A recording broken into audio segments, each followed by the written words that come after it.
There's a lot of guys in L.A. who wear black suits. Ushers, waiters, floor walkers, and the crew down at the coroner's office.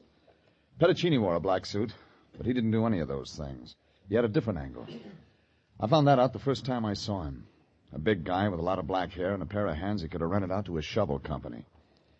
It all started last Thursday in a one-arm joint on 6th Street. I was working on a cup of coffee that would have been Exhibit A for the Restaurant Commission. When the skinny guy who runs the place got ambitious. Hey, Bud.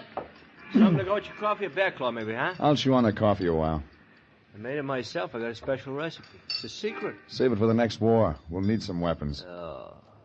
Try to please the public, and what do you get? Nothing but talk. Everybody gotta have an answer. I'm gonna be a big man in this business someday, and I'm Sure. Your phone's ringing. Maybe it's J.P. Morgan. Well, you're a wise guy or something, huh? So it's only a girl. I ain't got one. A girl ties you down, you can't get nowhere. It's a bad business. Hello, you Bear Claw Coffee Shop, you who? I'll ask him. Hey, Bud, is your name Regan? Who wants to know? A guy named Lyon. Hang up on him. Bad business, hanging up on people. Here. Okay. Yeah? Oh, Jeffrey, I'm glad I finally located you. I know this is your day off. I'm busy. So long. Now, wait. Don't hang up. I wouldn't think of interfering with anything you have planned today. I just thought I might be able to help you relax, relieve the tension. What's in it for you? Oh, now, Jeffrey, I intend to watch the workouts at the Lacey Street Gym today, but I can't make it myself. Now, if you'd care to go, just use my name at the main gate. They'll let you right in. Who's the client? Client? Client? I didn't say anything about a client. Of course, if you want someone to talk to, someone who knows the ins and outs of the fine, manly sport of boxing, there's a chap named Petticini. Be sure and look him up. Give him my best regards. Old friend, roomed together in college. What college? What college? Well, at the moment it escapes me. So did I. So long. Now, wait. Oh, the truth is, Jeffrey, I don't really know this Petticini guy at all. He retained us. But I thought you could enjoy yourself at the gym. Meet Petticini, talk to him, find out what he wants. Then the first thing tomorrow, you can start right in, show him the kind of service international... That's bad business, you're hanging up on people. Oh, shut up. Every time I get hot under the collar, I always sit down and drink myself a cup of coffee. You want some? I'm not that hot. Oh, is that going to be for you, that him calling back? Huh? Try hello. You'll pick it up from there. Hey, where you going?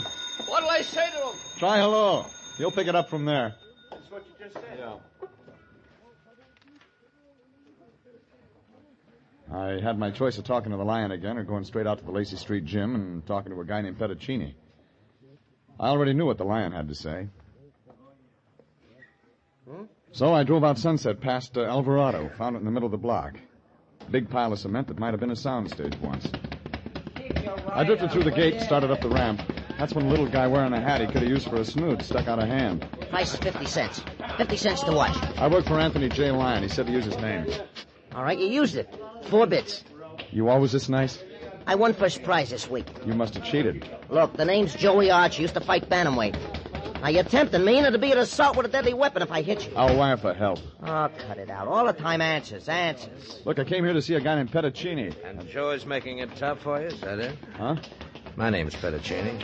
You looking for me? Oh, yeah. Yeah, Lyon sent me. You be Regan? Joey apologized, don't you, Joey? Yeah, but this guy... Oh. Okay, Regan. Think I'm still fighting sometimes. Thanks for coming. Look, I've been working out with the boys. I want to get out of these clothes and catch a shower. My office is upstairs. I'll be right up. Make yourself at home.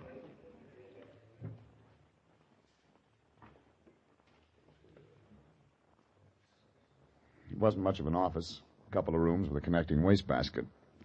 Figured Petticini wasn't going to retire from what he made out of the boxing business. I was just finishing my cigarette when he walked in. This time, he wasn't wearing the sweatsuit. He was wearing a black one. But he skipped the white carnation. I didn't figure to do much for that white collar he was wearing backwards. Father Petticini? Yes, that's right. I didn't know you were a priest down there. Well, you can't punch a bag wearing a cassock. You're surprised, aren't you? I'm 38 years old, Regan, and I get surprised every day. There's no other Petticini around here. No, I'm the one you're supposed to see. Well, maybe the Lion didn't know you were a priest either. Well, come to think of it, I may not have mentioned it when I phoned him. I thought so. Well, Father, we'd be glad to help, but I'm not sure you have anything to be in our line. This is in your line. Oh? All right, Father, what can I do for you? Find Davey Lang. Do you know him? Middleweight? Mm-hmm. One who topped Al Shummer 2 nights ago. That's him. Gee, a guy like Davey'd be hard to lose. Not so very. You know anything about him? Well, I've seen him fight. He's a comer. Turned pro a couple of years ago, that's all. I'll tell you the rest. He's got a good right hand, and he keeps in training. He's one of my boys, Regan, and I want him back. Well, a guy like Davey can take care of himself. Nobody can take care of himself. Davey's on parole, Regan. He made a mistake once. And you don't want him to make another one. He's due to report at the parole office before Saturday. Well, what's he waiting for? An engraved invitation? I don't know, Regan. I haven't talked to him lately. Oh, he's disappeared. Yes. They gave him a rule book when they let him loose. He knows what he's doing. And you and I both know what it means if he antagonizes those people. It'd be rotten if they sent him back up. Rotten. You can only do one job, Father. I'll do a dozen if I have to. That's why I wear this collar. Have you got a light? Yeah.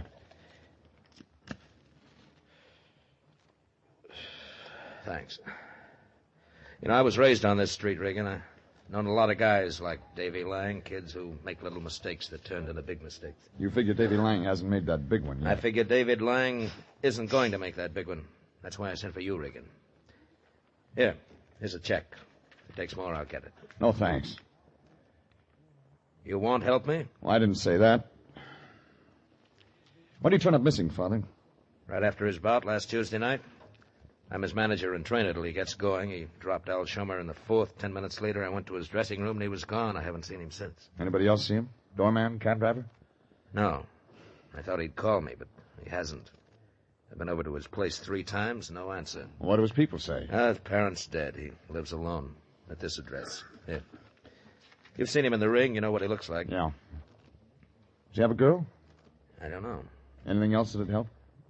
Yes. Davey's a good boy. I told you I'll do the job, Father. You'll do it better if you believe in him. Suppose it turned out different.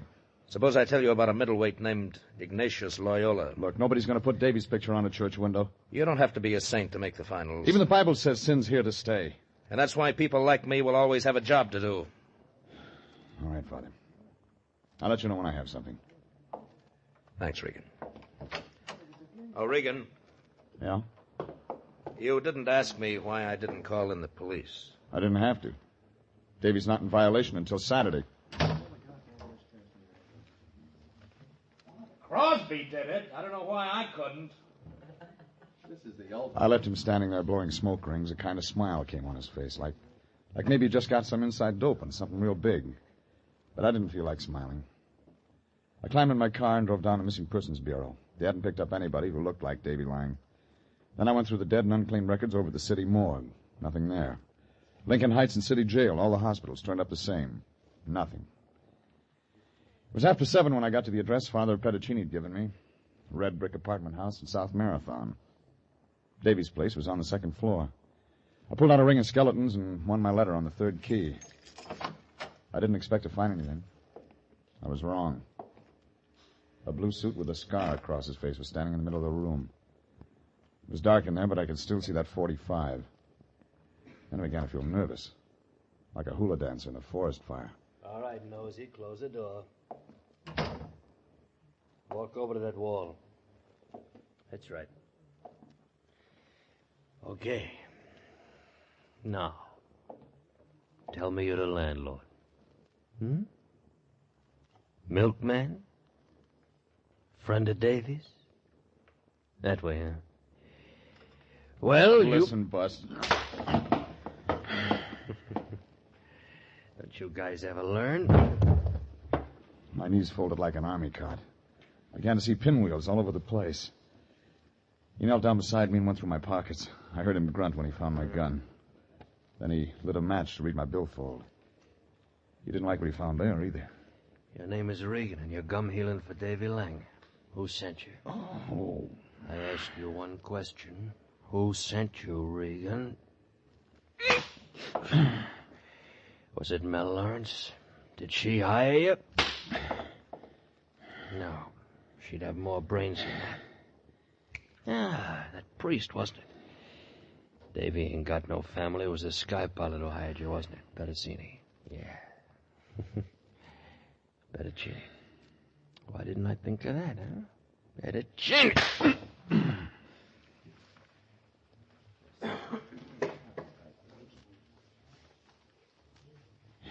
Good show, but I didn't catch the last act. I did remember the advance publicity. Any kind of preview would tell you Davey Lang hadn't just run out on a priest and parole board. There was a lot more I had to find out, and it figured Father Petticini wasn't going to like the way it wound up. It was an ice age later. I rolled over and found out I had some legs. Then I found a bottle of scotch on top of the stove, and that helped a lot. I tugged on it while I went around the place. There were 3 suits and an empty suitcase in the closet, and some shirts and things in one of the drawers. Wherever Davy'd gone, he was traveling light. I was trying to fit in the guy with the scar when I remembered him talking about a girl named Mel Lawrence. I polished off the scotch and tried the telephone book. I was lucky. It said Mel Lawrence lived over on Melrose.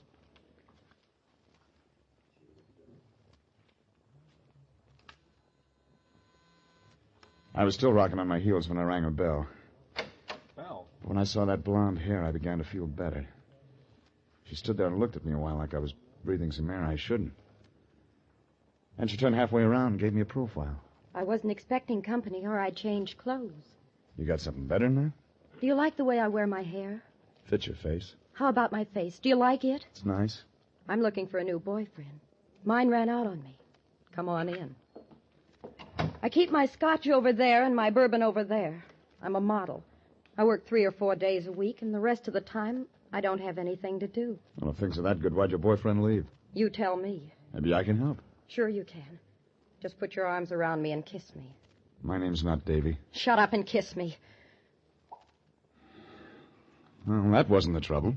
Now, tell me I'm pretty. You're pretty. Tell me you like me a lot. I like you a lot. Tell me you like to kiss me. Tell me that Davy used to tell me. Tell me all that, and then tell me why he didn't pick me up. Why'd he clear out? Where's he gone? Sit down. What's the matter with me? What have I got that other girls haven't I got? said sit down. You hit me. It's time to talk sense.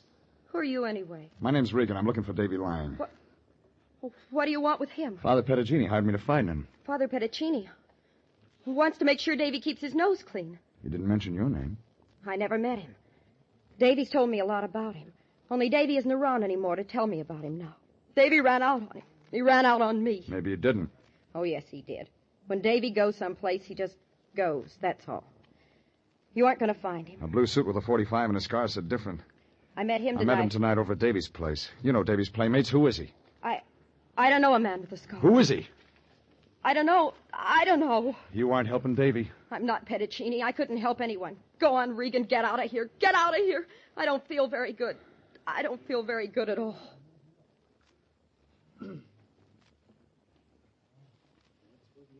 Well, I knew she had some more to say, but I knew she wasn't going to say it then. So I left her sitting there and got in my car and drove home. I wanted to think.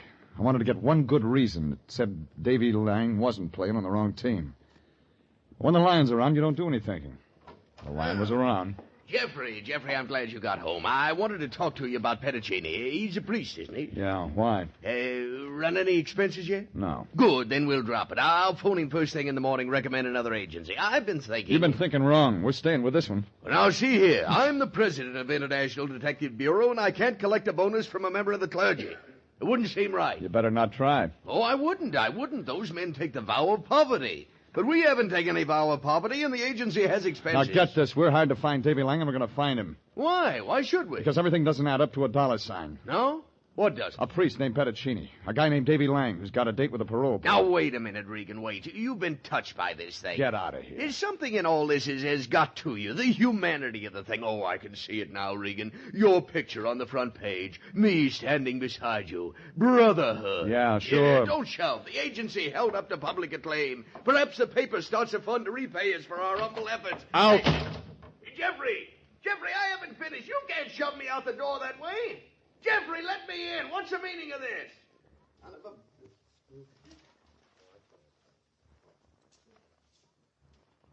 But I didn't tell him. I was thinking of Davy Lang in a blue suit with a scar, and Father Petticini in a blonde who had a lot of tears. It was all out of focus, like a 10-cent movie. Blue suit sounded like he knew Davy, but I didn't like the way he'd said it. I was trying to figure why Davy'd run, and that's when I got on the phone and checked a bookmaker I know on Main Street. Hiya, baby. What's up? Davy Lang, Al Shummer bout last Tuesday. Lang bounced him in the fourth. Well, how'd it figure before the fight? Oh, let's see. Lang was favored. Plenty of 8 to 5 around town. More than usual? Yeah. Some real coarse coin on that one. Anything wrong, baby? Yeah. What? It came out right. Huh? Hey, I don't get it. Neither do I. No, I'm going to throw that one away. But an hour later, it started to work through. It figured that Al Shummer, the other fighter, might be able to fill in some bald spots. I got his address from the Times sports desk and went down to his hotel, a place on Soda Street. But Al Shummer was through answering questions. He was lying on the floor when I got there. A knife the size of a baseball bat was sticking out the front of him. And he had company.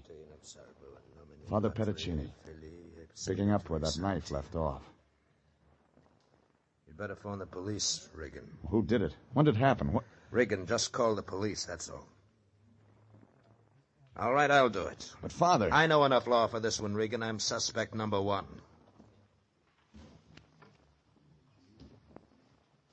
This is CBS, and you are listening to the story of the Man in Black. Tonight's adventure with Jeff Regan, investigator.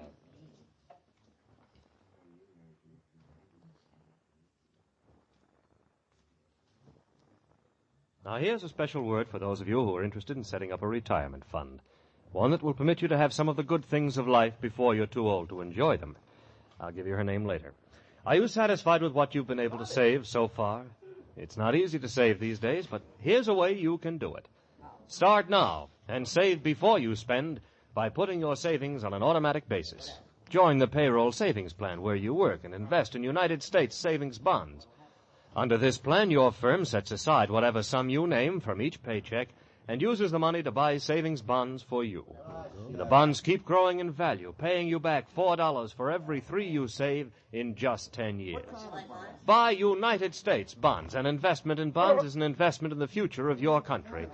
Buy United States bonds and keep them. And now back to tonight's story of the Man in Black and Jeff Regan, investigator. Had to do that.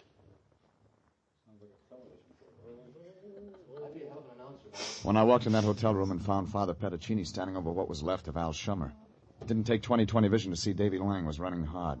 And Petaccini was blocking for him. Well, I phoned homicide, and they showed up 10 minutes later. Sanducci was handling it. He changed 8 shades when he saw who he had to ask questions. But Sanducci's a cop. Took him 13 years to get that double-breasted suit. And he started in. All right, all of you. Clear out, beat it. We'll dress it up later. Well, Father, you know what I gotta do? We all have our jobs, Lieutenant. I'm gonna ask you first, Regan. I came over to see Al Shummer. And he found me beside the body. I was administering extreme unction. He was still alive? I wasn't sure, in a case like that. Yes, I know, Father. What business you got with Al Shummer? He called me, asked me to come. Why? I don't know. I found him this way. Regan, how about you? I wanted to talk to him. About what? Fight? A fight, huh? That's all there is to it. Tu sei un grande bugiardo. I speak Italian, too. Se tu vuoi sapere qualunque, allora domande da me. Se tu domande, non sono esauriente. Provatemi. Padre, io ho una missione e lo devo fare. Regan, io ti domande un'altra volta. Look, once more, Regan. Tell me why you want to see Shummer. Regan works for me. Ask me the question. All right, I ask you. Not here. Down at headquarters, Lieutenant. Headquarters? You want me to arrest you? Regan found me in a room with a murdered man. That's enough to take me down for. But All right, Father. I take you into custody. And, Regan, you know what you have to do. I know, Father. Well, let's get busy. Father? Yes. I've made 1,000 arrests in my day. I've taken them in for everything. You sure you want me to do this? Like you said, we all have our jobs to do.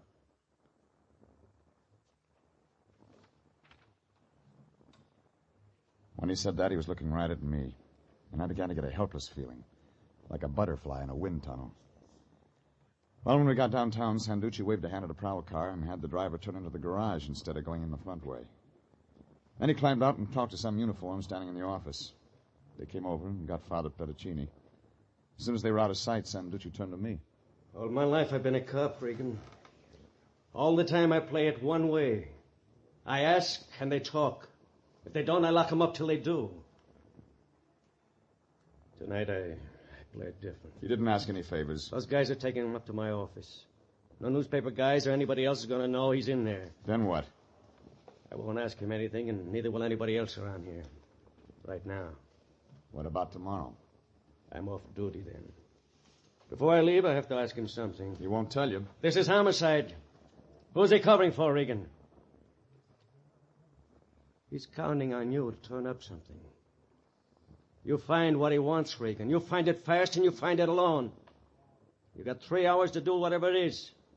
Then the morning squad comes in. You like reports, and you can't stop reports. Now, Regan. Yeah? No falla manganza. What does that mean? You better not make a mistake.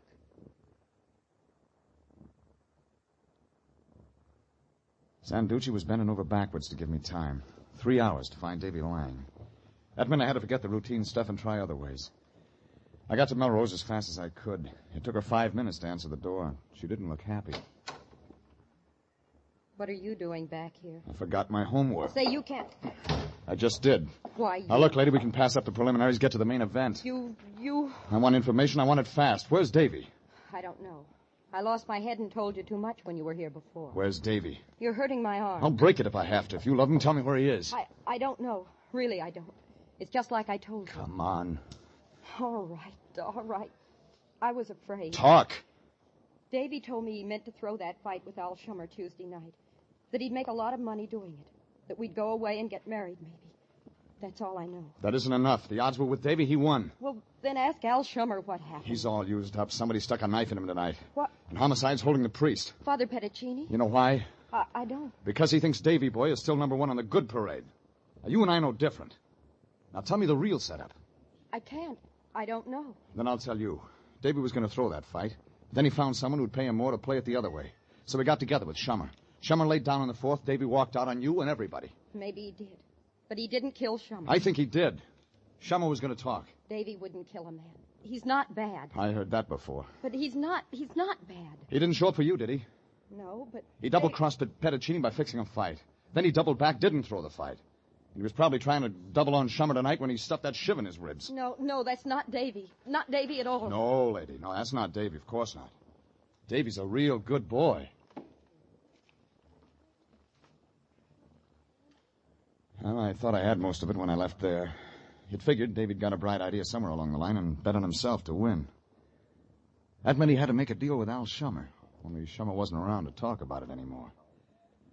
I figured if I walked into the station and gave that much to Petticini, he'd let Homicide handle it from there. But I was wrong. Regan, did you find him? No. Something's happened to him. He's blown town. I can't believe that. Father, he was fixing a fight right under your nose. Davey? He was going to take a dive, but he didn't. And Shummer, was he in on it? Well, they must have tussled over the payoff. What else? Well, he's ratted on everybody he knows, including his girlfriend. We haven't heard Davey's story. He couldn't write one good enough. Isn't it that late? Father, you can call in Sanducci right now. You can tell him what I've told you. They send out a pickup on Davey. You'll have to sooner or later. And what about the parole board? He's broken that. Shummer's dead. We don't know if he did that. Who else? It doesn't fit Davey. All the rest of it does. That can be cleared up. You take a lot of convincing. You're a detective, Regan. You always come up with facts. All I've got is faith. In him? I can't believe he'd kill a man. I'll get Sanducci. All right, Regan. All right.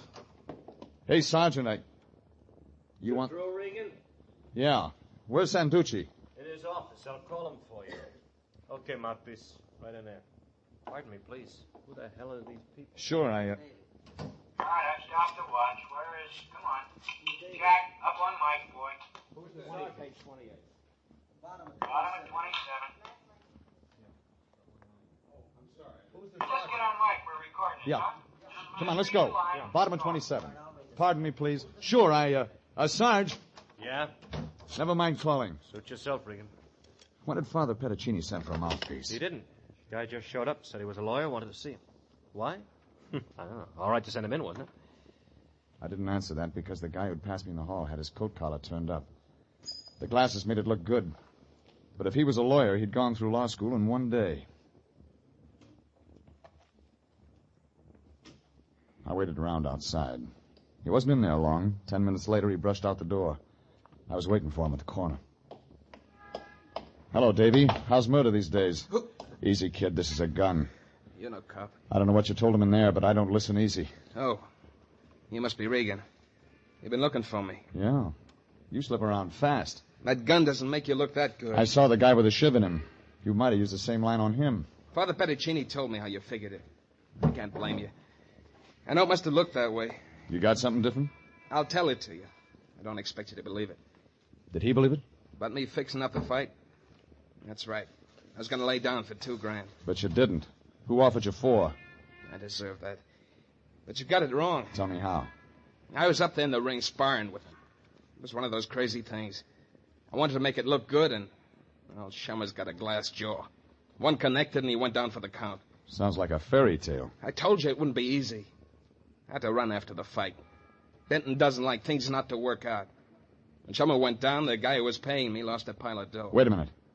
The guy who was paying you... Toby Denton. A guy with a scar. Yeah. He's after me. Yeah. Yeah, he sure is. What's the matter?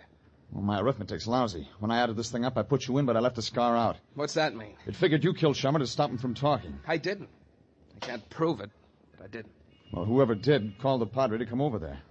The guy who killed Shummer wanted the Padre taken in. Why? Why would he want Because he knew hooking the Padre was a sure way to smoke you out of hiding. It was all a setup to get you. Toby Denton. Yeah. Toby Denton. You figured it smart, people, but you got there too late. What? It was Denton. He was still wearing the blue suit and the scar. But this time he had help, a muscle in a trench coat. They were both carrying heavy artillery. Been waiting 10 minutes for you two to finish up. Trench? Yeah. We'll just have to take Regan along with us. All right, straight ahead. Wait a minute, Toby. Regan had nothing to do with this. I'm the guy you want. Don't worry, we'll take good care of him. Me and Regan met once, didn't we, Peeper? How do you feel, Regan? Better than you will when they strap you down in that gas chamber, Tony. Toby.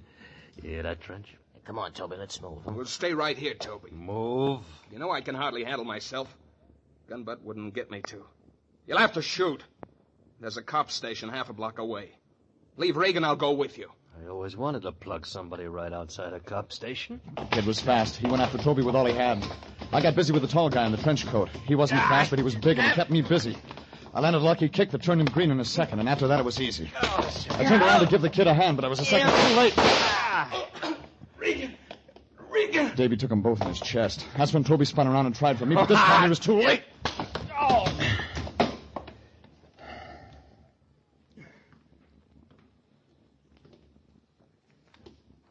Lie still, kid. I'll get a doctor.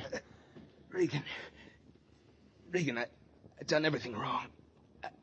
I didn't want him to get you, too. Don't talk. You made up for it all. I'm not bad. All the way? No. Like the Padre always said. You're a good boy.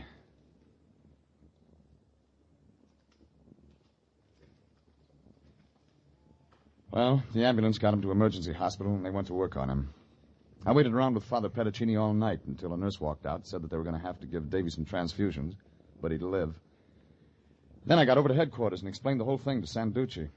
He said it didn't make sense, but when I got Father Petticini on the phone, they talked it over in Italian, and Sanducci seemed satisfied. So it was about 10 in the morning when I dropped in on the Lion on the way home. He was stretched out on a couch in his office. It was sagging in the middle. So was the Lion. Oh, Jeffrey, don't disturb me. I'm ill, Jeffrey, ill. Now what's the matter with you? Oh, it's that man Petticini. He's a fiend, Jeffrey. Man's got an uncanny power. 'Tisn't natural. Wait a minute. Where did you see Petticini? At the hospital, of course. I checked with headquarters and found out what had happened, so I just thought I'd go over there. You mean you took his money after all? Took his money? Are you being funny? I walked in, the first thing I knew, he'd Sven-Gollied me into the operating room. The operating room? Yeah, I'm a type O, Jeffrey. Me, the same blood type as Davey Lang. And you think you made this thing turn out right. Well, what are you grinning about? I don't see anything funny. You wouldn't. But cheer up, Fatso. Why? Why should I? The hospital pays $25 for a pint of blood. You may get something out of this yet.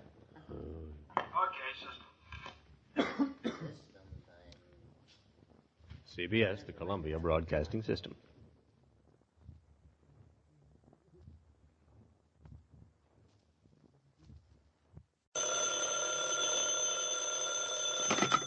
Hello? Yes, this is the Falcon speaking. Police, sir. You'll have to include me out tonight, Angel. Army intelligence is sending me to Sicily. That's right. The island off the coast of Italy. Seems some boy down there is running wild with a knife, and they hope I might offer just the kind of proposition he might like to take a stab at.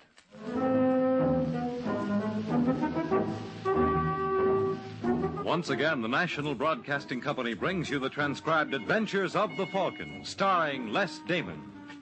The Adventures of the Falcon, dedicated to private investigators everywhere.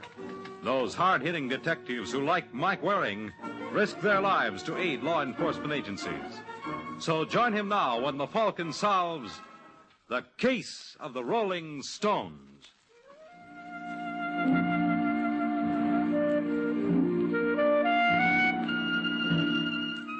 Anyone who thinks hide and seek is strictly for kids ought to take a look at Mario Gentili. Mario's been playing the game for years, and very successfully, too. But then look what he'll do not to be caught.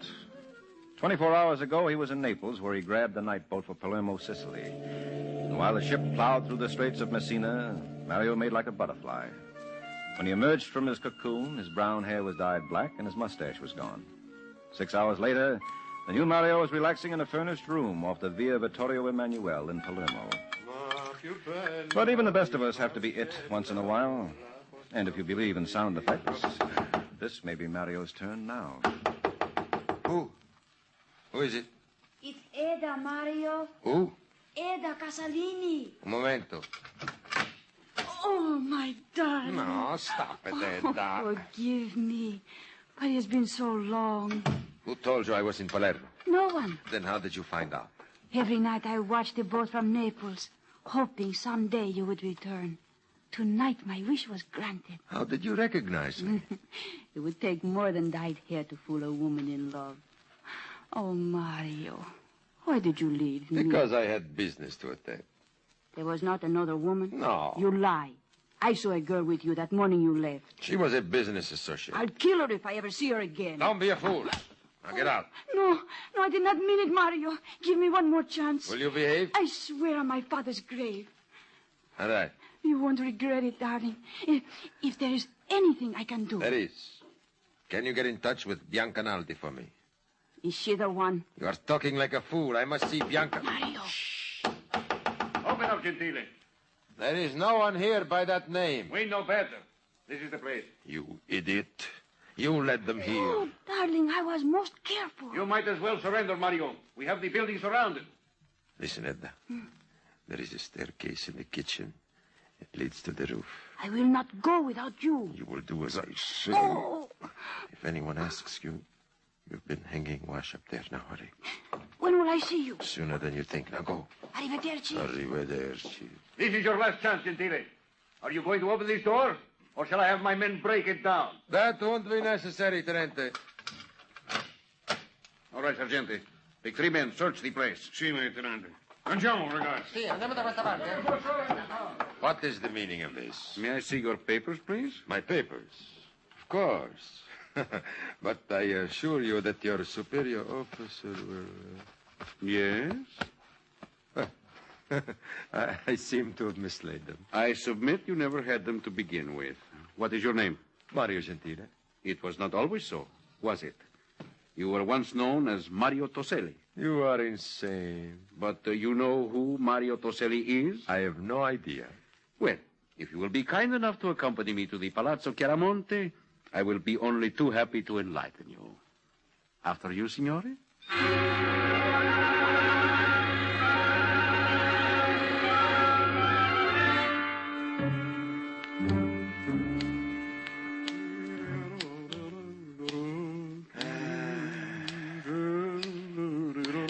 Tenente, forgive me if I seem ungrateful for your hospitality, but I've been here for 3 hours, and I've yet to learn the charges against me. Patience is a great virtue, Mario. You should cultivate it. As it happens, we are waiting for an American. An American? A gentleman named Michael Waring. Perhaps you have heard of him? No. A distinguished personality.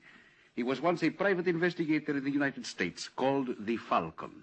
A very colorful name, no? No. A matter of taste.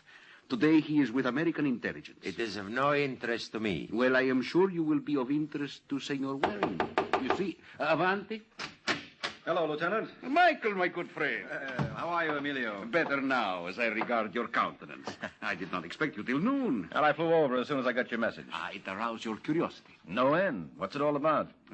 First, I should like you to meet Mario Gentile. Mario, this is Senor Waring. I am delighted. Well, I'm not. Look, Lieutenant, you didn't bring me all the way from Rome to meet him. Well, you are familiar with his reputation. Yeah, he's an organizer for the Communist Party. That does not arouse your interest? No, the party isn't outlawed in Italy. But suppose I told you in an earlier day he had another name. Prior to 1945, he was known as Mario Toselli. Toselli? You'll recognize him. Sure, the Allied War Crimes Commission has been looking for him for years. They've got a rope necktie they'd like to try on him for size. This is absurd. I never even heard of the man. And you're the only one in Italy who hasn't. Toselli organized the Squadra d'Azione and the Milizia Volontaria Fascisti. They were Mussolini's personal strong-arm squad. And think of it, Michael. Today we are honored by the presence of his found. You are mistaken. Well, what were you doing in 1945? I was fighting with the partisans near Genoa. Who was your commander? You will not find any record for him. We were a small group. And prior to 45? I was in France. Doing what? That is my own affair. But I tell you, I'm not Toselli. Well, it should be easy enough to check. Lieutenant, didn't Toselli come from Messina? Si. Well, I'll take him there first thing in the morning. In the meantime, can you put him away on ice? I'd hate for him to spoil after all these years.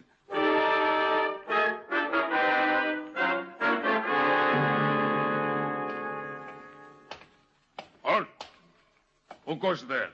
It is only me, Your Honor. I wish to see the prisoner, Mario Gentili. It is not permitted. I have written authorization from Lieutenant Balbo. Let me see. You are holding it upside down. Hmm? Can't you read? Do you take me for an illiterate? Of course I can. This is most strange. I was instructed that the You prisoner... question the authority of the tenente? Of course not. What do you have in that basket? Some food for my cousin. See? A bottle of wine and some cheese. All right. Edda. How are you, Mario? How in the name of... The lieutenant was most kind. You may have 5 minutes. We are most grateful, Your Honor. I warn you not to create any disturbance. How did you manage this? I had a pass. A pass? It was most official looking. Now there's a great artist. You should not have taken the chance. They will discover the forgery in a minute. A minute is all I require. I brought you some food, Mario. See? Your favorite wine. My mother prepared especially for you. She hopes you will drink her health. Careful. There is a stiletto in here. It may be thin, but it's made of the finest steel. Good. Now you know how much I love you. Oh, there was never any doubt in my mind. You'll be able to use it? Yes, indeed. Tomorrow I'll leave by railroad with the Senor Waring for Messina. And this may be just the thing to relieve the monotony of the trip. Very good, very good. My thanks to your very dear mother.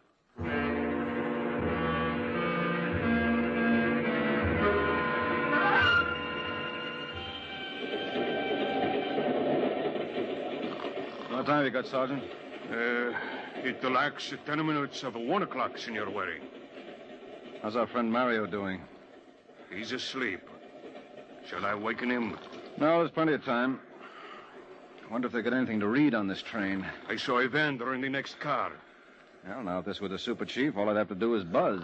If you would like me... no, thanks. I'll do it myself. Keep an eye on Sleeping Beauty. You may rest easy, Signor.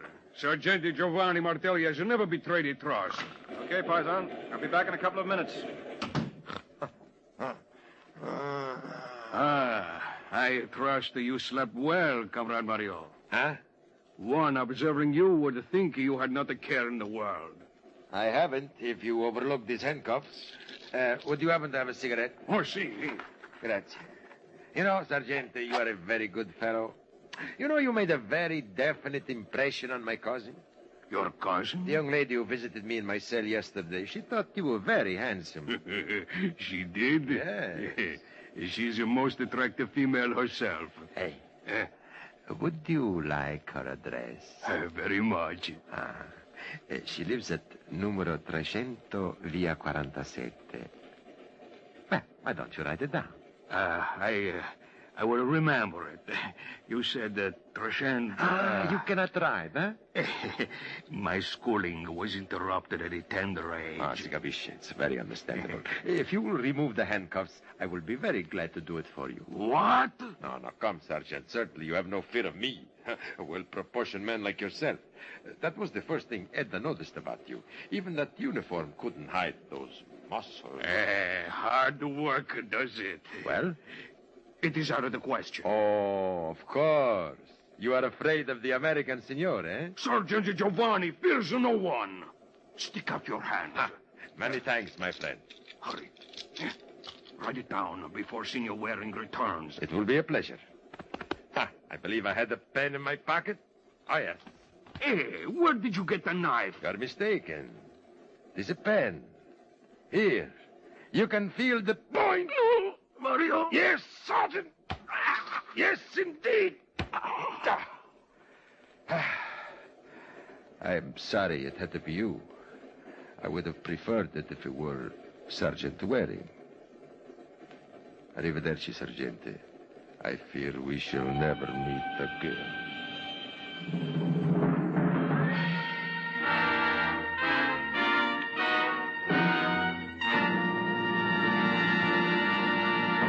You and your children can expect to live long thanks largely to better medicine and surgery. But you could expect to live even longer were it not for the danger of automobile accidents. If driver education could be taught in all of our schools instead of only a third of them, it might someday help to save the life of your own son or daughter. Remember in your own automobile to drive as though your life depends on it. It does.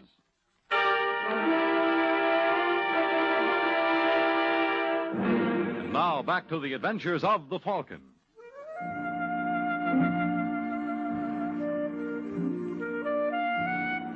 Well, that's Sicily for you, the land of hot tempers and cold steel.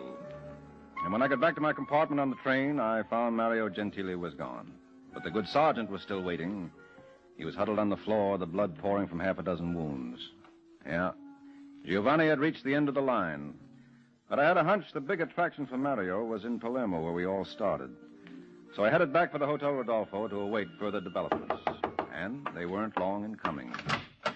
Excuse me, please. I'm looking for the Signor Michael Waring. Oh, come in. My card, Signor? Cesare del Lavoro. See, it was suggested by the Lieutenant Balbo that I see you. Well, sit down. Grazie, Signor. You care to join me? Later, perhaps. All right, what can I do for you, del Lavoro? You have it within your power to save my life. Huh? You had in your custody yesterday a man who has called himself Mario Gentile. That was not his right name. How would you know? Because I have known him since 1934. In those days, he was known as Mario Toselli. You sure of that? Positive. We were almost inseparable. I see. I assure you, Signor, I was not a fascist. I knew Toselli purely in a social way. He was in love with a woman named Margherita Pecci.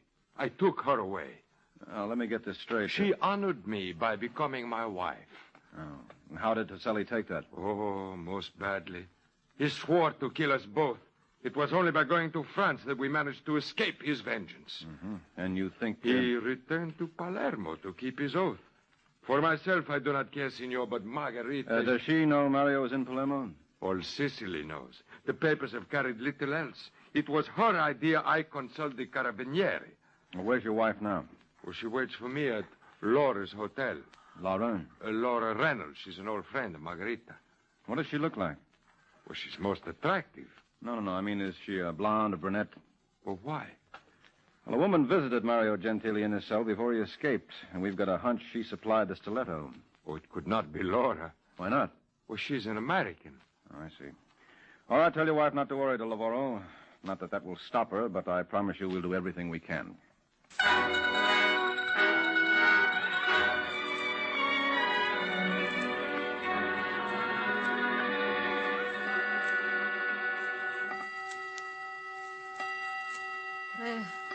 Quattro, cinque. Is the clock right, Laura?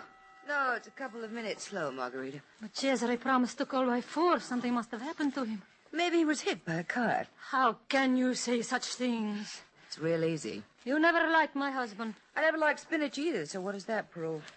far as Cesare I is will not concerned... permit you to say another word against him. Margarita, I all refuse to listen. Ever since... That must be Cesare now. Come in. I trust you ladies will excuse me, but I am searching for the Signora de Lavoro. I am Margarita de Lavoro. I kiss your hand, Signora. I recognize you immediately from your husband's description. I am Antonio Lombardi. Antonio Lombardi? Did Cesare not call and advise you I was to drive you home? No. That is most strange. That is the understatement of the week. Non capisco? Oh, forgive me, Signor Lombardi. This is my old friend, Laura Reynolds. Delighted. Oh, it's my pleasure. Why didn't Cesare come here himself? With the problem at hand, he thought it best not to take chances. What about... It has all been taken care of. Shall we go? Yes, of course. Goodbye, Laura. Margarita, wait a minute. No, sorry, dear. I do not wish to keep Cesare waiting. Well, call me the minute you get home. I've got the strangest feeling... Your concern does you credit, Signorina. But you need not worry. Rest assured, I shall take care of her properly. Arrivederci.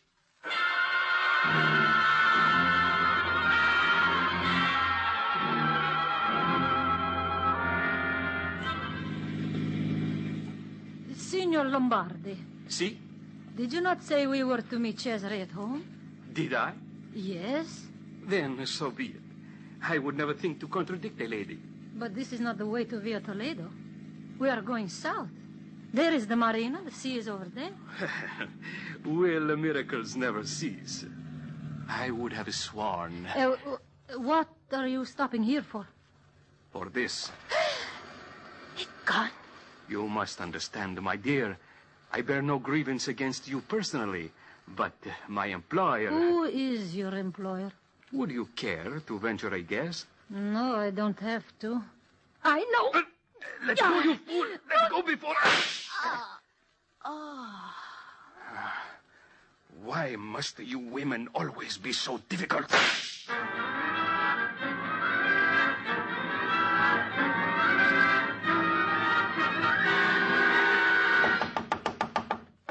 Is that you, Margarita? No, it's Mike Waring. Oh, just a moment.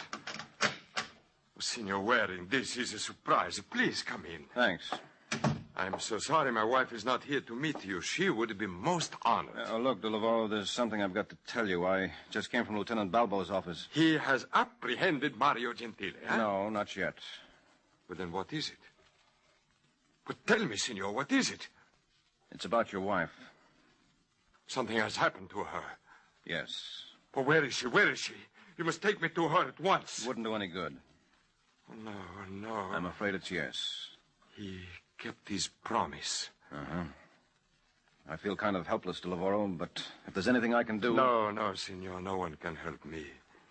If you will be so kind as to leave me now, I would like to be alone for a while.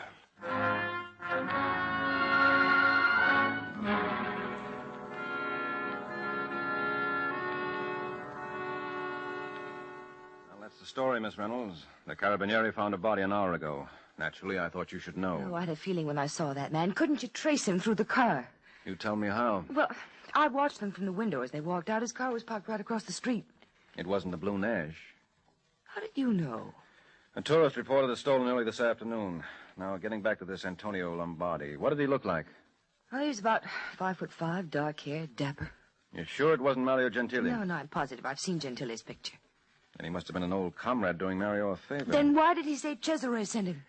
Well, you don't think your friend Margarita would have gone with him if he admitted he came from Mario? Oh, why didn't Cesare call the way he promised? Because when he left me, he went into a huddle with Lieutenant Balbo at the Palazzo Caramonte. Well, I still think it's strange. Well, that's your privilege. How long have you known De Lavoro? I met him at Cannes a year ago. And his wife? I met her at the same time. It's funny. I had an idea you and Margarita were practically sorority sisters. You know, I don't think I like your attitude. I don't blame you. I don't like it myself. You mind if I use your phone? Go right ahead. Thanks. I hope that's a local call. It is. I'd like to see how De Lavoro is getting along. Got a feeling I shouldn't have left him. Hello? De Lavoro? Who is this? Mike Waring. Oh, in the name of heaven, Signor, where are you? I have been searching all over Palermo for you. Why, what's up? I just heard from Mario Gentile. When? Not more than 5 minutes ago. He said now that he had disposed of Margarita, it was my turn. Well, listen, Del Lavoro. I'm going to hang up. As soon as I do, I want you to call Lieutenant Balbo. Does not matter anymore, senor. I just wish to thank you for all that you do. Hello? Hello? Del Lavoro. What's the trouble? And you call it, Angel. But from where I'm sitting, it sounds like murder. Let's hope I'm wrong.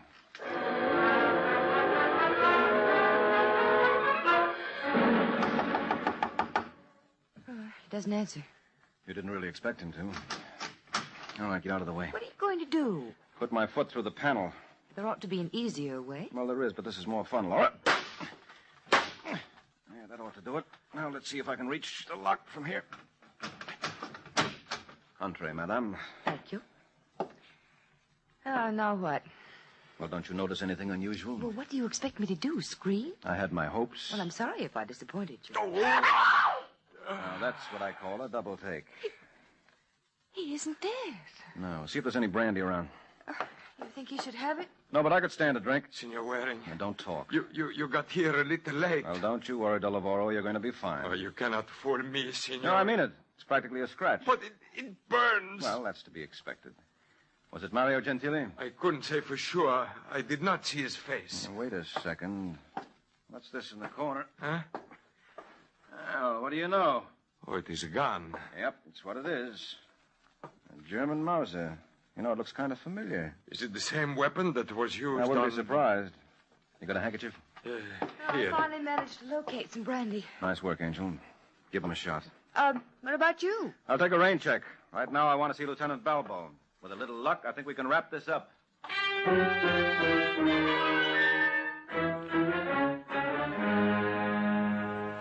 My friend, much as it pains me to disagree with you, you are wrong. Mario Gentili is not within 50 miles of Palermo. Then who took that shot at Del Lavoro? The same assassin who killed his wife. No, I doubt it, Lieutenant. If a man is motivated by revenge, he'll want to do some of the trigger pulling himself. Otherwise, why did he come back to Sicily in the first place? That is a very good question. We got a million good questions. What we need is a couple of answers. You think your ballistics department is through checking the gun? We shall see. Sergente, tenente Balbo qui. Ha finito con l'arma? A ver. Che interessante. Bravo, grazie tante, sergente. Oh, what'd he say? The gun was of German manufacture. It was a Mauser. Oh, tell me something I don't know. What about fingerprints? Not a one. We expected that. I don't suppose they were able to run down the serial number. On the contrary, Michael. There they were more successful. Huh? The gun was purchased 2 weeks ago in Naples. In Naples? And you will die when you hear the name of the man who bought it. Oh, don't tell me. Yes, it was purchased by an American named Michael Waring. Oh, no. You are upset? And I thought you would be delighted by the news. I guess there is no pleasing some people.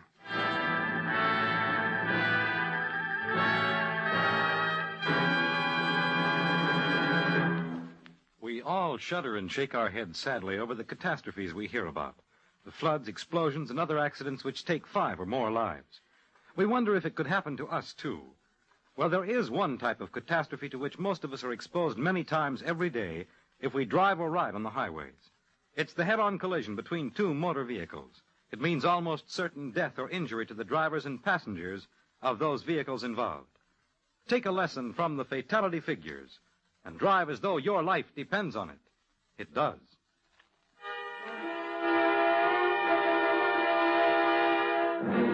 And now back to the adventures of the Falcon.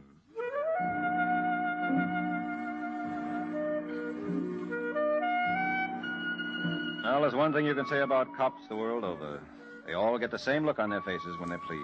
And Lieutenant Balbo was wearing that look now. And no wonder. Here I'd been needling him about Mario Gentili, and it turns out the gun that killed Margarita de Lavoro belonged to me. A most revolting development. Well, my friend, what have you got to say for yourself? Oh, very little. No wonder that gun looked familiar. Mario must have stolen it from my hotel room. But I was right about one thing. He's in Palermo. So it would appear. If there was one link we could find in the chain. Say, how far do your records go back on Gentili? As Gentile, only till 1950, when he came to Sicily as an organizer for the Communist Party. And you have no idea what he did before then? Only theories. But you don't know for sure. No one does. Well, that's where you're wrong, Lieutenant. I know one thing now about our mystery man. What? How to trap him. And maybe Senor de Lavoro will be kind enough to furnish the bait. Let's ask him anyway.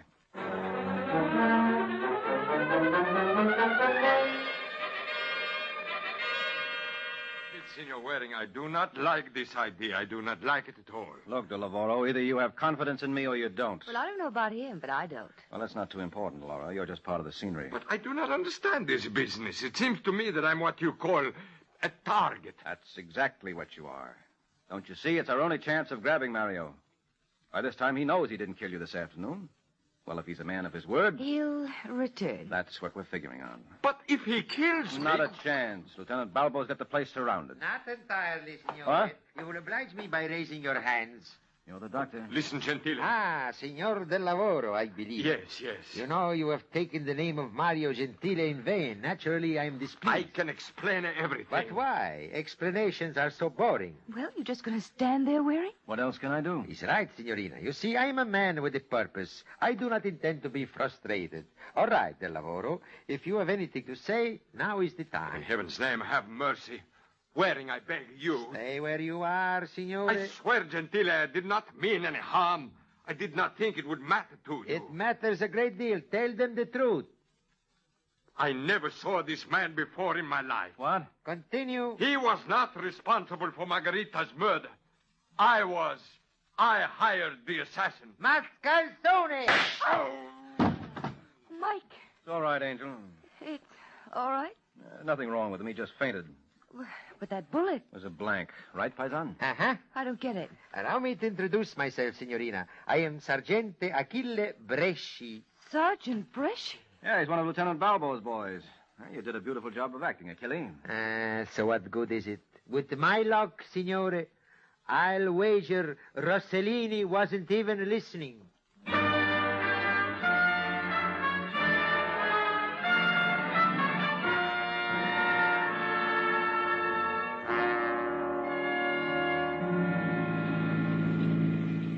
Well, Mike, maybe I'm thick, but I've got to admit that I still don't get it. Oh, it isn't difficult, Laura. It all comes down to the fact that De Lavoro hired that man to murder his wife. Yes, but how did Mario Gentile figure in this? He didn't. I don't understand. Well, you see, when Mario escaped, it gave De Lavoro the bright idea. The papers had played up Mario as a man of mystery. Nobody knew anything about his background. So De Lavoro spread the story that Mario came to Sicily for the purpose of killing him and Margarita. Oh, yes, but she knew the truth. Sure, but no one had a chance to ask her. She was murdered before either Balbo or myself could see her. Well, then, the shot we heard over the phone while De Lavoro was talking to you... Was self-inflicted. Oh, you're guessing all this. Well, that's why we had to bait a trap. And when De Lavoro mistook Achille Bresci for Mario Gentile, that clinched it. You know, you're pretty clever. You ought to see me do card tricks sometime. Aha, I'd love to. All right, I'll show you one of my favorites. Now, let's pretend you're a woman and I'm a man, and we're all alone on the marina facing the sea. And then what happens? Well, that's what makes this such a wonderful trick, Angel. Even I don't know how it's going to turn out.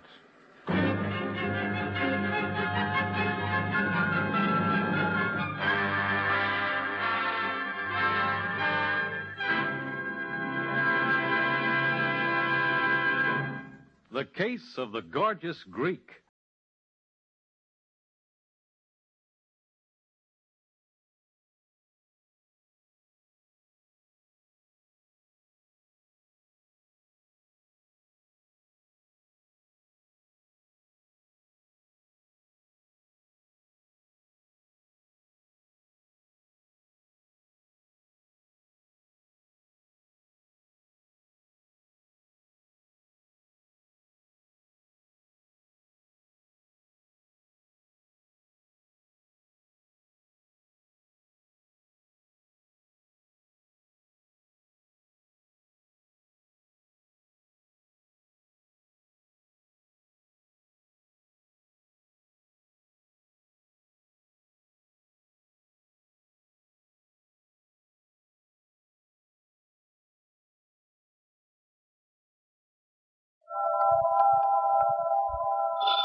Hello, Yukon 28209. Yes, this is Candy Matson.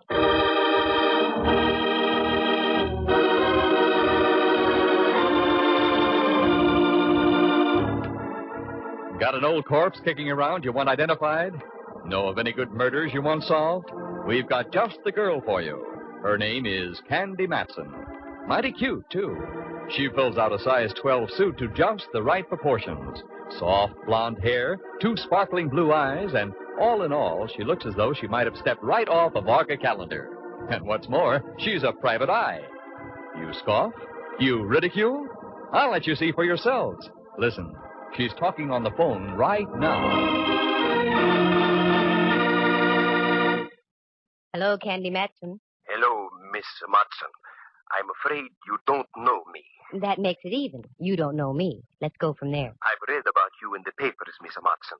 You handle confidential cases. That's right. However, there's a little matter of a fee involved. Yes, I know. I can pay. That's item number 1. Now to item number 2. What's the confidential case? I can't possibly tell you on the phone, Miss Matson. I said it was confidential. Okay. Where do you want to talk? I am the proprietor of a restaurant, the Charlemagne in North Beach. Oh, yeah, I ate there once. Oh, that's nice. No, it wasn't. I didn't like the food. Oh. However, I'll overlook it. Do you want to talk in about an hour? That will be fine, Miss Matson. Good. And your name would be? Martinello. Carlo Martinello. Okay, Mr. Martinello. And have some ink in your pen. It costs money just to talk.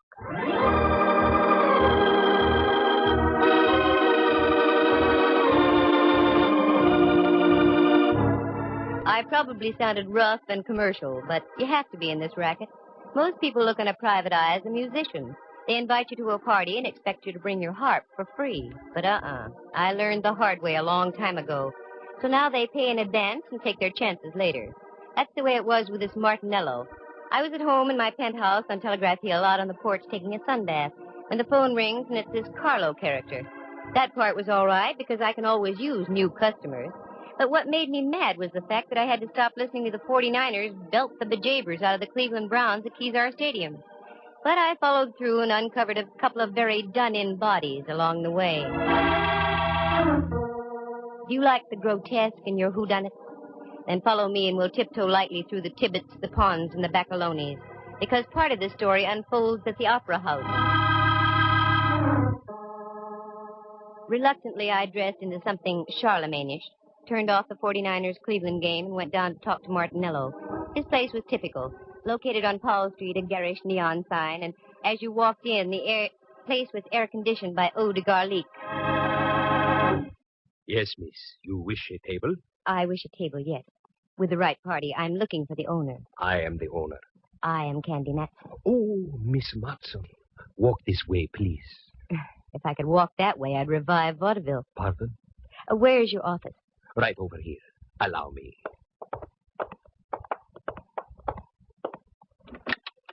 After you, Signorina. Thank you, Signor. Here, sit down, please. Thanks. Now, Martinello, what's on your mind? Always, all my life, I have run a very nice, respectable place. Mm-hmm. Until this morning. What's with this morning? I go down to the basement. My icebox is down there. That is where I keep all my meat. So, you wanted some ground round? Oh, no. Perhaps I'd better show you. Please, you will come with me. Martinello led the way out of his office and down a flight of stairs. A cold blast hit my face. A musty aroma smothered my nostrils, and if I had had a phobia about darkness, I'd have ducked out then. But I followed the guy, and we ended up in front of a refrigerator about the size of an Inquisition chamber. He opened the door, and it was the usual restaurant icebox, choice legs of lamb hanging from hooks, potential fillets, and thick New York cuts. The box was cold, and I started to shiver. Not from the refrigeration, though, because over in the corner was a man. He looked like something out of a long-lost Arctic expedition. He had a long, flowing mustache, every bristle of which was coated with ice. He was quite frozen and quite dead.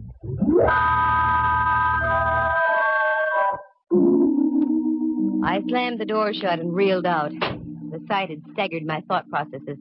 Martinello reached over by a salami-slicing table and turned on a Mazda, a weak affair that cast dim shadows about the damp basement. Is that your little surprise? Yes, Mr. Matson.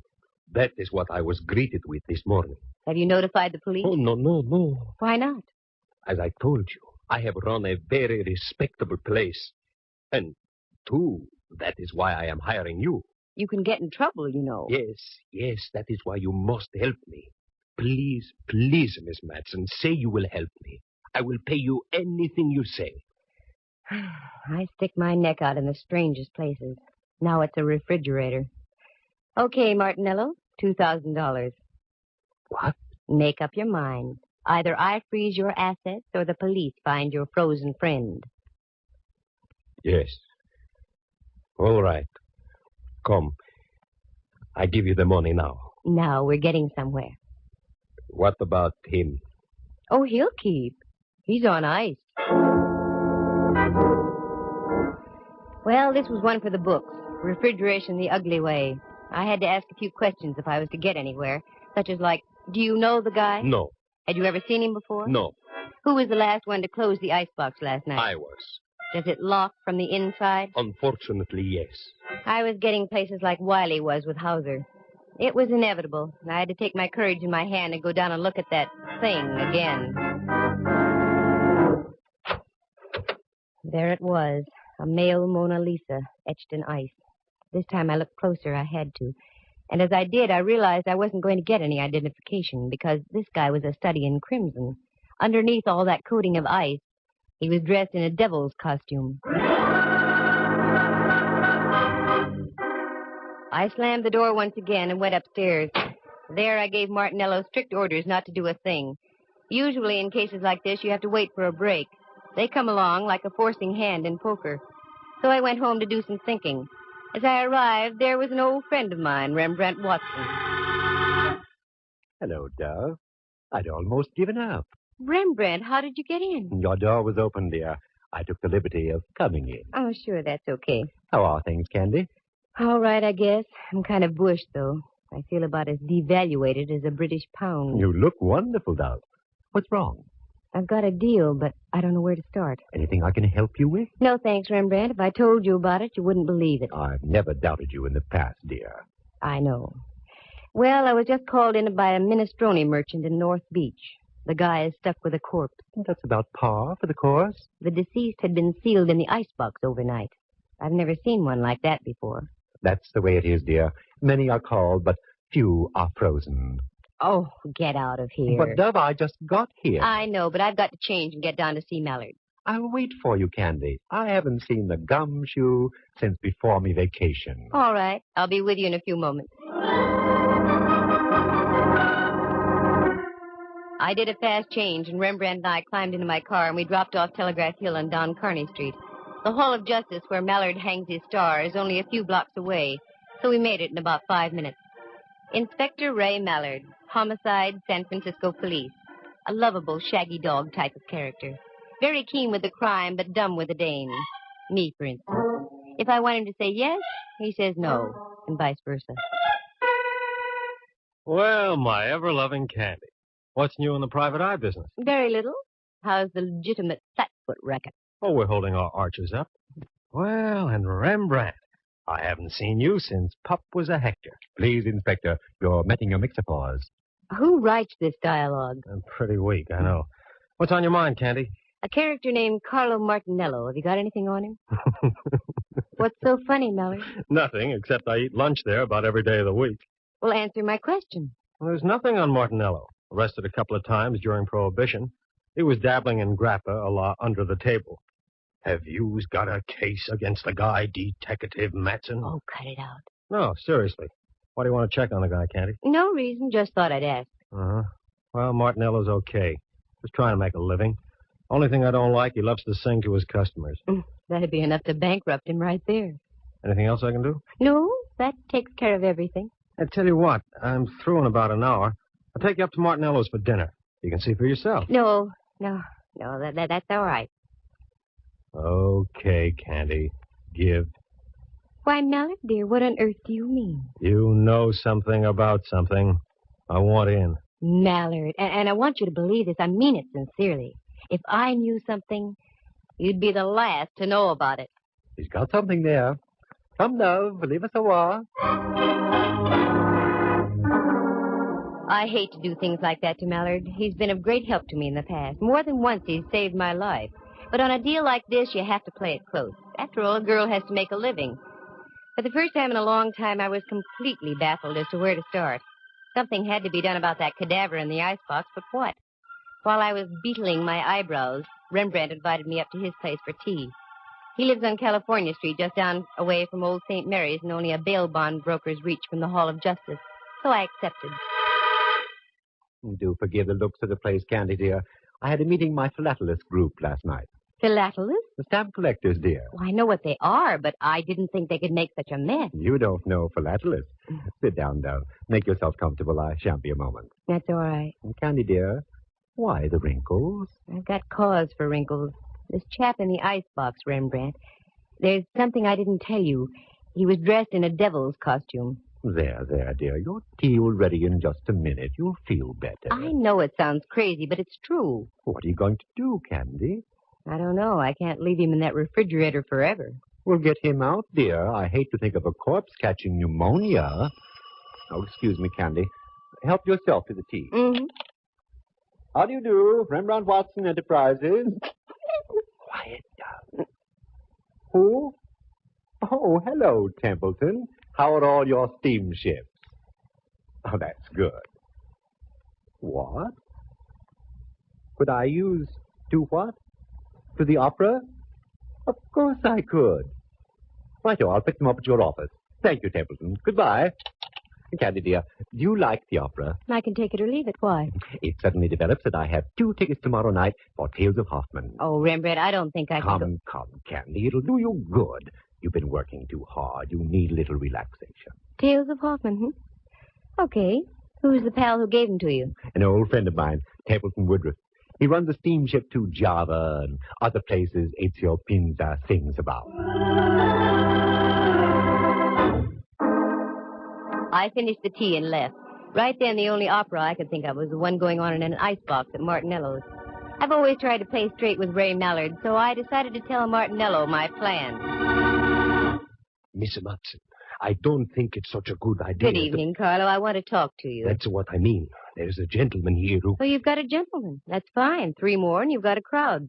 What I want to talk to you about is this. You don't understand. The gentleman I'm talking about is from the police. The police? Yeah.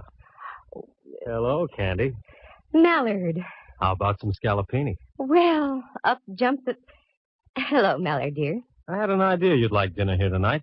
Do you know my boy, Carlo? Yes, we've met. How do you do? The signorina wish something to eat? No, thanks. I want to talk to you, though, Mallard. Sure. Come on into my booth. We'll share some salami. No, thanks. I want to see you downstairs. I don't think the food's as good down there. I agree, but it isn't the food. I'm talking about murder. Once again, I headed down into the catacombs of the Charlemagne. This time the act was a double. Mallard was right behind me. Then I looked around. We were a trio. Martinello was right behind Mallard. This is it. This is what? This is an icebox. Inside, you'll find a body dressed in a devil's costume. Okay, Carlo, let's humor the lady. Open the thing, will you? Yes, I'll open it.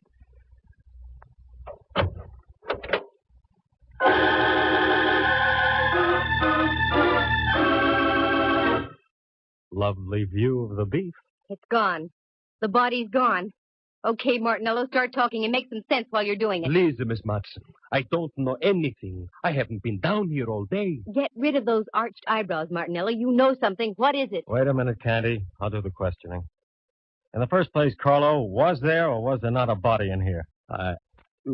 Sure there was. He can't deny it. Here's a check for $2,000 signed by Martinello himself. Well, Carlo? Yes. There was a body, all right. Who was it? Friend of yours? No, Inspector. I never saw him before. Why did you call Miss Matson? Why didn't you come to see me about it? Well, you know, Inspector, the police... Just because you were once arrested for bootlegging, Carlo, is no reason to be afraid of the police. Well, I'll put a couple of my men on the job and see what we can turn up. What? Is that all you're going to do, Mallard? No. Right now, I'm going back upstairs and have some of Carlo's scallopini. Mallard, are you out of your head? Look, Candy, in order to have a murder case, you've got to have a body. Obviously, we're fresh out. And until your pal with the devil's costume turns up, I intend to live my typical everyday life. Don't forget the mushrooms, Carlo. There are times when I get so mad at Mallard I want to scream. I didn't, though. I only scrammed. I hung on to the 2,000, however. I felt I deserved it just for getting my curiosity aroused, and it was aroused plenty. Corpses don't get up and walk out of iceboxes by themselves. But after all, Mallard had a point. There was nothing to be done without a body. So I went home and waded into a stack of dirty dishes that had been piling up. Then I fixed dinner and started a new stack of dirty dishes. Got a book and ducked into bed. In the morning, I had an idea. After breakfast, I went down to the corner of Broadway and Columbus. That's where North Beach does a neat blend with Chinatown. On the corner was a Joe who sold newspapers. I'd known him for some time, and he seemed to like me.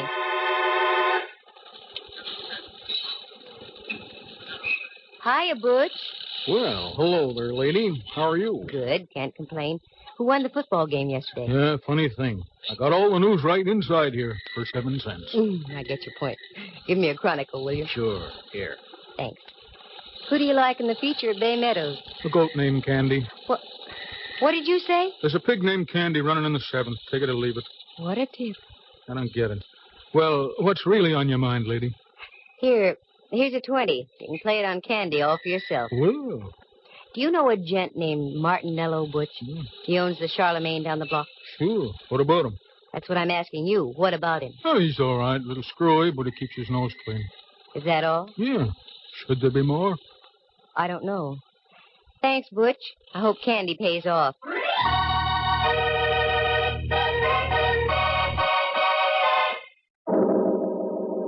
I was getting nowhere, that was for sure, and the rest of the day went the same way. Dead ends, blind alleys. I checked as many loose ends as I possibly could, but I was still stuck in a quandary. But the Crusher claimed late in the afternoon when I got a copy of the light paper and read where Candy came in at Bay Meadows and paid $32.20. And I hadn't had sense enough to get aboard. When I got home, the phone was ringing. Hello, Candy Matson. Oh, you're Candy Matson. I should play a fanfare. Oh, hello, Rembrandt, dear. How are you? Like an October morning. Every single one of me pores is breathing great, huge gulps of air. What? I just had a facial dove. Most invigorating. What on earth for? I loved your old pores just the way they were. Candy, you've forgotten. I had? Forgotten what, Rembrandt? We're going to the opera tonight. Oh, Ducky, I'm sorry. I had forgotten. I'm afraid I'll have to renege. Now, Candy, you promised, and I don't care what you're involved in. It'll do you good. But, Rembrandt, I'm working on it. Perhaps you're right.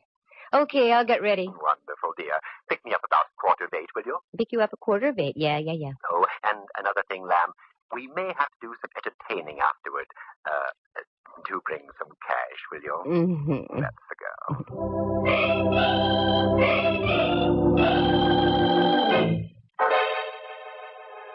That Rembrandt, always stony broke. I guess photography isn't what it's cracked up to be. I didn't mind, though. He's been a friend to me on more than one occasion. Well, if I was going to the opera, I had to start thinking in operatic terms. I fished around in the closet and came up with something that would have done any woman's heart good.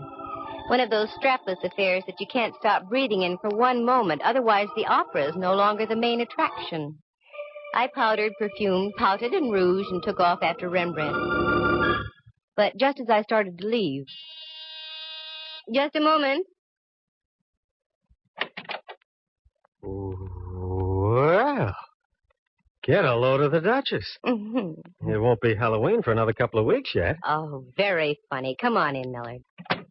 What are you decked out for, Candy? Something you wouldn't understand. I'm going to the opera. Oh, I love the opera. Any horse opera with Tex Acuff in it. That's what I thought.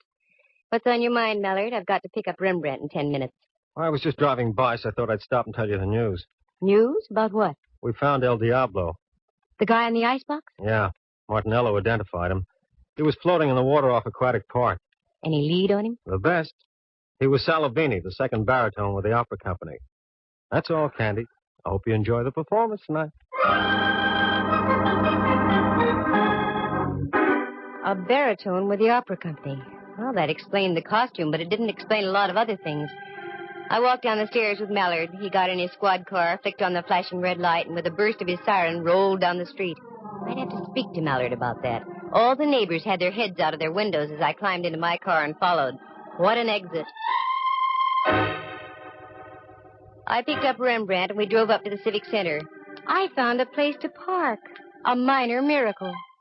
The last time I went to the opera, I had to drive almost to Palo Alto and come back by train.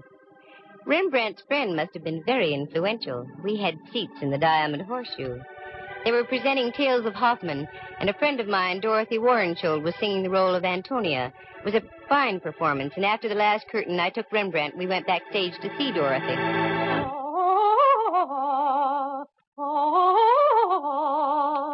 This is her dressing room, Rembrandt. Yes? Hello, Dorothy. This is Candy Matson. I have a friend with me. Oh, do come in, please, Candy. Candy, how are you? Couldn't be better. Dorothy, may I present Mr. Watson? Rembrandt, this is Miss Warrenshould. I'm delighted. You're in magnificent voice tonight, dear. Thank you. Sit down, won't you? I've only a moment. We're rehearsing some of the scenes in Faust tonight. Rehearsing after a full evening's performance? It has to be done, Candy. Our baritone disappeared. We've had to replace him with a new man. Yes, I know. By the way, Dorothy, I heard you on your Standard Hour broadcast a few weeks ago. It was a wonderful performance. I'm glad you liked it, Candy. I always look forward to those. What are your plans, Dorothy? Well, the season closes here, and then we open in Los Angeles. Oh, yes, of course. Excuse me. Mm-hmm. Come in. Oh, I'm sorry. I didn't know you had guests. That's all right. Oh, Candy, I'd like to introduce Rolf Herberts. This is Miss Matson and Mr. Watson. Nice to know you. Mr. Herberts is our new baritone. Oh, yes. That's why we're rehearsing tonight. I won't take any more of your time, Dorothy. I just thought we'd save a few moments of rehearsal if I told you that I don't move in that last scene. I sing upstage.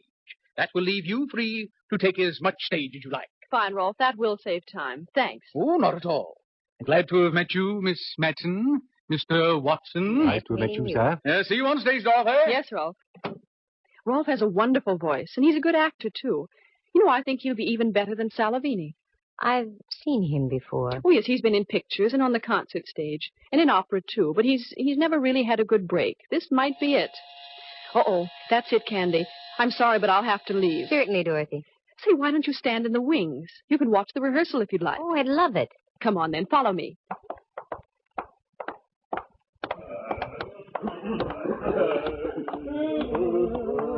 All right, to places, everyone. Places. This is all right, Candy. You can stay right here. Thanks, Dorothy. Glad to have met you, Mr. Watson. Also, as we used to say in the theater, go out there and kill them. See you later. Where's Miss Warrenshould? Ah, there you are. Herberts? Where's Herberts? I saw him just a moment ago in the dressing room. Well, it's late. We've got to keep moving. Please, somebody find Herberts.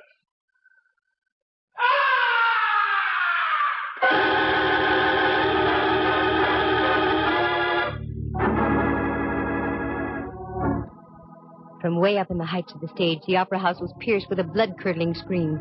That was no ordinary scream. It was the scream of death. You wait here, Rembrandt. Keep your eyes open. I'm going up to have a look. That scream wasn't in the score of Faust.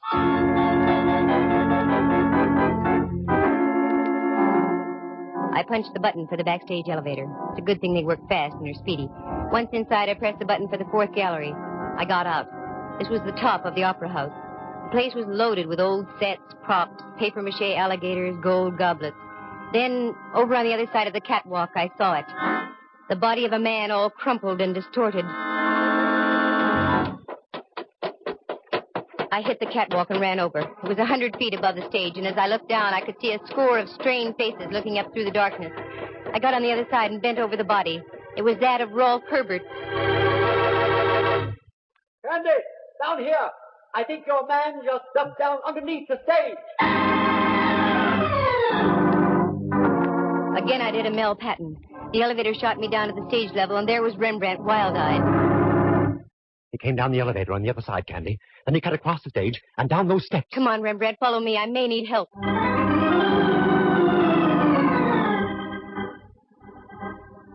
We ran down the steps and into the bowels of the stage. It looked like a nightmare, a myriad of cross beams of steel for the rising stages. We cleared those and went around by the chorus dressing rooms. There was only one out. I remembered it. A door over in the corner, very seldom used, but it was open. It led into a long tunnel with giant steam pipes running overhead and to the right. This went underground over to the Veterans Building. Down by your feet, there's a stream of water flowing in a trough. It's the old Hayes Valley Creek. Our killer decidedly knew his opera house. As we entered the tunnel, I could see him up ahead running like crazy, so we took off after him. We made the other side, and it breaks into a big engine room. As we came into the opening, I looked around. The engineer was lying on the floor out like a light, blood spurting from his scalp. Then I glanced up. There was another door. This led into the Veterans Building itself and an avenue of escape onto Van Ness. I ran up. Then as we got into the long corridor, I saw Martinello breaking for the door. Stop! Stop, Martinello! Stop! You think I am a fool? I do if you don't stop. Try and get me. Okay, pal. You asked for it.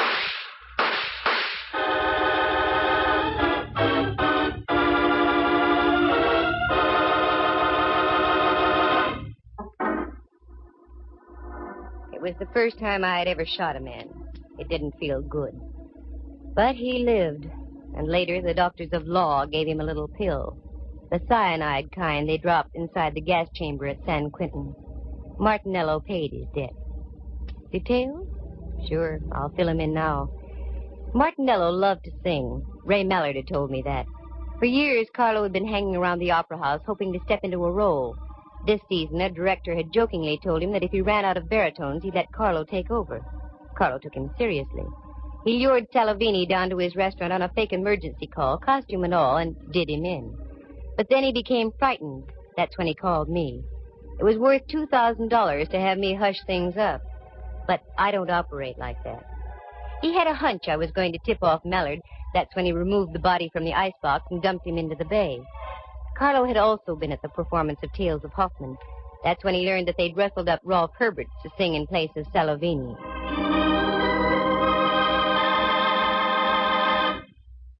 By this time, Martinello was obsessed with the idea of singing in the opera house and wouldn't stop at anything.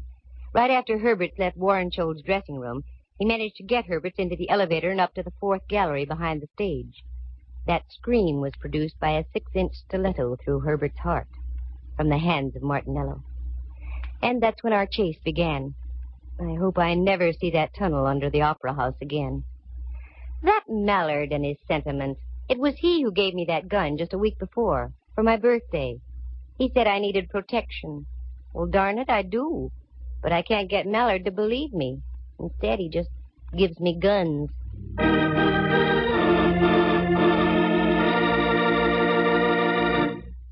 Listen again at this same time next week. For excitement and adventure, just dial Candy Matson, Yukon 28209.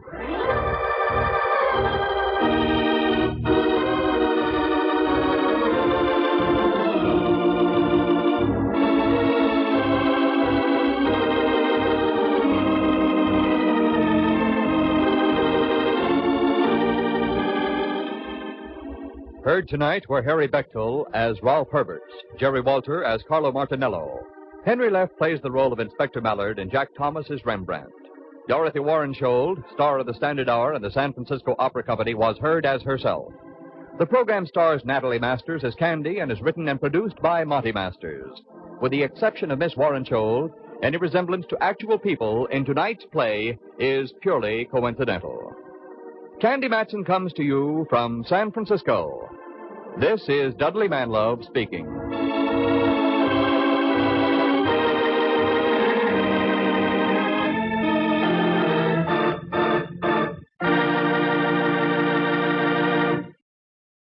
You are tuned for the stars on NBC.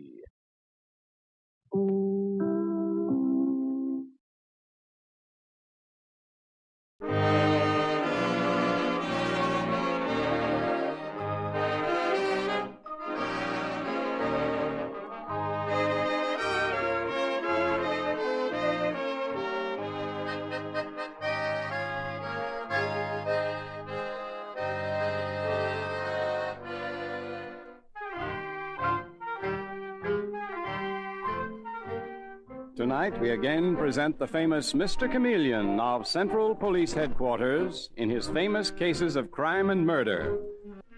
Mr. Chameleon, as you know, is the famous and dreaded detective who frequently uses a disguise to track down a killer.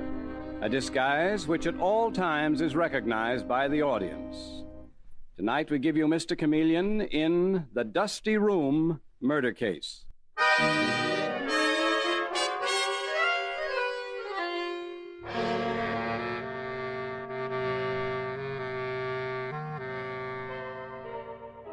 As the curtain rises, we look into the study of an old mansion in Midtown New York. A man about 50 sits at an old-fashioned oak desk, a telephone receiver at his ear, ready to speak the words that bring up the curtain on one of Mr. Chameleon's most interesting murder cases. The man at the desk is the wealthy inventor, Hiram Stevens, and we hear him speaking into the phone. Hello. Hello there, Fitch. Connection was broken. I'll go back to where I was. No, I didn't misunderstand you. I know exactly what I want to do. I know what you mean. Just follow out my orders, that's all you have to do. All right, then come out here. All right, Fitch, I'll be waiting for you. Guess that'll fix him. Hey, what's that? Hey, stop it! Stop it! Stop it! Oh, you murdered me. Uncle Hiram! Uncle Hiram! Uncle Hiram, is anything wrong? Open the door. I can't get in. What's the matter, Dick? I heard shots coming from Uncle Hiram's study, Tina. Now I can't get in, and he doesn't answer. Well, let's go inside then, Dick. Well, how? He's evidently locked the door. Oh, here's a chair. Oh. Get up on it, Dick, and look through the transom. Oh, I'd forgotten the transom. Tina! Tina! What? Uncle Hiram is slumped over his desk. He's committed suicide. Suicide? Let me get up there too, Dick. No, it's horrible. His head is almost blown off. You'd get sick. Come down from that chair, Dick. Try to break the door in. We must get in there. If you can't do it, I'll run out and call the gardener. No, don't call anybody. I'll ring the police.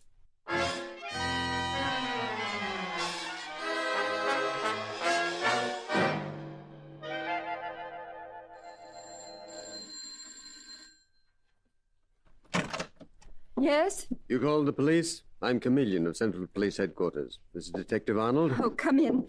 Dick! Dick, here are the police. Oh, yes. Glad to meet you, Mr. Chameleon. My husband's uncle committed suicide. The last thing we ever expected of him. But he had been brooding lately. Your uncle's name was Hiram Stevens, Mr. Dick Stevens, Mr. Chameleon. Will you take us to the body, please? It's in that room. But you'll have to break the door down to get in. Uncle Hiram must have locked himself in first. Dave. All right, try your keys. Okay, Mr. Chameleon. Lock turns all right, but nothing happens.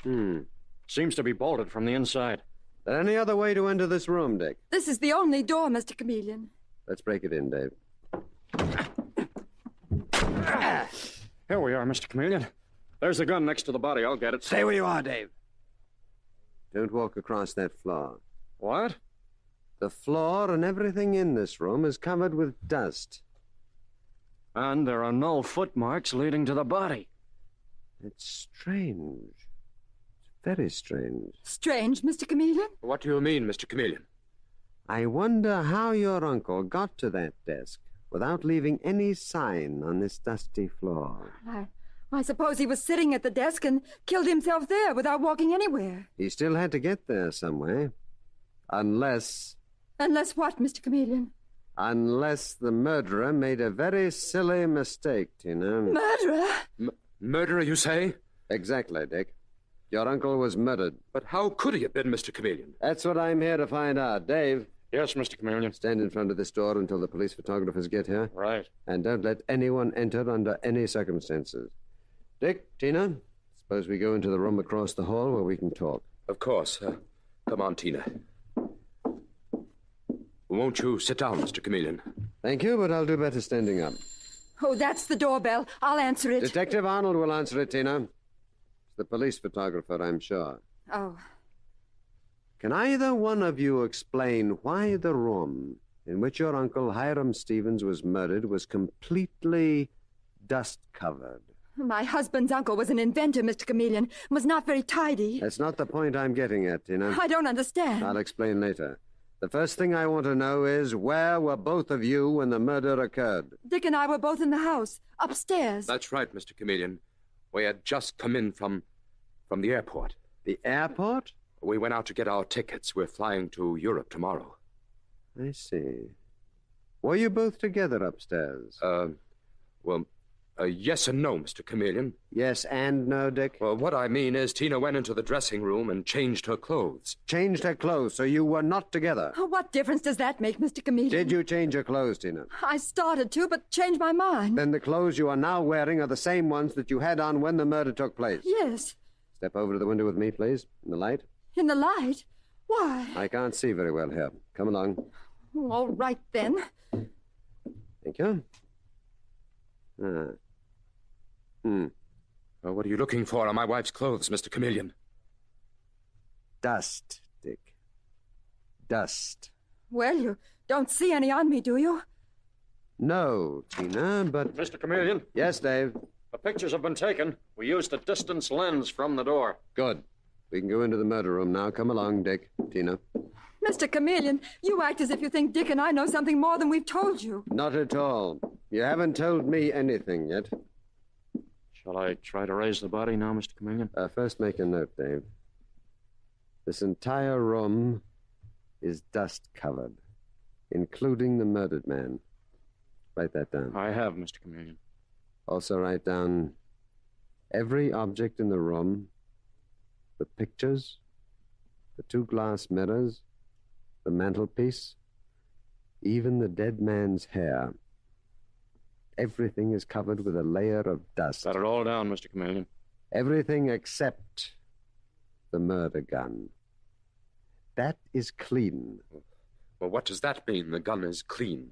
Obviously, the murderer threw it on the desk to make it look like suicide. I tell you, Dick, Mr. Chameleon suspects you of murder. Suspects me? Why should he, Tina? Dave, let's raise the body from the chair. Yes, sir. You take this side. I'll take the other here. Exactly as I guessed, Dave. The only spot in this room that's not coated with dust is the seat on which the unfortunate man was sitting. There's no dust on the seat of his trousers. Well, I'll be... Dick, you and your wife go back into the living room. I'll see you in there in a few minutes. This is outrageous. It's a murder investigation, ma'am. Now do as Mr. Chameleon says. Oh, all right, then. We'll be in the living room, Mr. Chameleon. What's it all about, Mr. Chameleon? Those 2 people were at the airport arranging to fly to Europe, Dave. Uh-oh. Tomorrow. So there you are. They could have killed their rich uncle, left a perfect suicide set behind, and been off like birds in the air. Tomorrow. But I can't figure that dust, Mr. Chameleon. The dust, Dave, would make it seem that no one had entered or left the suicide room, and that the dead man had been lying there for days. But how did all the dust get here? The dust was sprayed in here, Dave. Probably with an insecticide sprayer, like the kind used to spray plants. What do you think of that? Have the house and grounds search for the sprayer. Call headquarters right away. Shall I use this phone? Yes. Also order men with vacuum cleaners out here from headquarters. Vacuum cleaners? Mm-hmm. Have this room vacuumed. Send the dust they collect to the lab for analysis. Okay. Say, Mr. Chameleon, look here. This notepad attached to the telephone. Yes, I've already seen that, Dave. Murdered man was evidently phoning a man named Fitch just before he was killed. Yes, the pad says, call John Fitch about changing papers. I wonder what that means. While you're phoning headquarters, I'll go in to see Dick and Tina. Mr. Chameleon. Yes, Dick? I've been talking to my wife, Tina. Yes? She says I should make a clean breast of one thing. Of what? She thinks I should tell you I'm the sole heir to my uncle's considerable fortune. That's interesting. Interesting? Is that all you have to say, Mr. Chameleon? There is one thing certain, Tina. If you told your husband to say that, you have supplied him with a motive for murder. Why? Oh, there's the doorbell again. May I answer it this time, Mr. Chameleon? Yes, go ahead, Dick. Why, Mr. Fitch. Oh, hello, Dick. Will you tell your uncle I'm here with the papers he telephoned for? My uncle has been murdered. What? Murdered?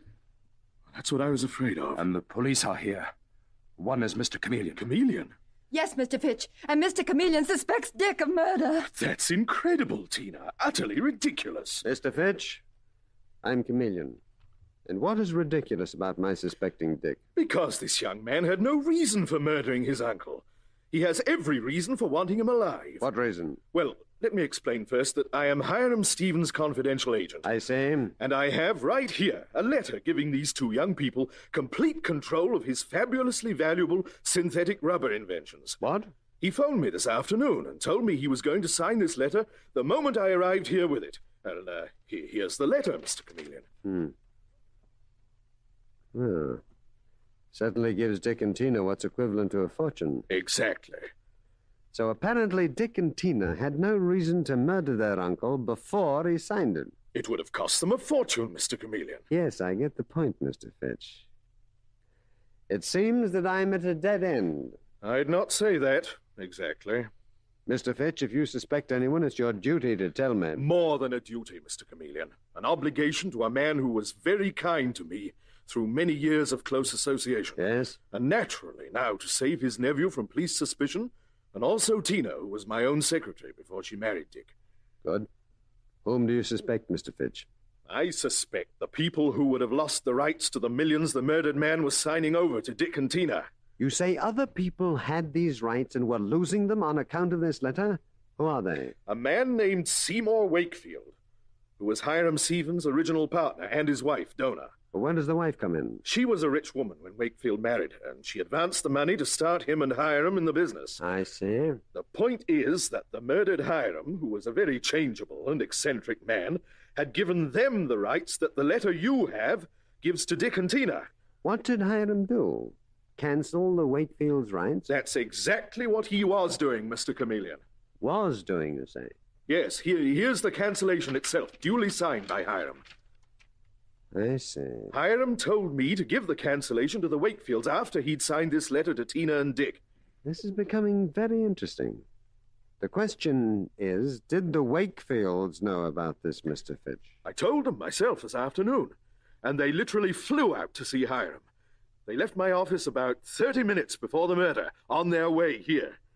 What it sums up to, then, Mr. Fitch, is that if Hiram had lived long enough to sign this letter to Dick and Tina, the Wakefields would have lost a fortune. Yes. And when I informed them, they said they would kill Hiram before they'd let him take the control from them. I see. Well, there's no time to waste. May I keep these papers? Certainly. You know where the Wakefields live? Oh, I have their address, Mr. Chameleon. I'll give it to you. Thank you, Tina.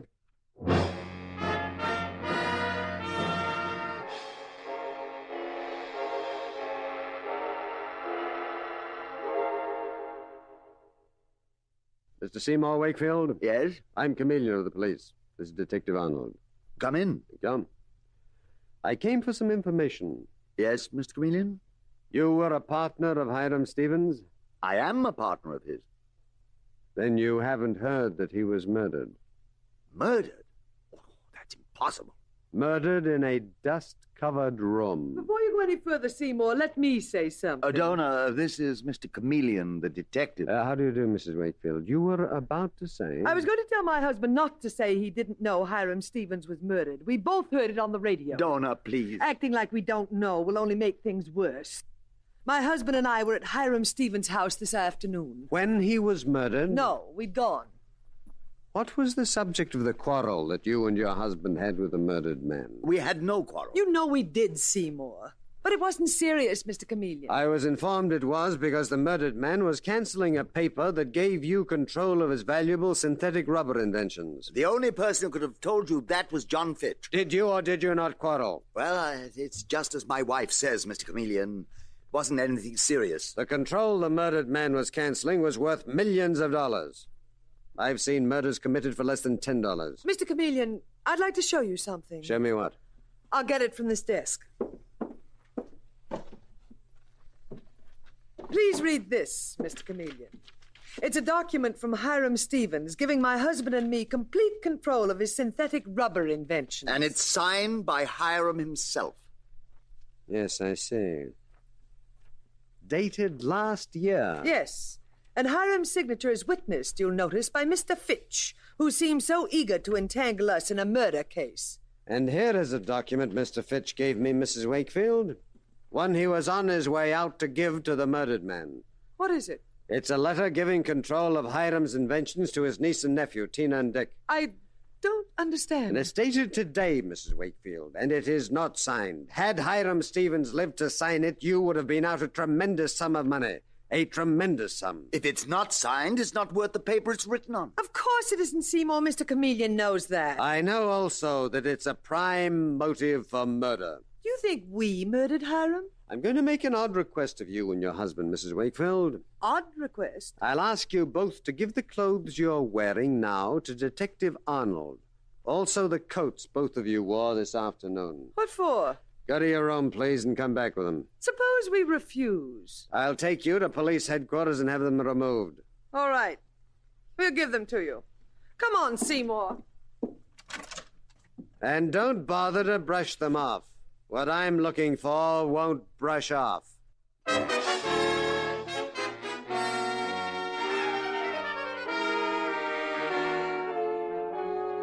Mr. Chameleon and the Dusty Room murder case continues in just a moment.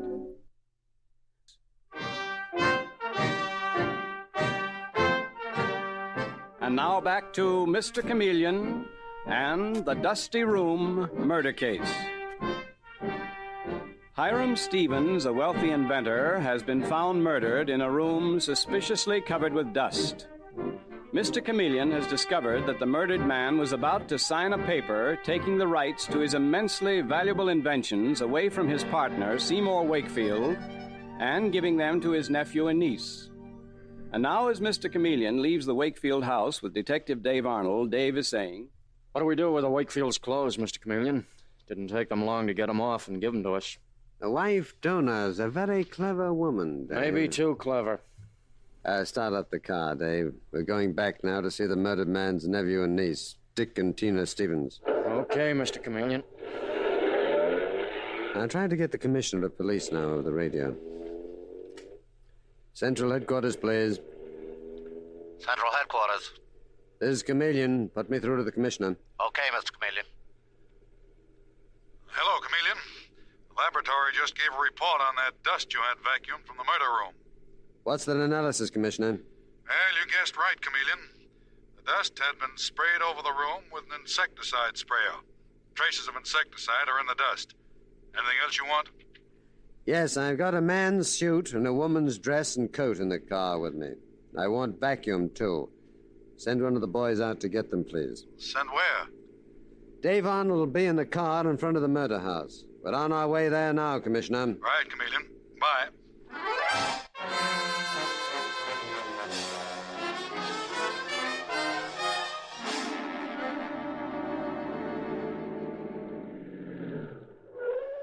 Dave, you wait here in the car until the commissioner sends out for these clothes. I'll go in now to see Dick Stevens and Tina. Okay, Mr. Chameleon.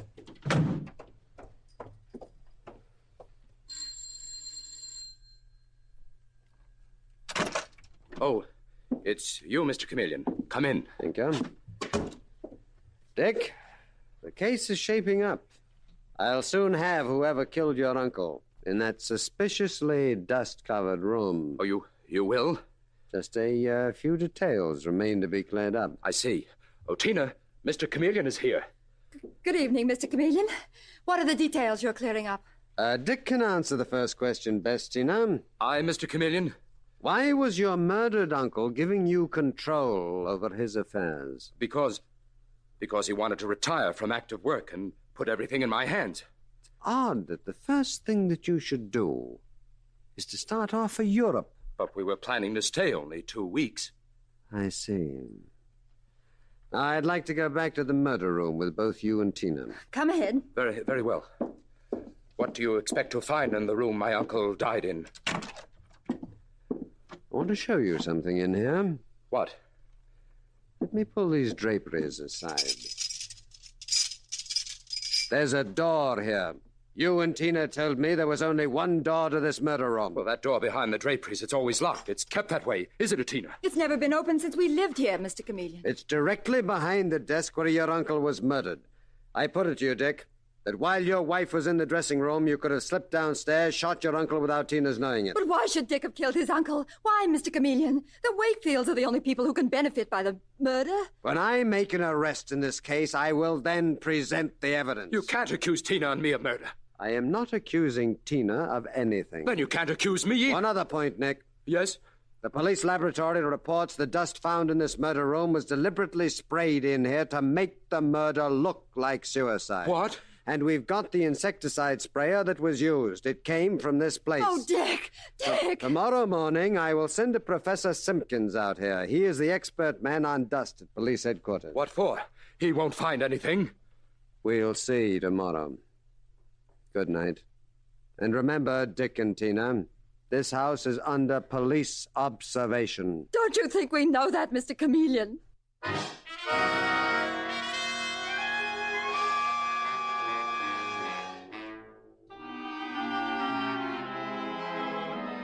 And the next morning, we find Mr. Chameleon in disguise as Professor Simpkins, police laboratory dust expert, with Detective Dave Arnold outside the murder house. And Mr. Chameleon is saying, All right, Dave. We're ready for the kill. I've got all the papers and the other evidence here, Mr. Chameleon. Maybe I should say Professor Simpkins. You certainly look like one in that disguise. You have Seymour Wakefield and his wife down in the house? Right. And Mr. Fitcher's in there, too. Good. Let's go, Dave. Now, inside the murder house, we see Mr. Chameleon disguised as Professor Simpkins, a very learned-appearing man with horn-rimmed glasses, speaking in the voice of his disguise as he says to Dick Stevens and his wife, Tina. Mr. and Mrs. Stevens, believe me, I feel most unhappy to reveal certain findings to seemingly respectable young people like you. But appearances sometimes are quite deceptive. Quite deceptive. Oh, what are you getting at, Professor Simpkins? They reveal that you, Mr. Stevens, purposely and with malicious intent sprayed the room where your uncle was killed to deceive the police and make his murder appear as a suicide. And our Mr. Chameleon requested me to so state to you. Mr. Chameleon is trying to pin a murder on me to keep up his own reputation. Still behooves you, young man, to speak that way of an officer of Mr. Chameleon's reputation, especially since the murder evidence was found on your premises after an attempt was made to put the crime on others. And I know who those others were, Professor Simpkins. Did, Mr. Seymour Wakefield? Indeed. And how did you and your wife explain that on careful analysis, I discovered dust from the murder room on the clothes both you and your wife like? You see, Your Honor, Chameleon knew you were lying when you said we left this murder room before Hiram Stevens was murdered. So, you were in the room during the murder? Professor Simpkins, we came here after Hiram was killed. We opened the door behind his desk and a lot of dust fell all over us. But we didn't go in. My laboratory findings revealed dust from the murder room in your clothes. Unmistakable evidence of murder. Say that again, I'll choke you. Stay put, Wakefield, or Don't else... manhandle me, Detective Arnold. Professor Simpkins. You something to say, Mr. Fitch? Your findings prove what I told Mr. Chameleon. You told him, Mr. Fitch, that Seymour Wakefield and his wife killed Hiram Stevens to prevent his giving the control of his valuable inventions to Dick and Tina Stevens. Yes, and I was right. You showed Mr. Chameleon a document of control in favor of Dick and Tina from their murdered uncle, but never signed by him. That's correct, Professor. I also showed him a paper cancelling a similar power in favor of the two murderers, Seymour and Dona Wakefield. Quite so, Mr. Fitch. And that paper was signed by Hiram Stevens. And that is where you tripped yourself, Fitch. And this woman, Tina Stevens, your former secretary. You're not Professor Simpkins. You're Mr. Chameleon. Mr. Chameleon in disguise. Handcuff Fitch to Tina Stevens. No, help me, Mr. Fitch. What absurdity is this, Mr. Chameleon? You planned the murder, Fitch. You dreamed up the idea of a dust-filled suicide room. That's right, Mr. Chameleon, he did. But you fired the murder shots, Tina. If she did, I didn't know it, Mr. Chameleon. You're both equally guilty, Fitch. A clever scheme. This woman, Tina Stevens, your former secretary, married Dick for only one reason. I married him for money. Why else? Shut up, Tina. I'll put the record straight, Fitch. The unsigned letter that you gave me purporting to turn the murdered man's rights to Tina and Dick was typed by you. It was a complete phoneme. How can you ever prove that? And the signed cancellation you used to throw suspicion on Mr. and Mrs. Wakefield was a forgery, and I will put expert after expert on the witness stand to prove that it was. Isn't that right, Tina? Yes. Fitch himself forged it. You brainless idiot, Tina. Dave, write out a confession for Tina to sign. That's all that's needed to close the Dusty Room murder case.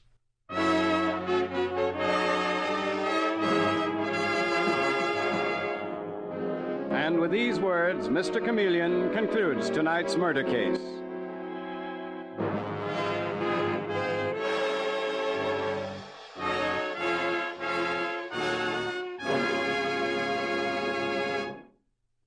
This is CBS, the Columbia Broadcasting System.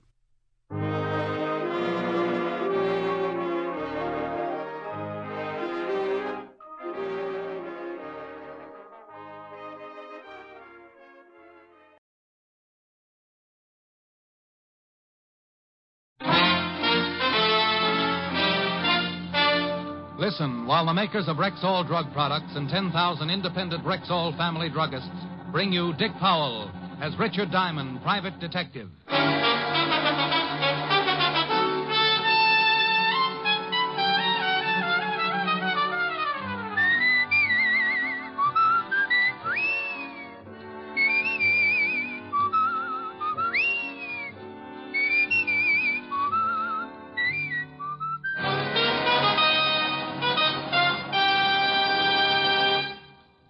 Good evening. This is your Rexall family druggist with a welcome from the 10,000 independent druggists who have made the word Rexall part of our own store names. We've done that because we recommend and sell the 2,000 or more drug products made by the Rexall Drug Company, like Rexall Mineral Oil, for example. This is the mineral oil specially refined for extra heavy body. What's more, Rexall Mineral Oil is tasteless, odorless, colorless, non-irritating, and non-habit forming. Quality like that is what we family druggists are talking about when we tell you you can depend on any drug product that bears the name Rexall. Good health to all from Rexall. Now your Rexall family druggist brings you a transcribed half hour with Richard Diamond, private detective, starring Dick Powell.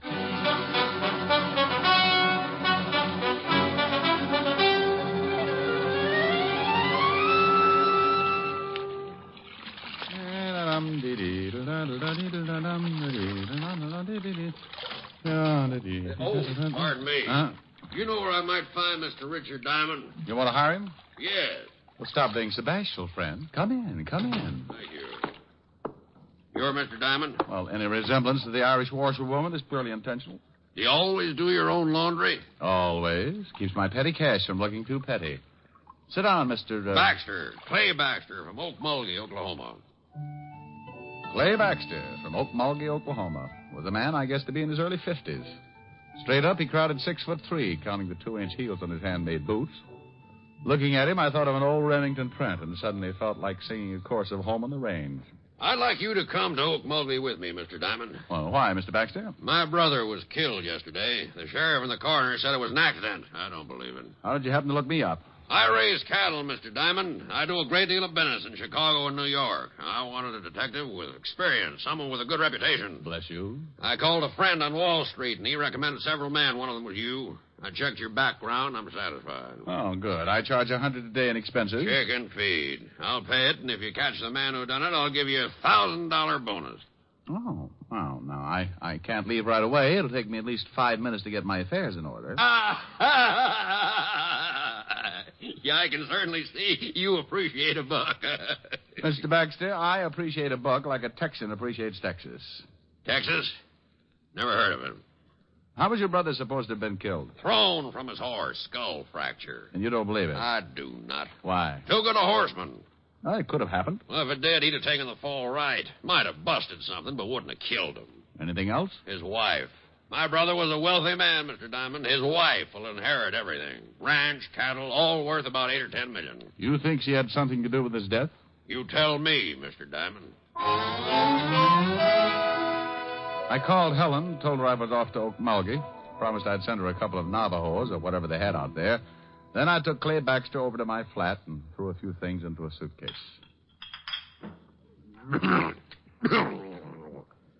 Oklahoma's dry. So's Richard Diamond. Might get arrested. I don't want to leave it here. Wouldn't make any difference if it was empty, would it? No. Got a couple of glasses? A fifth usually adds up to a full evening, but that's only when Clay Baxter isn't around.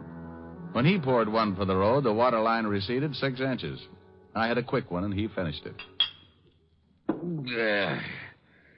How'd that soldier? How do you feel? Oh, lively. Why don't we forget the plane? You just start running for the window, and I'll climb on.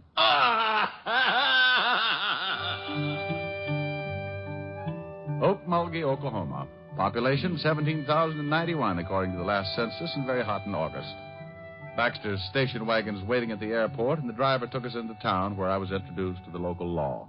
This here's Sheriff Billings. How are you, Sheriff? Jim, this is Mr. Diamond. He's a private detective from New York. Howdy, Diamond. Howdy.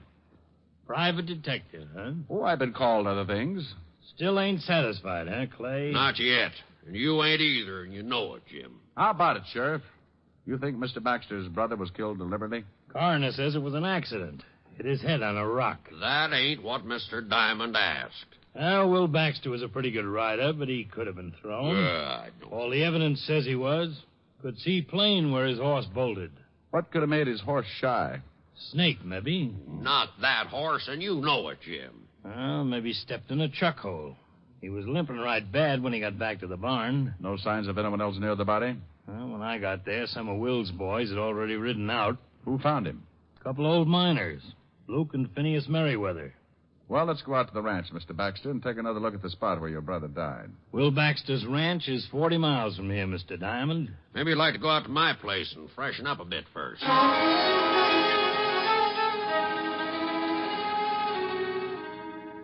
You go ahead and shave and shower. I'm going to go build me a drink. Hey, this is quite a place, Mr. Baxter. Glad you like it. Take a swim in the pool if you'd want, but watch out for the catfish. Catfish? Why, I'm a bachelor. Don't use the pool much, and I don't usually have guests. Love catfish for dinner, so I keep them in the pool. I caught a guy once floating bodies in his bathtub. Don't say. Funny, Harvey. I showered and shaved and met Baxter out by the pool where he was feeding his catfish. I watched a pound of liver disappear like lychee nuts in the Tong War. And we all headed back to town where we picked up Sheriff Billings. 40 miles later, we pulled up in front of the late Will Baxter's ranch. A little different architecture, but just as impressive as my client's.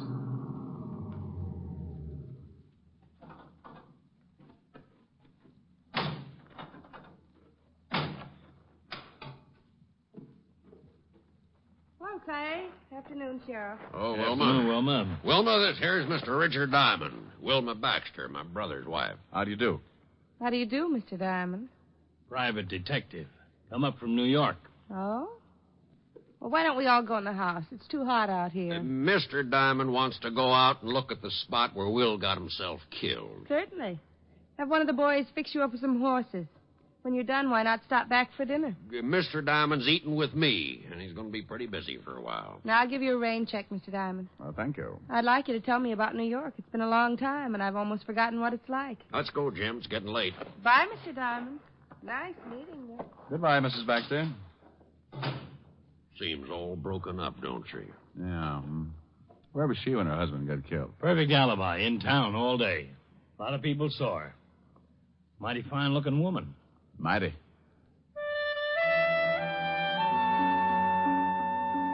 We all rode down to the stables, and one of the hands saddled up 3 horses, and we started out across the open desert. For a man who had spent all his life riding around in taxicabs, the experience was just short of agonizing. Just up ahead, Diamond. Swell. Never rode much, did you? No, I always bounce like this. Like to make my money belt jingle. Well, there it is. Whoa. Yeah, whoa. Oh. Well, here's where they found the body. Now, what did he hit his head on? That rock right there. Mm-hmm. Did you take an impression of the wound to see if it matched? Nope. Well, why not? Never thought about it. Well, that's a pretty good reason. Anyway, let's dig that rock out and take it back with us. I spent the next minutes limping around looking for something and came up with nothing except a longing for a hot Epsom salts bath. We dug up the large rock and took it back with us to Wilma Baxter's ranch. Whoa!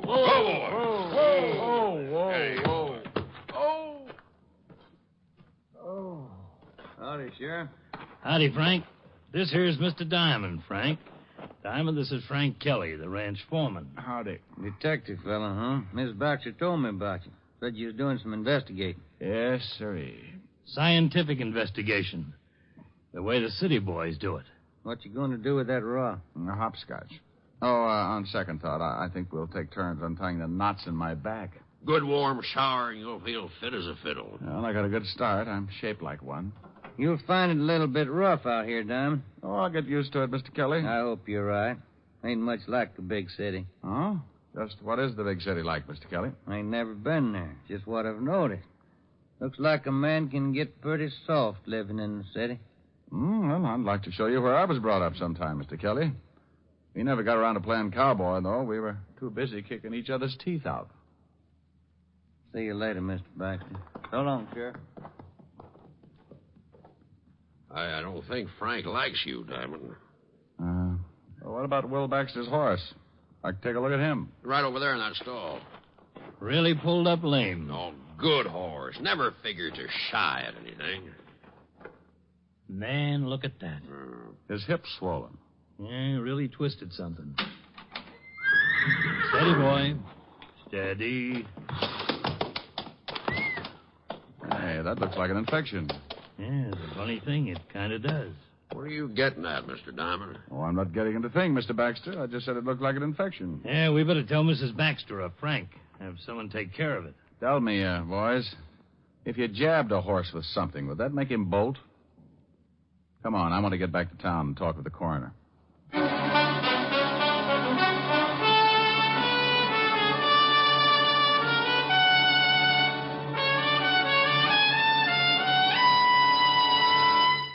Before we continue with the adventures of Richard Diamond, private detective, here's your Rexall family druggist. Last week, a customer said to me, I wish I knew some way to be sure I'm getting enough vitamins. Some way that's easy, yes, and inexpensive, too. Why, ma'am, millions of people have found a way to do that. They take Rexall Plenamins. Plenamins? Rexall's popular multivitamin capsules. Just 2 Plenamins a day give you more than your minimum daily requirement of every vitamin for which such requirements have been established. Well, you can't expect much more than that. Yet Plenamins do give you more than that, for they also contain valuable liver concentrate and iron, plus other factors of the vitamin B complex. Say, they must be expensive. On the contrary, ma'am, Rexall Plenamins cost you only a few pennies per day. Ask for Plenamins at Rexall drugstores everywhere, and remember, you can depend on any drug product that bears the name Rexall. And now back to tonight's adventure with Richard Diamond, private detective, starring Dick Powell. Now, look here, Jim. Ain't my word good enough? Why, sure it is, Coroner, but Clay hired Mr. Diamond to do some investigating, and he's doing it.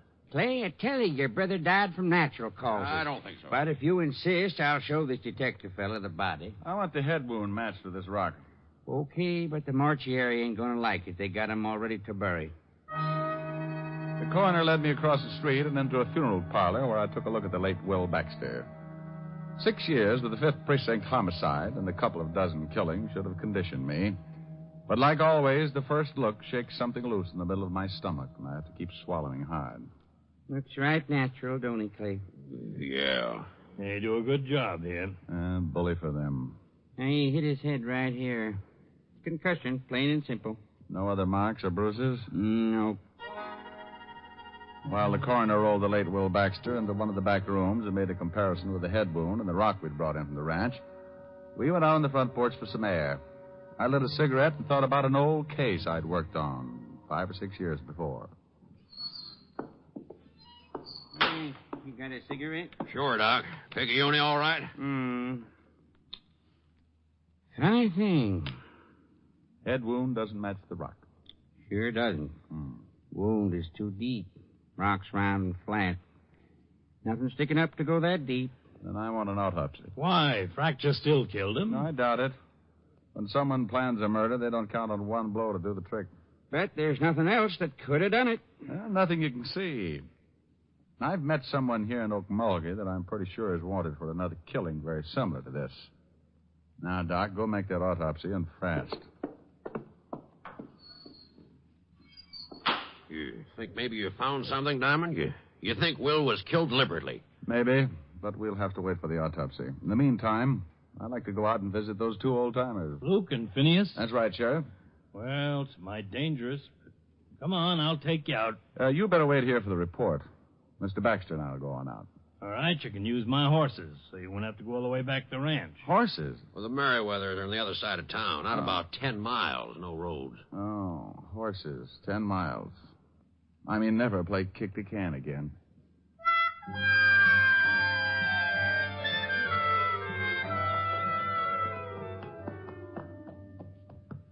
Oh.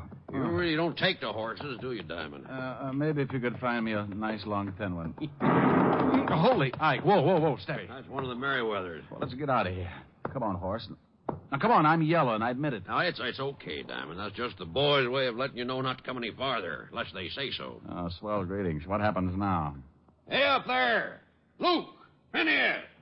What you want? It's Clay Baxter. I got a friend here who wants to talk to you. Phineas? Yeah, Luke? Hey, Baxter. Got some friend who wants to palaver. I don't feel like palavering. Better shoot him.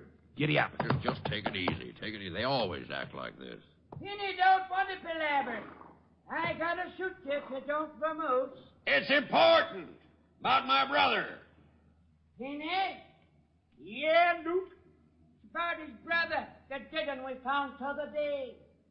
Oh, all right, I guess. Let one of them come up. Baxter? Yeah, Luke? Send your friend on up. And up I went, leaving my better judgment running off across the desert. I climbed a small hill and found myself standing at the entrance of an old mine shaft. Luke and Phineas and Merriweather stood on either side, shotguns ready, pointed right at my chest. Start talking. Well, gentlemen, my name is Diamond. Don't pay no import to names. What do you want? Just wanted to ask some questions about the man you found the other day. You a policeman? Well, kind of. Shoot him. Oh, now, wait a minute. I'm not a real policeman. Then what are you? I'm a private detective. Luke? Yeah. What's the matter? It's an honest profession. Fellow's got to make a living. You a real live private detective? Well, I'm a private detective. The real live part I'm depending on. Well, my goodness gracious. Come on in and have some victuals. Huh? Why, mister, me and Finney read all them stories about you fellas. Uh-huh. We filled up one whole tunnel with old detective magazines. You fellas really are something. Wait a minute. What's wrong? Let's see your badge. Oh, yeah. Sure. There you are. Oh. Yes, sir. Well, I'll be dogged. Come on in, friend. Come on in. I'd like to ask you some questions about this here Dick Tracy fella. Well, 1 minute I'd faced 2 shotguns. The next I was turned into an honored guest. I had coffee and biscuits with Luke and Phineas and answered enough questions about the private detective business to fill a dime novel of my own. I squeezed in enough questions to find out that the boys hadn't seen or found anything unusual when they discovered Will Baxter's body.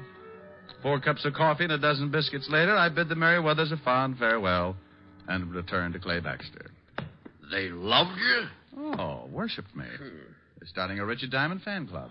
Well, did you find out anything? No. Well, give me your hand. I'll help you up on your horse. Oh, couldn't I just walk back? Come on, horse. Hold still. Steady, boy. Clay Baxter, sitting in his saddle, had leaned down and grabbed my hand to help me up on my horse, and that was when he got it. His horse took out with the wounded man still up and hanging on. I booted my horse in the ribs. Oh!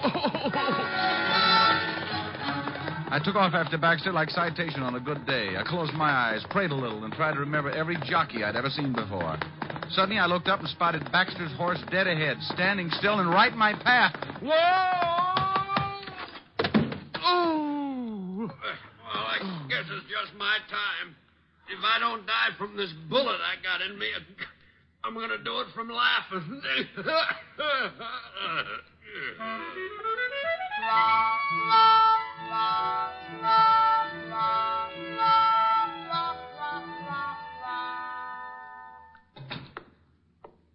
How is he, Doc? Oh, he'll be all right. Bullet went clean through, just under the collarbone. Didn't break anything. How do you feel, Mr. Diamond? Crippled. Any idea who shot Clay? No. Clay said he thought it might have been the Merriweather boys. No, it couldn't have been. Why not? No, the Merriweather boys use shotguns, not rifles. What about that autopsy, Doc? Well, go on. What about it? You was right. Will Baxter didn't die from a skull fracture. What was it? I don't know what was used for sure. A long, thin instrument. Whoever did it pulled the lower eyelid down, killed Will Baxter by jabbing something through the eye into his brain. Probably hit him over the head to knock him off the horse, and then got down and made sure. Yeah, and then jabbed his horse in the flank to make him bolt. Nasty way to kill a man. Well, it's been done before. Not a man's way of killing. Wilma Baxter was in town all day. When Clay comes around, tell him I borrowed his station wagon. Going out to see Wilma? Going out to her ranch. I want to take another look at Will Baxter's lame horse. And, Doc, I want to borrow a pair of surgical probes.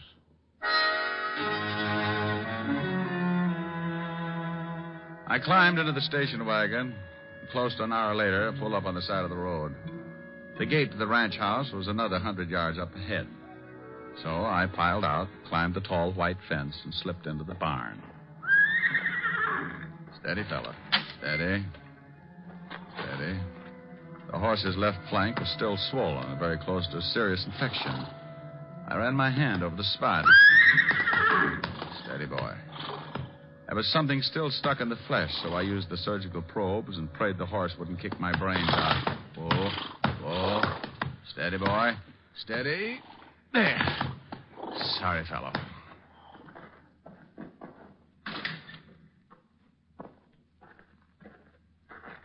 I didn't know you were a vet, Mr. Diamond. Huh? Oh, good evening, Mrs. Baxter. You know, in this part of the country, you can get shot for horse stealing. Oh, not stealing. Just taking this out of your horse's flank. What is it? That's a piece of a long needle. Might be a hat pin or something. I think you'd better tell me what this is all about. Oh, certainly. Your husband was murdered. That's impossible. Suit yourself, but he was. Somebody hit him over the head, knocked him from his horse, jabbed this needle into his eye, then jabbed it into the horse's flank so the horse would pull up lame, look like he'd shied. The killer tried to shoot me this evening, but he missed and got Clay Baxter instead. And who do you think did this? I don't know. The method doesn't fit a man. A woman, then? Well, the blow on the back of the head rules out a woman. Too much force. What have you got left? What I started with. A man. And a woman. Very interesting theory. Mm-hmm. You're from New York, aren't you? I've been there. I thought so. Your face is familiar. I haven't been to New York in at least 10 years, Mr. Diamond. Oh, funny. Well, I've got to go out to the Merriweathers. Those two old miners who found my husband? Mm-hmm. They saw the murderer. What? Yeah, that's why I know how it was done. I was out there earlier, and I've got to go back after a sworn statement. Well, why didn't they speak up before this? Afraid. Said it was none of their business. See you later, Mrs. Baxter.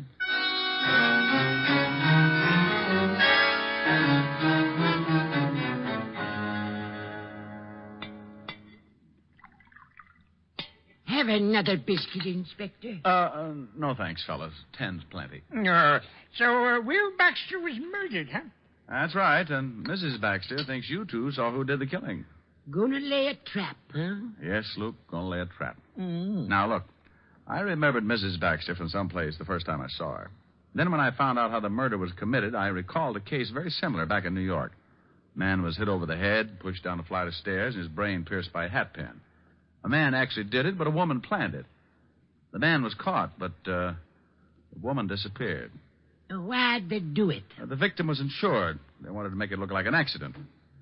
Well, come on, we better spread out. We should have company pretty soon. The two old-timers took off their coats and gave me some beat-up pants, which I stuffed with pillows and blankets. In 5 minutes flat, I had two dummies sitting with me at the little table. You think they'll fall for it? Well, you can't tell, but you two go on outside and wait until somebody comes in.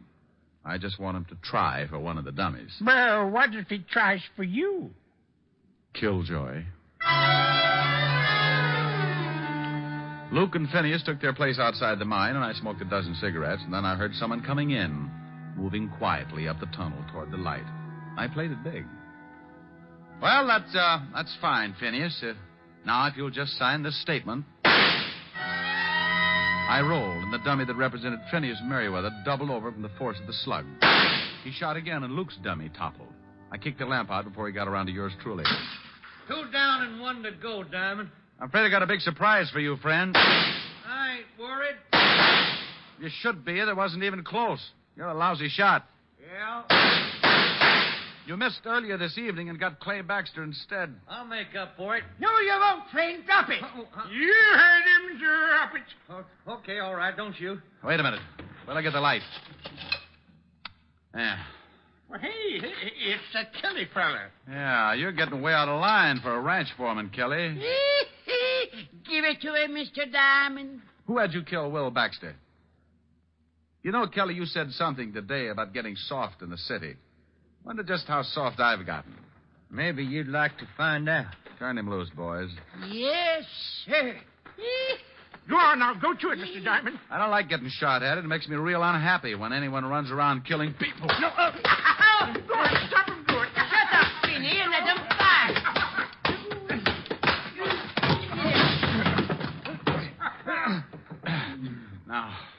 Now, Kelly, why'd you kill Will Baxter? Wilma Baxter talked me into it, promised me a share of the range. And for that, you killed a man, huh? It's a big range. Oh, get up.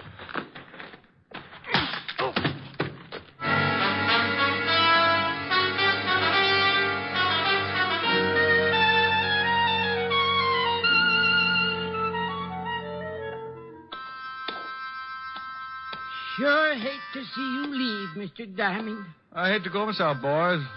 Love them biscuits. Maybe we'll get up and see you in New York sometime.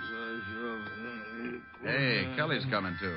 Doesn't like being tied to a horse like that, I guess. Finny.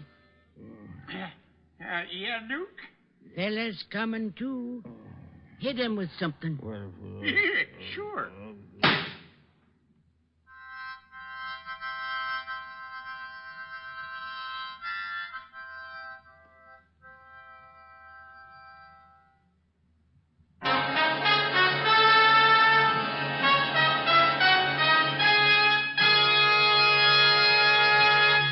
Again, here's your Rexall family druggist.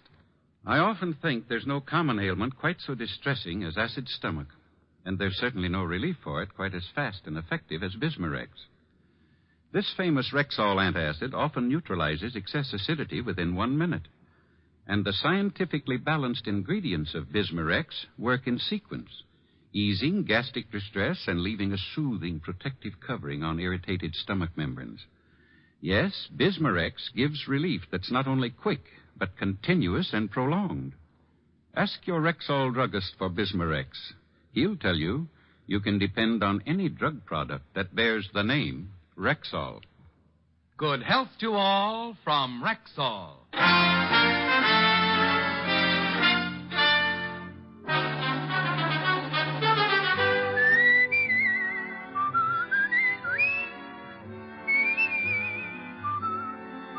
Richard Diamond, Private Detective, stars Dick Powell in the title role and is written by Blake Edwards, with music composed and conducted by Frank Worth. Featured in tonight's cast were Hal March, Arthur Q. Bryan, Virginia Gregg, Barton Yarborough, Wilms Herbert, and Wally Mayer. Richard Diamond, Private Detective, is transcribed in Hollywood by Jaime Del Valle. This is Bill Foreman inviting you to be with us next Wednesday at this time, when we will again bring you Dick Powell as Richard Diamond, Private Detective.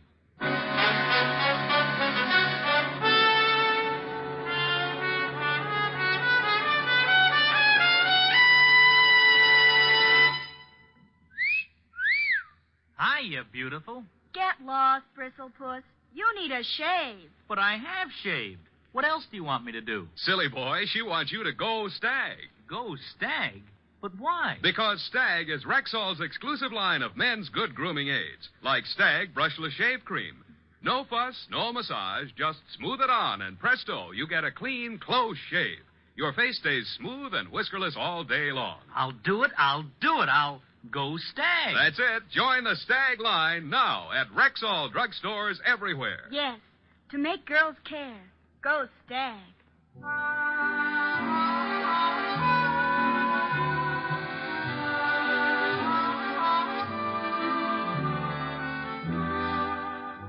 Next week, both Groucho Marx and Bob Hope will be back on NBC.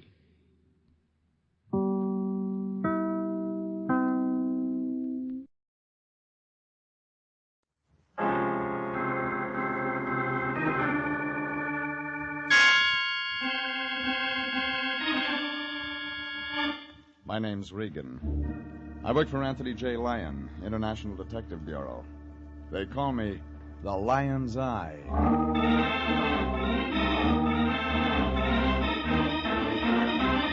Wednesday at 9, and CBS brings you Jeff Regan, Investigator, starring Frank Graham as Regan with Frank Nelson as Anthony J. Lyon. So stand by for mystery and suspense and adventure in tonight's story of The Lady from Brazil.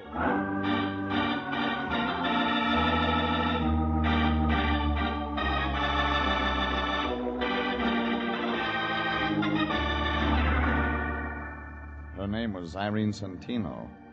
The lady from Brazil, the Lion called her. He figured it for an easy trace job. Something for missing persons, only when we do them, the Lion gets paid. Yeah, the program said it was simple. Except before we wound it up, there were a couple of added attractions. A doctor who didn't do any doctoring, a nurse with a built-in temperature, and a couple of blackouts that were meant to be permanent. And guess what? In that last part, I was supposed to be the star. Anyhow, it all began late last Monday. I was home. My boss, Anthony J. Lyon, knocked on my door. And that's when I made my first mistake. I let him in. Regan, I'm glad I found you in. I'm just on my way home from the office. You could have kept on going. I'm out of Johnny Walker. Oh, now, Regan, I didn't come by just for that. You got anything else? No. All right. As a matter of fact, I want your advice, Regan. Cut out starches and get some exercise. What else? What would you do if you traveled 10,000 miles just to see your sister and then couldn't find her? I'd give up the search. You would? Why? I haven't got a sister. Oh, that's not what I'm talking about. You'd go to missing persons, wouldn't you? Sure you would. But if you knew your family in a foreign country would become greatly alarmed at this sort of notoriety, you'd look for your sister in another way. You'd hire a good private detective. Now, isn't that right? Come on, Fatso, put it on the road. What do you mean? I'm just posing a simple problem. And you've got an angle somewhere. All right, we have a new client. Her name's Irene Santino. She's from Brazil, Rio. Fine family, Regan. Coffee. She's engaged international to locate her younger sister, Carmen. I'm no St. Bernard. You'll do till I can feed one. Oh, now, I know you've been working hard lately, but, Regan, this is one of those occasions when I'm proud to be a part of our profession. We have an opportunity to help a young lady in desperate straits and at the same time secure goodwill from South America. Ever hear of the State Department? Of course I have, but they can't do it all alone. It's up to individual citizens to take responsibility, too. And that's the only reason you want me to find a sister? Absolutely. Now, Miss Santino is taking an apartment at this address. Here, go see her, comfort her, let her know International and the United States of America will do everything possible to locate her lost sister. Yeah. That all? That's enough. What'd she pay you?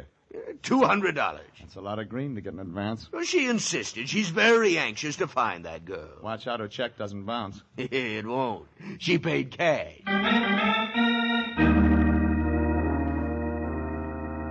That $200 was already making a lump in the Lion's coat, and I knew the next spot for it was his mattress. Well, maybe that's the reason he's a bachelor.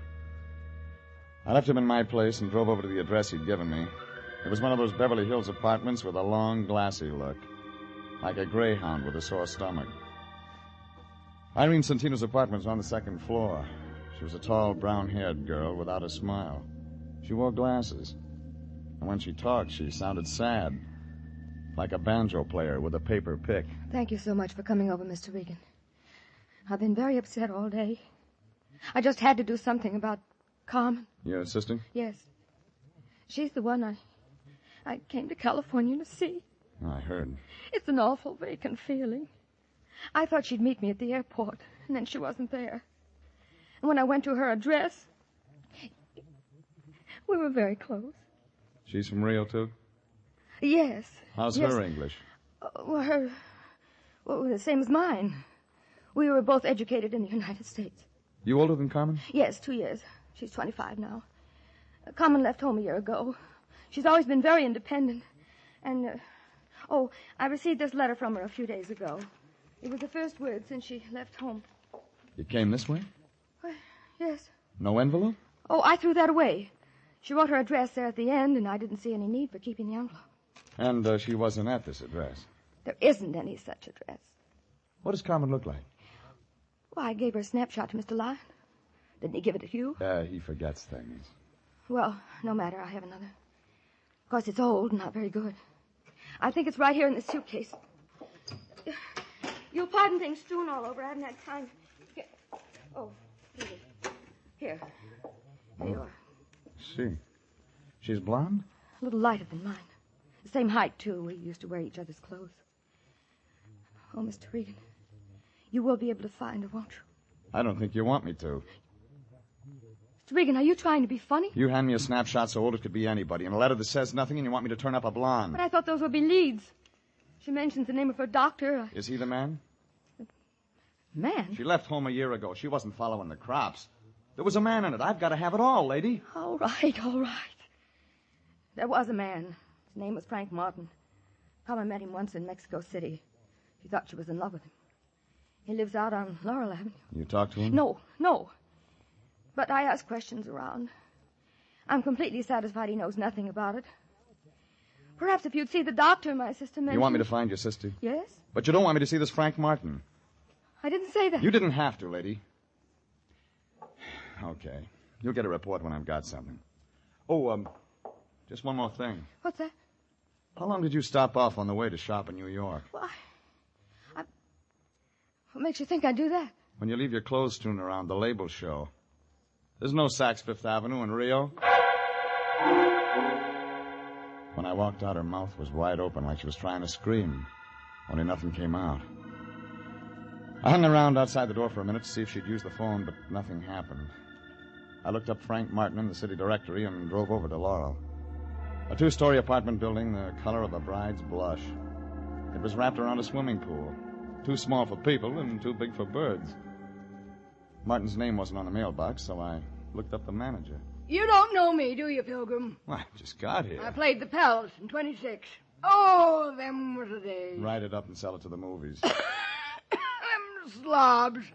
Central Casting called me in 4 years. Got a card? Afros, SAG, and the Musicians Union. I play French horn. None of them call me. I figure it's television. No union yet. I'm looking for a man named Frank Martin. Now, look, if you got trouble, stay away from Frank. He bruises easy. And you're just a mother to He's him. a nice laddie. Now, remember what I tell you. Sure, huh? sure. All right. Come on. I'll show you. Thanks. That's him. Up there. He stays in one key. All the time. A low one. You said that once. Well, here we are. You know, I kind of like you. You get around. Ever run into Mervyn Leroy? Not yet. If you do, mention my name, will you? Sure. What is it? Just say that Trixie Finnegan was asking for him. He'll remember old Trixie. How could he forget? You're not a woofing, you know. Come on in, it's unlocked.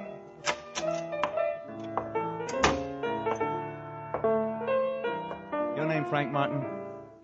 Yeah, who wants to know? My name's Regan. I'm a private investigator with the International Detective Bureau. Wrong steer, Gumshoe. I don't need one. I'm not looking for work. I'm looking for you. What'd you say it was? Regan? Yeah. R-E-G-A-N? Regan. Regan. Just wrote that one. Pretty cute, eh? I'm looking for a friend of yours, Carmen Centino. Oh. How is Carmen these days? I don't know. But you said you were a detective. I did. You sound like an amateur to me. You sound like a guy with a chip on his shoulder. You sound like a lot of things. You trying to get tough, baby? It figures out when your name isn't on the mailbox. Yeah? Nobody'd ever write you. I'll just skip that, Regan. Well, who hired you to do what? Her sister's in town. She's looking for Carmen. Didn't know Carmen had a sister. What else? You're the boyfriend. Boyfriend. It's real good. Let me tell you what she's like, Regan. Eyes just right. Hair just right. Everything just right. Wait till you see her in a bathing suit. That's something, brother. She isn't wearing one in this picture. Let's see. No, it's a bad picture, Regan. Hardly looks like her, like she is. Ever met him like that? Well, we're going to be married, Regan. Only she decided all of a sudden she didn't want him. Just like that. It was her idea. Haven't seen her since. You try? Once. She moved, no forwarding address. That's all. Makes a good story. Yeah, but you don't believe it. Let me tell you the reason we broke up. It's a dilly. My hearing's good. Well, you've heard about the happy couple. The guy keeps getting loaded, can't lay off. Well, this is different. This is the big switch. Carmen. Yeah, Carmen. And why she was seeing a doctor? Carmen, seeing a doctor? Look, why don't you get out of here? We don't like each other. My sister thinks something might have happened to Carmen. She's scared. Yeah, some of us are scared part of the time. When somebody makes a lot of noise looking for somebody, then everybody gets scared. You scared, Regan? Yeah. What about? Carmen Santino. I might be looking too late.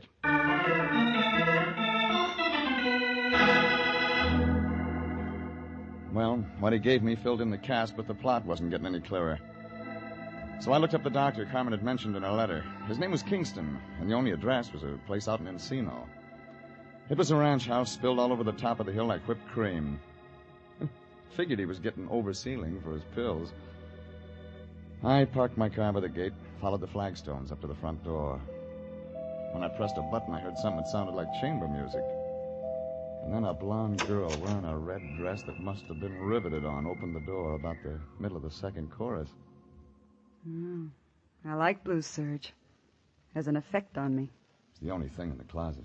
You fill it out nice. But you don't look sick. I want to see the doctor anyway. Come on in. We'll talk about it.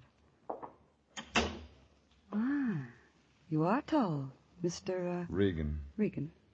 Who are you, Florence Nightingale? I hold the doctor's stethoscope. My name's Vivian Lytell. Mind telling him I'm here? He's busy. He just opened another bottle. Well, I'm right on time. Oh, Rex isn't sociable like me. He drinks alone. He gets more that way.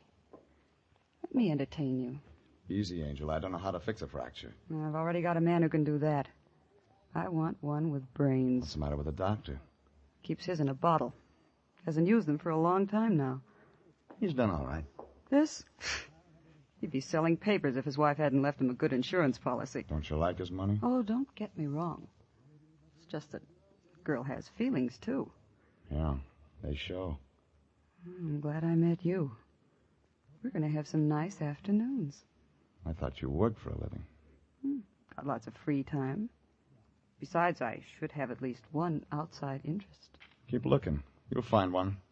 You smile good, but you talk nasty. I only came to see Kingston. Well, there's always the phone. Call and make an appointment. Now, get out. Oh, Vivian, about... Oh, I didn't know you had company. I'll talk to you another time. Just a minute, Doctor. This is Mr. Regan. Huh? He's your company, but he doesn't have a business card. Oh. Well, look, Mr. Regan.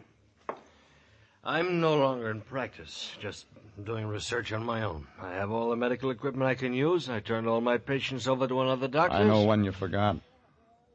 Well, tell me who.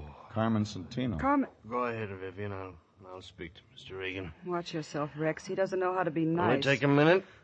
I'll crack some ice. You'll need a drink. She's a very fine nurse. Yeah. It's a nice uniform. Well, working on my own, very casual. You said I had a patient named Carmen... What was it? Carmen Santino. I'm afraid you're mistaken, Mr. Regan. Who told you that? Well, I read about you in a letter. That must have been another Kingston. There's only one with a license. You're a relative of the girl's? Friend. You're a detective, aren't you? Yeah. Want to show me your files someday? Why not today? This way, I keep them right here in my lab. Help yourself, Mr. Regan. Oh, you want a drink? Too early. You don't mind if I have one? Your house.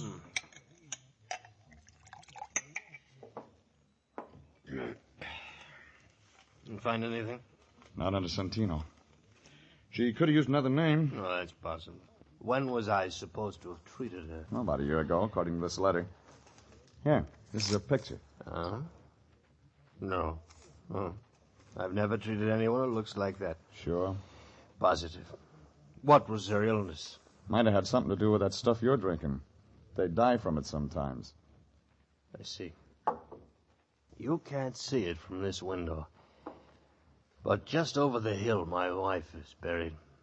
I had special permission from the county, of course, to bury her on my property. She was a great comfort to me. We were very close. I haven't been the same since she passed away. And that is why I am no longer in practice. I didn't ask for that. Oh, but you did, with your eyes. You're a strange man. Do you enjoy making a living this way, prying into other people's lives, searching for what is best left alone? Is he still here, Rex?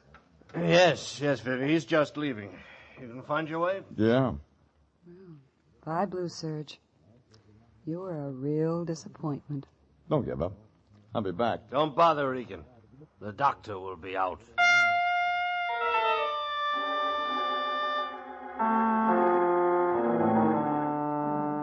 The whole thing looked phony, like a fan dancer in long underwear. But when I left the two of them, I was beginning to get an idea, just beginning. I walked over the side of the hill to look at that grave. It was there, all right, like he said.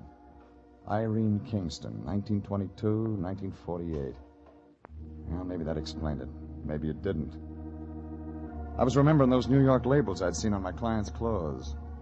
I called up a friend of mine in the CAA. He checked into it and told me nobody named Santino had come in from Rio on any flight in the last week. And the immigration people didn't have a passport or visa record on her either. I was home thinking about all this when my phone began ringing. It was Irene Santino, and she did all the talking. I tried to get you at your office, Mr. Regan, but no one answered. I had to speak to you. Well, what about?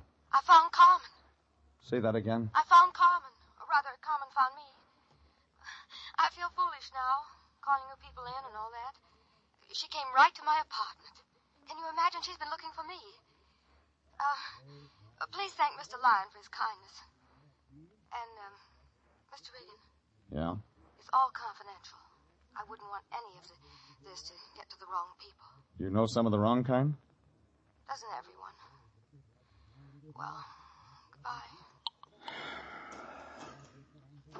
Oh, Regan, you run any expenses on this Santino thing? No. Good. It's all over. Well, how do you know? She just phoned me. Just came from missing persons. There's a cop there named Pini. Got an eye like an eagle. Had that other picture of the Santino dame with me. He took one look at it and opened up a file. What kind of file? Dead and unclaimed. What do you mean? The county buried her. Carmen Santino's been dead a year.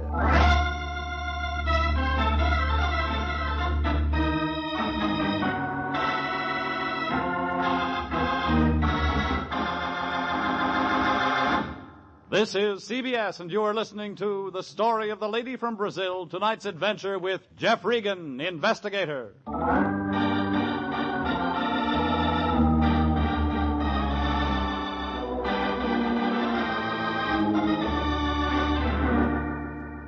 Well, it figured somebody was having nightmares. I didn't say anything to the Lion. I went down to the Hall of Records. There was a little guy sitting at the desk in vital statistics. His fingernails were dirty, and that wasn't a Harry Drucker haircut he was wearing. He was reading a dictionary, and he must have been at a good part, because he looked mad when I nudged him. No, we're not in a bus, buddy, so just quit shoving. I want some information. Public servant, that's what I'm here for. What kind of information Death do you want? files. You're such a morbid guy. You got lots of stuff on births and marriages. Why don't you ask me something about them? A girl named Carmen Santino died about a year ago. Tell me what from. Okay, take it easy. How do you spell it? Just like it sounds.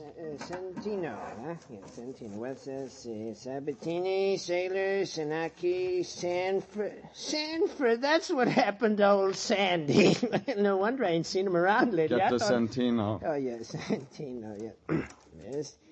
Santino. Date of death, 15 October 1948. Cause of death? Alcoholic poisoning. Yeah, that's right. How'd you get it? Never mind. Who signed the certificate? Rex J. Kingston, M.D. Okay. Now, here's one more for you. Look up Irene Kingston. The doc's wife? Look it up. Okay, yes. Let's see. Kingsley. Oh, here. Kingston, Irene, 13 October, 1948. Cause of death? You guessed it again. The same. Alcoholic poisoning. Hey, this guy couldn't keep a patient. Well, that filled it in. I could see the plot, but I wasn't sure of the ending. So I didn't waste any time getting over to Irene Santino's place. But I wasn't fast enough. The door was halfway open when I got there. All the company had left, but Irene was still around. She was sitting there looking at the phone like it was all she had to think about. Miss Reed. What's so funny? Excuse me for not getting up, but I didn't expect you. I told you I found my sister, didn't I? You told me, but you didn't tell me she was dead. I didn't even tell you that I haven't got a sister. Did I? Come on, lady, give it to me. What are you talking about? This little red spot on my arm. It doesn't look like much, does it? But you just wait, Mr. Regan. You just wait. You just wait.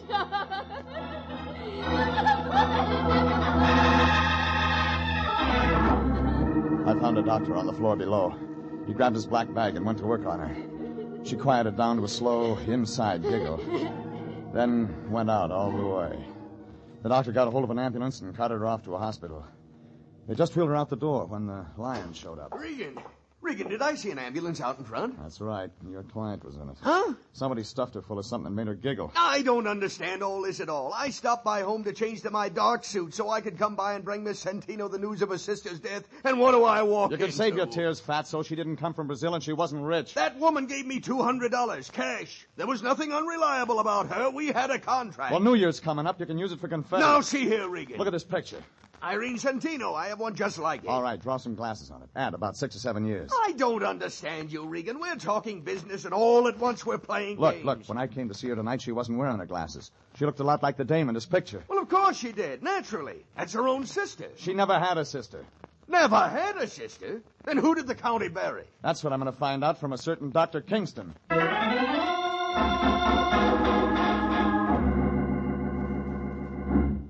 I had a feeling you'd be back. I built a fire. I forgot the marshmallows. We'll think of something else. I'm not mad anymore. I'm still looking for your doctor. Well, let me take care of you. I have a way with men. Didn't we do all this once before? Well, it's night now. I'm better with the lights low. You can ask me some questions. I know some swell answers. I'll bet. How do you like it? Your way. There. That's better. Now let's have a nice, quiet evening. Just you and me. That why you wore that? You like it? You got talent, lady. You'll discover me. There's been a famine of men like you. You don't look underfed. Come on, you haven't touched your drink. I want to see him. Oh, all right. We could have had such a nice evening. Rex. What is it? Mr. Regan's here again. Oh, yeah. Hello, Regan. Didn't I tell you I'd be out? You told me that, but you didn't tell me what I wanted to know. I had to go to Vital Statistics to get it. What? You don't have anything in your files about Carmen Santino, but you signed her death certificate. Now, you get this, Regan. I don't have to talk to anyone who comes here without a warrant, and you haven't got one. When I tell the city attorney's office what I've got, they'll have somebody out here to open that grave on the hill. What do you mean, Regan? Irene Kingston died 2 days before Carmen Santino of the same thing. Dr. Kingston signed both certificates, and he collects on his wife's insurance. Only I don't think his wife really died. I think that extra grave on the hill is window dressing. My wife didn't die, Regan. Where is she now? I don't know. But she could be around town using the name of Irene Santino. It was a shot in the dark, but it brought results.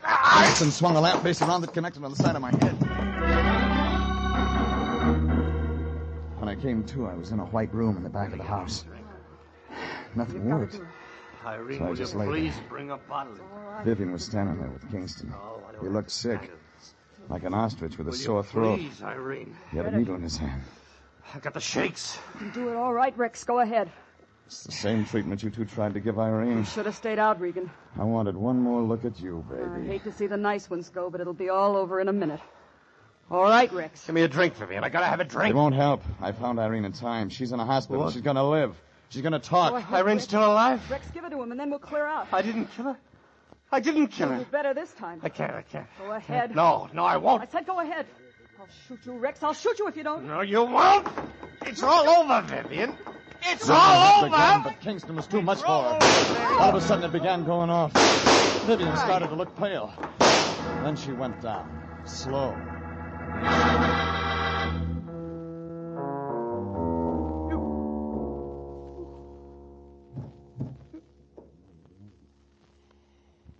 Oh, she deserved that. That's what you're going to tell the state?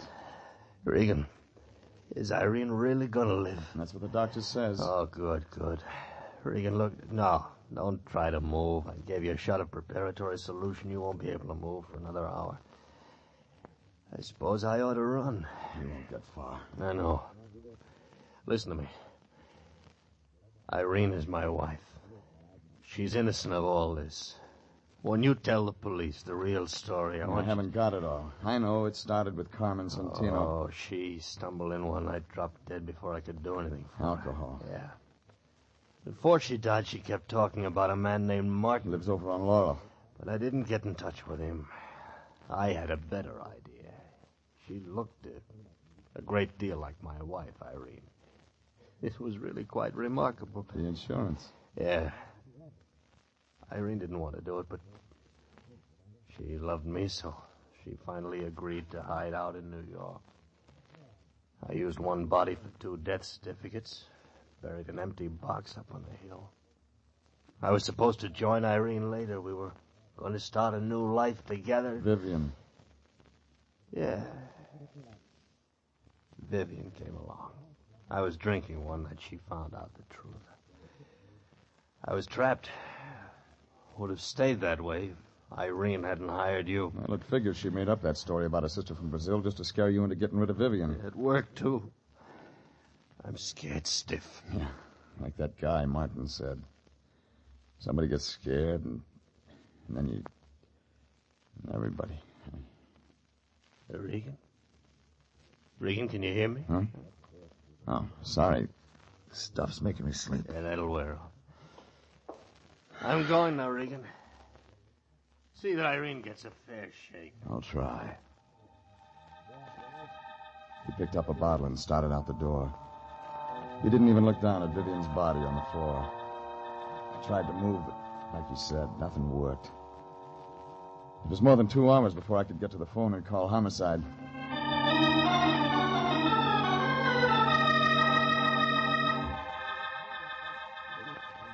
And it was more than 2 days before I talked to the line. Jeffrey, my boy, how you feeling? Better? Well, the fog's gone out of my head, if that's what you mean. Otherwise, I feel lousy. Oh, don't take it so hard, my boy. All in a day's work. Besides, there's the brighter side. Yes, indeed. Like what? Well, for one thing, they got that Dr. Kingston. He only got as far as Las Vegas. Crime doesn't pay, Jeffrey. Crime just does not pay. Doesn't, huh? What's this? Now, wait a minute. Give me that. Application, consolidated insurance. It's nothing, I tell you. You mean to tell me you're going to try to collect a reward? Well, we did expose an insurance fraud, and there's nothing in the world that stinks like a fraud. I'll say. Hey, wait a minute, Regan. Where are you going? Out to buy an Airwick.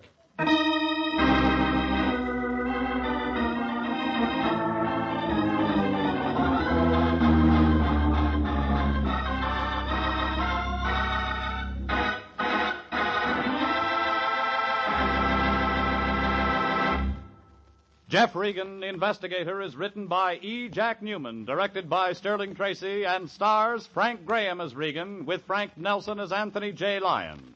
Original music is by Dick Arant.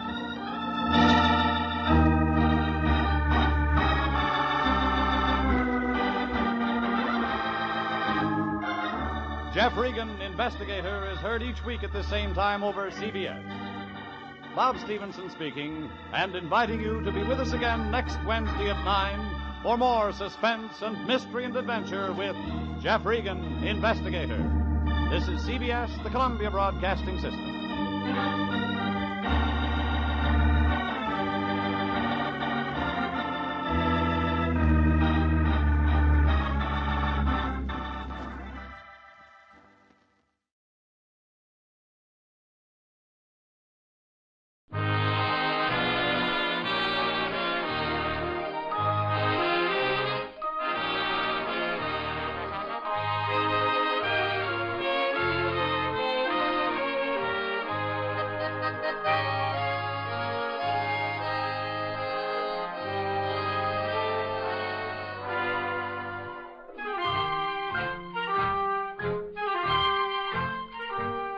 Tonight, we again present the famous Mr. Chameleon of Central Police Headquarters in his famous cases of crime and murder.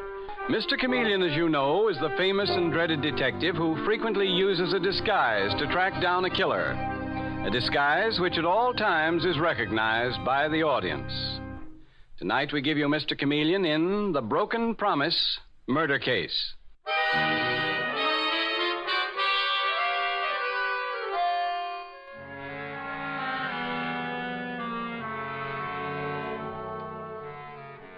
Our scene opens in a small but well-furnished apartment in New York's Greenwich Village. An attractive woman in her early 30s and a good-looking young man are having cocktails before the fireplace.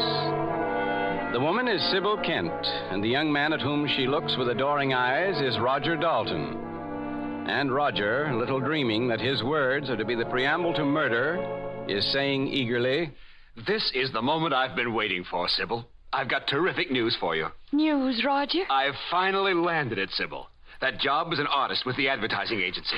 Roger, oh, darling. That agency is one of the most important advertising firms in town. I'm to start work the beginning of the week. And it's all thanks to you, Sybil. Oh, Roger, that's wonderful. Because it means that now at last we can go ahead with our plans. What do you mean, Sybil? Oh, Roger, darling. Do I have to say it?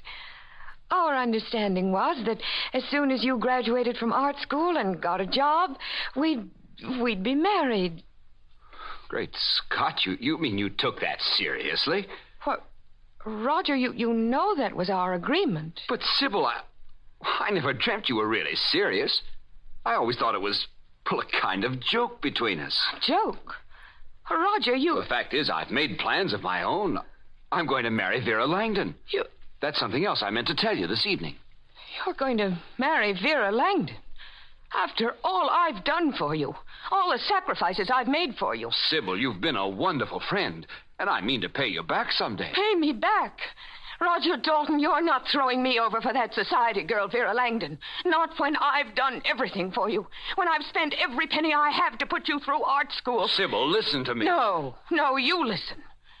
Roger, if you leave me, I'll go to the agency where you got this job. I'll fix things so that you'll be through for good with every agency in town. What's more, I'll go to Vera Langdon and that wealthy father of hers and show you up for the selfish, ruthless heel you are. You're not serious. You're talking nonsense, Sybil. I'll go even further, Roger. I'll kill you before I give you up to someone else. Do you hear me, Roger? I'll kill you.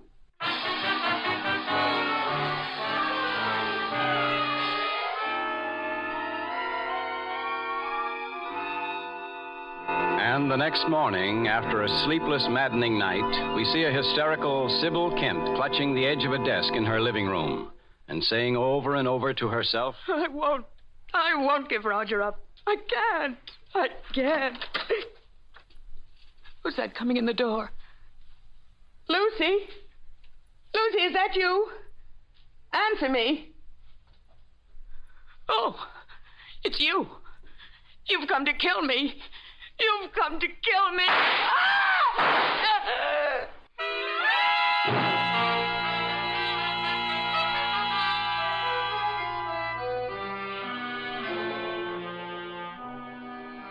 And a short time later, we find Mr. Chameleon, the famous and dreaded detective, and his assistant, Detective Dave Arnold, at Sybil Kent's apartment. which has become the scene of violence and tragedy. Near them, a young woman sits quietly as Chameleon says to Dave, Sybil Kent was shot through the heart, and at close range, Dave. I'd say the murder took place about an hour ago. Oh, that'd be about 10 o'clock, Mr. Chameleon. Mm-hmm. But nothing in the room has been touched, so it doesn't look like the motive was robbery. No. Mr. Chameleon, I just can't believe it. Sybil murdered. It's horrible. Yes, Miss Lucy. You say that you are the murdered woman's sister. Yes. Sybil was all I had in the world. Now, dear heaven, what am I going to do? Well, first you must try to compose yourself, Lucy. Now, tell me exactly what happened. Mr. Chameleon, could we open the window? I feel as if I were going to be ill. Yes. Dave, open one of the windows, please. Right away, Mr. Chameleon. Yes, that smell of fresh paint in this apartment is rather oppressive. All the apartments in this building are being repainted.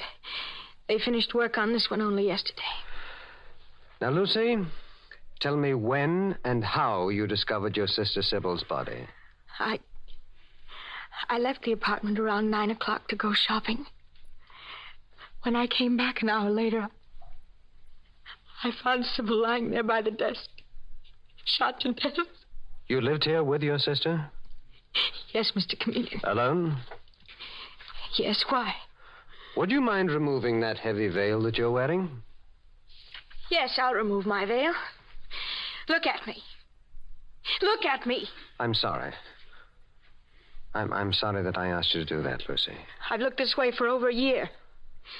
I got these dreadful scars in an automobile accident. The doctors say they can't do anything for me. I'll go through life this way. I asked you, Lucy, because I wondered why a young girl like you should be wearing a heavy veil. If it hadn't been for Sybil, I don't know what I would have done. She was so kind to me. And now he's murdered her. He?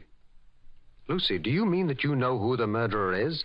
You just told me that you were out of the apartment when your sister was shot. Mr. Chameleon, I know who did it. It was Roger Dalton. Roger Dalton? Who's he? He's an artist. My sister Sybil was in love with him, and she gave him money to go through art school. Well, that scarcely indicates a motive for murder. No? Well, Roger led her to believe they'd be married as soon as he graduated and got a job. I see. And yesterday, Roger landed a good job with an advertising agency. Yes? Last night, he came to tell Sybil about it.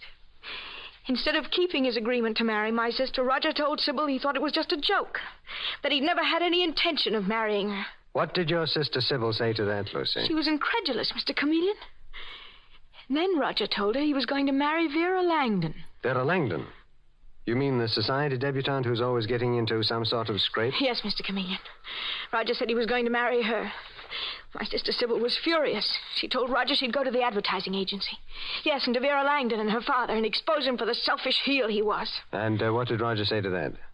He left. But don't you see, Mr. Chameleon, Roger must have come back this morning and murdered Sybil. No one else had a reason to harm my sister. Everyone loved her. Everyone, Lucy? Including you? Mr. Chameleon, what do you mean? I was thinking, Lucy, that sometimes sisters don't get along together. I know what you were thinking. That Sybil was a very beautiful girl while I'm ugly. Go ahead and say it, Mr. Chameleon. I know it's true. But if you think I killed Sybil because I was jealous of her beauty, well, you're mistaken. I haven't accused you of anything, Lucy. Roger Dalton killed her, Mr. Chameleon, and I want him to pay for it with his life. You may be sure the person who killed your sister will pay for the crime, Lucy. Come along, Dave. Where to, Mr. Chameleon? Have a talk with Roger Dalton, the man whose career and coming marriage might have been destroyed if Sybil Kent had lived.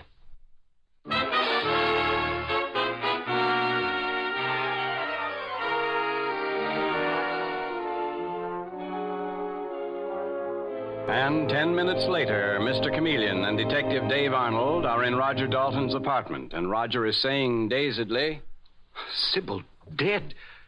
Murdered. Mr. Chameleon, I can't believe it. You're either telling the truth, Roger Dalton, or you're a very clever actor. What? I don't know what you're talking about, Mr. Chameleon. Why, only last evening I was with Sybil Kent. We had dinner at her apartment. Tell me about last evening, Roger. What? There isn't anything to tell. I don't know what you mean. Roger, this girl in the photograph on your dresser, very beautiful girl. Do you mind telling me who she is? She's Vera Langdon, the girl I plan to marry. Vera Langdon, the daughter of the well-known stockbroker, Hubert Langdon? Yes. What of it? Merely this, Roger. Marriage into a family of such wealth is quite an achievement for a struggling young commercial artist. Some people might think in terms of money, but I'm in love with Vera. So much so that you'd kill to protect your plans to marry her? What? Good Lord, you don't think I murdered Sybil Kent? Well, that's fantastic. Sybil was my friend. She did a great deal for me. In what way? Well, she had a good job, a buyer in a department store. She lent me money to go through art school. Lent it or gave it to you, Roger? I had every intention of paying her back as soon as I got work, Mr. Chameleon. Paying her or marrying her as payment for the debt? Roger, tell me the truth. Did you make a bargain to marry her and then try to welch on it? No, Mr. Chameleon. Sybil had some fantastic idea that we'd be married, but I never encouraged her. I thought it was just a joke. But you took her money and her friendship and used them to your own advantage. No. I felt badly when I realized she'd misunderstood the situation. But I didn't kill her, Mr. Chameleon. I swear I didn't.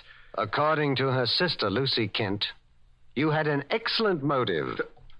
Lucy told you that? That and a good deal more. Mr. Chameleon, why don't you ask Lucy about her own motive? Her own motive?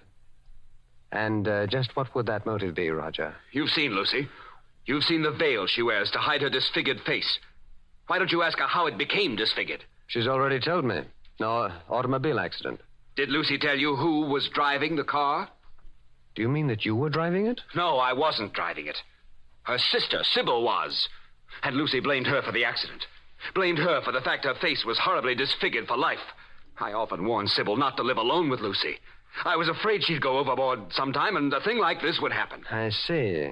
Mr. Chameleon, if anyone had a reason for killing Sybil, it's her own sister, Lucy. Thank you, Roger. Come along, Dave. We're through here for the moment. What do you think, Mr. Chameleon? I don't know, Dave. Right now, I think we'll pay a call on Vera Langdon, Roger Dalton's fiancée.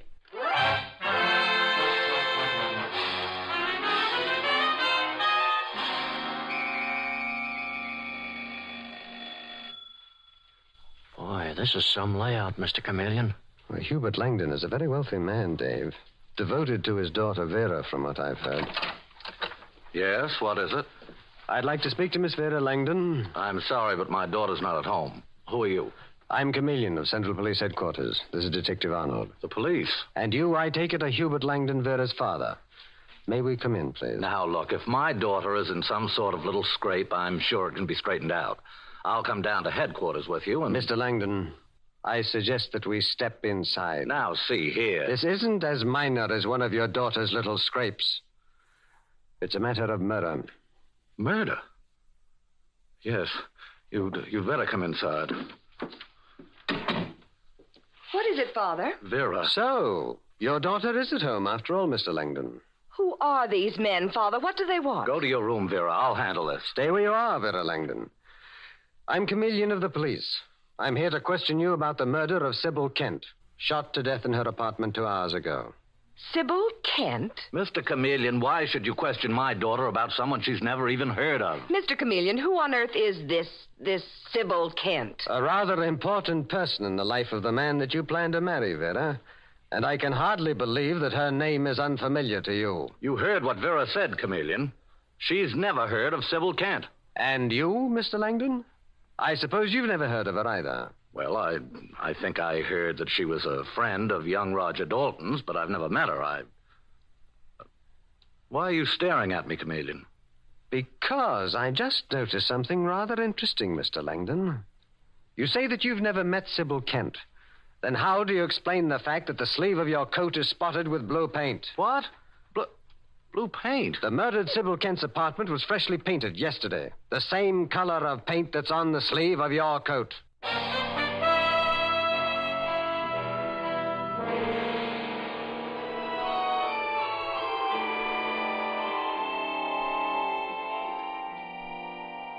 Mr. Chameleon and the Broken Promise murder case continues in just a moment.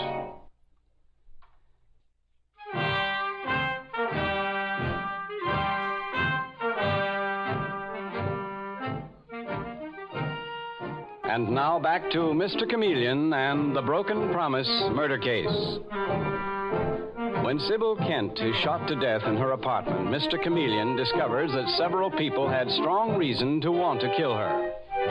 There is Roger Dalton, the young artist, who had made a bargain to marry Sybil. And Sybil's young sister, Lucy, whose face was pitifully disfigured through an accident in a car driven by Sybil.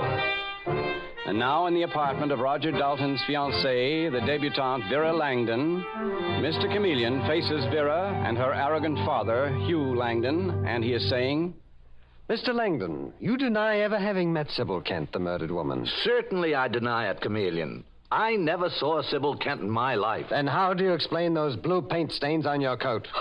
Father! Sybil Kent's apartment was freshly painted yesterday. The same color as those stains on the sleeve of your coat. Now, Mr. Langdon, how do you explain that? All right. All right, Chameleon. I admit that I have met Sybil Kent. I went to see her this morning. You went to her apartment this morning. What time was this? About 9 o'clock. Mm-hmm. Last night, my daughter's fiancé, Roger Dalton, came to me and told me about this woman, Sybil Kent, who'd given him money to go through art school. He made a bargain to marry her and then tried to back out. Go on, Mr. Langdon. Well, Roger asked me to lend him the money to pay Sybil back. I told him I'd go to see her, find out just how much he owed her, and pay it. Yes? So I went to her apartment this morning. And you quarreled with her? No, of course I didn't, Mr. Chameleon. She agreed to accept my check for $5,000. Langdon, Detective Arnold and I searched the murder apartment, and we found no check from you. I intended to make it out this afternoon, Mr. Chameleon. Look, I swear to you, that's the truth. If so, Mr. Langdon, you've placed yourself in a highly suspicious position. I don't know what you mean. You may have gone to the dead woman's apartment, but perhaps not for the reason you claim. You're devoted to your daughter, aren't you, Mr. Langdon? Why, of course I'm devoted to Vera. Enough to kill for her? What? If you knew that Sybil Kent might cause her unhappiness, might prevent her marriage to Roger Dalton. Mr. Chameleon, you're becoming ridiculous. Oh, really, Vera? Well, I'm not overlooking the fact that possibly you also had a motive. If you believe Sybil Kent threatened your marriage to the man you love... I didn't even know Sybil Kent. Mr. Langdon, have you a gun? No. Why should I? And you, Vera? Oh, don't be absurd. Of course I don't have a gun. I see. All right, Dave, let's be going. Are you through questioning us, Mr. Chameleon? For the moment, Mr. Langdon. But I warn you and your daughter, Vera, that it's a very dangerous thing to lie in a murder investigation. Come along, Dave. Oh, Father, you shouldn't have lied about Sybil. Mr. Chameleon is very clever, and... Where are you going? To my desk, Vera, to check on something. It's gone. What is? The gun that I always keep in this drawer. Vera, where is it? What? I don't know what you're talking about. Now, look, don't lie to me, Vera. I told Chameleon that I don't have a gun, but you and I both know that I keep one in this drawer. And now it's gone. Father! Darling, listen to me. No matter what you've done, I'll protect you. Only tell me where you've hidden the gun so I can get rid of it. So we can be sure Chameleon will never learn the truth.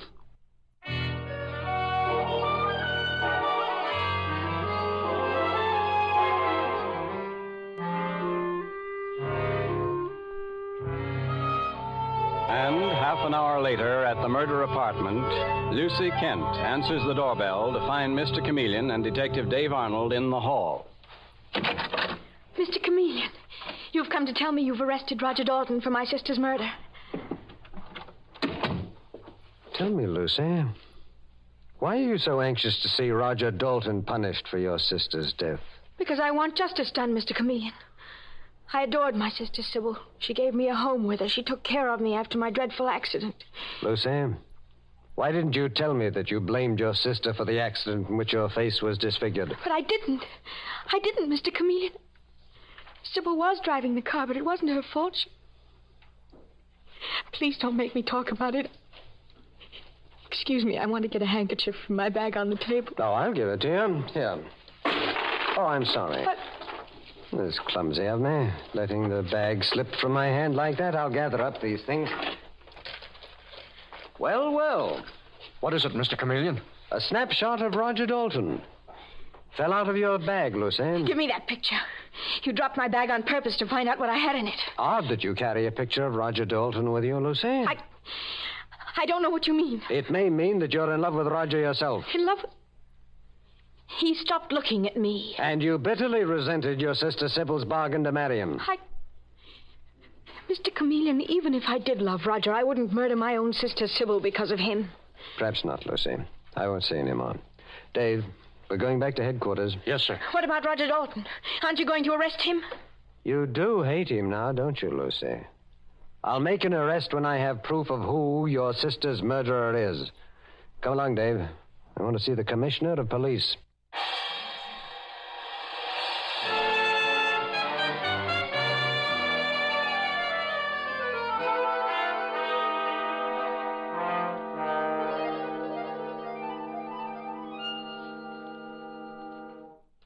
So, there it is, Commissioner. 4 people had equally strong motives for killing Sybil Kent. It's quite a case, Chameleon. Yes. Commissioner, I'm beginning to get an idea. You mean one of your famous disguises, Chameleon? Yes, Commissioner. The murdered Sybil Kent's apartment was freshly painted yesterday, and that gave me an idea. Well, let's hear it, Chameleon. I'm going to disguise myself as Oscar Dobbs, a house painter.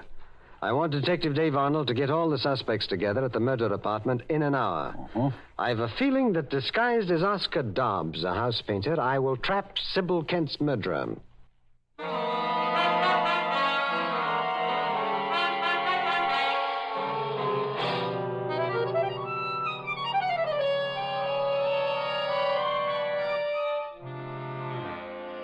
And an hour later, in the hall outside Sybil Kent's apartment, Mr. Chameleon, his face disguised and wearing painter's cap and overalls, is saying to Detective Dave Arnold, You know what to do, Dave?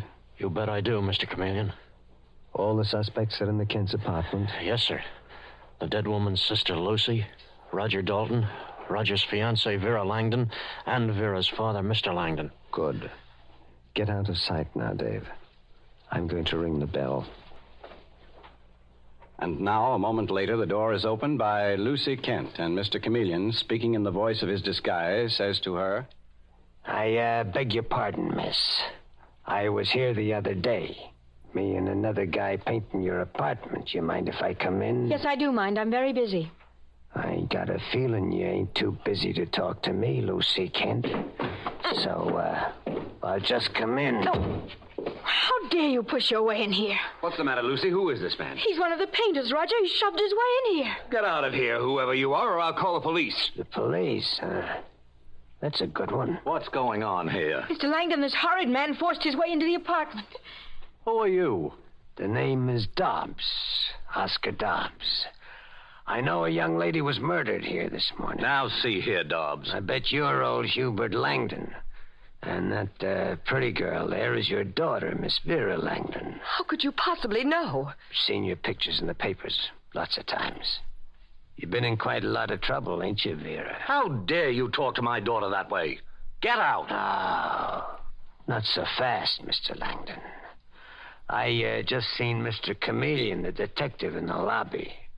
I heard him say that he was coming up here to question all the suspects in the murder of Sybil Kent. That's no concern of yours. You're wrong. You're wrong there, Roger Dalton. A house painter gets around. He hears and sees things. About 10 o'clock this morning, I was painting the apartment right below this one. I heard a shot. You heard it? I stepped out into the hall where nobody could see me. A couple of minutes later, someone came running down the stairs. Got a good look at this person. A good look. You're lying. And I could point a finger at that person. But a man's got to look out for himself. What are you getting at, Dobbs? Well, Mr. Langdon, I'm willing to forget what I saw, providing it's made worth my while. Why, you cheap blackmailer. Oh, let's call it protection, shall we, Miss Lucy Kent? Protection for the person who killed your sister. Shut up, Dobbs. You'll never tell anyone what you know. You were a fool to come here. Roger, good heavens, don't shoot him. I'm not as big a fool as you to pull a gun, Roger Dalton. Mr. Chameleon, it's you. You were disguised as a house painter. Yes, Lucy. Why, you double-crossing cop, you tricked me. And my trick apparently succeeded. Put down the gun, Roger Dalton. Not before I put a bullet in your head, Chameleon. Roger, no! Oh. No! You okay, Mr. Chameleon? Yes, Dave. You shot the gun out of his hand just in time. I've got it now. And it's undoubtedly the gun with which Roger Dalton murdered Sybil Kent. Oh, Roger. Roger, what have you done? How could you kill her? I did it for you, Vera. Sybil threatened to ruin all my plans, my whole life. I couldn't bear the thought that she might turn you against me. Last night I took the gun from your father's desk, came here this morning, and killed her. And you tried to put the blame on an innocent girl, on Lucy Kent. That, Roger Dalton, was almost as great a crime as murder. But you'll pay for both in the death chamber. All right, Dave, take him away.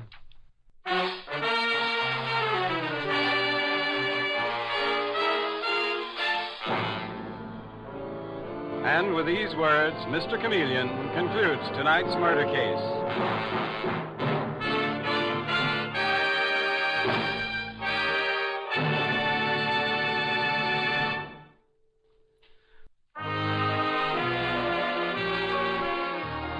Listen next Wednesday night at this same time for Mr. Chameleon, the Man of Many Faces.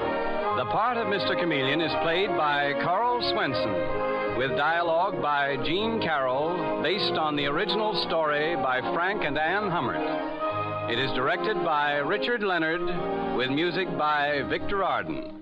Your announcer is Howard Claney.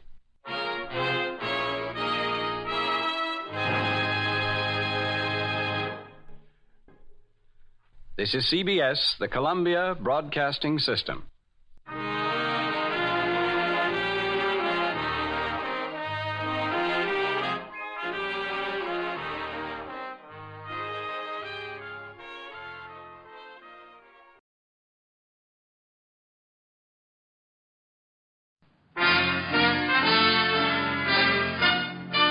Listen while the makers of Rexall drug products and 10,000 independent Rexall family druggists bring you Dick Powell as Richard Diamond, private detective.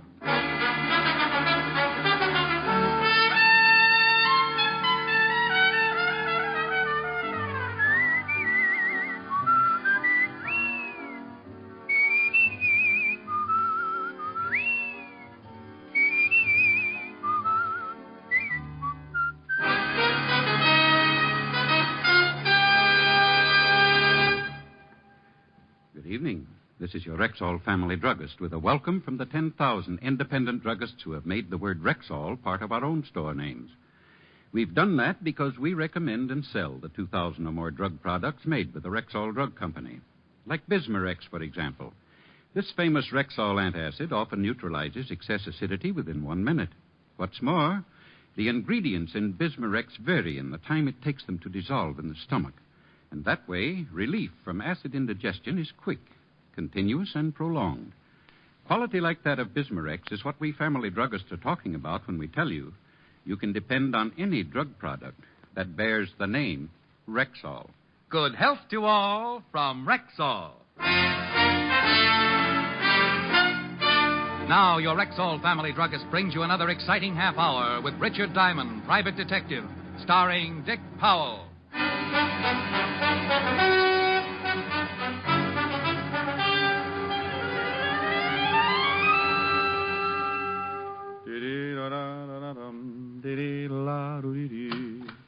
Mr. Diamond? Well, are you Mr. Diamond? Oh, my goodness, yes. Come right in. My name is Wolf. Well, unofficially, so is mine. Sit down. Thank you. Oh, no, my pleasure. You must get a dividend from the nylon companies. Be terrible if there was a shortage. I'm well stocked. Yeah. What can I do for you? Start by calling me Edna. Then what? I'd like you to follow my husband. As a detective or a replacement? I think he's been seeing another woman. Why? Have you been running around the house in a diving suit and swim fins? I've always tried to keep myself attractive for my husband, Mr. Diamond. Well, then if your husband is seeing another woman, Mrs. Wolf, it's got to be an optometrist assistant. Well, thank you. I think you and I are going to get along just fine. Well, now that we're all agreed, tell me some more about your husband. What makes you think there's another woman? Usual things. The way he's been acting. Business appointments every evening. Nothing else? He received a call late this afternoon. I listened in on the extension. It was a woman. She called the house? George was very unhappy about it, warned her never to do it again. She give a name? She said, This is Nancy. I must see you here tonight at 8 o'clock. She didn't say where here was, did she? No, George seemed to understand. Probably her apartment. Probably. If he's seeing another woman, I want a divorce, Mr. Diamond. And you need grounds. Yes. $100 a day in expenses, Mrs. Wolf. Edna. It's still $100 a day in expenses. Here's 200. I hope that's enough of a retainer. Oh, that'll keep me interested for quite a while. Now, tell me, what does your husband do? I mean his business. He's in steel. How much in? Oh, very much. He's vice president of his company. What does he look like? Here's a picture of him. Well, I'll start right away and see what I can find out for you, Mrs. Edna. Yeah. Well, look, after I found out just how unfair your husband's treating you, I might lend you my shoulder to cry on. And I'd just about have to call you Edna then, wouldn't I? By 7 o'clock, I was standing across the street from her house waiting for her wandering husband. By 7:30, a man stepped out on the sidewalk and hailed a cab. I recognized him from the photograph as George Wolfe, and I started the tale, following him east across town to an apartment house on 47th Street. By the time I got in the lobby, it was deserted. A list of names on the mailboxes showed the only girl named Nancy in the building was a Nancy Fowler. So I headed for her apartment. Her door was at the far end of the hall, and I was halfway to it when George Wolfe bounded out and ran right into me. Let me go. Take your hands off of me. You forgot to close the door. Get out of my way. What's the matter, friend? You look like you ran into a yard full of snakes. Will you get out of my way, or must I use force? Well, use all you like, but I think you better go back and close the door. No. Yes. Stop it. You can't do this to me. Well, I hope you aren't always this wrong. No, please. Now get in the room. Oh, swell.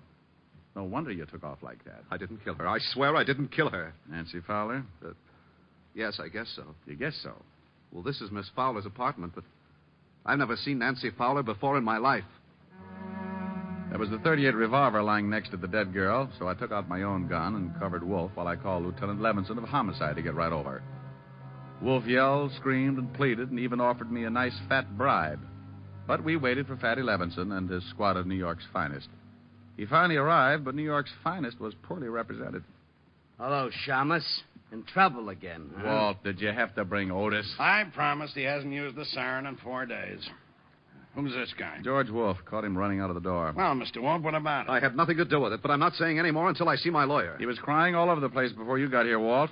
Claimed he got a call from a Nancy Fowler who asked him to come up here. That's the truth, Lieutenant. She said she had something important to tell me. Says he never even heard of Nancy Fowler before the call. That also is the truth. When I came to the apartment, I found her lying just as you see her. How'd you get in the door? She told me she'd leave it open for me to walk right in.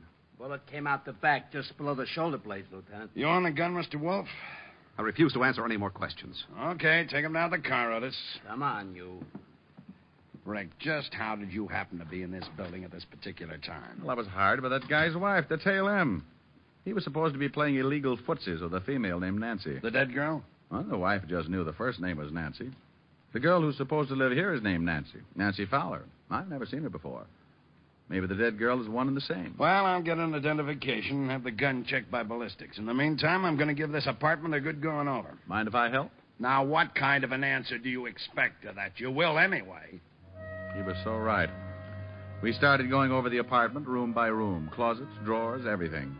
In 10 minutes, the coroner and the boys from the lab arrived. And in the bedroom, Walt found something. Take a look at this. Ah, a jewelry box. Hey. Pretty expensive. Regal Jewelers. Very classy establishment. There's a card in the box. For my darling love, George. And the guy said he never saw her before. If this is his handwriting, he's as good as strapped in the chair. Well, it looked as if my client, Mrs. Wolfe, had a killer for a husband. But a couple of small items still worried me. So I left Walt and went downstairs to find the switchboard operator. Oh, are you with the police? I just left them. Tell me, dear, do you keep a list of the calls that are made through the switchboard? Sure, it costs the tenants 10 cents a call. May I see the list? Yeah, I guess so. Here, handsome. Gee, nobody's called me that since I had long blonde curls and a gold yo-yo. I looked over the list of telephone calls and found the ones made by Nancy Fowler during the past 3 or 4 days. The last call listed from her apartment had been made at 7:45 that evening to a familiar telephone number. The same number Mrs. Wolfe had given me when she left my office earlier. I left for the home of Mrs. Edna Wolfe. Yes? Oh, Mr. Diamond, you shouldn't come here. What if my husband... Your husband's spending the night out. What? In a cell, all alone. Oh, you'd better come in. Now, what in the world are you talking about? And it looks as if your husband killed a girl this evening. Oh, no. That's the way it looks. Oh, please, sit down, Mr. Diamond. Thanks. I caught him running out of the girl's apartment, forced him back, and found the girl shot to death on the floor. Nancy Fowler? Yes, I think so. It was her apartment. The police are making identification now. Oh, it's just terrible. I wonder why he did it. Were you here in the house at 7:30 this evening? Well, no, I was with a friend until about 8:30. Well, a call was made to your house from Nancy Fowler's apartment. She was charged for it, so the call was completed. Well, she probably talked to George. Your husband swears he didn't know the girl. Claims he got a phone call, and she asked him to come right over. That she had something to tell him. He knew her all right. You remember, I told you I overheard them talking. Your husband own a gun? Well, yes, I believe so. You know what caliber? No, I don't know anything about guns. A bracelet was found in the dead girl's apartment. The card with it was signed Love, George. Oh, it looks pretty bad, doesn't it? If it's his handwriting, it does. Well, I guess he deserves it, but I'll call our lawyer and see what can be done. I'll keep in touch, Mrs. Wolf. I hope you will. Just because the case is finished. Well, there are still a few things that bother me, so I'll just kind of keep looking around until I'm satisfied. You mean you think maybe my husband didn't kill the girl? There's an awful lot of evidence that he did, but there's still a motive to be found. You've got the grounds you wanted, so from here on in, anything I do for you or your husband will be on my own time. Anything you do for my husband, I'll be glad to pay for. Oh, well, now, that's real nice. Well, I'll take a run down at the precinct and let you know what the lieutenant has found out. Good night, Mrs. Wolf.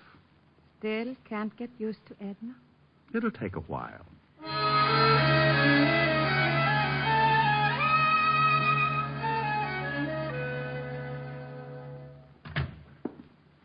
Thought you'd be in bed by now, Rick. My landlord short-sheeted me. What did you find out, Walt? The dead girl was Nancy Fowler. Figured. And George Wolf did do the killing. His gun? Yeah, we checked the registration. His gun, his fingerprints on it, his handwriting on the note in the jewelry case. What does he say about the bracelet and the note? He bought it all right. We checked. Regal Jewelers. Says it was for his wife. You expect him to say something different? No. What's the motive? We'll find it. Probably another man. Here's the report on the dead girl, Lieutenant. Well, isn't it a little late for you, Otis? Why aren't you out flying around some belfry? He's picking on me again, Lieutenant. Maybe you'd like me to tell him about the time I caught you sleeping in the attic hanging by your toe. Oh, not you too, Lieutenant. Otis, I hear you've been picking up some extra money posing for Charles Adams. I don't have to take this. I know my rights, and I ain't no bat. Here's something on the dead girl. She works at the Gilded Cage, a nightclub owned by Eddie Young. Eddie Young. Wow. There's a nice little fella. He'd set fire to his grandmother if he thought it was too cold in the room. We'll have a talk with him tomorrow. Well, I guess I better be going. Sure. See you later. Yeah, I could sure use some sleep. Yeah. And, Rick, when you get over to Eddie Young's club, give him my best. Smarty. The Gilded Cage, where Eddie Young ruled as proprietor and keeper for his flock of hired gorillas, was only about 6 blocks away, so I decided to walk it. But like always, I start in one direction and end up getting sidetracked. Keep walking, Diamond. Don't turn around. You caught me when I'm right in the mood. You turn around, I shoot you. What's the matter? Don't you want me to spot your Tony? Over to that car. Okay. Quit poking. Your muzzle's cold. You drive. I'll get in the back. Oh, I forgot my glasses. Can't see 3 feet without them. Get in. But I have a restricted driver's license. You want it right here? I can wait. Where to? Just start driving and don't turn around.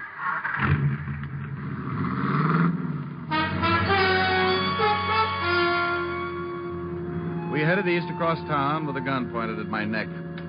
I tried to get a look at the guy in the rear vision mirror, but he was sitting too far to one side. I didn't know where we were headed, but I had a pretty good hunch why we were going there. Turn right. And take it a little slower. I don't want to have to shoot a cop. Well, if we're headed for the river, I've seen it. From the bottom? Don't you think we'd better stop at a bathhouse or something? I know a spot where you can go in, clothes and all. Okay.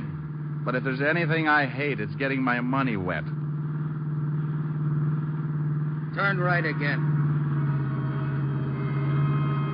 We were headed for a cross street. I could only turn right or left. A big warehouse was dead ahead. I eased down on the gas, and we picked up speed as we neared the intersection.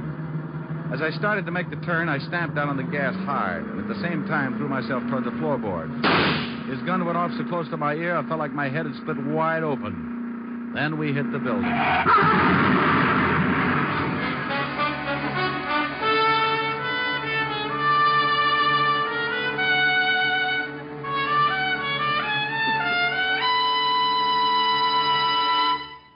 You're listening to Richard Diamond, Private Detective, brought to you by the makers of Rexall Drug Products and your Rexall family druggist. And here he is. Last week, a customer said to me, I wish I knew some way to be sure I'm getting enough vitamins. Some way that's easy. Yes, and inexpensive, too. well, ma'am, millions of people have found the easy way to do that. They take Rexall Plenamins. Plenamins? Rexall's popular multivitamin capsules. Just 2 Plenamins a day give you more than your minimum daily requirement of every vitamin for which such requirements have been established. Well, you can't expect much more than that. Yet Plenamins do give you more than that, for they also contain valuable liver concentrate and iron, plus other factors of the vitamin B complex. Say, they sound expensive. On the contrary, Rexall Plenamins cost you only a few pennies per day. Ask for Plenamins at Rexall drugstores everywhere, and remember, you can depend on any drug product that bears the name Rexall.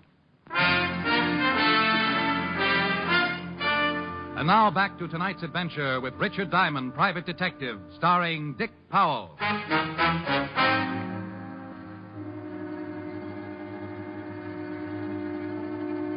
We had hit the building and pushed our way halfway through the brick wall. I was still on the floor, and the motor had been shoved through the firewall and was jammed into the front seat where I had been sitting a minute before. My friend with the gun was stretched out over the top of the seat, his legs resting on the horn and his shoulders through the windshield. I sat up, rolled him off the horn. He was very dead.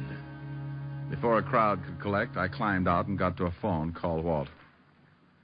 Are you sure you're all right, Rick? Yeah, I can hear things better now. They just say the other guy's dead. Very, I recognized him, too. Gus Winkler. Holy cow. You know who he's working for now? No? Eddie Young. Oh, that's it. Well, don't pick Young up, Walt. I know a few things I haven't told you about, and this almost puts a cinch on it. I want to talk to Young, and then I'll be down to see you. But if Young tried to have you killed... Oh, if he did, you can't prove it. Not yet, anyway, so sit tight, and when I get there, I'll show you how to catch a killer.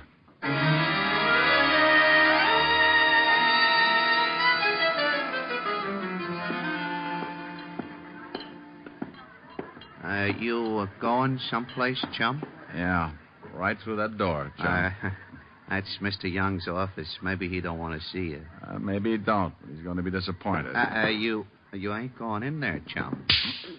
You see? Everybody gets disappointed sooner or later, chum. Yeah, what... Aren't you in the wrong room? That's what your boy outside thought. I changed his mind. Are you sure you ain't looking for Bellevue, Shamus? You're kind of a mess. One of your boys, Gus Winkler, tried to give me swimming lessons. He can claim his body at the morgue. I don't know what you're talking about. Somebody else who works for you got killed tonight, too. Yeah, who? Nancy Fowler. What? Oh, come on, Eddie. I couldn't stand it if you started crying. Who killed her? The police are holding a man named George Wolfe. Know him? No, I don't know him, but Nancy's talked about him a couple of times.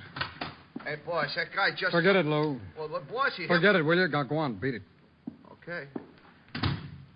You know, Shamus Lou's a pretty big boy for you to go pushing around. He's liable to stay mad. So Nancy said she knew this George Wolfe. That's right. Ritual guy, from the way she talked, she was taking him. Good. Where were you between 7 and 8 this evening? Right here in this office. I got witnesses. Oh, I'll bet you have. Okay, Eddie, I'll see you around. I left the office knowing how close I was to the whole answer and called Walt at the precinct. I told him to meet me up the block from the Gilded Cage, and 10 minutes later he pulled the squad car up the curb and I climbed in. You find out anything? Yeah, but I have to know one thing first. What time was Nancy Fowler killed? Coroner's report puts it at 7:30. Well, that ties it. Now, would you mind telling me what it's all about? I'll do better than that, Walt. I'll show you. but we've got to wait until Eddie Young leaves the cafe and goes home. It was around 12:30, and we settled back to wait. And with an impatient cop sitting next to me, it wasn't easy. Around 1 a.m, a boy brought Eddie Young's convertible up in front. We watched Eddie climb in. Okay, Walt, tail him. We stayed close, following Eddie Young across town until he pulled up in front of his apartment and turned into the basement garage. Give me 5 minutes, Walt. Then come on up to Young's apartment. Why can't I go now? Because what I'm about to do isn't quite legal, and I couldn't stand seeing you blush.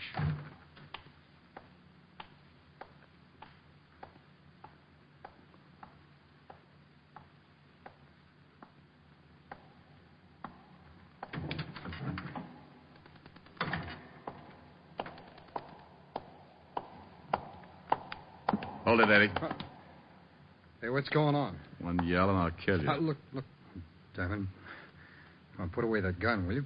What do you want? Let's go up to your apartment. But please believe me, Eddie. I'll do something bad if you get out of line. We rode the elevator up to Eddie's 8th-floor apartment. I shoved him in the door ahead of me and then made sure there was no one else around to give me any trouble. All right. What do you want? Pick up that phone. Okay, take it easy with that, will you? Well, who do you want me to call? This number and hurry. I'll tell you what to say. Okay, I don't get this. Evergreen Street. What's the matter? Don't you like that number, Eddie? I don't even know the number. Well, then dial it quick. Okay. And when you get an answer, just say, "This is Eddie. Get right over here. I got to see you." And I'll look, Shamash. You look, Eddie. I'm going to hold this barrel right between your eyes so you can see it coming if you make a mistake. I won't make a mistake. Hello. This is Eddie. Yeah, get right over here. I got to see you. I can't talk. Goodbye. Okay, now, will you take that gun away? You look a little worried. What have I got to be worried about? I don't know who I was talking to. Oh. That should be the law, Eddie. What is this, Diamond? I'm sorry I can't show you right now. Good night, Eddie. Wait a minute. Come on in, Walt. You said 5 minutes. Holy smoke, what happened to him? I just put him to sleep. We'll stay that way for a while. Now, Rick, you've got to tell me what's going on. I told you I'd show you. Now go on in the kitchen and see if you can find some ketchup. Ketchup? Yeah, then bring it out here and pour it all over Young. Have you lost your mind? Walt, I want him to make him look like he's bleeding. Now go find the ketchup or I'll just have to cut his throat. Walt found the ketchup and under protest poured it over the unconscious Eddie Young. Then I made sure the door was unlocked, and we went out in the hall to wait. Please, Rick, what is this? It's the same way Nancy Fowler killing was framed, only she was really killed. Shh. Quiet. Elevator. Okay. I'll play along with it.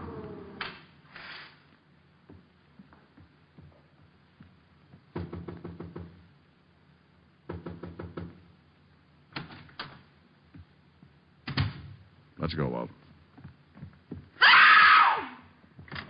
All right, hold it, Miss Wolf. Oh, Mr. Diamond, he's dead. His hair is all covered with blood. Why did you kill him? Kill him?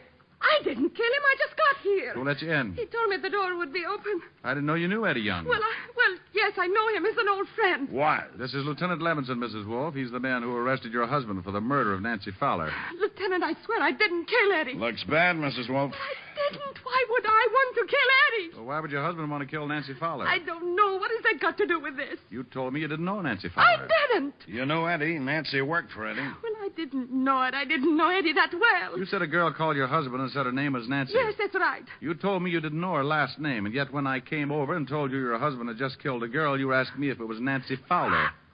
That's a lie. You said that Nancy phoned your husband that afternoon. She did. I swear and she yet did. Nancy Fowler's hotel switchboard has no record of a call being made to your phone any time in the afternoon. They made a mistake. But at 7:45, a call was made from Nancy's apartment to your phone number. Then she must have called my husband again. According to the coroner's report, Nancy Fowler was dead at 7:30. Oh, Mrs. Wolf, I can swear your husband didn't go into that building until 8 o'clock. I was following him. I guess it doesn't make any difference what Eddie did. Did Eddie kill the girl? Yes. I called my husband. I wanted to get a divorce. And his money at the same time. Eddie knew Nancy, so we decided she'd be the one. She let Eddie in. He made her call my husband. Then he shot her. The gun and the bracelet. You just took them out of your husband's dresser drawer and planted them in Nancy's apartment? Yes.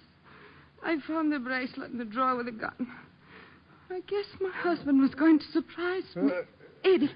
Eddie is moving. Oh, Eddie. Eddie, darling. Hey, what happened? You're hurt. You're bleeding. Bleeding? Stay still until we can call it. Wait a minute, will you? Hey, what is this stuff? This isn't blood. I'm covered with ketchup. Ketchup? Ketchup?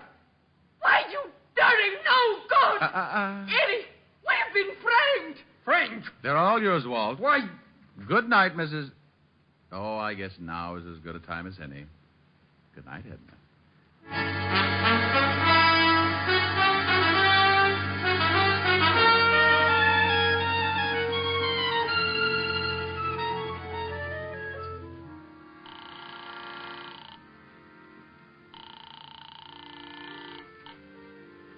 Yes? Helen? It's Rick, honey. Oh, isn't that sweet? I was just dreaming. Rick, it's 4 a.m. Where are you? Well, I'm helping Walt close up the Gilded Cage. Helping Walt close up the what? The Gilded Cage. Nightclub. I hear music. Bud and his accordion will love you. Are you drinking? Honey, I'm with the police force. What was that?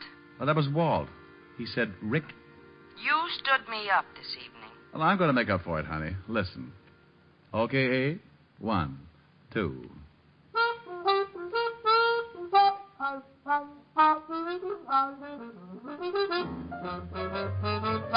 You made me love you. I didn't want to do it. I didn't want to do it. You made me want you. And all the time you knew it. I guess you always knew it. You made me happy sometime. You made me glad. But there were times, dear, you made me feel so bad. You made me sigh, for I didn't want to tell you. I didn't want to tell you. I want some love that's true. Give me what I cry for. You know you got the kind of kisses that I'd die for. You know you made me love you.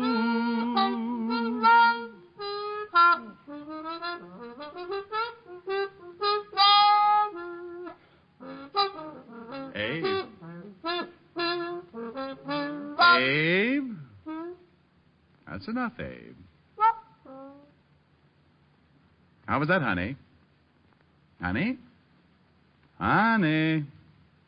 Oh, well. Gee, you like it? Well, of course she did. She'll be dreaming about it for the rest of the night. Come on, Walt. Let's dance.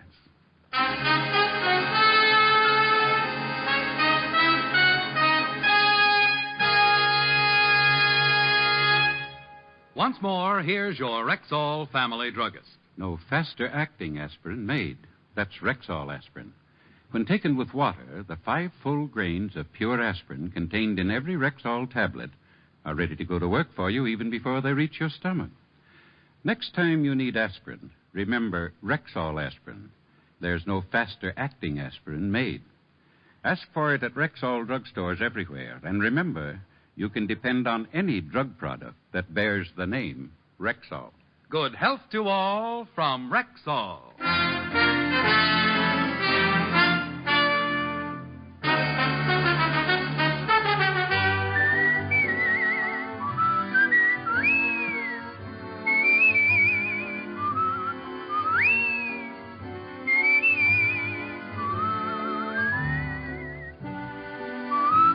Richard Diamond, Private Detective, stars Dick Powell in the title role and is written by Blake Edwards with music composed and conducted by Frank Worth. Featured in tonight's cast were Virginia Gregg, Ted DeCorsia, Wilms Herbert, Hy Aberback, Stacey Harris, and Victor Perrin. Richard Diamond, Private Detective, is produced and directed by Jaime Del Valle.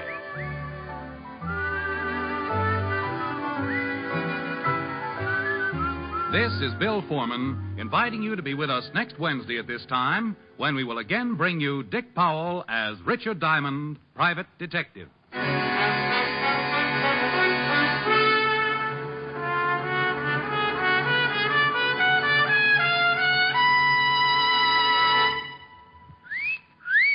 Hiya, beautiful. Get lost, Bristlepuss. You need a shave. But I have shaved. What else do you want me to do? Silly boy, she wants you to go Stag. Go Stag? But why? Because Stag is Rexall's exclusive line of men's good grooming aids, like Stag Brushless Shave Cream. No fuss, no massage, just smooth it on, and presto, you get a clean, close shave. Your face stays smooth and whiskerless all day long. I'll do it. I'll go Stag. That's it. Join the Stag line now at Rexall drugstores everywhere. Yes, to make girls care. Go Stag.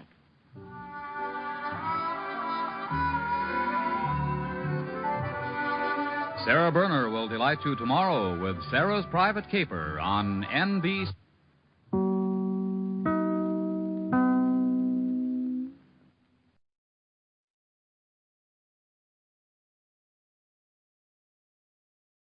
Tired of the everyday grind? Ever dream of a life of romantic adventure? Want to get away from it all? We offer you Escape. Escape, designed to free you from the four walls of today for a half hour of high adventure.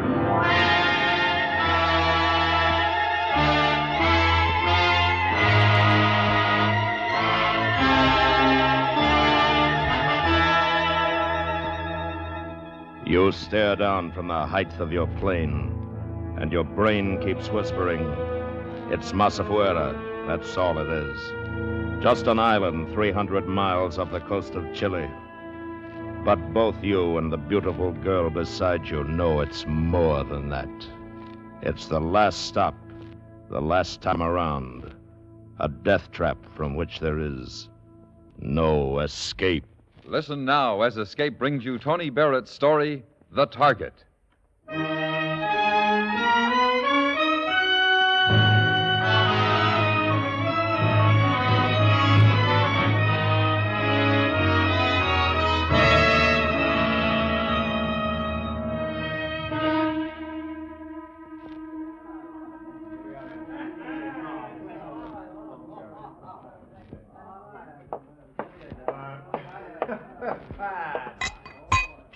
The drink, senor. You see how quick? Another one of your talents. You can make like a waiter when necessary, huh? In Chile, senor, a man does many things to live.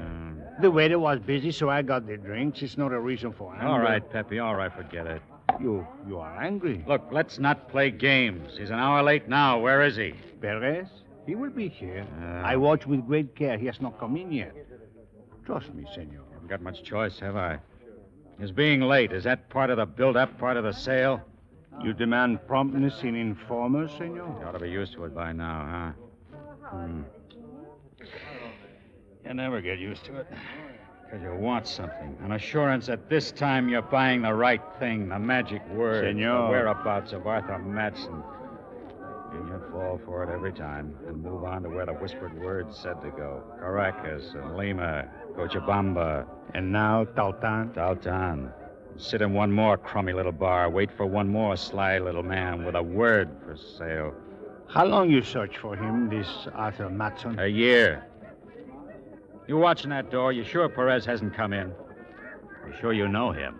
I know Perez, senor. Why don't you relax yourself, senor? Think of something of more pleasantness. Like what? Like the lady of great beauty in the next booth. From your country, is she not, senor? Yeah, way off base. Okay. A joint like this, she must be out of her mind. Well, that's fine. All we need now is our beef. Go see what it's all about, Davey. See, I'll be right back. Senor Kennedy, come here quickly.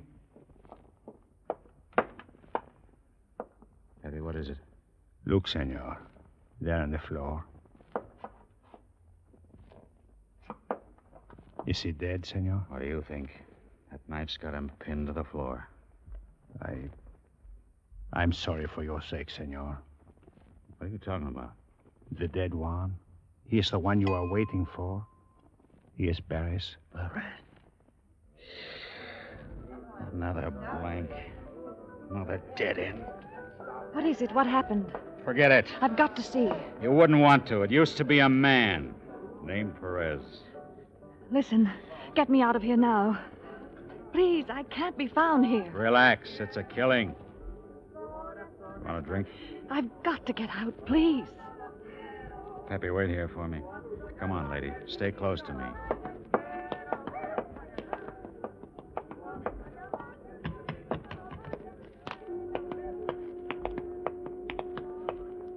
There's a cab.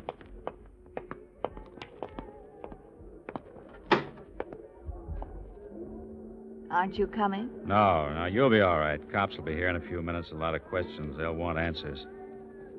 Tell the driver Cuevas Hotel. Carretera. Tiene la señorita al Hotel Cuevas. I'm at the Royale. Call me in an hour. Who will I ask for? Kennedy. Vic Kennedy. My turn. Eve. Eve Coleman. You'll call? In an hour.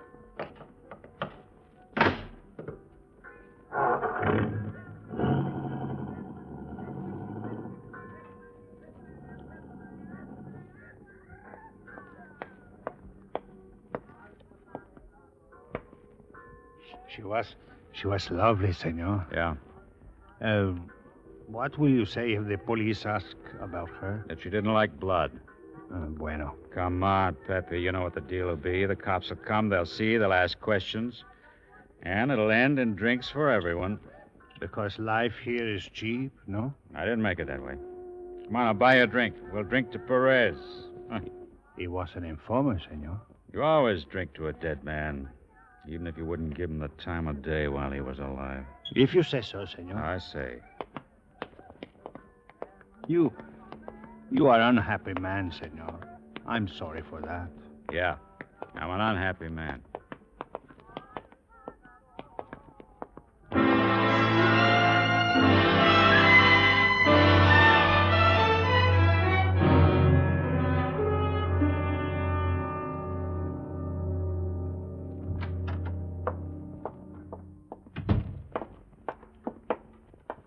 Once in your room, you will sleep, senor. I told you I want to talk. Come on. Buenas noches, Senor Kennedy. Good evening. Any messages for me? No, senor. You sure? No phone calls? No, senor, I am sorry. Get me Miss Eve Coleman at the Hotel Cuevas. Of course. You take it in your room, senor. I'll take it here. Momentito, senor. Senor, you sure you don't want... Stick around, Pepe. Hola, por favor, la señorita Coleman está aquí. Senor Kennedy, you said Senorita Eve Coleman. That's what I said.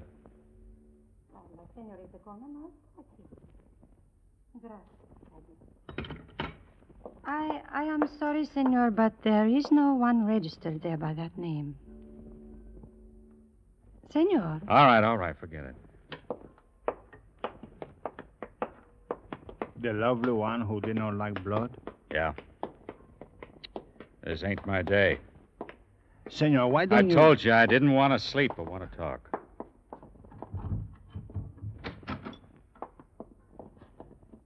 Well. Do come in, dear boy, do. Surprised? Yeah. I was under the impression this was my room. That's not much of a greeting for a man who's come all the way from Hartford just to see you. You getting all your manners, Kennedy? This is Pepe Galvan. Mr. O'Brien, Pepe, chief claims man of the company that puts clothes on my back. Be nice to him. He's a big man. I think I better... Sit down, Pepe. Social call, O'Brien? Come 2,000 miles just to see me? You're spending company money. Oh, we've plenty of it, dear boy. Even after pouring your expenses down the drain. Considerable expenses, I'd say. Sit down. You can take me off at any time you like. You got a better man? Put him on it. No, dear boy. Temper. Wouldn't be fair to you, would it, Kennedy? After all, Arthur Matson was in your custody when he escaped with his bank's $100,000. You come all this way, just tell me that. They've a new idea back home, Kennedy. That perhaps you're not trying too hard to find Arthur Matson. That from your point of view, it might be just the thing you don't want to do. I make myself clear? You don't have to fire me, O'Brien. I quit right now. Now, don't be an idiot, Kennedy. You could tell them they were right. You'll never get another insurance job as long as you live. You know Santiago, Kennedy? Boats still run. I can get there. Why?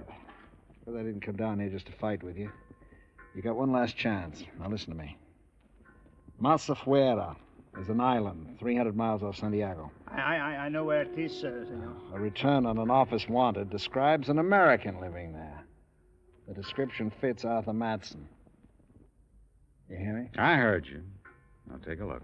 Do, dear boy, do, huh? And I'll tell them back in Hartford that you're still trying. Bye, dear boy. Bye.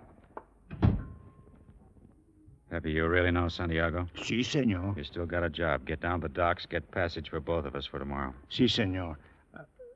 It's a 3-day trip, you know, on a fruit boat. I'd have to make this one if it was a rowboat. Pick me up in the morning.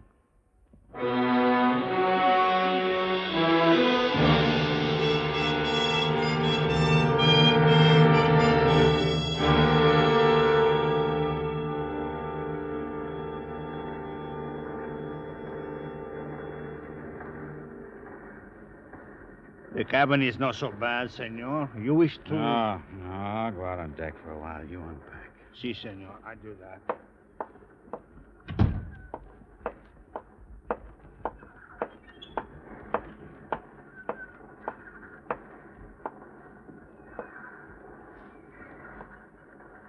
I never even said thanks, did I, Vic?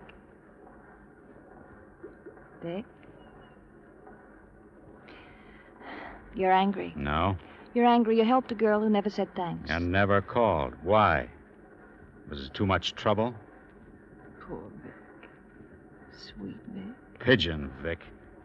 Si, senor, this is a Hotel Cuevas. No, senor, is no lady here by name of Eve Coleman. Sorry. Now, why? A joke? A whim? What? Not a whim. I want an answer. It's too long a story. Vic. Sweet Vic. I got the time. We got the time. You're wasting it. You're wasting it.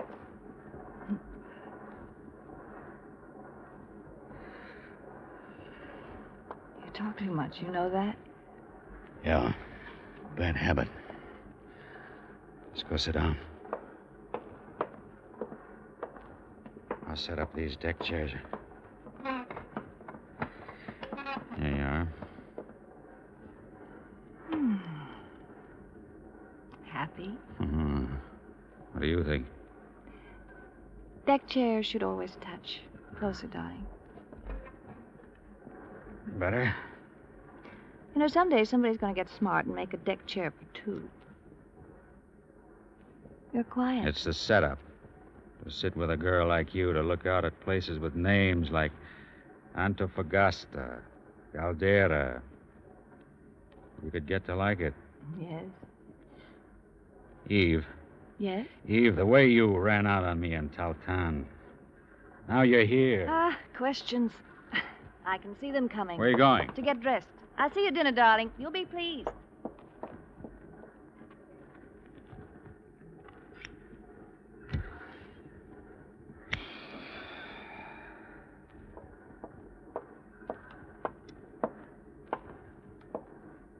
Senor? Sit down, Pepe. You look like a man who is in love, but is not happy about it. Something wrong, senor? Old habit. Occupational hazard. You always add. If 2 and 2 don't come up 4, it's bad. If it comes 4 too easy, bad again. Si, senor. I want you to get a radiogram off for me to Hartford, Connecticut, to an insurance company. What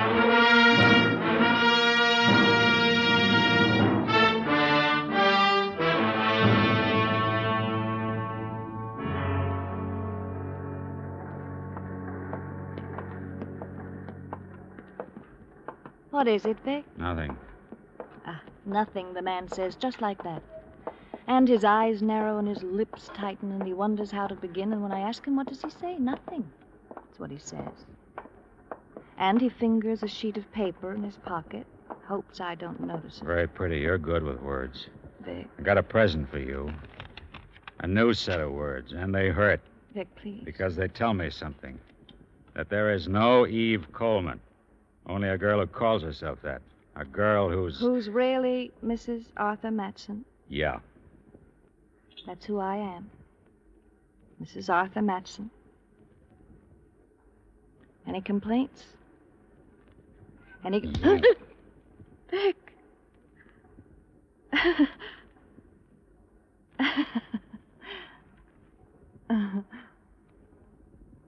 Hi, Vic.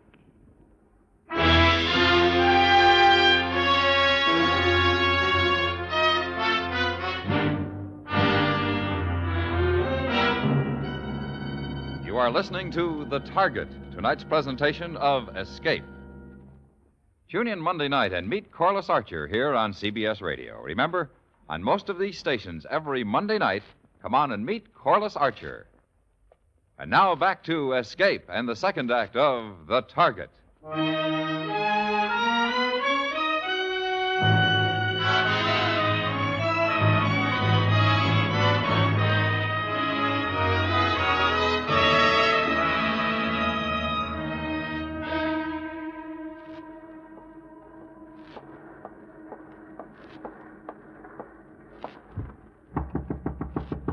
What is it? It's Laura. Invite me in, Vic? You know the way in. They asked me if you were seasick when you didn't show for dinner. I'm sick. I missed you. Yeah. Did it hurt to stay away from me, Vic?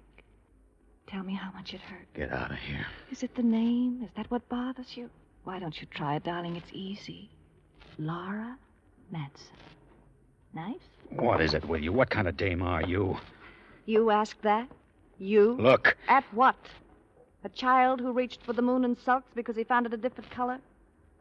You can't afford to sulk, Vic, not you. What? The last time I saw my husband was an hour after his escape from you. How does a little man like Arthur Matson get away from a man your size, Vic? How?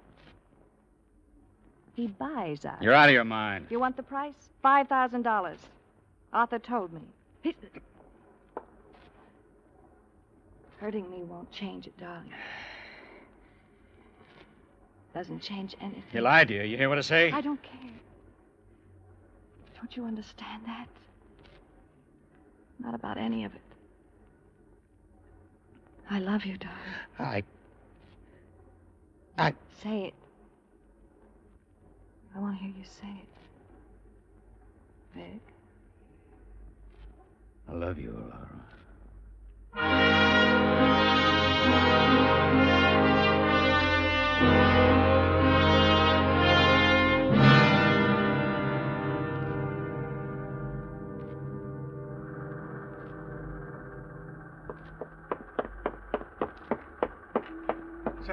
Senor. You find out anything? Catch my breath, Where senor. is she, Pepe? Where? I tried her cabin every place. Every place. Easy, senor. I just found out from one of the seamen. He saw her leave the moment we docked. She was the first one off. What? Well, she couldn't have... You sure? Is what he say. It must be so, senor. She's nowhere to be found. I'm sorry, senor. Now, you take the stuff to the hotel. I got things to do. Be with the Santiago police most of the day. Which hotel, senor? What's the best? Casa Santiago. Right on the beach. It's nice for swimming. All right, that's it then. Last time around, might as well go first class.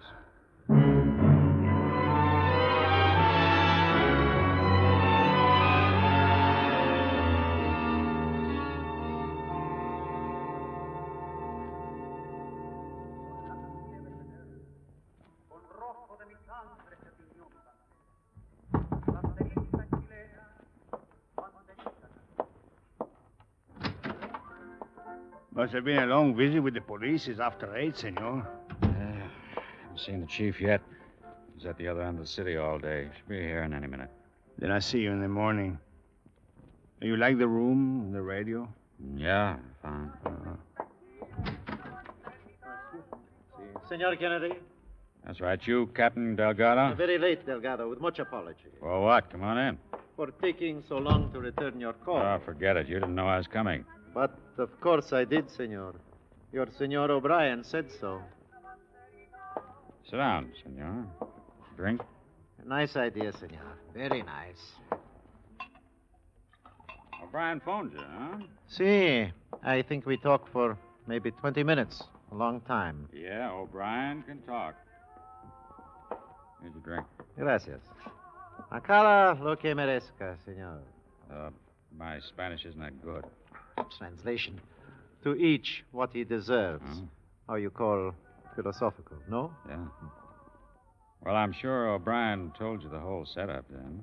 See, everything. Uh-huh. What do you think? Is possible this Arthur Matson is on Masafuera? If so, he won't be hard to find. A wild island, senor. Beautiful, but no different than it was thousands of years ago. Primitive, huh? See, they will know if an American lives on that island. They, don't you know? O'Brien, amigo, he asks me the same question, and I try to explain to him. Explain? Explain what, Delgado? The simple fact that Masafuera is just an island and that I have no, how you call, jurisdiction there. Comprende? Yeah. Yeah, I understand. Then we have no problems. None. Bueno, the day has been long, and the bed will be as a friend. If there is anything I can do for you here in Santiago, you will give me that pleasure? You've done it already, senor. And then I say good night to you, senor, and good hunting. I hope you find this Arthur Matson before she does. She? The young lady. The lovely young lady who asks my lieutenant about Matson only this afternoon. Buenas noches.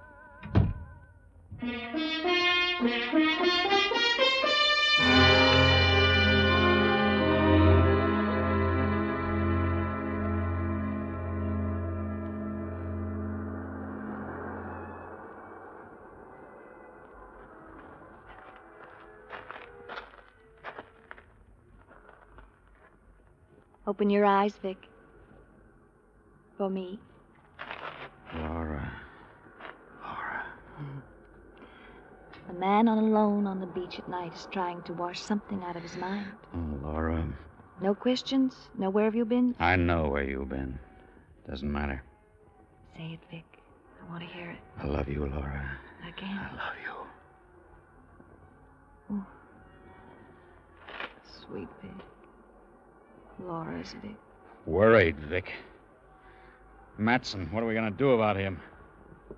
Kill him, my darling. Why, Laura? Why? You've always known you'd have to do it. Now, listen. You took a bribe, darling, remember. I don't want my Vic in prison. I want him with me. Close to me. Kill him, darling. Laura. All that money. Little nothing like him sitting on an island with all that money. Our money. You hear me, darling? You understand? Our money, Laura. There's a plane in the morning to Masafuera. We'll be on it together. We'll be on it.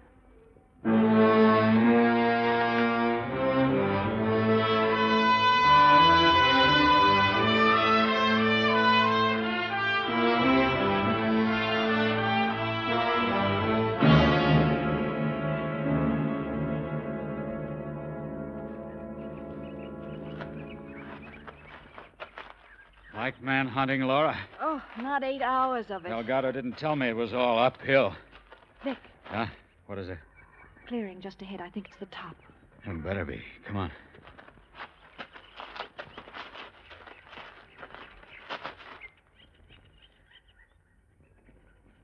In time for dinner, Mr. Kennedy. I waited almost a year for you. You're looking well, Laura. Tired, but well. Hello, Arthur. You want to freshen up, my dear. Arthur. And while you do, I'll entertain Mr. Kennedy. Show him what my island has to recommend it. Freshen up, Laura.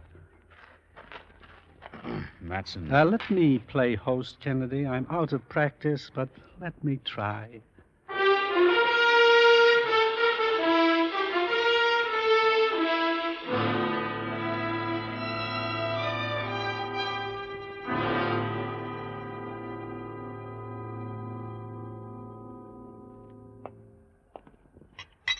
Your drink, Laura? Yours, Kennedy? Lost his mind. Is that what you're thinking, Kennedy? That Arthur Matson lost his mind? Matson, A man who shows you a shabby little house he loves and a stone terrace he built himself and makes you a drink as civilized people do. Values change, Kennedy. This is all I care about now. This terrace, the view from it, even the rocks 100 feet below. A great lesson, Kennedy. From here, everyone's a little man. I'm glad you're happy, little man. How am I going to die, Kennedy? Will you use a knife? A gun? How? What's the matter with you? I don't mind. Not really. I've had a year away from her. A whole year. You'll pray for your island. It won't take too long. You're crazy. Laura's doing better with you, Kennedy. You're going to kill for her. I only stole for her. You stole for yourself, Matson. So, that's what she fed you. Oh, poor Kennedy. Shut up. Shut up. You told him I had the money, Laura? Lovely, lovely. Kill him, Vic. Now. What are you waiting for? Who's got it, Matson? Who? She has, you idiot. She's always had it, but I'm the only one who knows it, aren't I, Laura? With me alive, you'd never be safe, never be completely sure. You're going to do your own killing, Laura. You let him live too long, Vic. He shouldn't have said that. Don't move, Vic. You're gonna kill us both, Laura? Both. Like you killed the little man in a bar back in Towtown? I bought that, darling. You were getting too close. Say goodbye, Arthur. Nicely. Not alone. No. I won't go alone. Let me go! Vic! Help! Help me!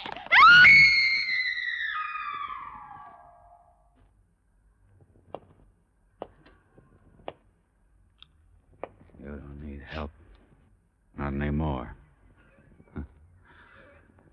I need it now.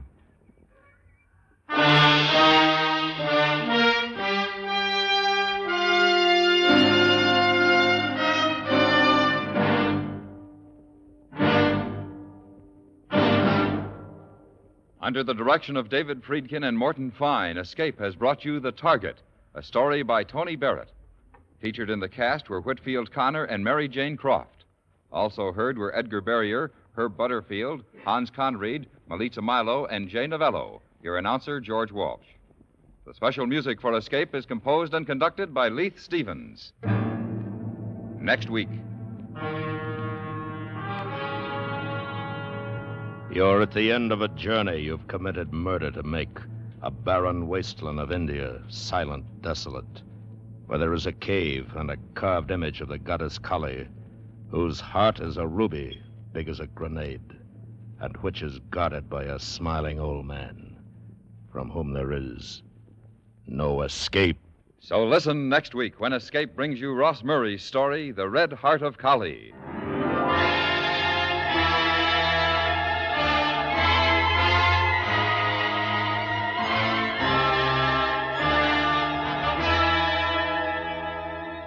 An honest doctor resists temptation but gets into trouble anyway tomorrow night when Mr. and Mrs. North bring us their latest thrilling mystery. Don't forget, CBS Radio has a date for mystery with Mr. and Mrs. North tomorrow night, and you're welcome too on most of these same stations. Stay tuned now for Night Watch, which follows immediately over most of these stations. Where there's Gunsmoke, there's Western Adventure, Monday nights on the CBS Radio Network.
Hello? Yes, this is the Falcon speaking. Oh, Iris. No, you'll have to cancel me out tonight, Angel. I'm on my way to Cairo. No, Cairo, Egypt. The land of the pharaohs. Seems someone there started a new pyramid club, and Army Intelligence wants me to find out if they're paying off in lead. Once again, the transcribed Adventures of the Falcon, starring Les Damon. The Adventures of the Falcon, dedicated to private investigators everywhere.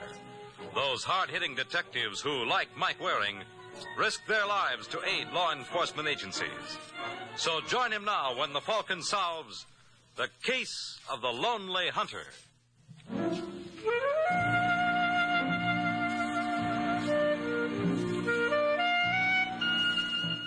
Well, the boy who first said there's no place like home must have had me in mind. But I never realized how much truth there was in those 5 words till Army Intelligence picked up my option and sent me flying to Egypt. And if you think I'm the only one who feels this way, you might query Vince Torrio. Mr. Torrio is a rugged-looking gent sharing a table with the character wearing the tarbush in the Cafe El Kala near the Arab quarter of Cairo. Vince is a long way from home, and obviously that's where he feels charity begins. Go on, beat it. Bakshish, miss. I said beat it. Arms for the love of Allah. Oh, how I hate this place. For my part, they can take it and give it back to the pharaohs. You are not very charitable to a land that granted you asylum. Well, for my Joe Yusuf, it stinks. Where I made my mistake was not going to Italy with Lucky. Lucky? He's the guy I told you about, the one I used to work for. Now, there was a sport, Hussein. When we went into a club in New York, all the flunkies used to knock themselves out. In the best places, too, not sores like this. Boy, would I love to see him again. Then why did you come here? Because I was a big schmo, that's why. Lucky would have taken me with him in a minute, but no, I had to come to Egypt. Romantic land of the Nile. Well, you watch how fast I shake the Sahara dust off my shoes when I make a score. I gather you mean money. That's exactly what I mean. Then I have a proposition that might interest you. A friend of mine has 2 kilos of pure opium he would like smuggled into Morocco. What'll he pay? 100 pounds. We could share it equally. Include me out. I'm not taking a chance of winding up in your local flea bag for that kind of... Well, I'll be... Carol! Carol Morgan! Beg your pardon? What's the matter, baby? Don't you remember me, Vince Torrio? I'm afraid you're making a mistake. Are you kidding? I'd recognize you. Trouble, darling? No, Abdul. This gentleman thought I was someone else. Yeah, I guess I did. No hard feelings? No, of course not. Shall we go, Abdul? Anytime you're ready, dear. I think you might enjoy seeing the Citadel. It was built by Saladin in the 12th century. Well, that's one for the book. The eyes play strange tricks, eh? Huh? What'd you say, Yusuf? You were mistaken about the young lady. No, I wasn't. It's Carol Morgan, all right. It sure is a small world. Remember me telling you about this guy Lucky I used to work for? Well, Carol was his girl. I wonder who that character was with her. Perhaps I can be of some assistance. He is Abdul Salim Bey. Where'd he pick up that accent? I believe he attended Oxford. Loaded, huh? If you mean wealthy, the answer is yes. Well, what do you know? Leave it to little Carol to land on her feet. You think you could scout around and find out where she's staying? You have an idea? I have a couple. You know something, Yusuf? I was wrong about Egypt. This could be the land of opportunity.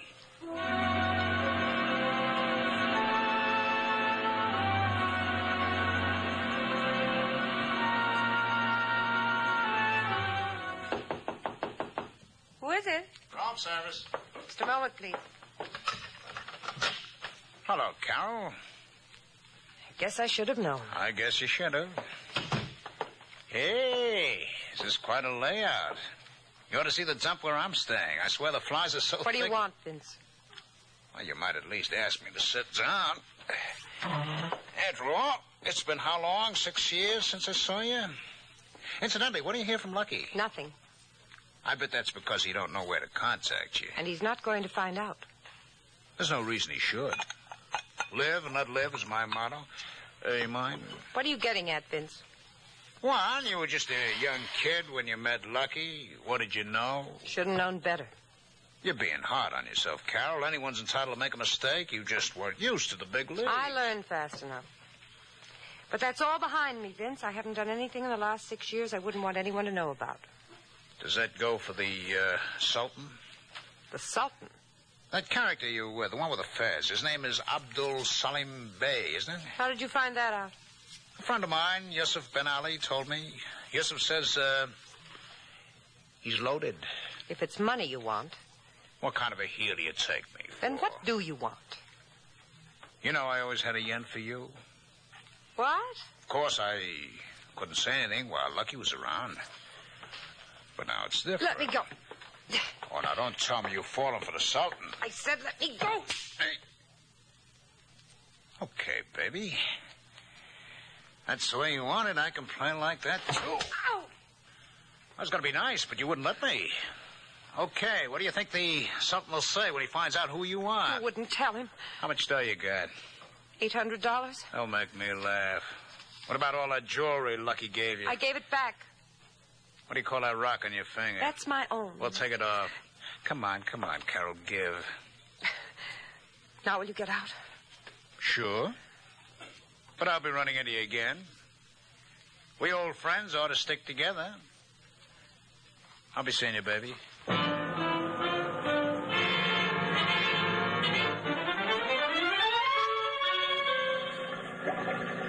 Oh, Captain, will you slow down to about 10 knots? I don't want Miss Morgan to miss this. Look, Carol, over there. That's old Cairo. Those ruins are part of the Roman fortress of Babylon. Better pay attention to how I'm going to ask questions later. I'm sorry, Abdul. It's all right, darling. Now, that island we're passing is the island of Rhoda. According to our tradition, that's where Pharaoh's daughter found Moses and the bulrushes. That's very interesting. Is it? What do you mean? There's something bothering you. Oh, you're wrong. Deborah, dears, I want you to feel you can tell me. There's nothing to tell. That man you met yesterday in the Café El Cala. I told you he was mistaken. You heard him admit it. He knew your name. He knew nothing of the kind. You know how I feel about you, darling. Does that give you a license to pry into my private affairs? I never maintained it did. Well, then, for heaven's sake, stop needling me. Carol. And take that hurt look out of your eyes. It doesn't do a thing for you. Now go away and leave me alone.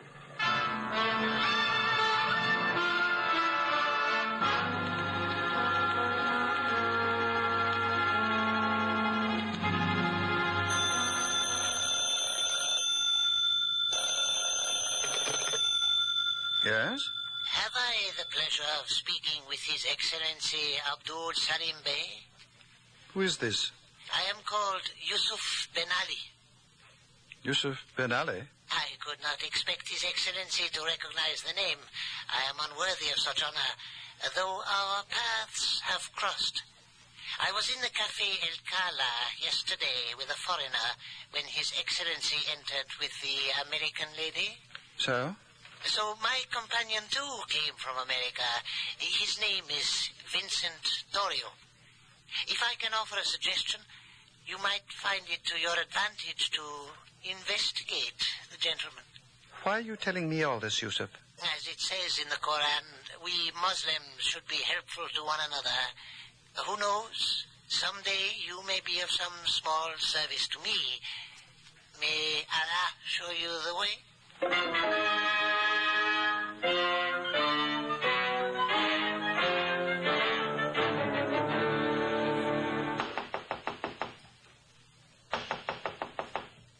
That you, Yusuf? Yes? Wait a minute. Come on. Hello, Vince. Who the devil are you? You don't remember? No. Well, it's been a long time. The name is Waring, Mike Waring. Oh, sure. You're that private dick they call a Falcon. It comes back to you now? Yeah, but I don't remember inviting you in. Well, you just forgot your manners. What in the world ever possessed you to move into a dump like this? I like the view. Yeah, I bet on a clear day you can see 8 million flies. Lucky did much better for himself. I hear tell he's got a villa in Italy that's out of this world. How come you two separated when you were deported? None of your business. No, but it's Uncle Sam's. I'm working for him these days. What are you babbling about? Cigarette? I asked you something, Waring. Well, it's come to Uncle's attention that narcotics are being smuggled into the States by way of Egypt. We've got a hunch the traffic is being directed by Lucky from Italy. What's that got to do with me? Well, isn't it strange I find you in Cairo? I'm studying to be a Muslim. Oh. And what's Carol Morgan's reason? Who? Lucky's old girlfriend. Is she here? You mean you didn't know? No.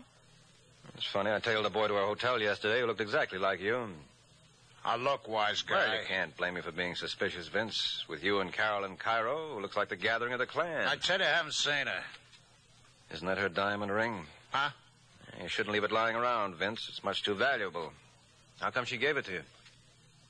She's crazy for me. Well, there's no accounting for taste.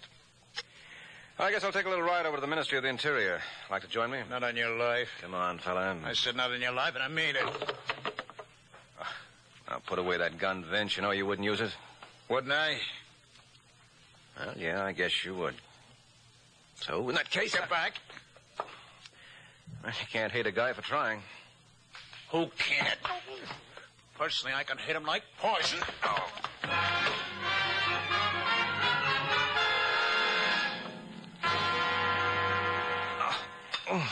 Hurry with that water, Mohammed. I believe our friend is coming too. Thank you. I'll give it to him. Oh. Try some of this, Mr. Waring. What is it? Just water, unfortunately. Oh. Where am I? Oh. I'm afraid your headaches are just beginning, sir. What the devil are you talking about? Mohammed, will you be good enough to lift the blanket? You recognize the gentleman? It's Vince Torrio. It was Mr. Torrio. It will probably come as no shock to you he was stabbed to death. Who did it? I imagine you'd be in the best position to know. Now, wait a minute. Where do you get off asking these questions? Forgive me. I should have introduced myself. My name is Abdul Salim Bey. Oh, I thought I recognized your fez. I've seen you with Carol Morgan. You're a friend of Miss Morgan's? Not exactly. Well, would you care to tell me your version of the affair here? Why should I? Because I found you right next to Mr. Torrio's body, and as chief assistant to the Minister of the Interior. Oh, don't give me that. I met the chief assistant. His name is Hassan Pasha. You must have met him a week ago. Well, what's that got to do with anything? Well, when King Farouk abdicated, naturally there was a shake-up in the local police. I now hold the position of chief assistant. Oh, no. Oh, yes. I'd love you to see our new headquarters. But frankly, old chap, I don't think you'll like them one bit.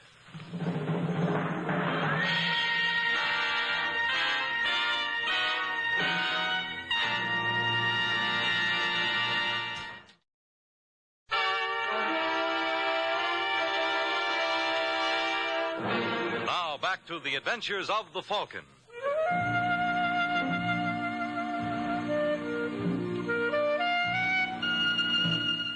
They say there's nothing like travel to broaden one. And that must be true, because Egypt certainly flattened me out. And they really killed themselves to make things interesting for tourists. Look at me. After I was slugged by Vince Torrio, I come to, find Vince on the floor beside me with a knife in his back. And if that isn't enough, standing over us is a big shot in the local police named Abdul Salim Bey. Now, that's service for you. I hate to rush you, Mr. Waring, but anytime you're ready... Now, wait a minute, Abdul. You don't seriously believe I murdered him? You admit quarreling with Mr. Torrio? Yes, and he knocked me silly. So when did I have a chance to kill him? I was unconscious when you found me. You might have been shamming. Okay. Then riddle me this. If I was faking, why didn't I beat it before you arrived? You probably didn't have the opportunity. You're real anxious to pin this on me, aren't you? That's unfair, Mr. Waring. My only motive is to see justice done. Mm-hmm. Even if Carol Morgan is involved? I beg your pardon. You should. Did you know Carol and Vince Torrio were old friends? You're lying. I tailed her to a hotel yesterday. Suppose he was blackmailing her. Ridiculous. And why did she give him that diamond ring? All right, Abdul. What did you do with it? Do with it? There was a ring on that table when I walked in. And you think I removed it? Yes, I do, to protect Carol. You're mistaken, my friend.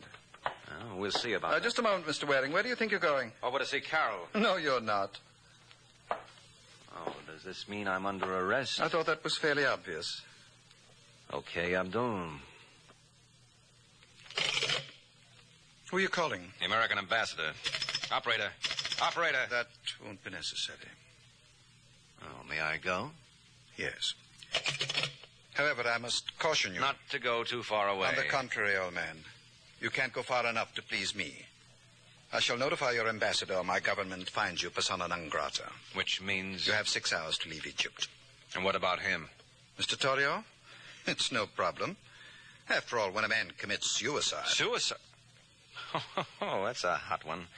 I suppose he stabbed himself in the back. Exactly. What? You forget. This is the mysterious Egypt. The strangest things can happen here. If I were you, old man, I'd bear that in mind.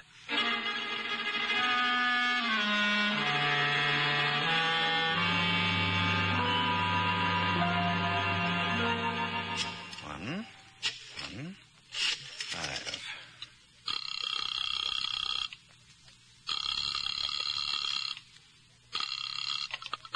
Hello? Carol? Yes? This is Abdul. Oh, darling, I'm so glad you called. I want to apologize. That isn't necessary. Carol, do you love me? You know I do. Then you must have confidence in my judgment. There's a Michael Waring on his way over to see you. Michael Waring? He was formerly a private investigator in the States. At present, he's with American intelligence. What does he want with me? There's no reason for alarm. If he asks you if you know a Vincent Torrio, deny it. But I don't know him. That's fine, darling. You just stick to that story. Listen, Abdul. Later, sweetheart. Right now, time is of the essence. Just remember, you never heard of Vincent Torrio.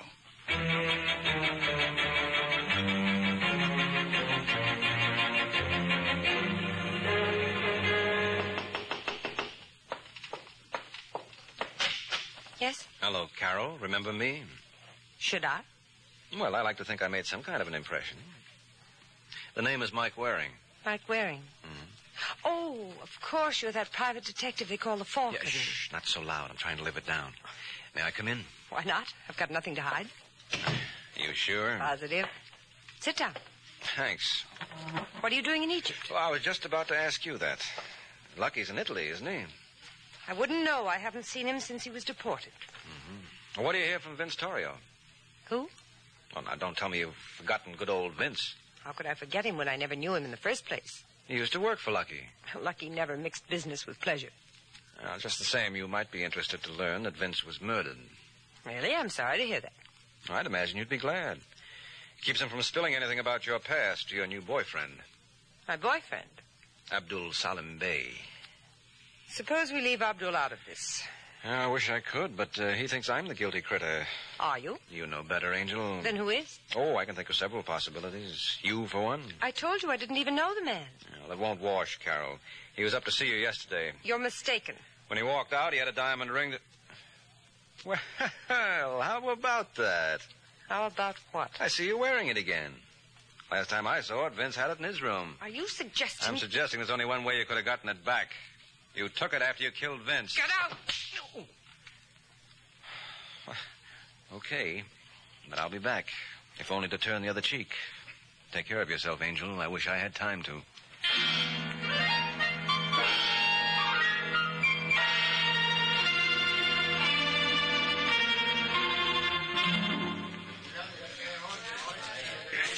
Yusuf Ben Ali? Who goes there? The friend, Salam Alakim. Alaikum salam. You, Yusuf? I can be of service to you? Yes, indeed you can. My name is Mike Waring. Mike Waring? Vince Torrio suggested I look you up. You are acquainted with him? Well, acquainted is hardly the word. We spent a nice couple of hours together this afternoon. Vince tells me you know Cairo like no one else. Oh, he is most kind. You familiar with the Savoy Hotel? I was once employed there as a porter. Oh, well, then this ought to be a steal. There's a young lady staying there named Carol Morgan. Think you could get into her room? May I inquire for what purpose? She's wearing a diamond ring. I'd like you to get it for me.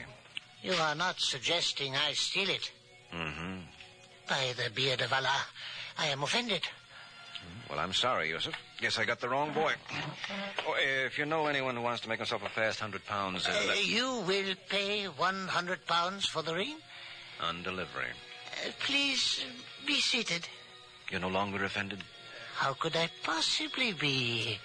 You are Vincent Torrio's friend, and any friend of Mr. Torrio's is a friend of mine. It will be a pleasure to be of service to you.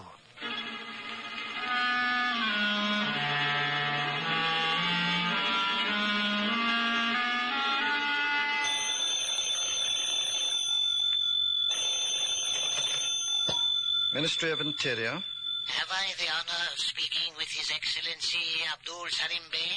Who is this? Your servant, sir. Yusuf Ben Ali. What is it, Yusuf? I wish to prove my sincerity. 20 minutes ago, I was approached in the Café El Cala by a gentleman named Michael Waring. Well? He had an illegal proposition for me. He wished me to enter the hotel room of the American lady Carol Morgan and steal her ring. Really? He offered me £100 sterling for the task. Did I not do well in informing you? You are most wise, Yusuf. I'll tell you what I'd like you to do. Accommodate Mr. Waring. His Excellency does not mind? On the contrary, His Excellency insists on it. Just advise me when the theft is successfully accomplished. May Allah aid you in your task.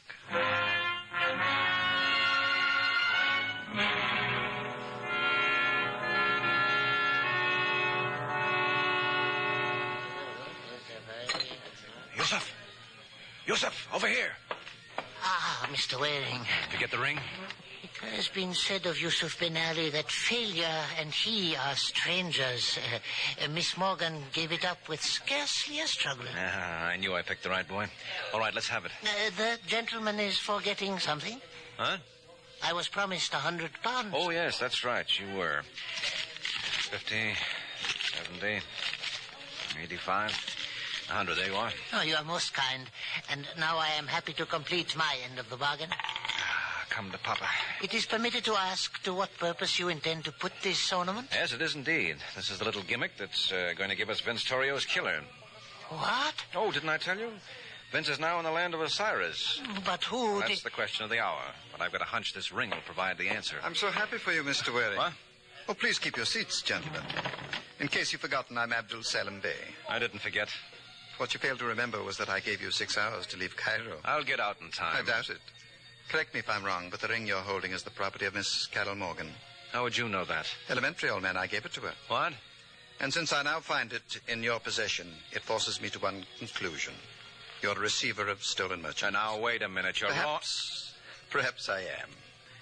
Here I gave you 6 hours to leave my country, and I'm afraid we're going to have to play host to you for the next 5 to 10 years. I guess it proves even the best of us make mistakes.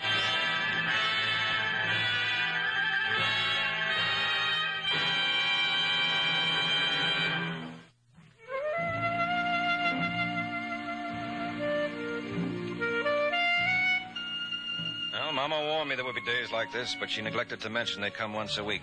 No, Mama wouldn't have approved. She would have hated the Cafe El Cala. She has a sinus condition, and the smoke in the joint would have played the devil with it. And it was certainly no place for her boy. When you're caught with a hot piece of ice in your hands, you can't very well insist it's a frame. But obviously, Abdul Salim Bey didn't think it was going to stop me from trying. I suppose you'll maintain you're a victim of circumstance, Mr. Waring. You boys are pretty cute. Why, what in the world do you mean? You and Yusuf cooked up this little stunt between you. I swear on the Koran. Oh, cut it out, Yusuf. You're breaking my heart. Really, Mr. Waring, I'm surprised at you. You expect me to believe this is all coincidental? Frankly, old man, I don't care what you believe. Well, you should. Because I had no idea this ring was stolen. I bought it in good faith. That's most amusing. Well, if you search him, you'll find £100 I paid him. No doubt. But you knew the ring was Miss Morgan's property, and you hired Yusuf to secure it for you. I wouldn't insist on that theory. Why not? Might prove very embarrassing to Carol. The last time I saw it was in Vince Torrio's room shortly before he was murdered. And if Yusuf here got it from Miss Morgan, you see where that takes you. I'm afraid not. Well, you're not looking in the right place. Suppose we adjourn to Carol's hotel room and do a little peeking there. And I hope for your sake she can stand an investigation.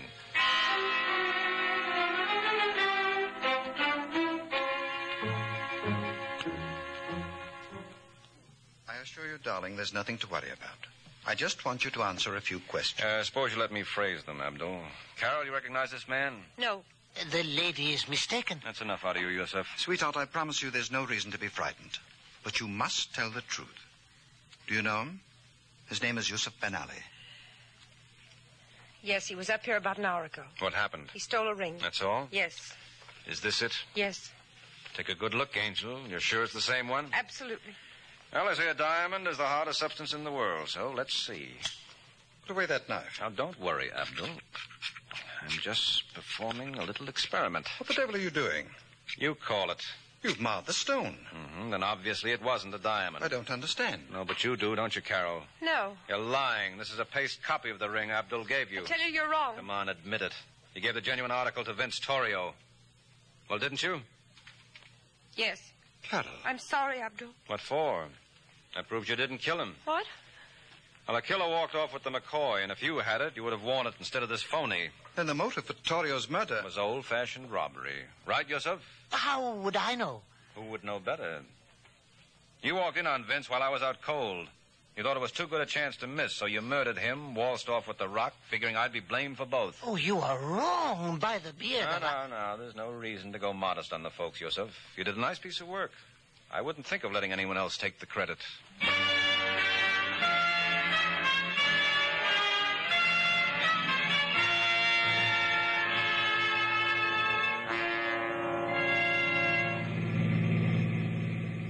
I can't tell you how much I appreciated your assistance, Waring.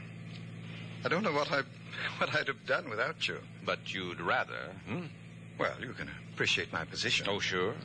You thought I was going to nail either you or Carol for Vince's murder. Actually, I didn't care about myself. Though I suppose you considered me a suspect all along. No, I didn't.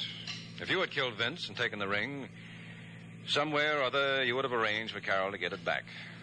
The fact that she was wearing the copy proved both of you were innocent. Hey, what are we stopping here for? Isn't this your hotel? Well, yes. Well, you'll have to start packing if you plan to leave Egypt within the 6 hours I gave you. Now, wait a minute. I hope you don't take this personally, old man, but you're such a troublemaker, I'd just as soon not have you around. But you can't kick me out. I'm an American citizen. Farouk was king of all Egypt. Oh, and you did it to him. Exactly. Bon voyage, Mr. Waring.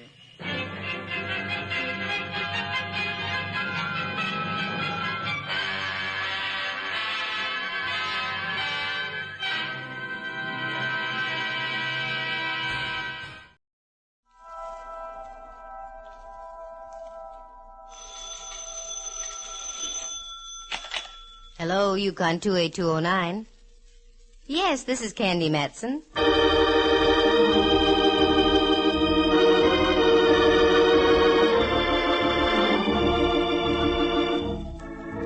Did you ever know a girl private detective? Perhaps not. They're pretty rare. Well, we've got one. Candy Matson is the name. And she's both pretty and rare. Figure? She picks up where Miss America leaves off. Clothes? She makes a peasant dress look like opening night at the opera. Hair? Blonde, of course. And eyes? Just the right shade of blue to match the hair. You're expecting more? All right, let's meet her. She's on the phone now, in her penthouse on Telegraph Hill in San Francisco. Hello, Candy Matson. Well, bless my ever-loving little old serial number, Candy Matson. Watch out how you go tossing your serial number around, Pelly. Who is this? Candy, I hope you remember me. This is Sergeant Kenley down at Fort Ord. Kenley the Galan, the GI who filled my slipper with beer and drank it. That's me, the poor man's Diamond Jim Brady. Sure, I remember you. I met you when I was down at Fort Ord with the USO. What's on your mind, Kenley? Wait a minute, I'll put it this way. What's new? Oh, like this is new. We're having a big shindig at the Senior Non-Commissioned Officers Club tomorrow night. You were elected as the girl most likely. Finish the sentence. Okay, as the girl most likely to be the queen of our ball. Kenley, you mad lad. I'd adore it. But what would I do for a chaperone? Oh, what? Don't play dull. You heard me. Oh, sure. Well, why don't you bring your mother? Wonderful idea. And I know just the fellow. Roger, Kenley. I'll report to the orderly room sometime tomorrow afternoon at Fort Ord.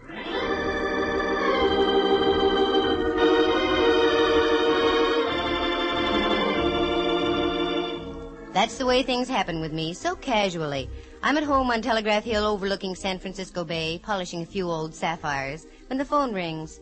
Sounds innocent, doesn't it? But I ran into 2 rather grisly murders in Monterey. Want some details? Listen. When I told the sergeant I knew just the fellow to be my mother, I meant my old pal Rembrandt Watson. In former days, Rembrandt, an A1 photographer now that he doesn't imbibe, used to see double by noon, triple by 4, and complete darkness by 8. One night the darkness became too dense and he suddenly saw the light. That's when he threw all his bottles out the window. Of course, he was arrested for disturbing the peace, but he hasn't touched a drop since. And when I mentioned Rembrandt as my chaperone, I wasn't fooling. He's been like a mother to me many, many times. He was just back from his vacation, so I got in my car and drove over Powell and down California Street. At Grant Avenue stands Old St. Mary's, and on the bell tower just underneath the clock, there's a sign that says, "Son, observe the time and fly from evil." I'd seen it before, but somehow that afternoon it had an added meaning. I parked my car and went across the street to Rembrandt's apartment. Candy. Rembrandt, you old dear, how are you? Wonderful, just wonderful. Darling, you're looking simply grand. Oh, slice it thinner, Rembrandt. You've only been gone 3 weeks. Sorry, dear. You'll come in, won't you? I'm just having some tea. Won't you join me, Candy? I'd love it. It's all ready. Oh, bleep, bleep, bleep, bleep. Bop. Wait a minute. What was that again? In case you don't know, Dove, that's Bob. Where did you ever pick up Bob? I was visiting a friend of mine last night, a professor of psychology, over at that institution across the bay. California? No, San Quentin. He's a penologist. He played some bop records for me. Well, what do you think of bop, Rembrandt? They say it's the latest thing. Why, girl, I can remember when they were playing bop back in 1926. You can? Certainly. Only in those days they called it vo-do-do-de-o, vo-do-do-de-o-do. Here's your tea, Dove. It's warm. Thanks. What brings you by this afternoon, Candy, dear? You. I've got an invite to a ball for both of us. How delightful.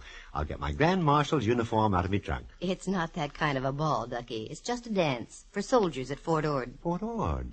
That's down in Monterey. That's right. And I want you to go along as my chaperone. Candy, I'd really love it. Good. I'll pick you up at noon tomorrow. Oh, I'm sorry. I have an appointment at 2. You run along, and I'll get the Del Monte special. Okay, and I'll pick you up at the station in Monterey. Splendid, splendid. Oh, by the way, dear, I'm just a little... Oh, sure. Here, take 20. Oh, no, not that much, Candy. No, yourself, I insist. Oh, I'm so glad you're firm about these things. Thanks ever so much. Not at all. Thanks for the tea, Rembrandt. I'll see you in Monterey.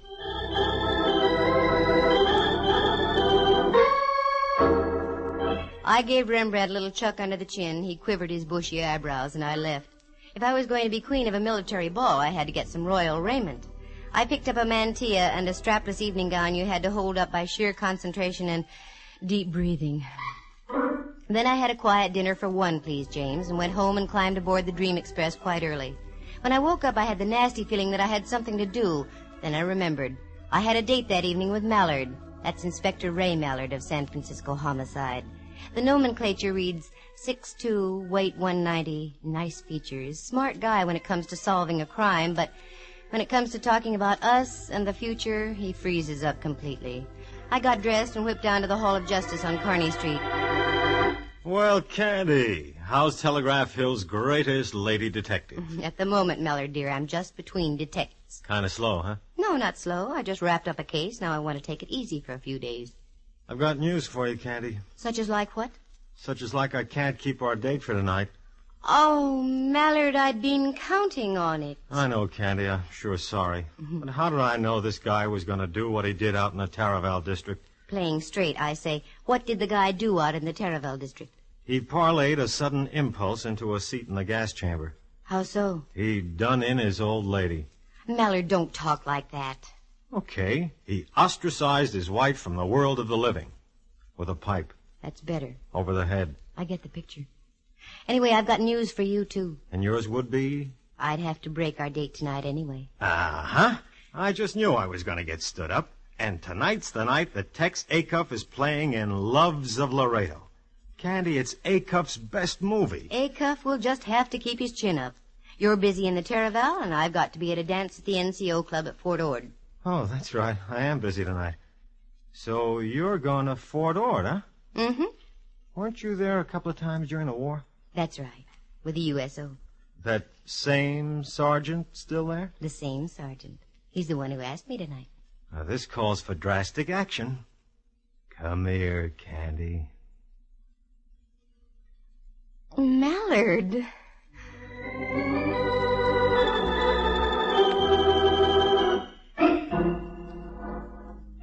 It was one of those rare moments. Mallard kissed me. Part of me floated out of his office. Then part of me floated back in and picked up the rest of me. Then all of me floated out again. Then I realized I'd forgotten my hat. I went back and got it. Then I saw I didn't have my purse. I went back and got that. Keep this up and you won't even get past Market Street, let alone to Fort Ord.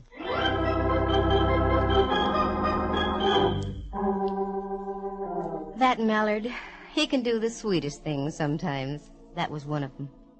I got in the car, shifted into low, and that's the last I remember until I came to in front of the rancho in Carmel. Obviously, one kiss from Mallard was better than a tank full of 100-proof octane. I registered, got a cabana out and back, showered, changed, and drove back into town. The drive down must have been dusty because I was extremely dry. So I stopped at Griff's, a cute little place with old theatrical pictures all over the walls. Yes, miss. Would you care for something? Oh, yes, a martini, please. Very dry. Very dry. Righto. You're new here, aren't you? Yes, I am. I started working here about 3 weeks ago. I thought so. I was down about a month ago, but I don't remember seeing you. No, the fellow who was here became ill. Mr. Griffin hired me. Nice place to work. Oh, yes. It's very enjoyable. Here you are, miss. Thank you.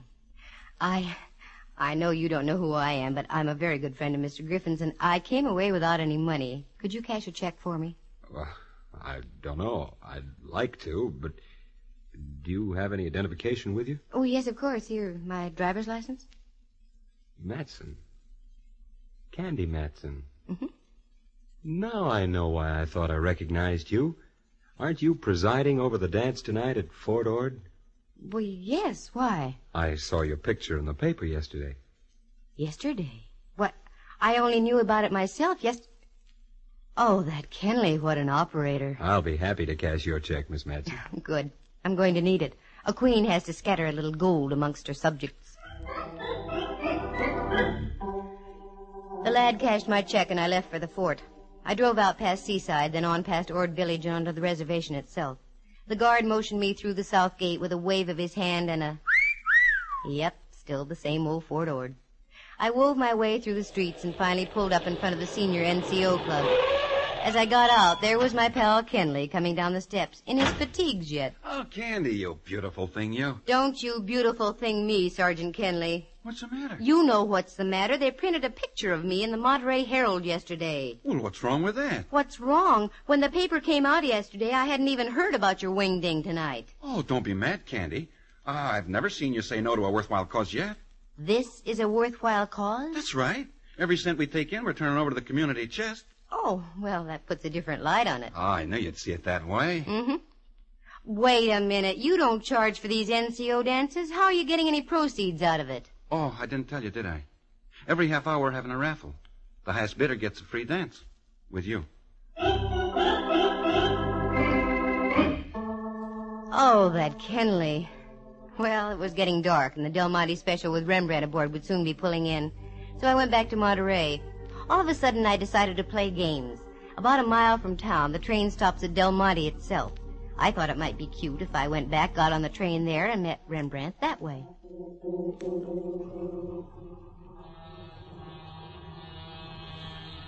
There she was, coming right in on schedule. I parked the car and went over to the little country-like station.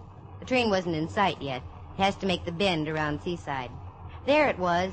Now the headlight was sending its beam down the shining rails. It stood out like a beacon in the Monterey twilight. Then I saw it. The glare of the locomotive's light picked up the crumpled body of a man. It was stretched across the tracks in a grotesque manner. Suddenly my mind flashes signaled my feet and I moved. It was a man, all right. The train was getting closer. I grabbed him by his lead-like shoulders and tugged. He wouldn't budge. I tried again, but still no luck. I looked down in desperation. That's when I saw that one of his feet was jammed between the rail and the tie. I gave a yank and the foot came free. Then I grabbed him by the shoulders again. He must have weighed over 200, but little by little I was getting his body over the rails and off under the shoulder. Finally, I made it, just as the Del Monte rolled by.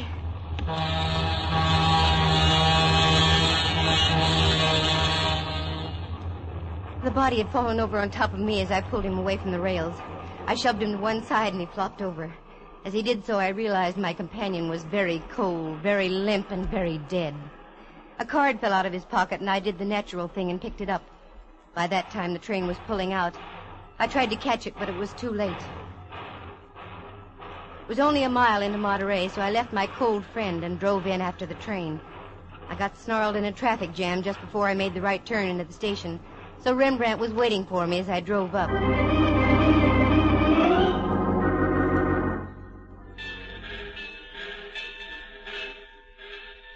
Dove, how nice of you, right on time. Never mind the salutations. Come on, we've got work to do. Don't tell me I'm supposed to take your place at the ball tonight. No. I've discovered a body. Candy, dear, how occupational. How irritational. Come on, let's go. Where? Monterey Sheriff's Office. But you'll miss the ball, girl. Not tonight, I won't. I darn near got killed myself. Tonight I'm going to have fun. Let's go. I went over to the sheriff's office. They have a staff of 9 men. I placed everything in their capable hands and drove Rembrandt over one of the local hotels. I went back to the rancho, climbed into my strapless queen outfit, and went back to pick him up. He came out with a bewildered look on his face. I didn't say anything. We drove along through the Ord reservation, and finally I popped the question. Okay, Rembrandt, what's wrong? Nothing, except this. What's this? A card. While I was dressing, a man knocked on me door, shoved this into me hand, and told me to tell you about it, and left. Let me see it. Here. Oh, careful, Dub. Don't go off the road. The military wouldn't like that. They dislike messy forts. Wait a minute. Look through my purse, Rembrandt. Precisely for what? For a card that matches this one. Lipstick, lighter, handkerchief. Oh, here we are. You're right, Candy. It matches exactly. Does it make sense? Not yet. This is a warning, Rembrandt. A warning to keep my nose out of somebody's business. Yes, but what's this on the card? I don't understand. I thought you were studying the cello, Rembrandt, dear. Oh, I am. Then you should know what that is. That's the musical signature for F sharp. The gent who gave Rembrandt the card had obviously been following us since we left the sheriff's office. Now I knew I was in on something. But what? That body didn't crawl on the tracks all by itself. It was placed there deliberately in hopes the train would mangle all evidence. I'd have to worry about that later. I had a date to keep, and I was going to keep it. Once again, I pulled up in front of the Senior Non-Commissioned Officers Club. Rembrandt helped me out, and we went in. The joint was really jumping. As we went in, dear old Sergeant Kenley was there to greet us. Oh, Candy. Oh, glad you're here. I was getting worried. Ha, ha, ha. He's worried. Yes. Ha, ha, ha. Ha, ha, ha. I don't get it. That's all right, Sergeant. Kenley, I want you to know Rembrandt Watson, my chaperone this evening. You're... glad to know you, sir. You needn't talk down to me, Sergeant. I have campaign ribbons for just such battles as this. Okay, Kenley. When do we start the raffle? Right now. Come on, Candy. If ever a girl gave her all for the Army, that was I. I danced until my insteps had insteps. Going on toward midnight, they started another raffle. A dark-looking sergeant bid $6, and I was to dance with him. Rembrandt was fighting the Boxer Rebellion all over again with some top kick, so I was stuck, but good. Miss Matson, that was my last $6. You shouldn't have done it, Sergeant. Oh, it was worth it. But if you don't mind, I'd rather not dance. Sergeant, for those kind words, I make you a lieutenant. No, thanks. I'd rather be a sergeant. But would you mind walking outside on the terrace? It's awfully stuffy in here. Sergeant, it would be a pleasure, believe me. We went outside. The night was strictly Monterey-ish, sparkling with stars, not warm, not cold, and a slight smell of sardines in the air. That's good. That meant the canneries were working. But speaking of the smell of fish... Let's go this way, shall we? Why? There's a beautiful view of the entire bay from over here. Look, Sergeant, I only came down here to dance... I said come with me. What? You're hurting my arm. Now, wait just a minute, Sergeant. No, you wait, Candy Matson. I know who you are. You had to come down here where you weren't wanted. You don't seem to understand You that had I to go was... find a body on the tracks, and you ended up with 2 cards that were identical, didn't you? Give me those 2 cards. I haven't got them. Don't give me that. Where are they? I don't know what you're talking about. I haven't got any cards. Okay, sister, you asked for it.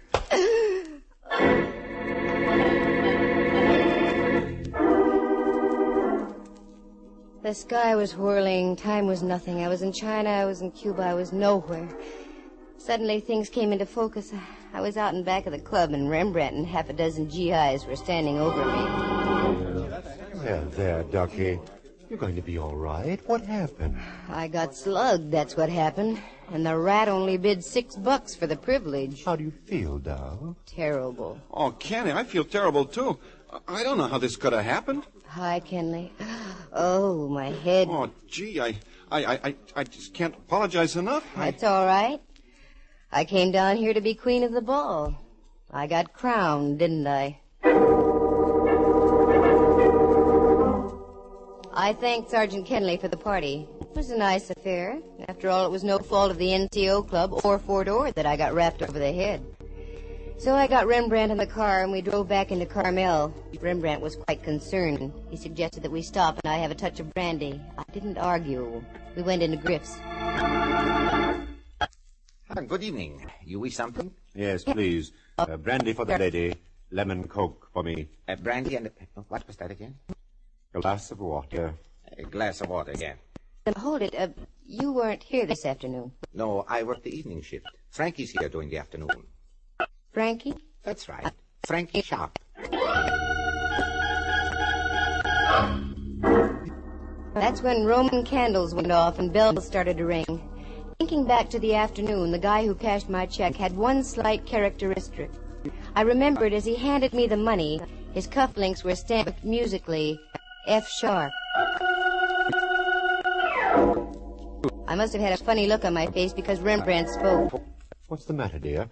Doesn't the brandy agree with you? No, it's not that. I'm trying to put 1 and 1 together to make 2, but it doesn't add. Uh-oh. Looks like we're going to have company. Pardon me, Miss Matson. I hope I'm not intruding. Not at all, Corporal. Everybody's getting into the act tonight. Sit down and make yourself comfortable. Oh, thank you. I just heard the regrettable news. You getting slugged at the club. I left just before, I guess. How did it happen? He was a sergeant. He outranked me. Oh, incidentally, my name is Case. Dave Case. 4th MP Company at the fort. Glad to know you, Case. This is Mr. Rembrandt Watson. Oh, how do you do? How do you do, sir? Where's your accoutrement? What? Your billy club and pistol, your armband, and so on. I don't wear them when I'm not on duty, Mr. Watson. You're in good hands, Candy. I've got to leave. Can't stand a place where they only serve you water. That's what you asked for, Rembrandt. I know. Yield not to temptation, I always say.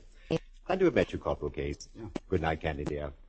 See you in the morning. You two just stay and talk over the Battle of the Bulge, that knob on Candy's head. Good night, Rembrandt.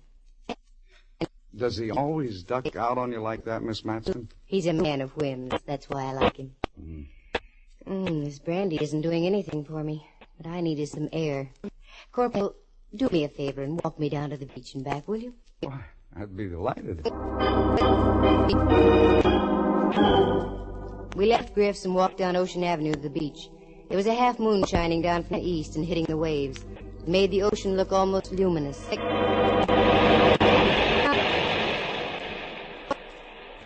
Feel a little better, Miss Matson? Yes. I wonder what that character hit me with. Come on, Corporal. Let's go along the beach a little way. Aren't you cold? No, this is fine. Wait. Wait a minute, Case. What? Down there. Right at the water's edge. Looks like the body of a man. Why, you're right. Let's go.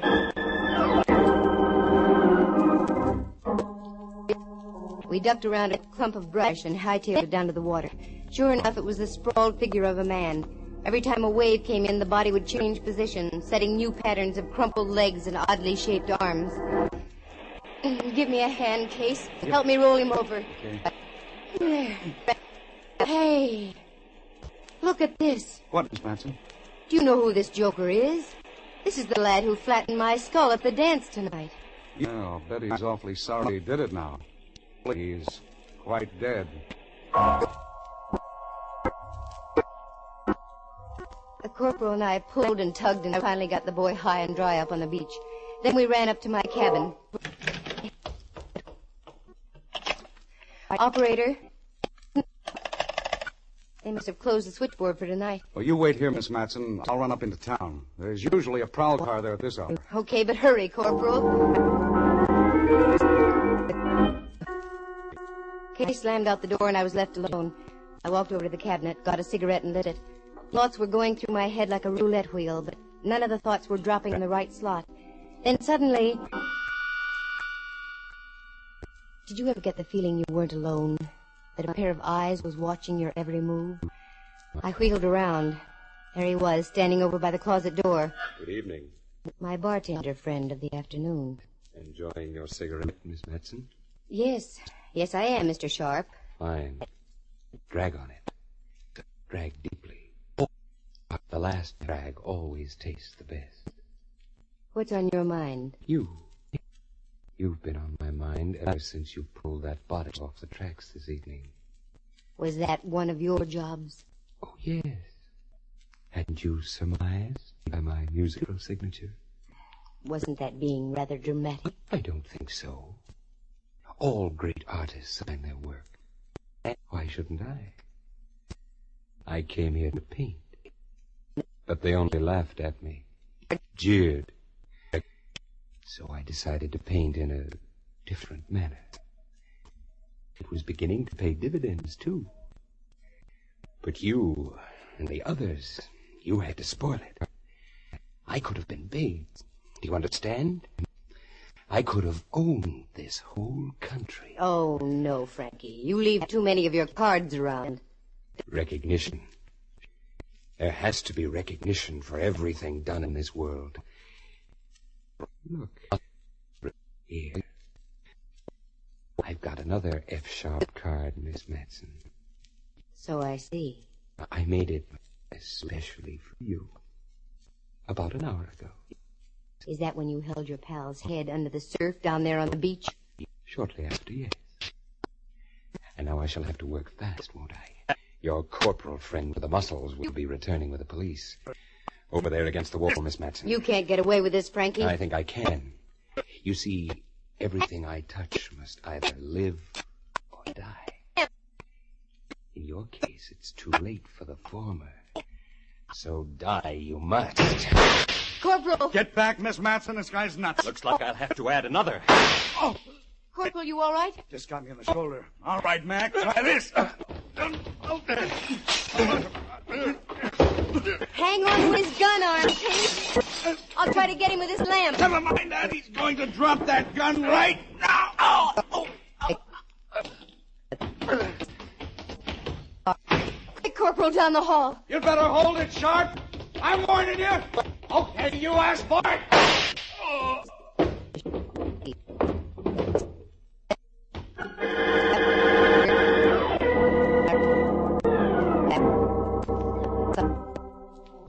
F Sharp was quite flat, there at the bottom of the stairs. And Sharp, being flat, was a natural. He looked awfully good that way.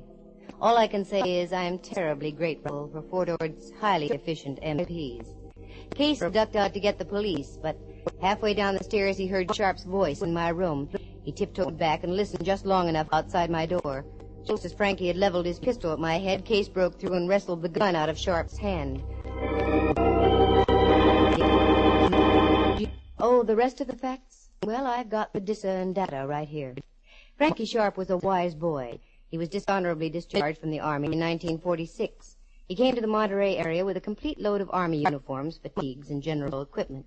He set up a little ring of other ex-GIs with bad records, all dishonorably discharged also, all professional gamblers. On Army paydays, he'd rig his mob out with GI uniforms. Then they'd gang up on the boys from the camp and take them for all their dough with marked cards and loaded dice. The gang was familiar with Army routine, so it was easy for them to make like real soldiers. But Frankie Sharp was keeping too much of the loot for himself, so he decided to set up a new gang. One by one, he had his boys marked for sudden and violent death. The first was the guy I pulled off the tracks. Sharp and the fake sergeant who slugged me were parked up on the highway watching to see the Del Monte Special put on the finishing touches. When the gag misfired, they followed me, found out where Rembrandt was staying, slipped in one of their business cards as a warning for me to stay out.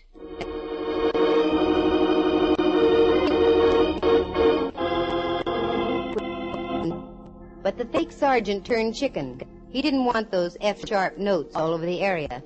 So he came out to the NCO club, bopped me over the head, and got them back.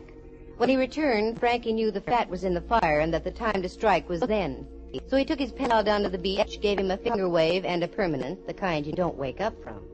Then he went back to my cottage to wait for me. Sharp was his own undoing. The poor guy was a megalomaniac and insisted on signing his works of art. His greatest masterpiece, though, was one he autographed. It was called Picture of a Corpse at the Bottom of a Stairway. Because when we went down to look at his body, he still had his own F-sharp card clutched in his rigid fingers. Corporal Case? Good boy. He's been studying criminology with the United States Armed Forces Institute. He was discharged about a month later, and because of his considerable amount of gray matter, was promised the first opening with the Monterey Sheriff's Office. Oh, me, it's beautiful around Monterey and Carmel. The soft ocean, the gently rising knolls, especially the one on my head. That's the last time I'm going to be queen of a ball.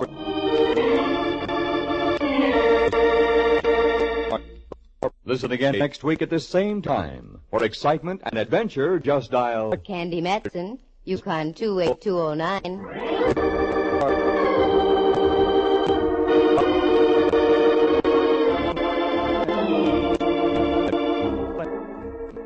Heard tonight were John Grover as Sergeant Kenley, Lou Tobin as the pseudo-sergeant, Kurt Martell as Corporal David Case, and Jerry Walter as Frankie Sharp. Henry Leff is Inspector Ray Mallard, and Jack Thomas portrays the role of Rembrandt. The program stars Natalie Masters as Candy and is written and produced by Monty Masters. Eloise Rowan was at the organ, and sound effects were created by Bill Brownell and Jay Rendon. Corporal David C. Case is an actual person. Any resemblance to other people in tonight's play is purely coincidental. The program came to you from San Francisco. This is Dudley Manlove speaking.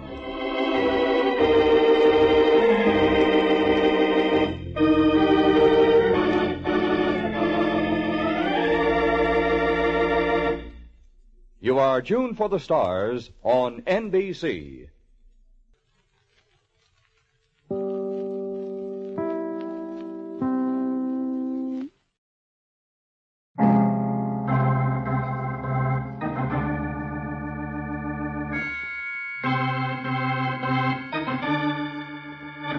My name's Regan. I work for Anthony J. Lyon, International Detective Bureau. They call me the Lion's Eye.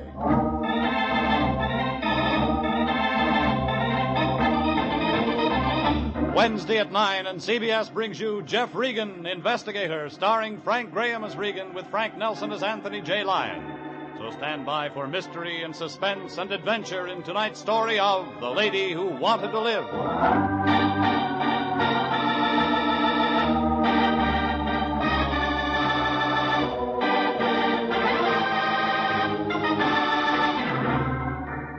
Trouble comes cheap in this town. It's one item that's always on the market. You don't even have to go shopping for it. Somebody knocks on your door or dials your number, and you've got all you can handle. I found that out when I met Amy Goodrich, a long, low blonde with lots of speed. One look at her, and you knew you'd been friends too long. We met last Friday afternoon. I'd been out of town 2 days looking for a guy who turned up in jail in Reno. I was home counting the lumps in my mattress, trying to catch up on some sleep, when the phone began jumping around on the hook. I thought it might be somebody with Rose Bowl tickets. I was wrong. It was the Lion. Hello? Regan, is that you? What do you want? Oh, it's a beautiful afternoon. The sun's shining. There's a tang in the air. How'd you like to take a nice drive out to the beach? The season's over. Oh, but this is a new season. Fall, Regan. Light suntan, wild ocean. Doesn't it excite you? I haven't had any sleep in 2 days. I know, and I hate myself for disturbing you. I just hate myself. Get to the point, Fatso. Well, something very important's come up, Jeffrey. I wouldn't trust anybody but you to handle it. Besides, the sea air will do you good. Give you a lift. This isn't Berlin. Say something. Well, I want want you to call on our new client. She's a nightclub singer, has a beach cottage at Santa Monica, 18106 Coast Road. Her name's Amy Goodrich.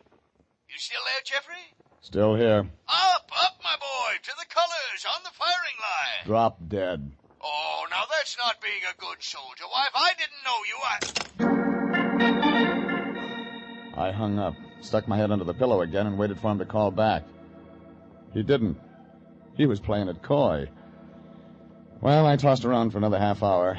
The mattress got worse, and then a fly started buzzing against the window shade. About that time, the blonde next door decided to leave her husband, and it got real noisy. So I rolled out of bed, threw on some clothes, and climbed in my car. I drove over to Sunset Boulevard and headed for Santa Monica.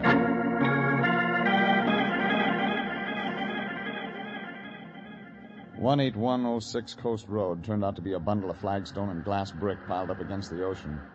Had a lot of angles, like a shyster lawyer. Figure whoever built it never heard of the FHA. Front door was open. Inside, a skinny little guy with a complexion like dried codfish was catching up on his music appreciation. His eyes swung around when I walked in. It looked like they'd been hurting him all his life. He turned the record player down, but those elevator shoes brought him up to my chin. I'm listening to music. Whatever you're selling, we don't want any. How do you know? We never want anything. So long. Amy around? Who are you? My name's Regan. What do you want? You her? She's around. All right, she's out back on the patio, taking a sunbath. You didn't tell me what you want with her. I don't. She wants me. Okay? Okay, sure, okay. Why should you be any different? Traffic problem, huh? Yeah, we need stoplights.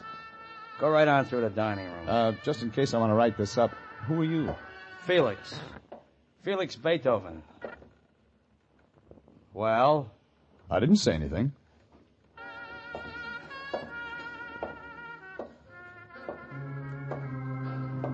When I saw her on the patio by the beach, I knew why Felix was hurting.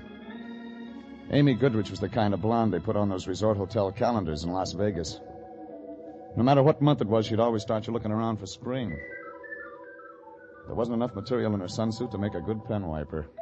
And when she smiled at me, I began to feel warm inside, like a radio with a broken coil. I know it's warm for this time of year, but you aren't wearing a sheepskin. It wouldn't fit in this crowd. You're from Mr. Lyon, aren't you? How'd you know? Well, he said he was sending me his best man. So, Mr. Regan, come over here and sit by me. Sure I won't crowd you. Mm-mm. You're a party lady. I always drink scotch. How about you? Maybe. Later. Well, so you're the lion's eye, huh? Very nice. Depends on how you look at it. I had to crawl out of bed to come over here. Oh? You haven't been sick, I hope. Well, when you work for the Lion, you just don't get much sleep. Oh, I see. I thought you looked nice and strong.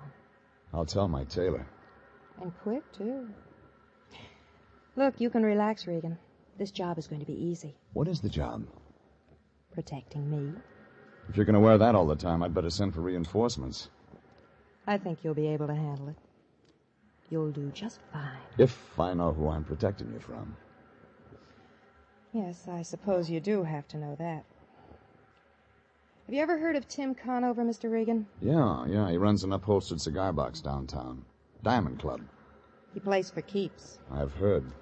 And apparently I interest him. It figures.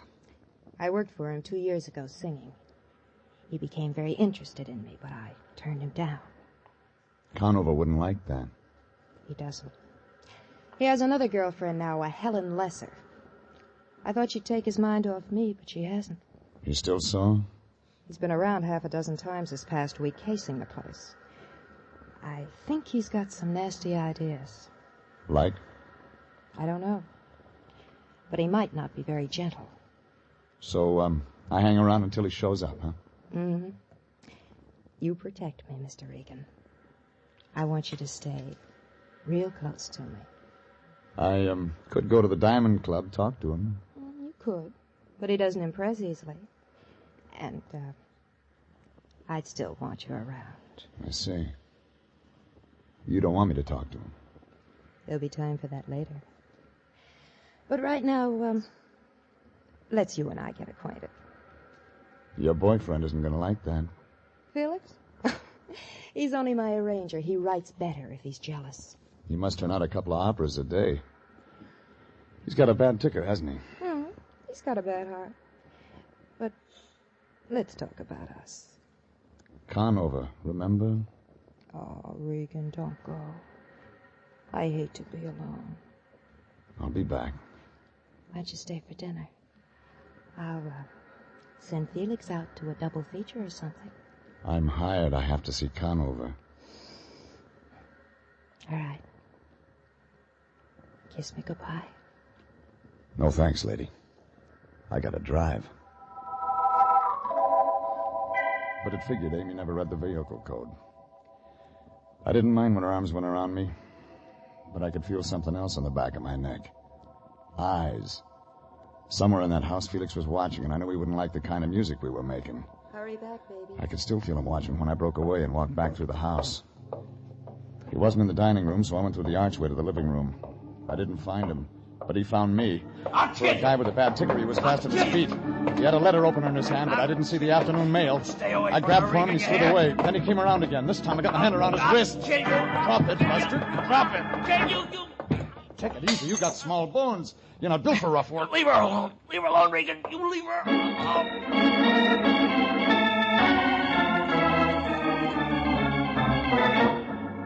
Felix got his idea across all right, but he had a one-track mind. I tried some questions, but got no answers. I figured Conover might do better, so I got in my car and drove back into town. It was just getting dark when I parked in Figueroa near Olympic, in front of the Diamond Club. Things were slow when I walked in, too early for the Jingle You Spin crowd. When I asked for Conover, the bartender blinked a couple of wet stones at me. In back, bud, jerked in his the head back. toward the rear. I got as far as the shuffleboard table when a brunette eased out of the shadows. She wasn't wearing a coat, and it figured she was there to stay. May I help you? I'm looking for Tim Conover. I'm expecting him. Come on in. Sit down, Mr. Regan. Oh, so you're Jeff Regan. Ring a bell? I've heard the name before. It fits you. You're a private investigator. Yes, of course. Tim's not in any trouble, is he? Not yet. What do you mean? Maybe I better talk to him about it. Huh? Well, if it's that important, I better find him. Make yourself at home, Mr. Regan. If you like scotch... Thanks. I helped myself to that, waited around for about 10 minutes. The phone rang once, and I let it go. A guy in a blue suit stuck his head in the door, said something about getting the wrong room, and backed out. I was just catching up on my music when the door opened. Through the mirror, I saw Conover. A gray suit with a bulge in the front of his coat. There he is, Tim. Thanks, baby. I didn't know you played, Regan. Hello, Conover. I was having dinner. Helen tells me you've got something on your mind. That's right. Do I unload it now? In front of her? Well, why not? She's my baby. This is about another baby of yours. Do I go on? It's your show, Regan. Amy Goodrich wants you to know she's got protection.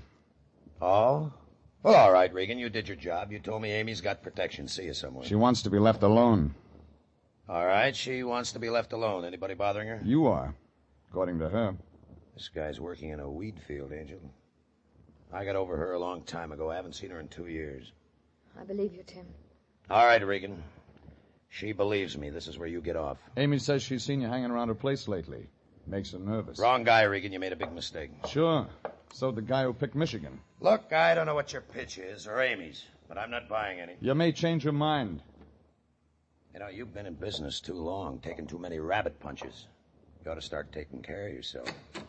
You ring, boss? Yeah. Get rid of this bum. They were a real pretty pair of muscles. One of them had a nose that looked like he'd been dipping it in an ink bottle all his life. The other one had an ear that could have passed for a golf ball. Well, they walked me out a door that opened onto an alley in back of the club. That's when the one with all the nose frisked me. Hey, just in case, Pally, just in case. Get your hands off me, punk. Easy, easy. We just... Gussie says take it easy. Hey, Look.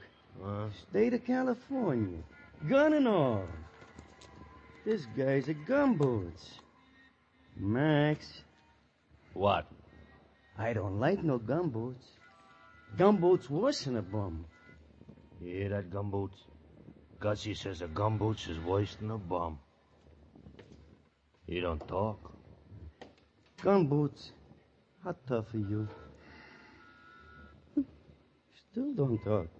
Hey, Gussie asked you how tough you are, huh? Are you tough? Tough? Not so tough. Hey, my turn. Hold it. All right. Now, gumboots, here's what we get on answer.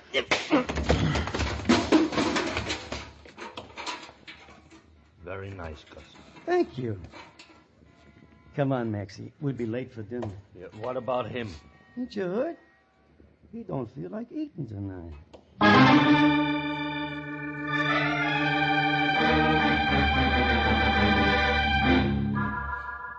I don't know how long I was away, but when I came back, I felt like I'd been sleeping on the wrong side of the world.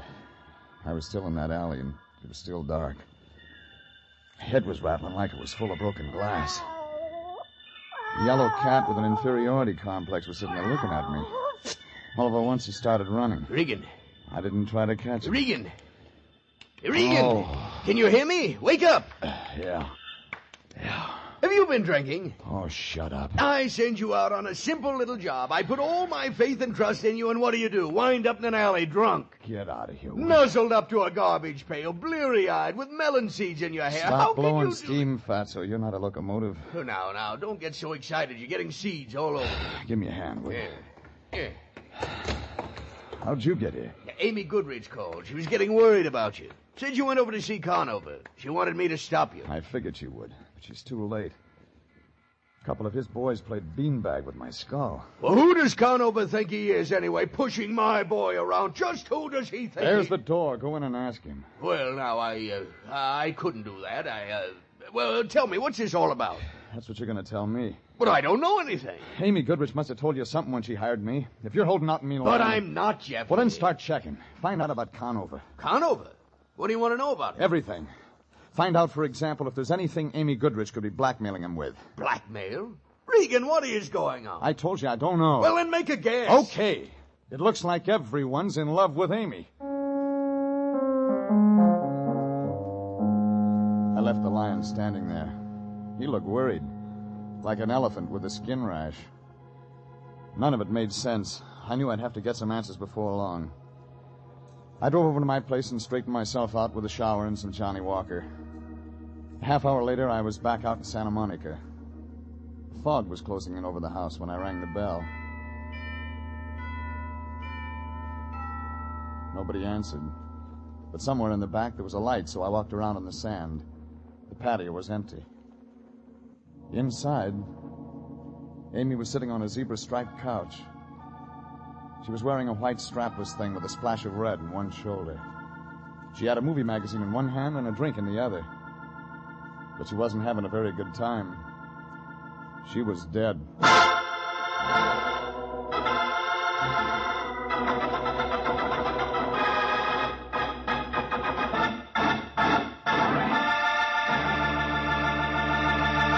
This is CBS, and you are listening to The Story of the Lady Who Wanted to Live. Tonight's adventure with Jeff Regan, investigator.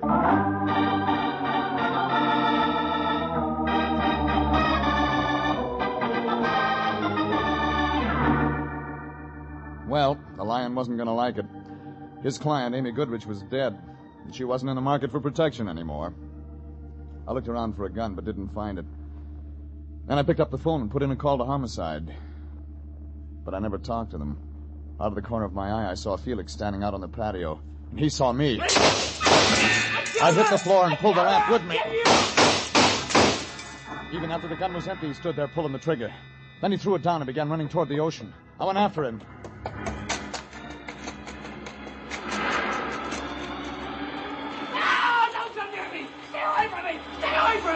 Hold still. Hold still. No, now let me go. You'll drown. No, I don't care. I loved her, Regan. I couldn't stand it anymore. Come here. I couldn't stand it anymore, so I killed her. It doesn't make sense, does it? Sure it does, but you're not going to kill yourself. Oh, the police. What about him? I phoned them. I told them everything. When? Just before you came. Come on. But they'll be here. Let go. Yeah, that's why I said come on.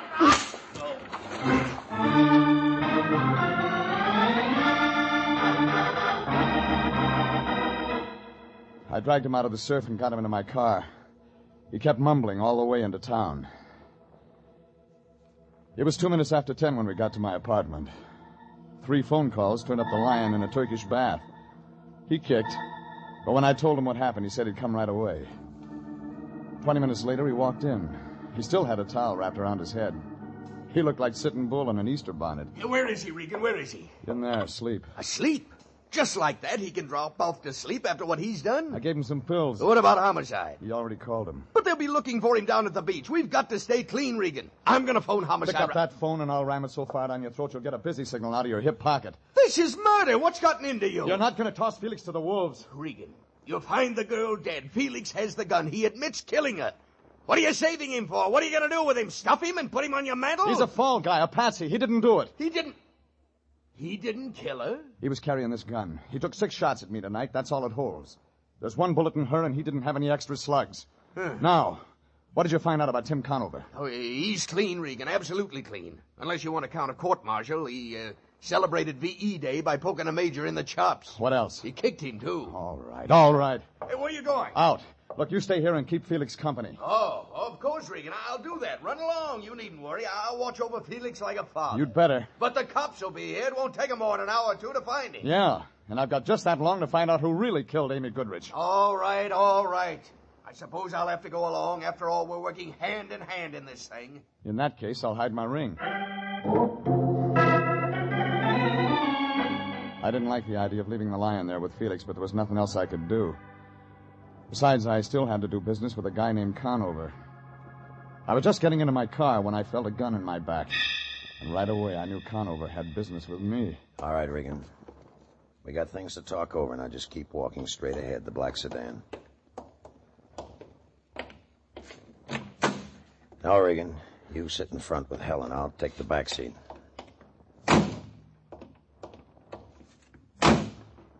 Okay, Helen. Where to, Tim? Nowhere. Regan and me can do our talking right here. It's quiet. Tim, are you sure you're doing right? Please, let me handle this, baby. All right, Regan, what's the play? I know Amy's dead. Now, let's just take it from there. Who told you? I was there tonight. Tim, you shouldn't. He'll involve you. He'll tell the police. I said I'll handle this, baby. So you were there. I know, don't tell me. She was already dead when you showed up. No, not quite. All I got out of her was the name of some guy, Dolan, and something about Lake Tahoe. She seemed to think I know what it was about. And you didn't? No. Kind of figured you'd tell me. All right. Blackmail. Amy? Blackmailing me? You didn't know her very well, did you, Regan? She said she needed protection. I think she wanted a strong-arm boy. No, it doesn't fit. She was no good, but not blackmail. It doesn't fit at all. Maybe I can make it fit. Don't try. I'm not going to be tagged for this thing, Regan. You know some answers. Maybe you better start talking right now. I said start talking. I didn't know if Conover was just looking for information or if he wanted to find out how much I knew about a guy named Dolan in Lake Tahoe. Well, I had a 50-50 chance. I could get the butt of that gun across my face, or I could try walking away and take a chance on getting a bullet in my back. And then I saw an old coupe, Oklahoma license, limping along the other side of the street. I opened the door, stepped out onto the sidewalk. I kept on going into the middle of the street. Conover yelled, but he didn't fire. And then the coupe slammed on the brakes. What's the matter with you, Pilgrim? You want to get yourself bashed up standing out in the middle of the street? Want to get yourself all bashed up, huh? We ran out of gas. Well, join an auto club. Pay your dues. There's no phone. Could you give me a lift? I wasn't going to anyhow. Well, climb in. And do it at the bowling alley. Hey, what are them two going to do? Just sit there and nick? I didn't answer that. When we pulled away, Conover was just sitting there staring. But there was nothing to stare at. Helen was different. She registered one look. Fear.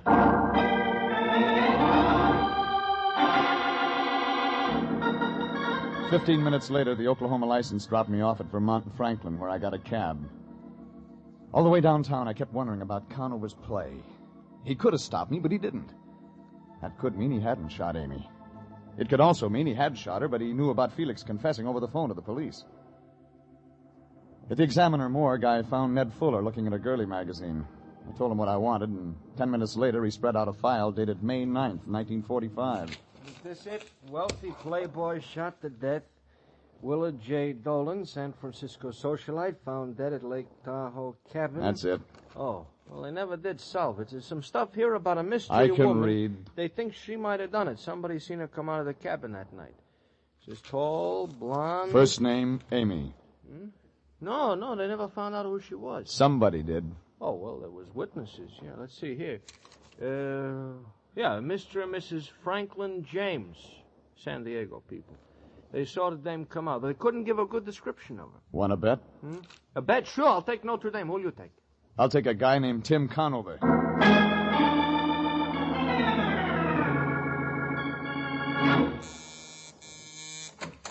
Regan. Hello, Conover. You're staying up late tonight. You work awfully hard for a buck soldier. That's for what your boys did to me out in an alley. I wonder what makes a guy walk into trouble 3 times in one day. You got a lot of nerve, Regan, but you use it in the wrong places. I'm just getting started. All right, make your play. What's next? You talk. What about? Dolan, Willard J. I told you. Lake Tahoe, May 9th, 1945. Talk, Conover. All right, then I'll talk. A tall blonde named Amy Goodrich. An unsolved murder at Lake Tahoe. But there was a witness. When I first came over here, I guess she was blackmailing you. I was wrong. You were blackmailing her. You stink, Regan. I told you you wouldn't tag me for this. Well, you're wrong. No, he isn't, Mr. Regan. Oh, so that's it. Thanks, Helen. Give me the gun. I'll run things from now on. I don't know what you get out of this, Regan, but you got your engine switched. Look, a mixed-up guy named Felix Beethoven actually thinks he killed Amy, and he didn't. I've got him on ice, but the cops will get him, and when they do, he's on his way to the gas chamber. Oh, Tim, please, let's get out of here. Let's not listen. Wait a minute, baby, wait. So I was blackmailing Amy. I had a good thing, but I shot her. And I was the mystery witness at Lake Tahoe. I thought you were a better gumshoe than that, Regan. What does that mean? The date was May 9th, 1945. You mean you haven't looked me up? All of a sudden, it hit me. Something the lion had said about V.E. Day and a major who got hit in the chops. And the whole thing came apart at the seams. Conover couldn't have been the witness. He was in a guardhouse in Germany. I began to feel helpless, like a glassblower with hiccups. For the first time in my life, I really wanted to talk to the lion. I looked at the gun in Conover's hand, then I reached for the phone and dialed. Slow. He didn't stop me.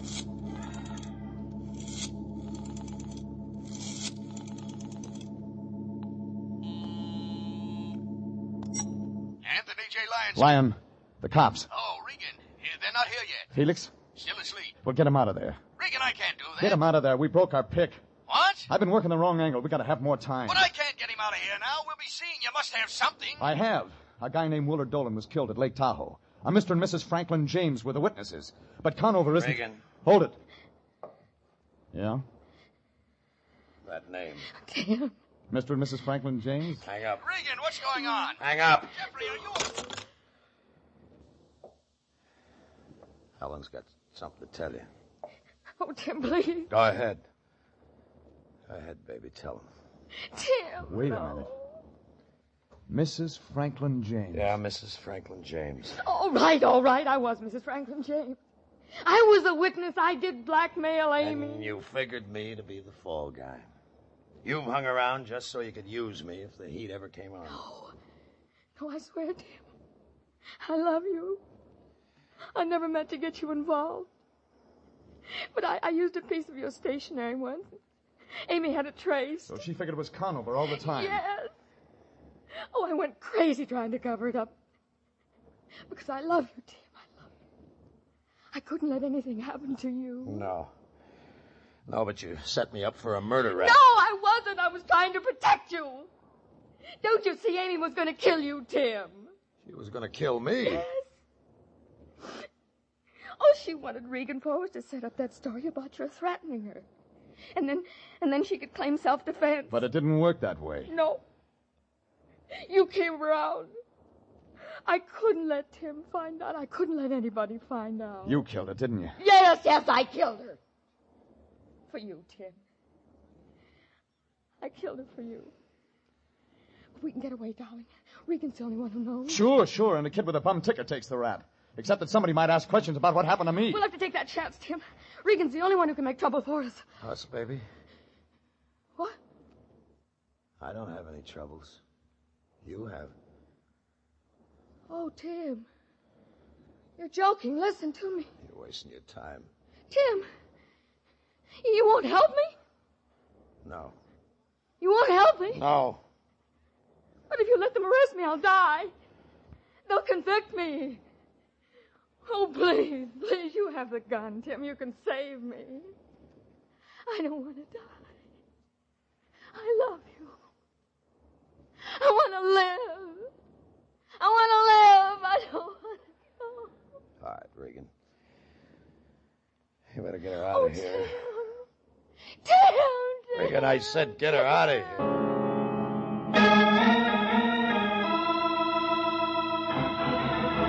Well, that's the way it wound up. Helen went to headquarters. Tim went back to his club. I went out of town for a few days.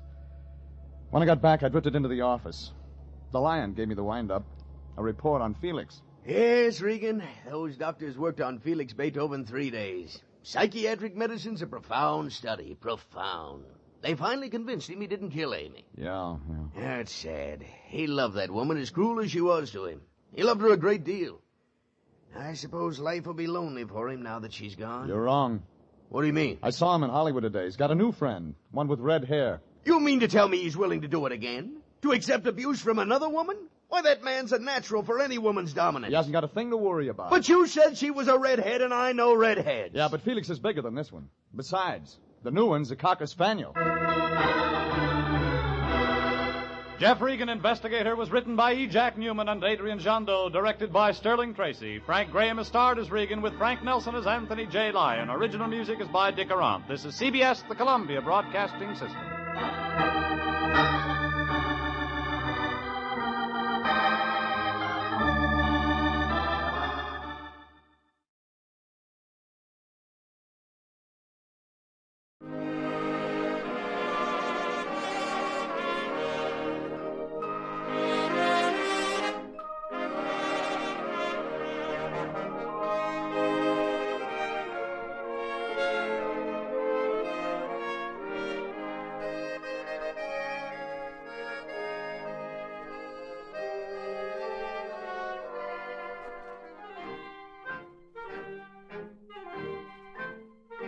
Tonight we again present the famous Mr. Chameleon of Central Headquarters in his most famous cases of crime and murder.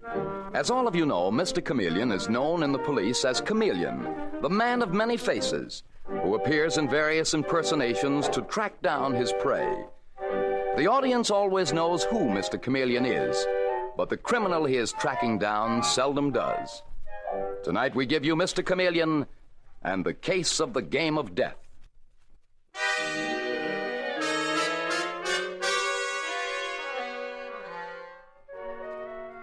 The Coronet Hotel is one of Fifth Avenue's finest, but like every other building, it can harbor trouble and unhappiness. And in the elegant suite of the Cunningham sisters, Lois, the younger sister, is sitting weeping and crying out angrily to her sister Helene. I'm not a baby. It's only 10 o'clock, Helene. I have a right to go out and enjoy myself, haven't I? No, you haven't, Lois. Not if you're going to play bridge for money. But that's ridiculous. You do it yourself all the time. Last month you paid the rent here with the money you made at bridge. Lois... You're always next door playing with the Smalleys.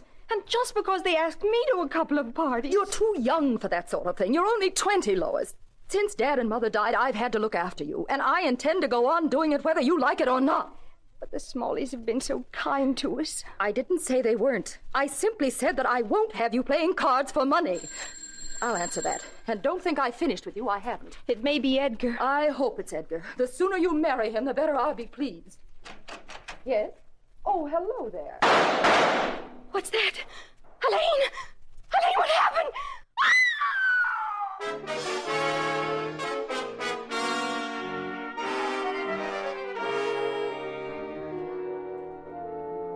Meanwhile, strolling along Fifth Avenue, we find Mr. Chameleon, the famous detective from Central Headquarters, the man of many disguises who has long terrorized the underworld. And with him is his friend and co-worker, Detective Sergeant Dave Arnold, also off duty. But like two war horses scenting battle, they stop simultaneously. And Dave exclaims, Mr. Chameleon, do you see what I see? I see a crowd. 2 police cars in front of the Coronet Hotel. Add them all together while they spell, Dave. Trouble? Yes, come on.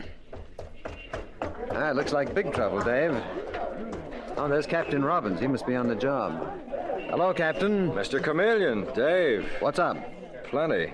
A girl named Helene Cunningham who lives here with her sister was murdered an hour ago. Shot through the heart by someone who rang her doorbell. Oh, was she alone at the time? Our sister Lois was in the bedroom. She didn't see the murderer, but she claims it must have been someone Helene Cunningham knew because she greeted them as if she knew them. They got away, huh? Apparently, they ran down the stairs. Did the sister Lois send for the police? Well, no, Mr. Chameleon. The Smalleys did that. Henry and Catherine Smalley. They have the suite next door. Well, that's them over there talking to the hotel manager. Ah, nice-looking pair. Smalley? Henry Smalley. That name sounds very familiar. Do you mind if I talk to them, Captain? Go right ahead, Mr. Chameleon. Dave, will you wait for me, please? Okay, Mr. Chameleon. Mr. Smalley? Yes? I'm not on this case officially, but my name is Chameleon, and I'd like... You don't mean it. Catherine, did you hear that? This is the famous Mr. Chameleon. No, it's not possible.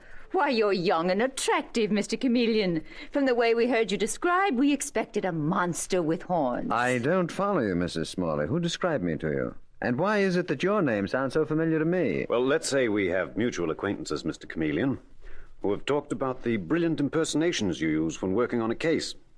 Though brilliant was not the word they used. Wait a minute, I have it. You're the Henry Smalley who's done such wonderful work among men with prison records. You've gotten them jobs, hired them yourself. Am I right? I'm afraid you are, Mr. Chameleon. You know, it's amazing, Mr. Chameleon, how seldom those men betray my faith in them. But right now, I'm minus a secretary who vanished yesterday, taking some of the family jewels with him. Mr. Chameleon isn't interested in your stray lambs, Henry. I'm sure he's much more interested in hearing about Helene Cunningham. Ah, yes, poor Helene. It was frightful, Mr. Chameleon. We heard the shot, rushed next door, and there she was, covered with blood, with her sister Lois kneeling beside her. Did you know the 2 sisters well? We knew Helene fairly well. She used to play bridge with us. She was a beautiful girl. Can't imagine who would want to kill her, or why. It seems so senseless, so cruel. And what will happen to little Lois? I wouldn't worry too much, dear. Little Lois will be taken care of. By whom, Mrs. Smalley? By the young man approaching us. Mrs. Smalley, where's Lois? How is she? I wouldn't believe it when you called me.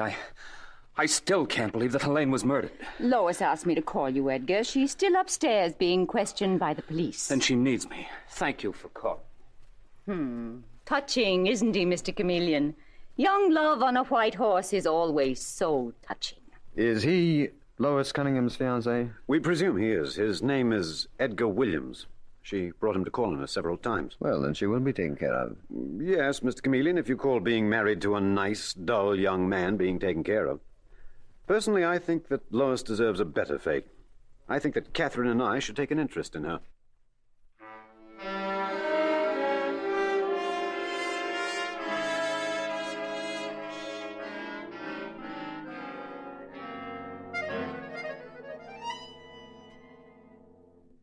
And personally, my dear Commissioner, I would just as soon have 2 vultures take an interest in that girl, Lois. At least vultures are honest birds of prey. But, Chameleon, do you really think this chap Smalley and his wife are card sharps? Commissioner, it's a very difficult thing to prove. They live in a high-class hotel, they dress well, they're attractive, but they give bridge parties constantly. And according to her sister, Helene Cunningham played for money. She paid their bills that way. And she must have had better luck at cards than I do. No, not necessarily. Commissioner, socially, the Cunningham girls are top-drawer stuff. Their parents, unfortunately, left them penniless, but they continued to keep up their standard of living. Well, how?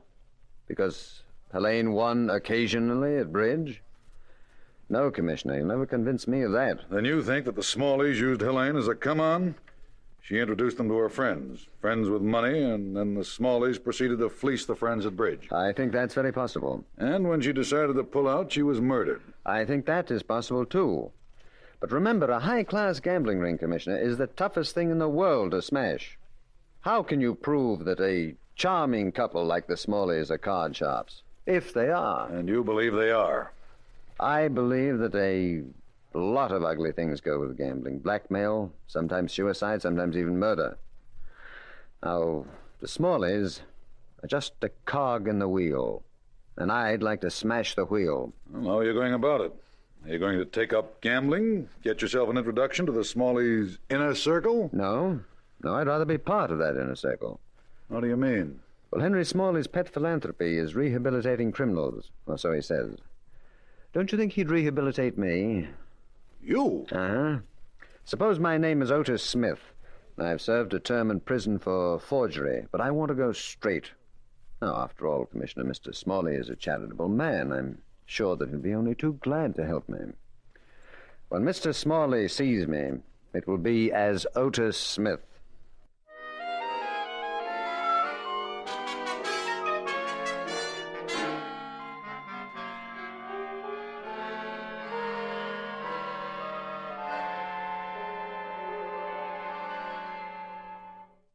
So your name is Otis Smith, and you served a term for forgery? 6 years at Leavenworth. I was released for good behavior. Mm-hmm. How old are you? 36. Oh, you look much older. Well, I should, Mr. Smalley. I got this white hair and stir, and I picked up a few other things there, too, like my limp. How did that happen? Got into a fight with another prisoner. Dropped a rock on my foot. Broke all the bones in it. Well, you had quite a bad time of it, didn't you, Mr. Smith? I learned to hate the whole world, especially organized society. Organized for what? To persecute men like me who simply try to make a living off the suckers and the fools? So you think the suckers and fools of this world are fair game for anyone who's smart enough to make a living off them? Sure I do. Don't you? I heard that you are very understanding, Mr. Smalley. I understand the criminal mentality, Mr. Smith. What do you mean by that? I mean I feel deeply sorry for you people who have been in prison, and I'd like to help you. You seem like an educated man. 1 year in college. Mm-hmm. You're quite presentable, too. That white hair gives you a lot of distinction. You see, my secretary ran out on me a few days ago. Poor devil, he fell in with some of his old associates and promptly skipped out with some of my wife's jewelry. I assure you, Mr. Smalley, I am not a common thief. I know. You forgers always consider yourselves artists. Wait a minute. I want you to meet my wife and her brother. Catherine, Claude, come in here, will you please? Yes, dear. What is it? And who is this? The forger? The gentleman who wrote you such a pathetic letter? That's right. Mr. Smith, this is my wife and her brother, Mr. Taylor. How do you do, Mr. Smith? And now you've met the entire household. Unless you're kind enough to let me join it, Mr. Smalley. What makes you think we'd allow you to join it? Oh, I don't know. I have a hunch we'd all get on together. You're not exactly shy, are you? Mr. Smith. Yes, Mr. Taylor? I've always been extremely curious about forgers, how they work. Could you give us an example of your craft? That's an idea, Claude. How about it, Mr. Smith? You have something handy with your signature, Mr. Smalley? Yes, right here. I just made out a check to the hotel. I'll get you some paper. No, I have some right here, thanks. I always carry a little pad around in my pocket. Prefer to use my own pen than I'm used to. Well, I suppose that does make a difference. Yes, indeed. All right, here we go. Henry, please don't stand over me. Can't work if you do. Why not? Come on, Claude. He's quite right. He's an artist. No artist likes to work with people watching him. Oh, shall I answer that, Henry? No, I'll take it, dear. Why? J is very tricky. Too tricky? Shh, please. S M A L. I never saw such concentration. Please be quiet. Catherine, Claude, what do you think that was? Henry, no noise, please. It's all right. I finished. Here you are, Mr. Smalley. What do you think of that? Imitation of your signature. That's amazing. I couldn't tell the difference between this and my own signature. Neither could I. You are an artist, Mr. Smith. Thank you. Unfortunately, there's no market for my art. That's why I'm still hoping that you can give me a job. Mr. Smith, I must tell you something. That phone call just now was from the police. Police? What? Yes. I have a shock for you. The body of Willis Evans, that's my former secretary, was found this morning on the waterfront. He'd been bludgeoned to death. So, you see, Mr. Smith, this job may mean bad luck. But if you want it, it's yours. I'll take it.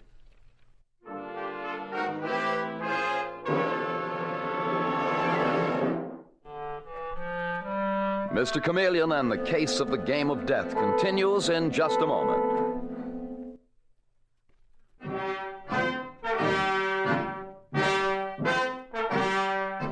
Now back to Mr. Chameleon and the case of the game of death. It is a week later, and we find Mr. Chameleon at Central Headquarters in the office of the police commissioner with Detective Sergeant Dave Arnold. As Dave says, "And that's all I could dig up on the Smalleys. Their source of income is certainly dubious.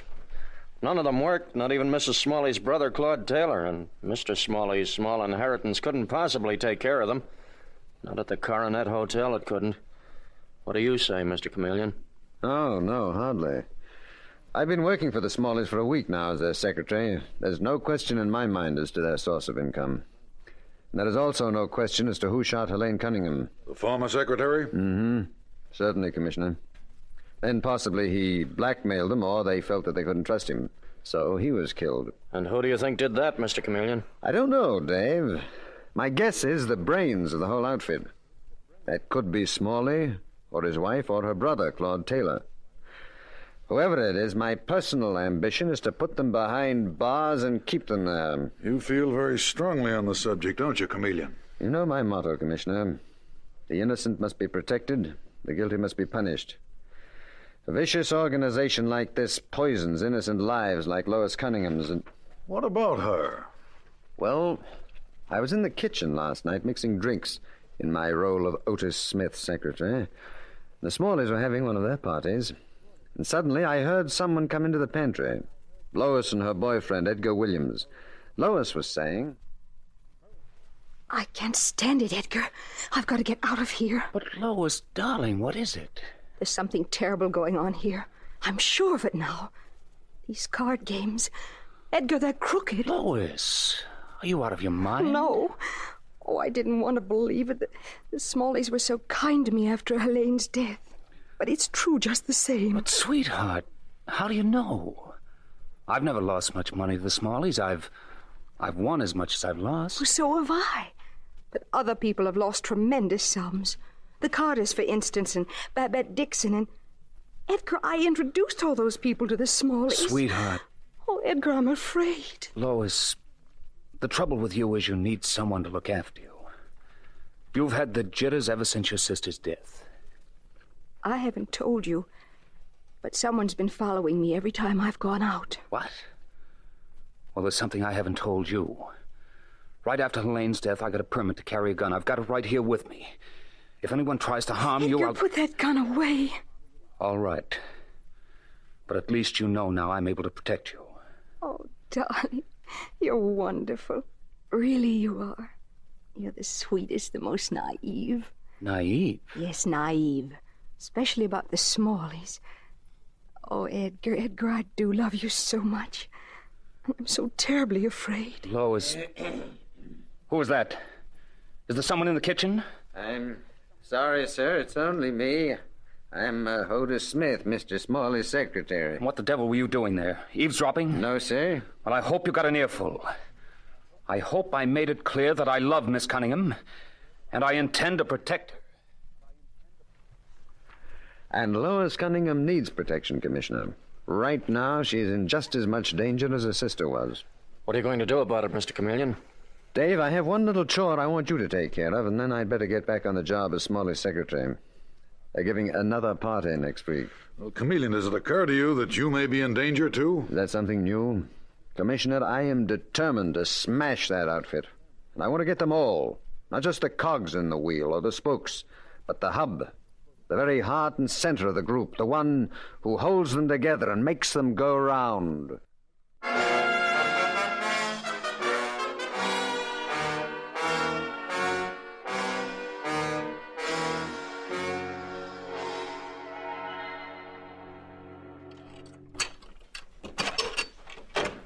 I'm telling you, Henry, she told me she was finally convinced we were crooked. Even if she can't prove it, she can warn her friends against us. She'll frighten everyone away. What's that? Someone close the door. Who is it? It's I, Mr. Smalley. Otis Smith. Sorry I'm late. Well, we were beginning to worry about you, Otis. Weren't we, Catherine? Yes, we were. Where were you all afternoon? I had some shopping to do. You were gone a long time. Just where were you shopping? Oh, what's the matter? Don't you trust me? Otis, we've had an extremely disturbing afternoon. First, Catherine had an unhappy scene with Lois Cunningham, and then Claude comes home with news about you. About me? Claude, come in here, will you? Yes? Oh, he's back. Yes. Tell him what you found out. I've found out that you've been lying to us. Lying? Of course you've been lying, and you didn't get away with it. Mrs. Smalley, Mr. Taylor, in what way have I been lying? You lied about your prison record. My brother-in-law checked on it, and you're a second offender. Oh, that... Do you mean to say you don't realize how very serious that can be? If you're sent up once more, you may be in for life. That's why you should have thought twice before you forged my name on a check. You kidding? I never forged your name, Mr. Taylor. I have the check right here. I'll swear I never made it out. I'll swear to it in court. And you'll go up for life. No, I couldn't stand that. 5 years of it nearly finished me, nearly went nuts. In that case, maybe you'd be interested in a proposition. Okay, what's the deal? Anything but go back to prison. Do you carry a gun, Otis? Well, sure I carry a gun. Oh, I get it. Lois Cunningham, huh? Been wondering about that babe. Thought you were taking an awful chance letting her run around loose. Well? All right. Don't like that kind of job, but what the heck, we all gotta do things we don't like occasionally.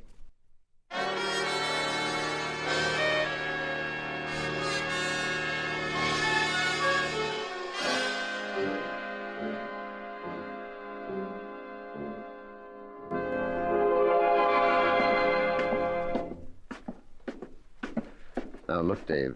You stay out here by the stairs. Don't come crashing in unless you hear a shot. Mr. Chameleon, I feel so blasted useless. You have been anything but useless. That last bit of information you dug up was priceless. May turn the trick.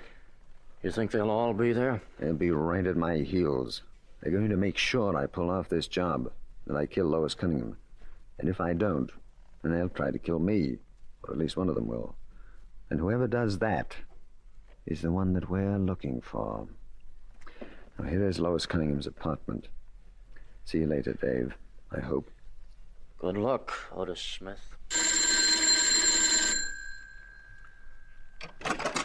Yes? Oh, Mr. Smith. Let me in, quick. Thank heavens you're here, Mr. Williams. Did you think I wouldn't be when you phoned me and said Lois was in danger? I came immediately. Good boy. Shut the door, will you? But don't lock it. I may want to get out in a hurry. Edgar? Oh, Mr. Smith, it's you. Why did you call Edgar and say I was in danger? Because you are, Miss Cunningham. Edgar. It's all right, sweetheart. I'm here. I won't let him hurt you. Oh, I don't intend to hurt him, Mr. Williams. See, that's the point. Got quite a story to tell you, kid. But first, I got a favor to ask you, Mr. Williams. I know you have a gun. We should put it on the table. What? What, do you think I'm crazy? No, I'm willing to lay mine on the table. Now, there you are. There's mine. Please, Mr. Williams, I feel much safer. A kid like you isn't used to handling guns. Go ahead, darling. I want to hear what he has to say. Very well, Lois. There. Now, Smith, tell us about the Smalleys. Well, as you know, I've been working as their secretary. This afternoon, they gave me orders to bump off Miss Cunningham. What? Then they were responsible for Helene's death, too. Sure they were responsible. Someone closed the outside door. The Smalleys. Edgar! Here, Mr. Williams, here's your gun. Now we're ready for him. Come on out. We know you're there. No funny business either. Mr. Williams and I both got guns. So you went back on us, did you, Smith, you dirty little punk? We should have known you would. We never should have trusted you. Never trust a forger. You mean never trust a card sharp, Smalley? That's the way I've always heard it. Be careful, my friend. If you go to the police... Don't move. You stay right where you are, all three of you. You got him covered, Mr. Williams? You bet I have. Good. Because I want them to stand there and listen. Want them to listen carefully, not miss a word. I not only have enough on you to send you to jail, I know which one of you is the head of the whole gambling ring. What? You heard me. The party in question is a cold-blooded individual without nerves or heart. Plays a fine game of bridge. Started playing young. Expelled from school at 16 for cheating at cards. Thrown out again during the first year of college. The name, as you know... Edgar! What are you doing? Shut up, Oates! What's the matter with this gun? What's the matter with it? It's empty, Mr. Williams. I switched guns on you. I gave you mine. They're just alike, as you can see now. Why, you... Put it down. That's the time you played the wrong card. You shouldn't have tried to kill me. I was pretty sure you would. Edgar! Are you accusing me of being head of this ratty outfit? Me? Yeah, you, Mr. Williams. You with your boyish face and your naive charm. Served you well, too, haven't they? Even fooled this poor girl, Lois. Well, I've had my eye on you ever since Detective Sergeant Arnold dug up your school record. But I don't understand. What does Detective Sergeant Arnold to do with you? Are you a stool pigeon? No, just a detective. You know, that, monster that some of your jailbird friends told you about. Chameleon. Chameleon. Yes, I'm Chameleon of the cops. Doing the perfect impersonation of Otis Smith, forger. Well, thank you, Smalley.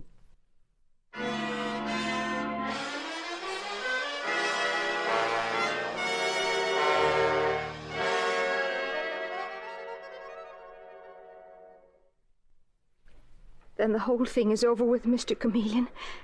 Edgar confessed. Yes, Lois, they all confessed. Or rather, they all accused each other. And Edgar, he even planned my sister Helene's death. Yes. Oh.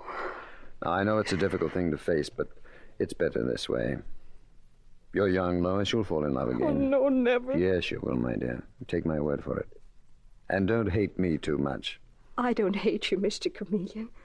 I'm very grateful. If I'd ever married Edgar... Exactly. And I had to get him, too.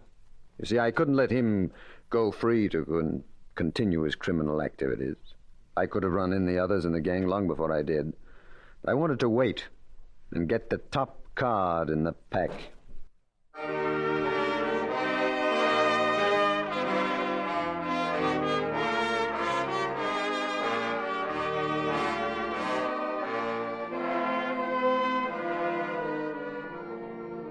And with these words, Mr. Chameleon concludes tonight's murder case.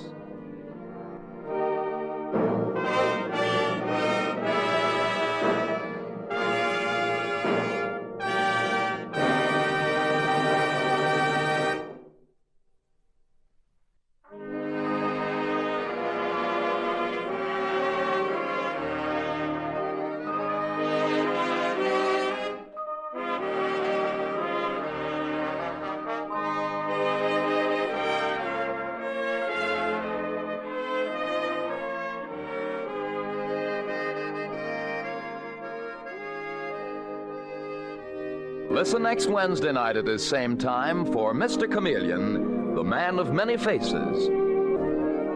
The part of Mr. Chameleon is played by Carl Swenson, with dialogue by Marie Baumer, from the original story by Frank and Ann Hummert. Music directed by Victor Arden. Your announcer is Dan Seymour.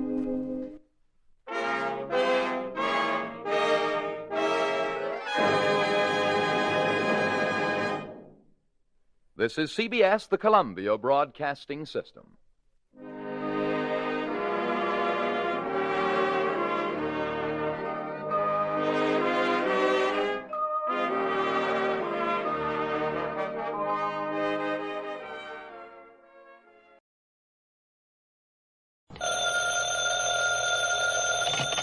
Hello? Yes, this is the Falcon speaking. Oh, Lois. I'm glad you called. You'll have to include me out tonight, Angel. I've sort of got a date with a blonde. What do I mean, sort of? Well, I'm not sure of her. You see, this gal likes to leave her man hanging.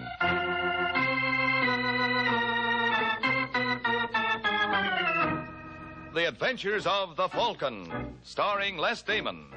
You met the Falcon first in his best-selling novels. Then you saw him in his thrilling motion picture series. Now join him on the air when the Falcon solves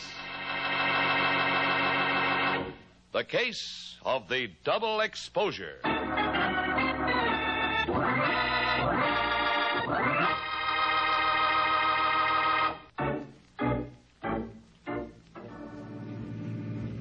It is early Sunday evening in New York, and a black chauffeur-driven sedan tears along one of the more deserted roads of the Bronx. In the back seat, a gentleman relaxes. His name is James Arcaro.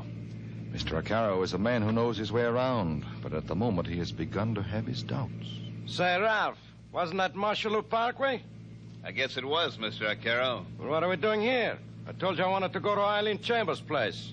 I must have misunderstood you. Wait a minute. You're not Ralph? No. Where is he? Let's just say he was indisposed, so he sent me in his place. Stop the car. Anything you say, Mr. Arcaro. What do you think you're doing? I'm going to open the door for you. What for? I'm not getting out. I got $500 and a gun that says you're wrong. What's the idea? You know. You're just trying to make conversation. All right, Arcaro, out of the car. Okay. Tell me something, pal. Sure, but stay where you are and keep your hands at your side. Can I smoke? Yeah, but never mind reaching in your coat pocket. You can have one of mine. Here. You spare a light? Why not? Happy now? Yeah. I just wanted to get a look at you. I don't think it's going to do you much good, Mr. Arcaro. You never can tell. Your name's Ford, ain't it? Well, I'm flattered. I didn't think a big shot like you would know a peasant like me. Who you working for? None of your business. You're one of Marvin Draper's boys, aren't you? Who? Marvin Draper. Ah, come on, Ford, admit it. What do you got to lose? You all through with that cigarette? Were you the boy who took care of my partner, too? I don't know what you're talking about. Eddie Hutton. They tell me 6 months ago he took a dive in the Hudson River, forgot to come up. Now, how could that happen? Maybe because he was wearing a cement bathing suit. I wouldn't know, Mr. Arcaro. That's out of my line. Now, let's get this over with. Okay, Ford.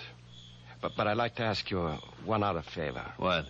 Well, maybe you hear I'm kind of proud of this face. I wouldn't like you to mess it up. How about giving it to me in the back of the head, huh? Oh, that's a reasonable request. I don't see why I can't accommodate you. Turn around. You ready? Wait a minute, Ford.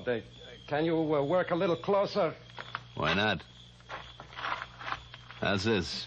Why, I can't see. I'm practically on top of you now. That's all I wanted to know. Let go. I said let go. Go be nice to people.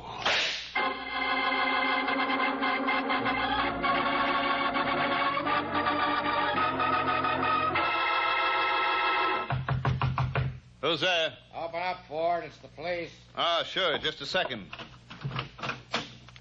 Well, if it ain't Sergeant Corbett. Darned if it ain't. It's on your mind, Sergeant. Where were you at 9 o'clock tonight? Right here.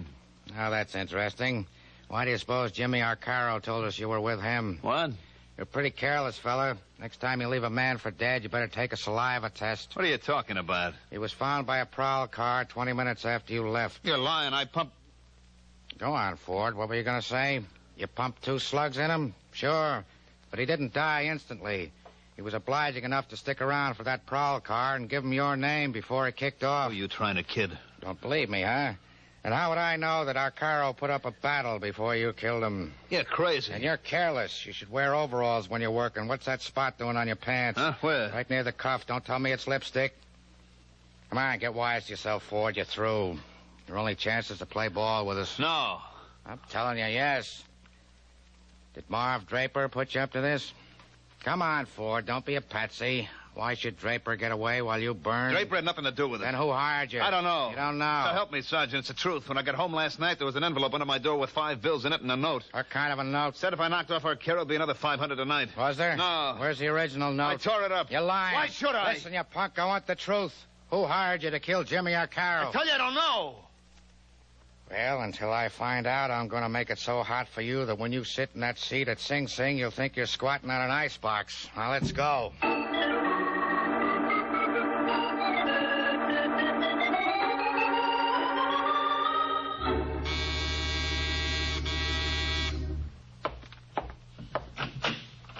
Yes? I'm looking for Mike Waring. Who? Well, you know, the one they call the Falcon. Well, what's your name, Angel? Eileen Chambers. Are you Waring? Yes, I'm afraid so. Come in. Take off your coat. Thanks.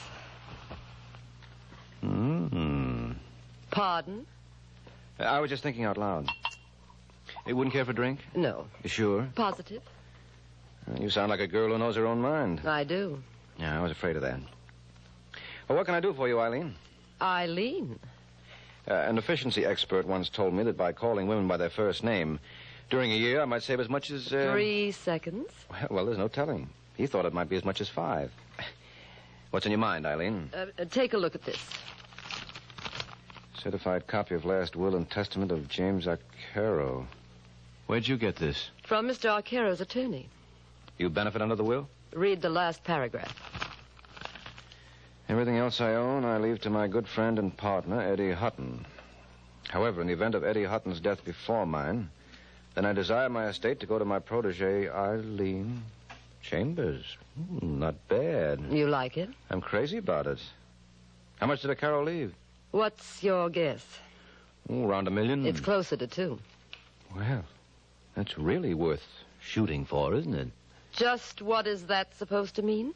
Oh, when Joey Ford bumped Arcaro, he really did you a favor. I don't like that kind of talk, Mr. Waring. Mr. Arcaro was a very dear friend of mine. Mm-hmm. Were you related? No, we had no family. He was interested in my voice. Oh, I see. He thought I had the making of a great singer. Well, just goes to prove you can't judge by appearances. Now, I never would have taken Jimmy for a patron of the arts, but, oh, well, that's beside the point. How do I come into this? Well, when I spoke to Arcaro's lawyer this morning, he showed a very strange reluctance to pay off. And you can't blame him, Eileen. Who can't? I think he's got something up his sleeve, and I want to find out what it is. Seems pretty obvious. Ford hasn't told the cops who he was working for. It was Marvin Draper. Mm-hmm. On the other hand, suppose it was you. What? Well, let's face it, Angel. Arcaro's lawyer must have thought of that possibility, and so will the police. Under Arcaro's will, you come into quite a bundle. Well, that was just an accident. Eddie Hutton would have gotten it all if he hadn't died before Jimmy. Mm-hmm, but he did, Eileen. And we mustn't forget it. According to the grapevine, Eddie Hutton died in October, about 2 months after this will was drawn. So you see where that places you. But that's just a temporary delay, isn't it? Once Ford confesses who hired him to kill Arcaro, I should have no trouble. None at all, Eileen. Unless, of course, he names you.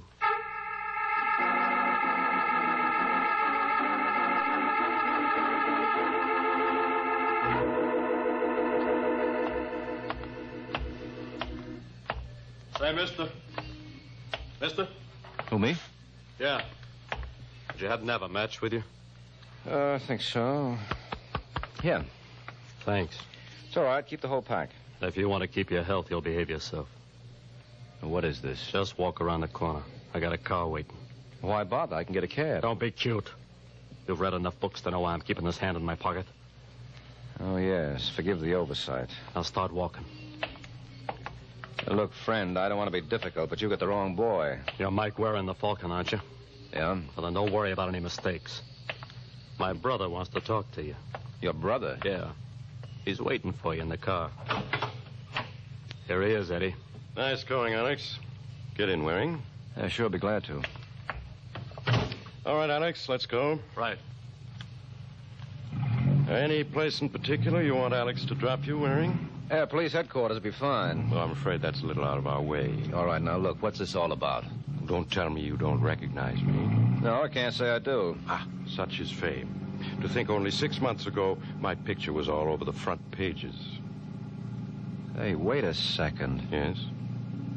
You're Jimmy O'Carroll's partner, Eddie Hutton. You hear that, Alex? Yeah. Give the man a cigar. But I thought... I was at the bottom of the Hudson River. You can't believe anything you read these days, can you? I heard Marvin Draper took care of you. Well, he was thinking of it, so I thought I'd better disappear. What made you come back? I got a wire from Alex this morning telling me that Arcaro was dead, and you were working for Eileen Chambers. My, how news travels. If you got a fee out of her, you ought to return it. Why? Because you can't earn it. Under the terms of Jimmy's will, all his money goes to me. Miss Chambers won't get a dime now. So, she'd better start saving her money.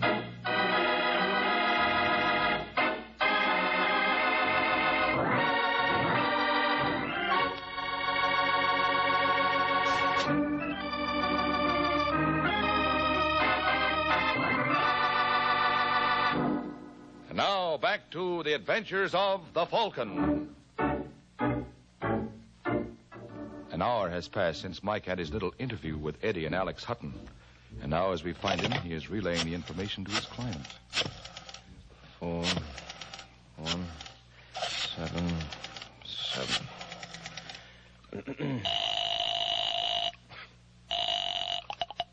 Yes? Hello, is that you, Eileen? Who is this? Mike Waring. Well, this is a surprise. I didn't think I'd hear from you for quite a while. Well, I told you I was a fast worker. I've got bad news for you, Angel. Bad news? As you know that $2 million you were counting on? Well, don't. I don't understand you. Eddie Hutton is alive. Oh, so you're a comic, too. I'm not kidding. I saw him not more than an hour ago. All right, I give up. What's the gag? No gag. Don't talk like a fool, Mike. Eddie Hutton's at the bottom of the Hudson River. Oh, not by a long shot. I'm sorry, Eileen. Still, it was awfully nice knowing you. Maybe we can get together on something else. Listen, Waring, you won't get away with this double cross. No, you're wrong, Angel. I don't believe in threats. Well, before you make one, hold the phone, huh? There's someone at my door. Speak of the devil. I want to talk to you, Waring. There's no point in playing a repeat engagement, Hutton. I've already convinced you're alive. I was just telling Eileen. Is she here? No, I'm talking to her on the phone. Well, tell her. Tell her. Hey, what's the matter with you? Hutton. Hutton. Hello, Eileen, you still there? Yes, I'm not through with you. Oh, I'll say you're not. Forget what I told you about Eddie Hutton. But you said he wasn't dead. That was 20 seconds ago. Now he's gone and done it.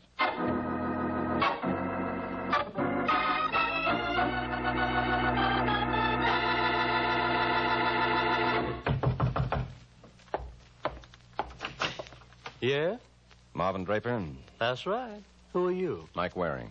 Well, come in. Thank you. Well, this is a pleasure, Mr. Waring. I've heard a great deal about you. I've heard a lot about you, Draper. Well, believe me, sir, I've done nothing to deserve it. Mm-hmm. You're just a little boy from down south who came up to see the big city, huh? You're mocking me, Mr. Waring. You don't like that? No. So, if that's all you came here for... Not quite. I thought we could talk a little business. I'm a private detective. Well, then you're wasting your time. I don't need one. You never know. Now, don't tell me that fellow who killed Arcaro confessed he was hired by me. No. But remember a man named Eddie Hutton? Vaguely. Well, I wouldn't be surprised if the police want to talk to you about his murder. Well, they're a little late, aren't they? Yeah, well, they couldn't help themselves. His body just turned up an hour ago. Where? At my place. That's very amusing. I don't think so. You mean you can't see the comic possibilities in a man returning from the bottom of the Hudson? He wasn't at the bottom. He was in hiding. Oh, well, then the police did me a great injustice when they queried me about his disappearance. You think I ought to sue them for the embarrassment they caused me? No, I'd wait, Draper, because they're bound to cause you a lot more. They couldn't prosecute you then because they had no corpus delicti. What do you think they'll say when I tell them there's one in my apartment? Well, I'm not a gambling man, sir. But I wouldn't mind risking a few bob wagering. I know what they'll tell you. Yeah, what?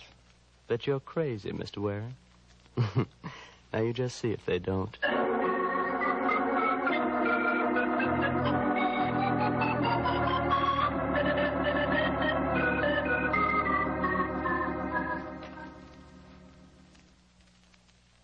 Mike, you must be out of your mind to think I'd swallow a yarn like that. I tell you, Sergeant, Eddie Hutton's body is in my apartment. How about Judge Crater? He there, too? All right, be smart. But when your boys get back... What boys? Well, didn't you send a detail to my place after I called you? You kidding? Listen, Corbett, I'm not clowning. No, I don't think you are. What's your angle, Mike? Angle? Must have one. You working for Draper? Would I come here if I were? I represent a girl named Eileen Chambers. Who's she? Jimmy Carroll left her some dough in his will. Is that so? Oh, now, look, Corbett, she didn't kill him. You said she collected under his will. Well, that doesn't mean anything. Has Ford talked yet? No. I'm beginning to think that story of his about the $500 in the envelope is true. But you do believe Draper was behind that? Yeah. Okay, then this is your one chance to nail him. How? Through the murder of Eddie Hutton. You're going to start that again? Listen, Sergeant. Suppose Hutton was seen around town today. So? So this was a perfect spot for Draper to act. Somehow he poisoned him. Poisoned? Well, that's the only thing I could figure out. There wasn't a mark on the body. Ah, that makes a lot of sense. A man sits down with a guy he knows wants to kill him and lets himself be poisoned, just like that. All right. Maybe he wasn't poisoned. I'm no doctor. Draper could have killed him 100 different ways. Look, why don't we go over to my place and you can see for yourself? Okay, Mike, I'll go along with the gag. All I ask is one thing. I got no sense of humor, so be sure and tell me when to laugh.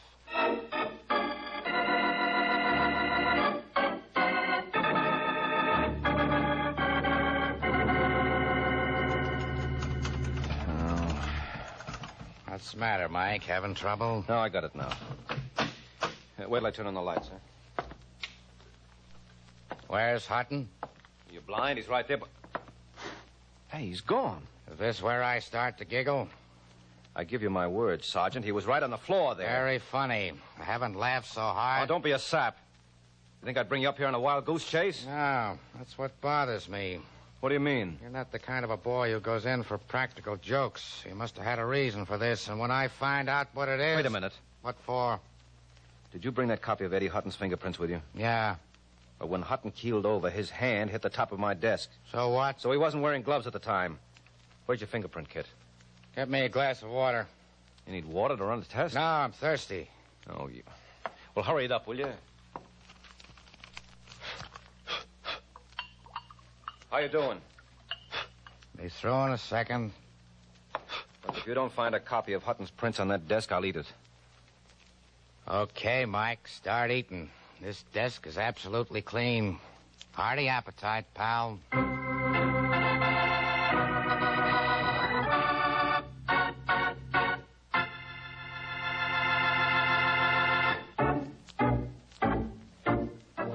A short while ago, Mike was dumbfounded when, after promising Sergeant Corbett the body of Eddie Hutton, he discovered he couldn't deliver, for the body was gone without a trace. And understandably enough, the good sergeant sees very little humor in the situation. Now, let me tell you something, Mike. You're not going to get away with this. If you think you can pull a stunt like this and make me the stooge... Oh, you're out of your mind, Sergeant. Oh, that's good. That's good, coming from you. I tell you, Eddie Hutton's body was here. Draper must have removed it. If you had sent a squad when I called you... Don't give me that. Oh, you're talking like a child. Why would I dream up a story like that about Hutton? I told you how his brother Alex hijacked me this afternoon. Well, for your information, Alex Hutton is in Florida. He's what? Yeah, he was picked up there a couple of days ago for making book. Before they let him go, they wired us if we wanted him for anything. So, if you've got anything else to say... Shut up. Who do you think you're talking to? I'm sorry, Corbett. I didn't mean it that way. You see what I see? Where? On the carpet, under the sofa. That pocket comb? Yes, that's not mine. Someone must have kicked it there. Where's your fingerprint outfit? Listen, Mike. Well, what have you got to lose? All right. Now, don't touch it. You got enough powder? Yeah. Well? Can't you be quiet for a minute? Well, what do you know? There's a right thumb and forefinger on here. Look at this copy. They both belong to Eddie Hutton. Well, what did I tell you? I take it all back. Where's your telephone? Come in. Hello, Waring. Oh, so he was in Florida, huh? Say, what goes on here? You're just the boy I want to see, Alex. Sergeant, meet Alex Hutton. Is he the one? Yeah, he's the one. I want to talk to you, Alex. Well, that makes us even, because I want to talk to you. Where's my brother? Eddie? Who did you think I meant? He's not here. I can see that for myself, but where is he? He left my place 2 hours ago and said he was coming here. Well? Well, he hasn't been back since. That's easy to understand, Alex. He's dead. I don't like those kind of jokes, Waring. It's the truth, Alex. I'm asking you for the last time. Where's my brother? I told you he's dead. You just won't be serious, will you? Mike, All right, you better put away the rod, Alex. This man's a sergeant with the New York police. Yeah, and I got a badge, too. I asked you a question, Waring. And I answered it to the best of my ability. Eddie's dead, and you better reconcile yourself to it. Who killed him? I don't know. Maybe Marvin Draper. Yeah, or maybe it was your client, Eileen Chambers. Why should she? I suppose you forgot all about Jimmy Arcaro's will. Now, with Eddie out of the way, she's going to be sitting pretty. Well, you got a point there. Well, I'm going to let you in on a little secret, friend. Eileen isn't going to live to spend a dime of that money. You better watch your step, Alex. They can burn you for this. Shall I tell you something, Waring? If I can get Eileen, it'll be worth it. I'll be seeing your friends.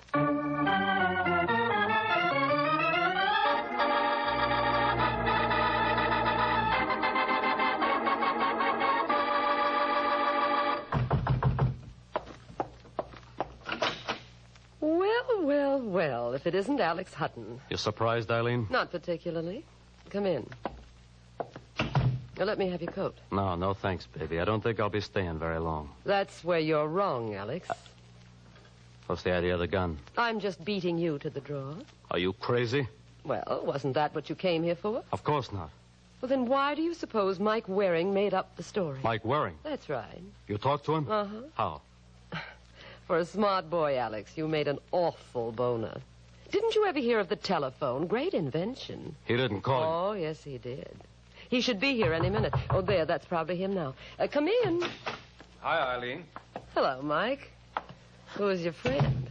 Huh? Oh, that's right. You haven't met, have you? Eileen, this is Sergeant Corbett. Glad to know you, Miss Chambers. Thanks. Isn't she a great gal, Sergeant? Look how she's in command of the situation. Just like the Marines in Korea. Aren't you proud of me? Oh, Angel, what a question. You're all in this together. You better be careful with those accusations, Alex. Let me have the cannon, Eileen. What for? Well, that's an awfully big gun for a little girl like you to carry. Oh, I don't mind. Don't think I'm swallowing this routine, because I'm not. You're all partners. Where's our motive? $2 million that Jimmy Arcaro left my brother. Sure. You hired Ford to kill Jimmy, and then one of you poisoned Eddie. You're wrong, Alex. Yeah, well, then where is he? Where he's been for the past 6 months, at the bottom of the Hudson. What are you babbling about? That guy who died over at my place was a plant you dug up for the occasion. Are you nuts, Mike? Next you'll be saying he hired Ford to kill Jimmy Arcaro, too. Why, Sergeant, how did you guess? You took the words right out of my mouth.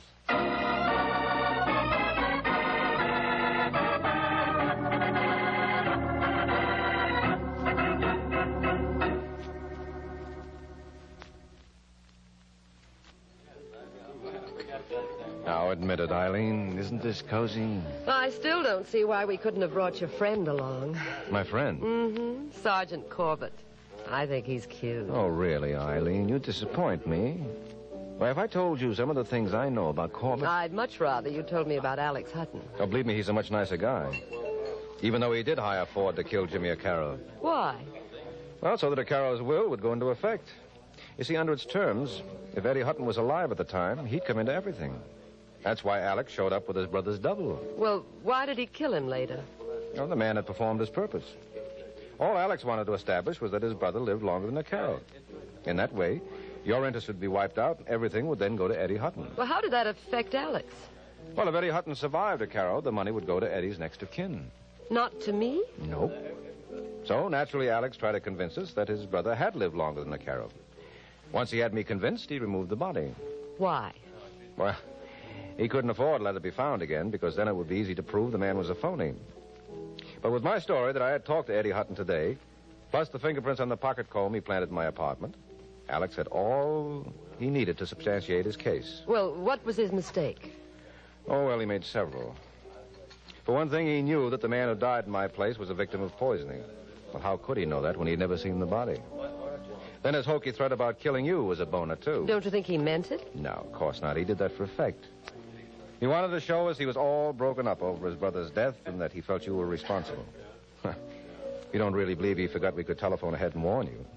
He wanted us to stop him. Now, Alex wasn't taking any chances of getting in trouble with $2 million in sight. Which now belongs to me? Which now belongs to you. Now, does that take care of all your questions? All but one. Just ask it, Angel. What time is it? 10 o'clock. Why? I don't want to be late for my appointment with Sergeant Corbett. Oh, you don't mean that. Uh-huh. He's waiting for me at the Belvedere. Well, what's he got that I haven't got? Me? And $2 million. Good night, Mike.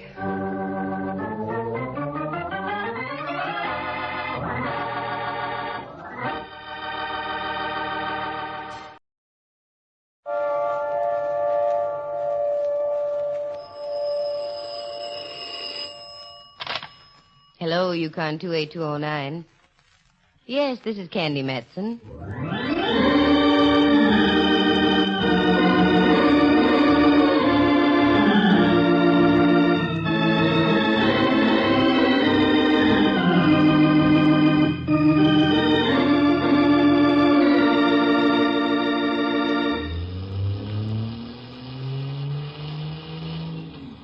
Come on, Mellard. Stop pouting. Enjoy yourself. It's earlier than you think. Monterey at Christmas time is delightful. Carmel is most enchanting. Salinas I enjoyed. But to haul us way over to some unexplored cannibal country is too much. Did you hear that, Rembrandt? Cannibal country, he calls it. Mallard, me boy, this may come as a shock, but San Juan Bautista was founded by the Franciscan Fathers in 1797. I remember it as though it were yesterday. Don't let him bother you, Ducky. Mallard can't stand this wonderful air. He misses the gas fumes of the big city. That's not that candy, but I do want to get back. Relax, Max. You had a chance to take 2 days off, so make the most of them.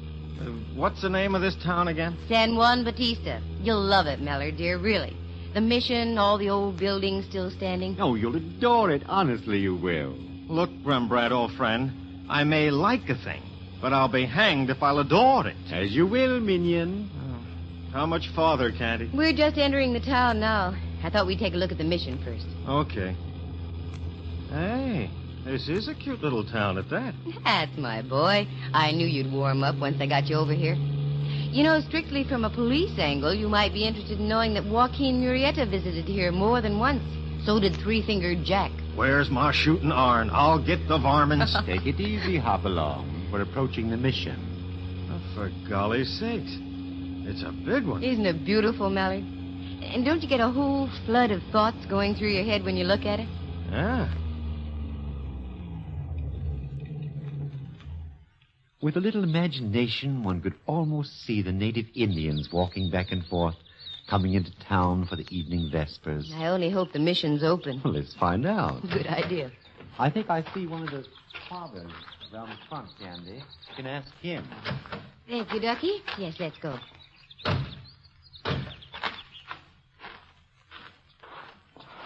Good afternoon, Father. Mm-hmm. Oh, good afternoon, young lady. Can you tell me if the mission is open this afternoon? Oh, yes, most certainly. Do forgive me if I appear somewhat startled. I was picking these red berries, and I failed to hear you driving. I'm sorry, Father. Oh, that's quite all right. I fear my thoughts were wandering. Pardon me, may I introduce Mr. Watson? How do you do, Father? And this gentleman is Lieutenant Mellard. How are you, sir? Lieutenant? No, not military, Father. I'm with the San Francisco police. The police?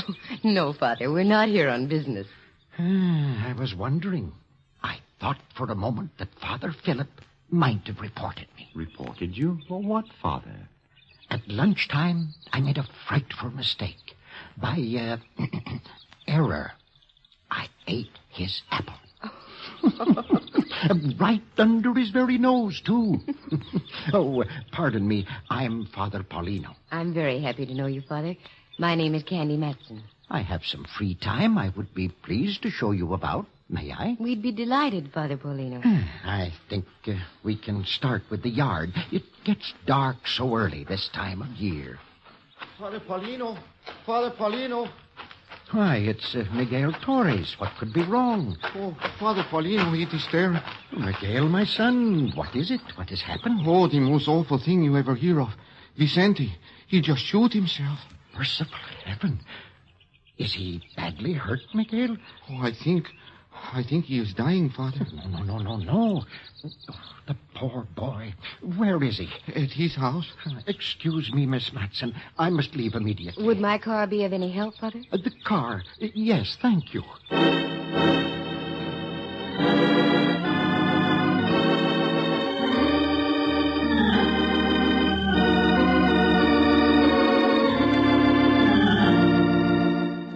From Studio A in San Francisco's Radio City, the National Broadcasting Company presents Candy Matson, Yukon 28209. Tragedy in the sleepy little California mission town of San Juan Bautista. But it wasn't the first time. If you look around the side of the mission, you'll see that the place marks the mass grave of 12,000 Indians who died in a smallpox epidemic years ago. San Juan has seen knifings, too, and other shootings. It had lived a rowdy life in the dim years gone by, and obviously the rowdiness was still alive in a minor sort of fashion. We got in the car, and with Miguel directing us in broken English and Latin gestures, we made our way out on a dirt road about 3 miles outside of town near the granite quarry.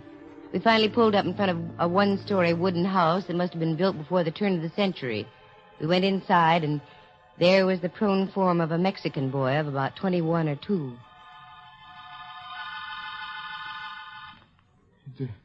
There he is, Father. Is he all right? I don't know, Miguel. I'll have to see. He's gone, isn't he, Father? Yes. May his soul dwell eternally in peace. He is dead? Miguel, listen to me. His flesh is cold, yes, but his soul still lives. Do you understand what I'm saying, my son? Yes, Father Paulino. Wait a moment. Mallard. Look. Here where he was shot. Well. If Vicente knocked himself off, he certainly did it the hard way. You're not kidding. Miss Matson, would you mind very much if we brought the body back in with us to the mission? I'm afraid we can't, Father. Would you step over here? I have something to tell you. Certainly, Miss Matson. You wear a look of concern. Is there something wrong? I'm afraid there is, Father Paulino. What do you mean? Well, it looks very much as though this wasn't self-inflicted. What? You don't mean that... Miss Matson, are you sure of what you're saying? Reasonably so, Father. You see, a gun held at close range leaves powder marks. Vicente's wound is as clean as a whistle. Well, I don't know what to say. I'm sorry, Father, but that's why we can't remove the body. We'll have to call the sheriff's office in Hollister. Can you tell me where I can find a phone? Yes, there's one at the mission. If you don't mind, I'll stay here. I have work to do.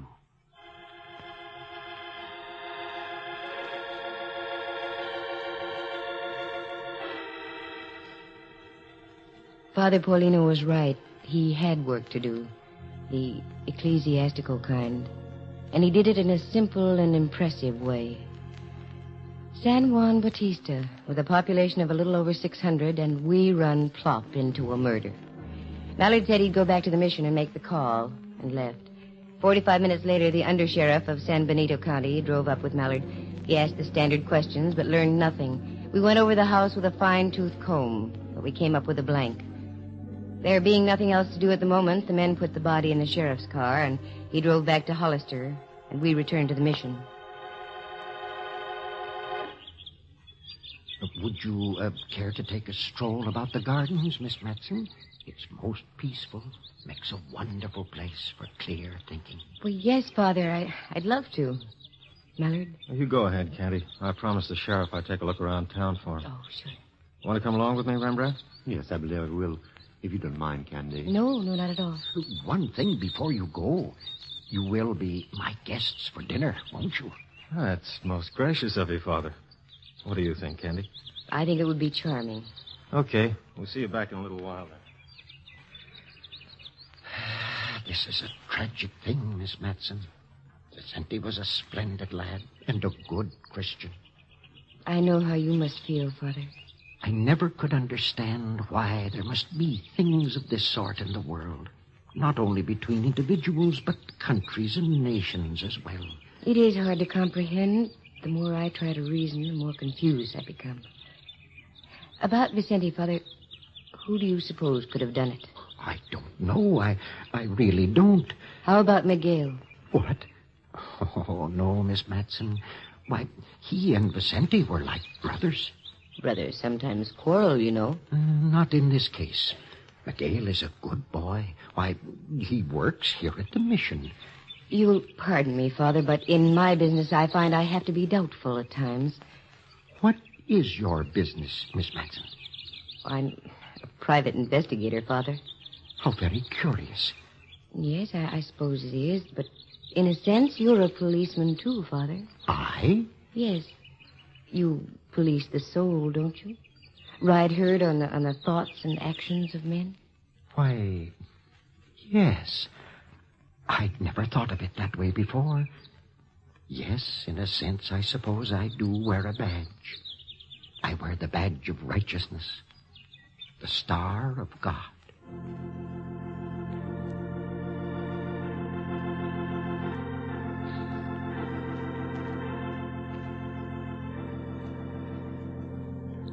Father Paulino was a wonderful man. As we walked about the mission gardens, he spoke of many things, but in parallels, all connected in some way with the killing of poor Vicente. The time passed swiftly. I was so engrossed in listening to the kindly voice of the man, and before I knew it, Mallard and Rembrandt had returned, and it was time for dinner. Miguel did the cooking and waited on the table.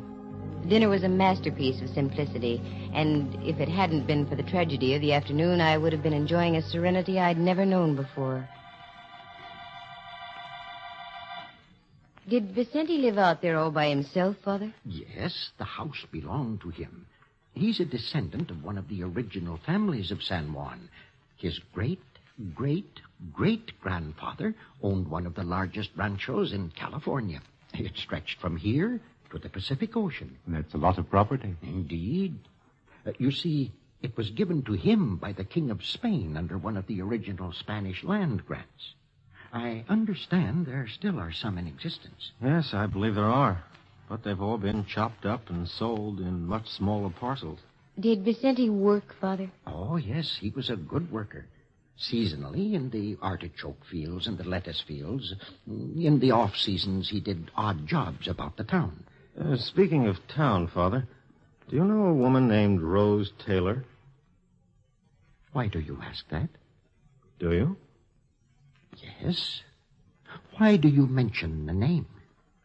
There's a little bar down the street. Yes, I know. The frailties of mankind. The fellow who runs the place says there's been talk about Vicente being kind of loco over the Taylor girl. I'd heard something of the sort, too. I was going to speak to him about it on Sunday. How long has she been here, Father? She arrived about 2 months ago. I'm afraid she's been a disturbing influence on our little village ever since. Did you talk to her, Mallard? No. Where does she live, Father? In a small cottage over on 2nd and Polk Street. I think we ought to take a little walk over there, don't you, Mallard? Right as rain, Cupcake. I dropped by her place before dinner, but she wasn't in. Oh, you know where it is, then? Mm-hmm. Good. Please don't think it's rude, Father, but it's something we have to follow through on. I understand, Miss Matson.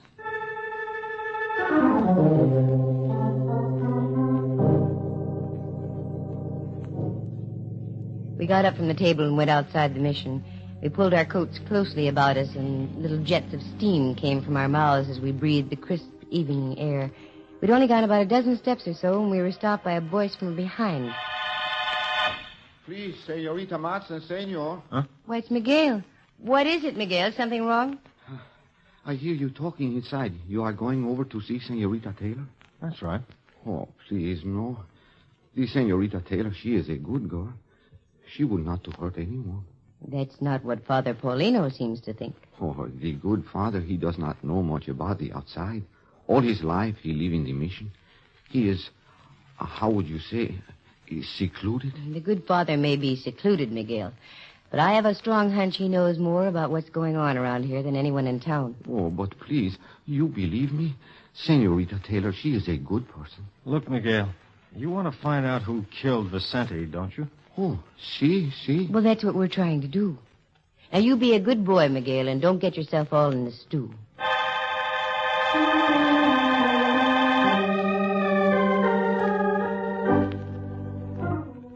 We left Miguel and walked over a couple of blocks to 2nd and Polk Street. We found the cottage and saw a light in the front window. Mallard knocked. And what opened the door would have been a delight on any movie screen, if you like your beauty the hard way. Rose Taylor, it was obvious, could raise an awful lot of havoc with the local swains. Something you wanted? Yes, we'd like to talk to you for a moment, if you don't mind. Yes, I do mind. I'm kind of busy. I'm sorry, Miss Taylor, but you'll have to unbusy yourself. This is the police. Police, always the police. Why can't you let me alone?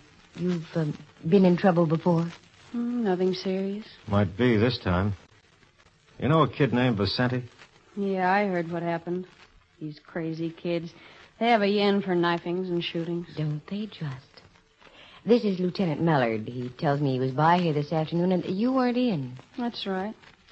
I went into Salinas to do some shopping. We can prove that, can we? Absolutely. Well, what have we here? A very cozy little .32 revolver. And also nicely cleaned and oiled. You always keep it this immaculate, Miss Taylor? Certainly. When some character gets too much tequila under the belt, you don't know what's going to happen. And the suitcase on the bed. Are you getting ready to go somewhere? Wait. If you're trying to make out that I knocked off Vicente, you're just whistling Dixie in 4 flats. Look, a telegram. If you'll take the time and the courtesy to read it, you'll find that my sister in Los Angeles is a very sick girl. I was going down to spend a week or so with her. What is this, a convention hall? Come in. Buenas noches, senorita. Miguel, beat it. I'm busy. I am sorry. I am sorry. I have a message for Senorita Matson and for you, senor. Father Paulino sent me. A message? What is it, Miguel? The sheriff in Hollister just called on the telephone. He said to tell Senor Mallard that the bullet that killed Vicente was from a .32 caliber gun.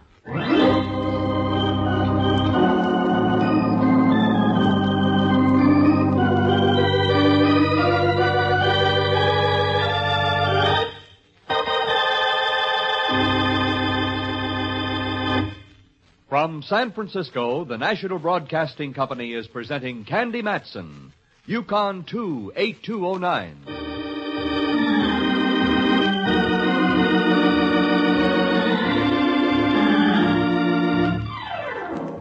Well, now, a .32 slug had killed Vicente, and Miss Taylor owned a .32 gun. It looked practically tailor-made. However, I've seen coincidences like this before that have gone up in thin smoke. Mallard plucked the rose and asked her to return to the mission. And right there, I got me a king-sized idea. I excused myself, went to the little bar, and from the owner, I found out where the local banker lived. 5 minutes later, I was in his living room talking to him, a gentleman named Banta. Yes, it's terrible. I only heard about it a half hour ago. Vicente was a splendid lad. That's what I've heard. Well, the reason I'm here, Mr. Banta, is to inquire about his financial status. Did he do any banking at all? Oh, yes. Up to about 5 or 6 weeks ago. Uh-oh. Can you tell me more? Well, he had a savings account of approximately $2,800. Suddenly, he began making withdrawals. 200, 300 at a time. Yesterday, he made another withdrawal. He'd left a total of $400 in his account. Well, what do you know about that? Well, he said he was having trouble with his crops this year. The rain and all that. Mm-hmm. What about Miguel Torres? Now, that's a very strange thing. He had an account of $900. That's practically gone, too. I assumed he was helping his friend Vicente. I smell a very well-shaped rodent. Name of Taylor. Thanks, Mr. Banta. You've been a great help.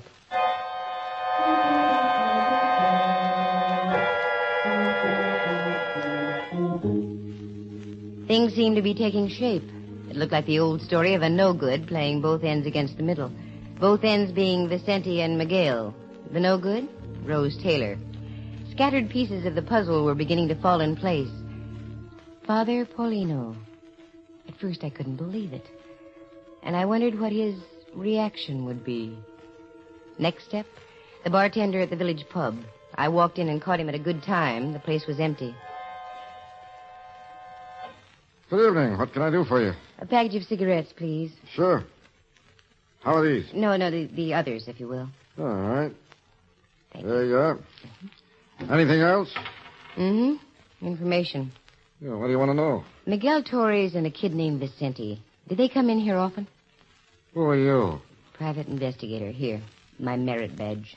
Yeah, that's a new one, a lady cop. Ah, the world is ever-changing, Buster. Now the answer. Yeah, they used to come in about once a week. Usually on Saturday nights. Drink much? Nah, good kids, both of them. When were they in here last? Well, let's see. Yeah, night before last. Any arguments? They're so soft-spoken, those kind of guys, it's hard to tell.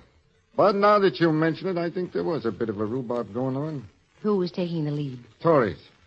I gather he was sort of griped about something. Not too loud, not much fire. That's when it gets dangerous. And they weren't drunk. Nope. And I can spot a lush at 40 paces. They each had a beer and left. Thanks, mister.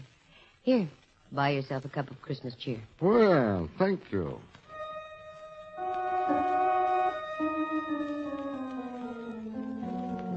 Click, another piece of the puzzle in place.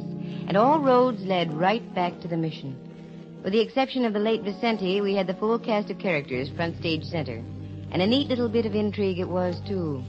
As I drew near, the warm lights of the mission were streaking through the windows, contrasting greatly to the thoughts that were going around in my head. I walked in. Father Paulino was sitting over his desk, his head buried on his arms. Mallard was leaning back in a chair watching Rose Taylor, who in turn was smoking a cigarette and pacing the room. Rembrandt was reading a copy of the National Geographic. All heads snapped to me as I entered. Hi, Cupcake. Have fun? Of sorts. What's new here? Oh, waiting for the sheriff from Hollister. He's going to book the Taylor lady on suspicion of murder. That way he can hold her. I think I have somebody else for him to hold. Father Paulino? Yes, Miss Matson. I think you know what I'm about to say. Yes. Yes, I think I do. Where is he? In the next room. I'll call him.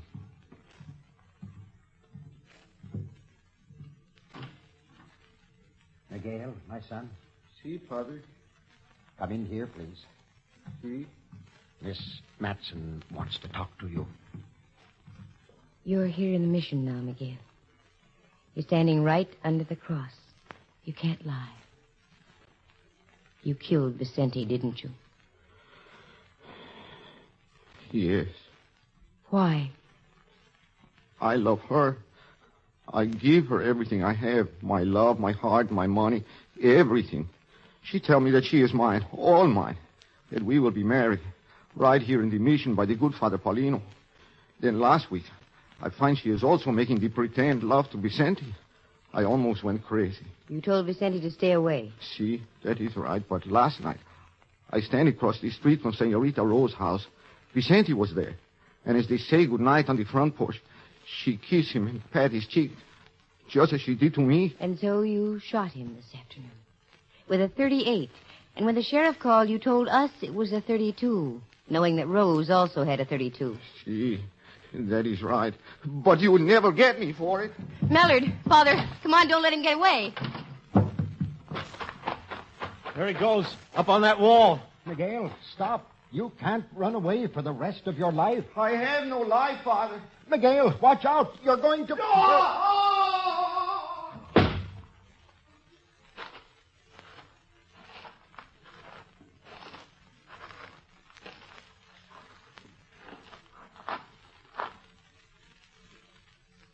He's done for. Broken back. Is the pain bad, my son? No, Father. Am I dying? Yes, Miguel. You see, I told you I had no life left. The bells, you hear them, Padre? Yes. They're ringing, Miguel. Time for the compline. You will pray for me, Father Paulino? Of course.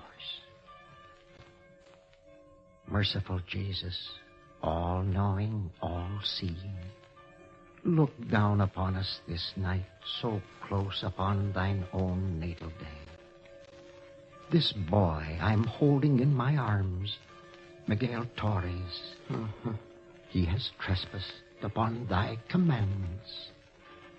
In thine infinite mercy, I seek his forgiveness. Thank you, Father. Thank you.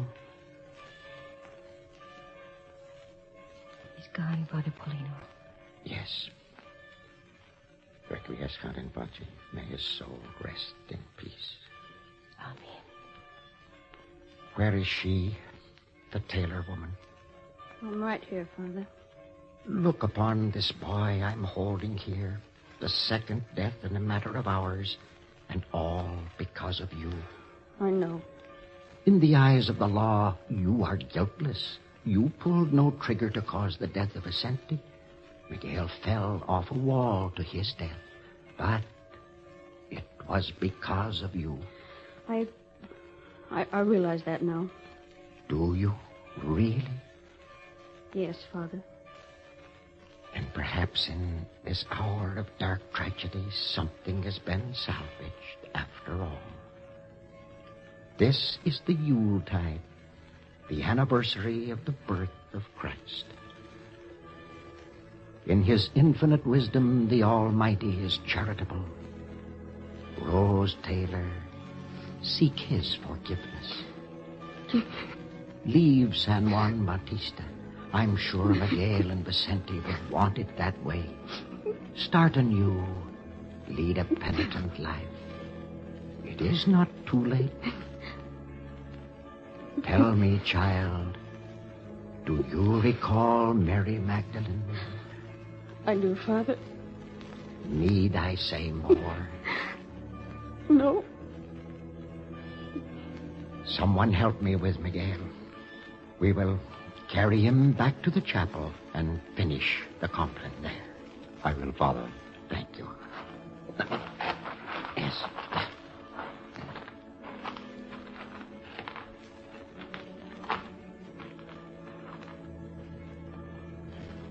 There's a remarkable man, Candy.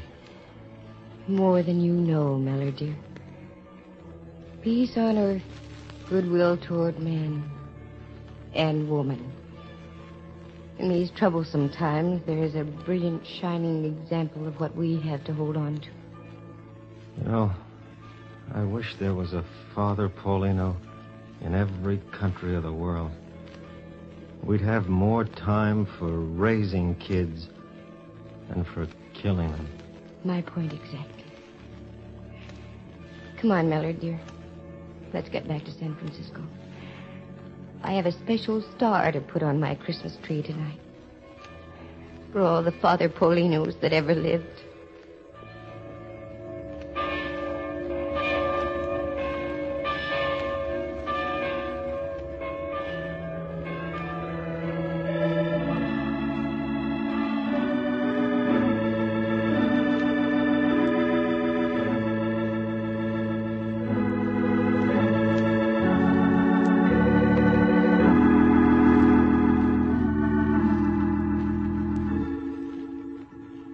Listen again next week at this same time.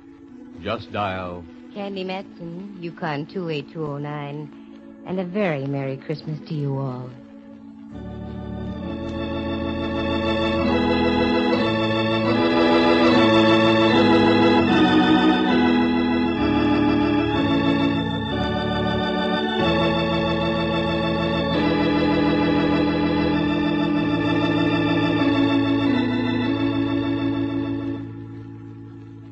Featured in the story were Hal Burdick as Father Paulino, Lou Tobin as Miguel Torres, and Jane Bennett Carnell as Rose Taylor. Henry Leff is Lieutenant Ray Mallard, and Jack Thomas plays Rembrandt Watson. The program stars Natalie Masters as Candy and is written and directed by Monty Masters. Sound effects are created by Bill Brownell, and Eloise Rowan is heard at the organ. Our engineer was Clarence Stevens.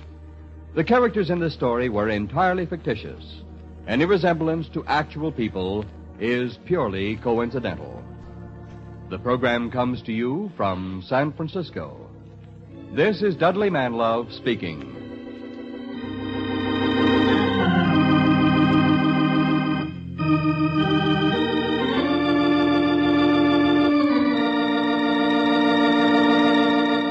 This is NBC, the National Broadcasting Company.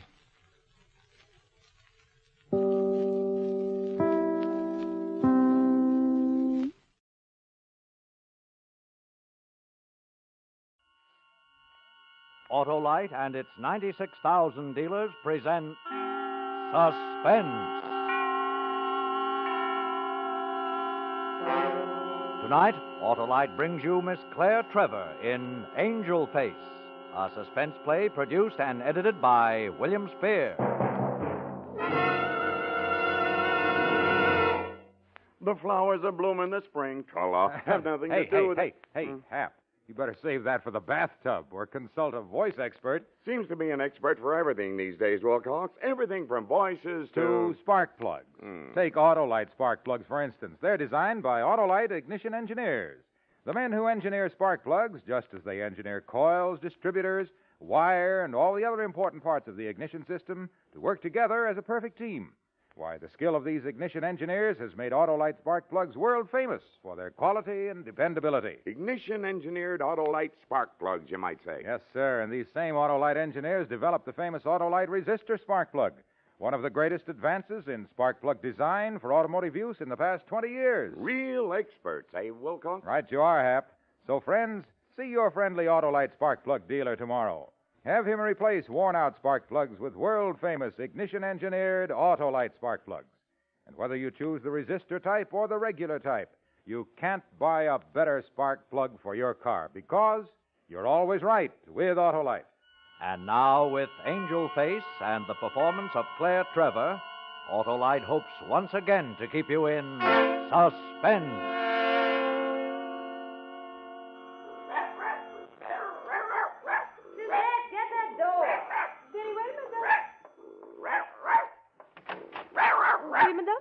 Whom did you wish to see? I see her already, if you don't mind. Out of my way. But, Madame... They've got a doorman downstairs in this building. You're supposed to get yourself announced, honey. The name is Wheeler. Does it mean anything to you? Wheeler?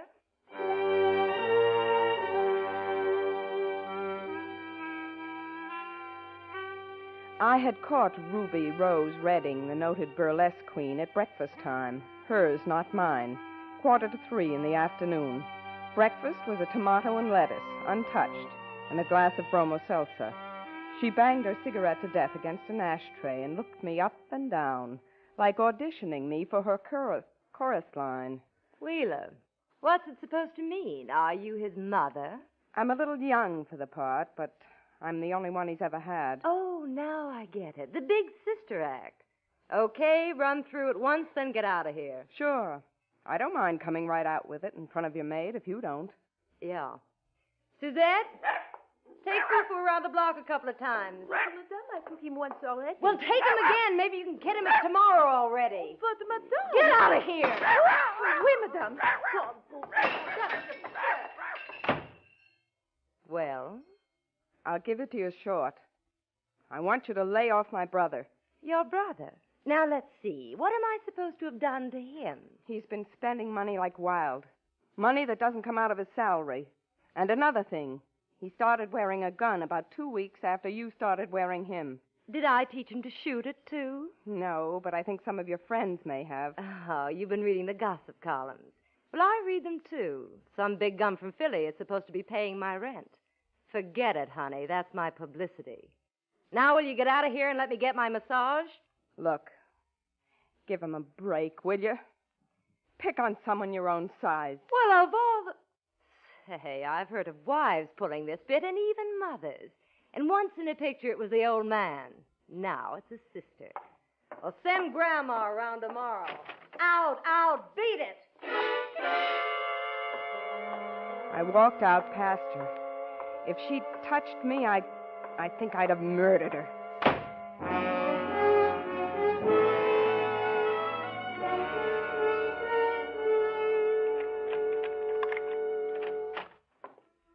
Sis, where you been? Oh, I went for a walk. Why aren't you at work? I quit my job. You did? Chick, you aren't going to Chicago with that dame, are you? Why Chicago? Well, it's in Variety. Ruby Rose is opening a club there. It also says a big-shot gangster from Philly is backing it. Oh, what? Well, does he know about you? What are you trying to do, scare me off? Oh, no. You're such a big shot, that wouldn't work. All that about that guy, that's nothing but publicity.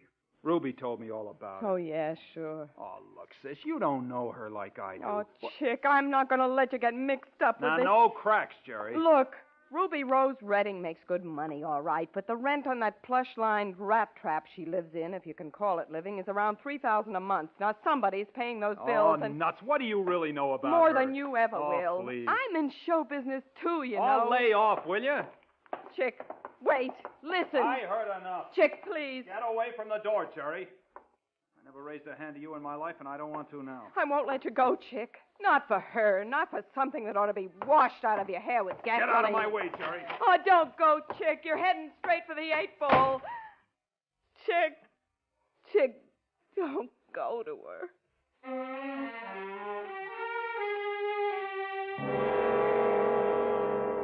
Dissolved to girl, sitting at kitchen table playing very solitary solitaire. About 4 that morning, I was looking for an aspirin when the doorbell buzzed. Chick, You're Jerry Wheeler, aren't you? He was nice. I found out his name later. Lieutenant Nick Burns. The other one had a face like one of those cobblestones they dug out of 8th Avenue when they tore up the trolley tracks. Your brother. What time do you leave here this evening? I really couldn't say. My clock's out of order. Miss Wheeler, your brother was going to Chicago with Ruby Rose Redding, the dancer. You knew that, didn't you? Oh, now, why would he go anywhere with anyone with a name like that? Your brother went to the Alcazar Apartments at 8:15 tonight and beat up this Redding dame. What? Then he put his 2 big thumbs on her throat and throttled her until she was dead.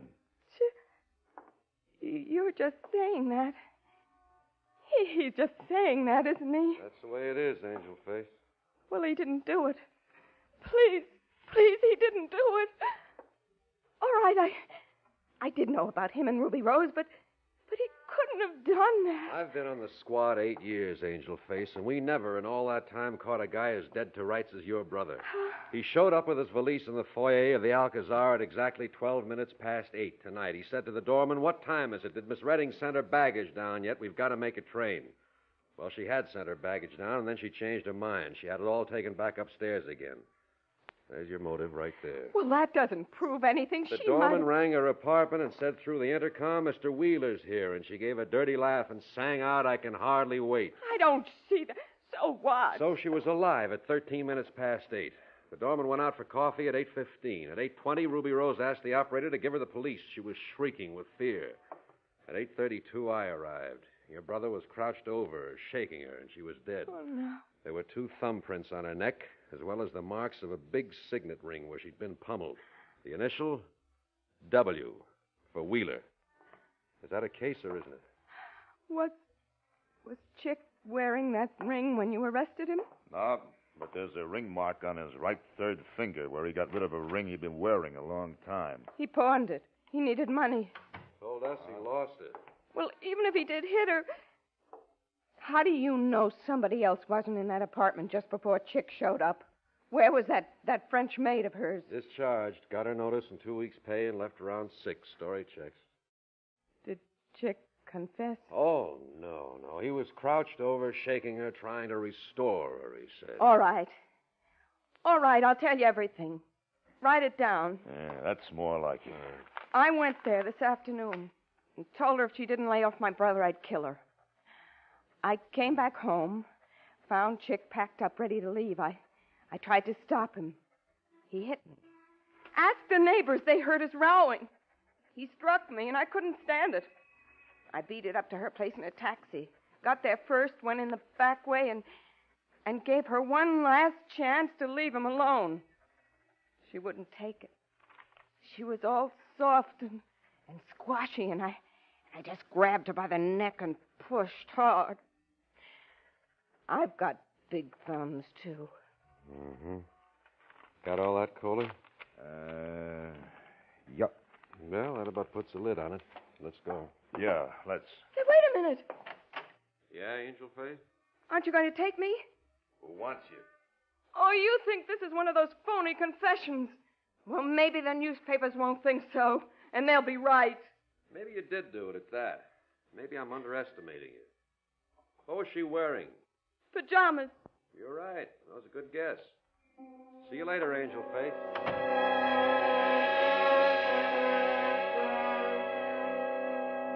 the way he said it, I couldn't tell whether it was a threat or a promise. I never saw him again until after the jury had found my brother guilty of murder in the first degree.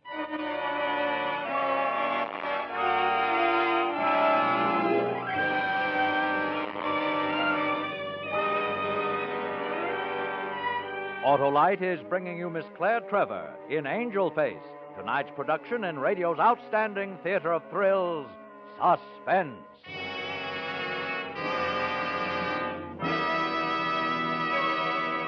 Harlow, speaking of experts... Experts, did you say? That reminds me of Autolite ignition engineers, the men who design and build complete ignition systems, used as original factory equipment on many makes of America's finest cars.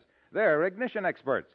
So naturally, they know how to build Autolite spark plugs so they'll work as a perfect team with all the other important parts of the ignition system. That means they know how to build into spark plugs the best in quick starting, smoother performance, and gas mileage, eh, Harlow? Righto, and say it's the skill of these same Autolite engineers that made possible the development of the Autolite resistor spark plug, one of the greatest advances in spark plug design for automotive use in the past 20 years. Edgewise.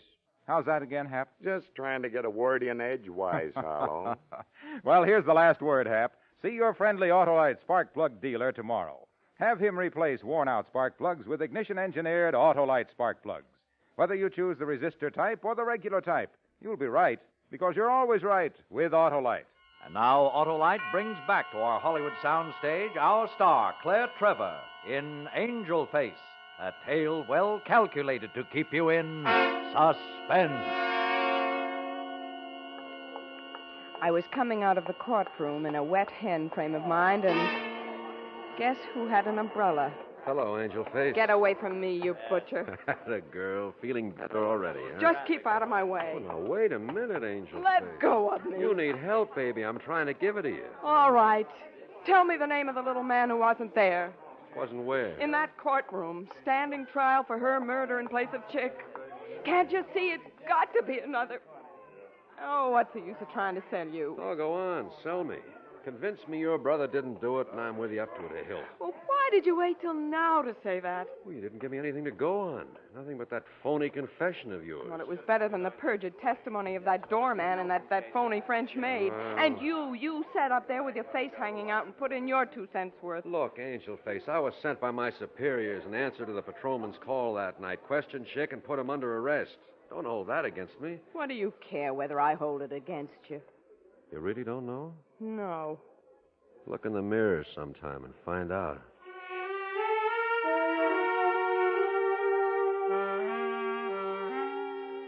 Right then, I decided to stop holding it against him that he was a detective. I kind of liked the guy, and maybe, just maybe, he could find a way to help clear my brother. And over a couple of Manhattans in a cheery little bar, I told him so. Uh-huh. Well, you got a plan, Angel Face, or are you going into it blind? I think I'll start with that French maid. Why her? She left 2 hours before the murder. That's level. Yeah, maybe so, but she was greased plenty to soft pedal the one right name that belongs in this case. She may not have been there, but she knew who to expect around. She may even have tipped him that Ruby Rose was throwing him over for Chick. But if she's been paid off enough to commit perjury, what makes you think she'll tell you anything? I'll club it out of her if I have to. Oh, wait a second. Here. Try this first. Use a little intimidation with it. It may work. $150. Mm-hmm. Hey, aren't you married or anything? Not yet, Angel Face. Now, here's her address. Suzette LeBlanc, real name Susie White, 435 West 54th.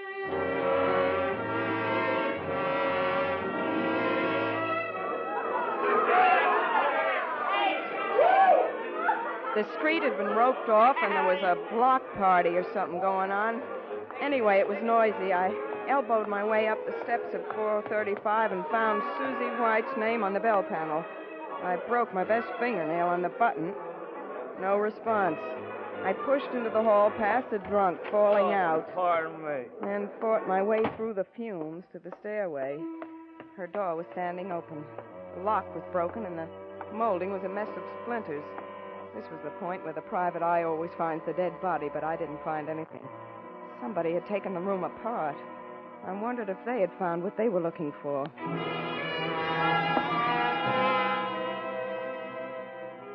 When I hit the street again, the ugly-faced drunk I had passed coming in was standing by the front steps. And there was a fresh wood splinter clinging to the elbow of his coat. I remembered the splinters on the broken door upstairs. I stopped next to him and made like straightening my seams. I looked good that way. Then I started walking, fast. So did he. I paused in front of some steps leading down to a basement apartment and waited for him. Hello, beautiful. Well, how are you? Just fine. Is this your house? Yes, indeed. Yeah, how about a little drink, baby? Uh-huh. Invite me in. Sure. You go first.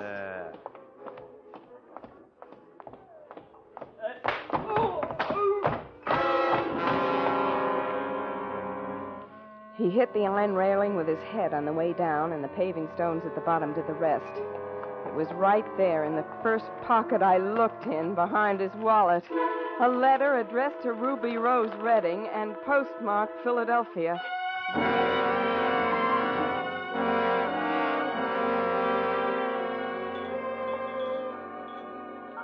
Nick, here I am, over here. Oh, hello, Angel Face. Nick, I know you didn't find her. I may as well tell you why. She doesn't live there anymore. What? Nick? They fished her body out of the Hudson about a half hour ago. Oh.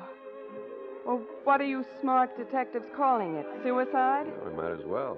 Listen, she was being paid off to keep quiet about a certain friend of Ruby Rose's. Wow. He must have decided he didn't dare leave any bets uncovered. What certain friend, for instance? This certain friend, for instance. I watched his face as he read it. I knew every word of it by heart. It said, Dear Ruby, I hear you've been running around with some punk. I don't believe a word of it, but you better get rid of him before I hit town. We'll be in New York Friday night. Milt. P.S. The Chicago deal is off. I'm giving you featured spot at the Calcutta instead. About that punk, drop him or I drop you. Milt. So that's the missing name. Milt Miletus. Plays rough, too. Runs the Calcutta Club. And Friday night, Nick. The night she was killed. Miletus. The initial on that ring could have been M as well as W. Yeah, I never thought of that. But Miletus spells real dough, baby. Your brother wasn't even car fare to Ruby Rose. Oh, maybe she was scared of Miletus. And maybe she wanted out. Oh, could be. You could sell me, but I convince easy from you, baby. You're not selling it to the grand jury. She had something on Miletus, and that's why he couldn't afford to lose control of her. Well, what Ruby Rose Redding could squeeze out of a man, I can. Yeah, what he squeezed out of her, he could also squeeze out of you, namely your breath. Oh, yes, but I have a friend on the force. Well, maybe Ruby Rose had a friend on the force, too. Why do you say that? If she didn't, it would be the only department she missed. Oh, what now? Come and catch my act at the Calcutta Club.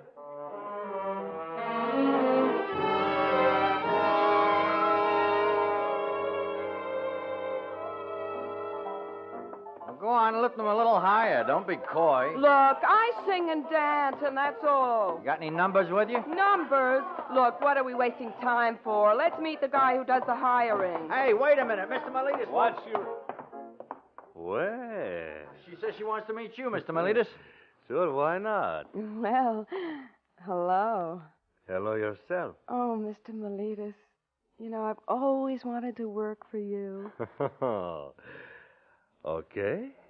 We start the Calcutta tomorrow night. Oh, thanks. Well, buy yourself some up-to-date lyrics, get yourself a dress. Mac will tell you the kind I like.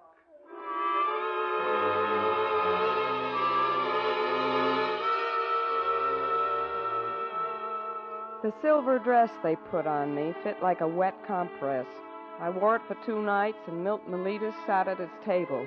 On the 3rd night, after my last spot, after the orchestra had gone away, I got the message from Garcia. Hello, baby. Hello. Angel face, huh? Yeah, My name is Fay Angel, so I call myself Angel Face. Good tag. Sit down, Angel face. I gave him my warmest high-voltage smile and took out my compact. I saw my eyes in the mirror, and in each iris there was a little electric chair with chicks strapped in it. That made it a lot easier to keep the high voltage running through Milt Miletus. He was good-looking in a swarthy, loose-lipped sort of way. Nothing that tagged him as a gangster except his name and a habit of keeping his right hand in his coat pocket all the time as if he were holding a gun. We talked through the bottle of champagne, and he ordered another. I kept smiling because somehow I had to get into his apartment.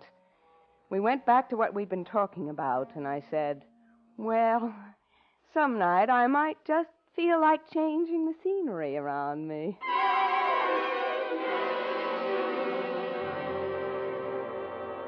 Dissolve to girl entering the Melitas apartment on Park Avenue. It was a duplex with a 2-story living room and a bedroom opening off a balcony. I decided to start at the top and work down in case I needed to get out of there fast. I gave his bedroom the suspicious wife treatment.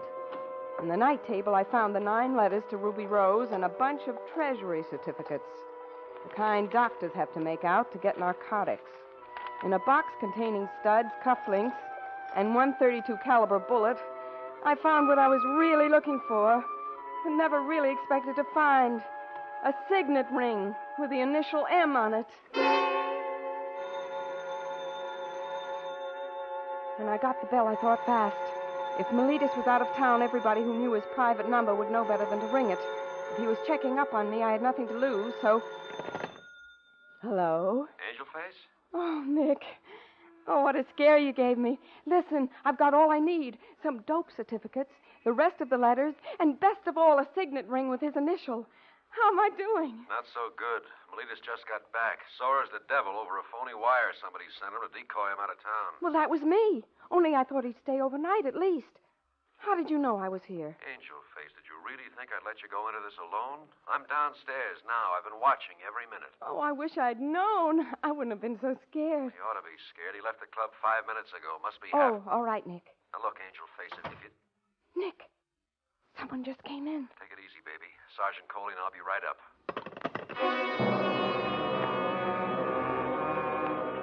I went out onto the balcony that overlooked the living room. Melitas was there. He looked surprised and pleased when he saw me. Then the man with him looked up, and I nearly plunged over the rail. It was Ugly Face, the masher I had kicked down the flight of stairs. Melitas turned to him.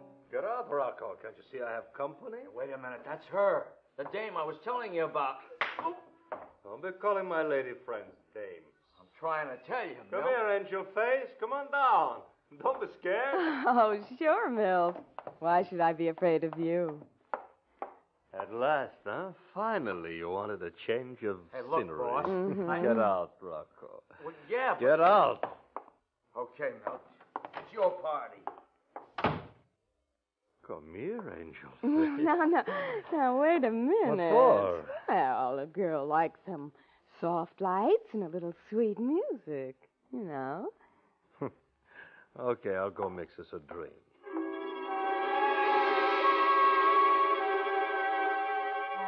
He came back from the bar on tiptoe with the drinks, looking like a cat stalking a bowl of cream. I threw up my first line of defense. I picked up my purse and made like making up my face. Well, honey, what's the big idea? I'm just putting on my face. Oh, you don't need it. My purse. Leave it there. Oh, I will not. Those are my things. You haven't any right. Hey, what's that? Just things of mine. Some letters. Let me see those. No. Let me No. Oh. What else did you lift out of my room? I was jealous. Her letters. Sit down. You were plenty jealous. Jealous of the whole United States Treasury, eh? Milt! Open up! Stay where you are. What's up, Rocco? I tried to tell you about the dame. She's What? trying to frame you. She's Wheeler's sister. You weren't at the trial. You were in Philly. Shut up about Wheeler. What's got you so excited? There's cops all around the building. 2 detectives coming up. Okay, Rocco. Cheap little... I'll fix you. Even if they get me, I'll fix you. You're wrong, Milt. I took those things because I knew they were coming here. I did it for you. Oh, for me, she says. No!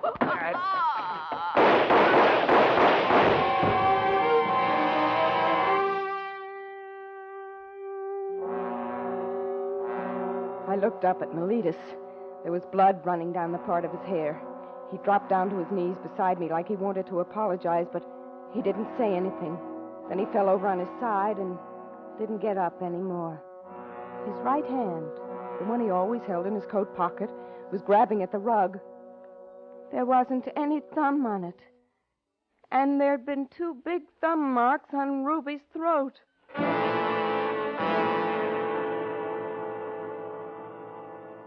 Hey, that wasn't necessary, Nick. You didn't have to kill him. You let go of her when we came in. I know. I shouldn't have, but he had that right hand in his pocket always. I thought he had a gun in there. Anyway, I saved the state some money. You got that stuff, Angel Face? It's over there in my purse. Good. Nick, Oh? Ruby Rose was throttled by a man with big hands. 2 big thumb marks on her neck. Look at Melitas. No right thumb. Yeah, that's bad, Angel Face. Nick. What? This ring here. Isn't this your fraternity ring? Don't move, Nick. Yeah. Yeah, I guess it is. Do we have to mention all this, Coley? Yeah, Nick. I think we'd better.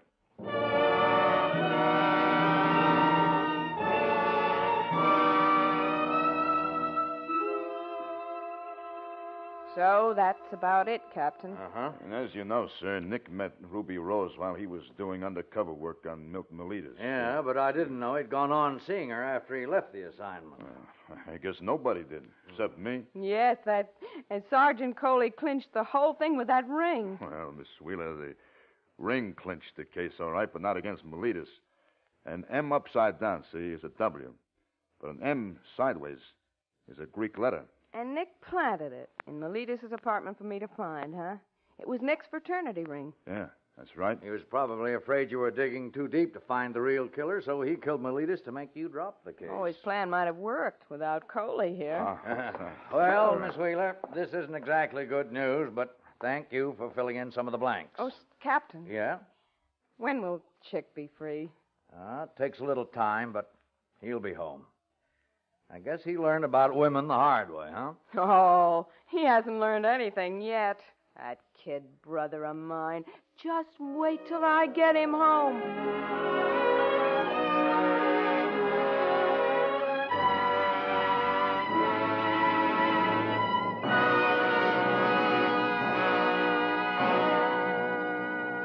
Suspense, presented by Autolite. Tonight's star, Miss Claire Trevor. Harlow, the expert, Wilcox, the bright, never will desert the The cause. cause of Autolite. Because, folks, Autolite makes more than 400 products for cars, trucks, planes, and boats in 28 plants coast to coast.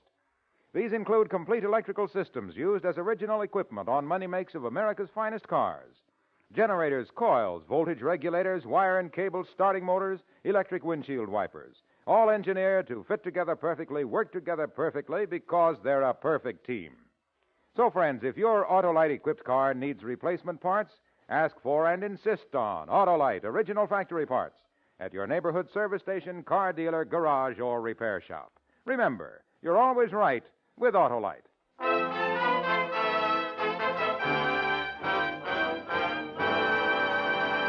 Next Thursday for Suspense, our star will be Dennis O'Keefe. The play is called Very Much Like a Nightmare. And it is, as we say, a tale well calculated to keep you in suspense. Tonight's suspense play was produced and edited by William Spear and directed by Norman MacDonald. Music for Suspense is composed by Lucian Morelweck and conducted by Lud Gluskin. Angel Face is an original play written for radio by Cornell Woolrich. Claire Trevor may currently be seen co-starred with Fred McMurray in Borderline. In the coming weeks, you will hear such stars as Charles Boyer, Edward G. Robinson, and Jack Carson. Don't forget, next Thursday, same time, Autolite will present Suspense, starring Dennis O'Keefe.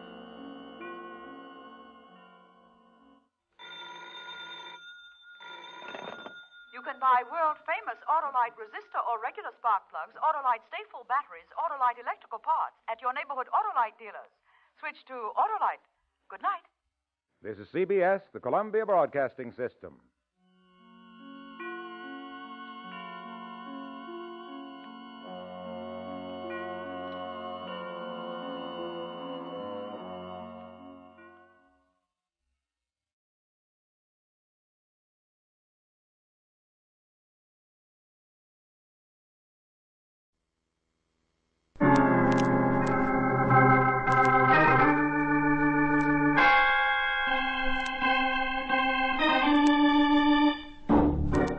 name's Regan.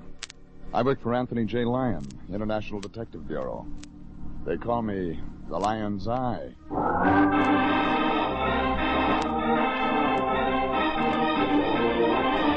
Jeff Regan, Investigator, starring Frank Graham as Regan with Frank Nelson as Anthony J. Lyon.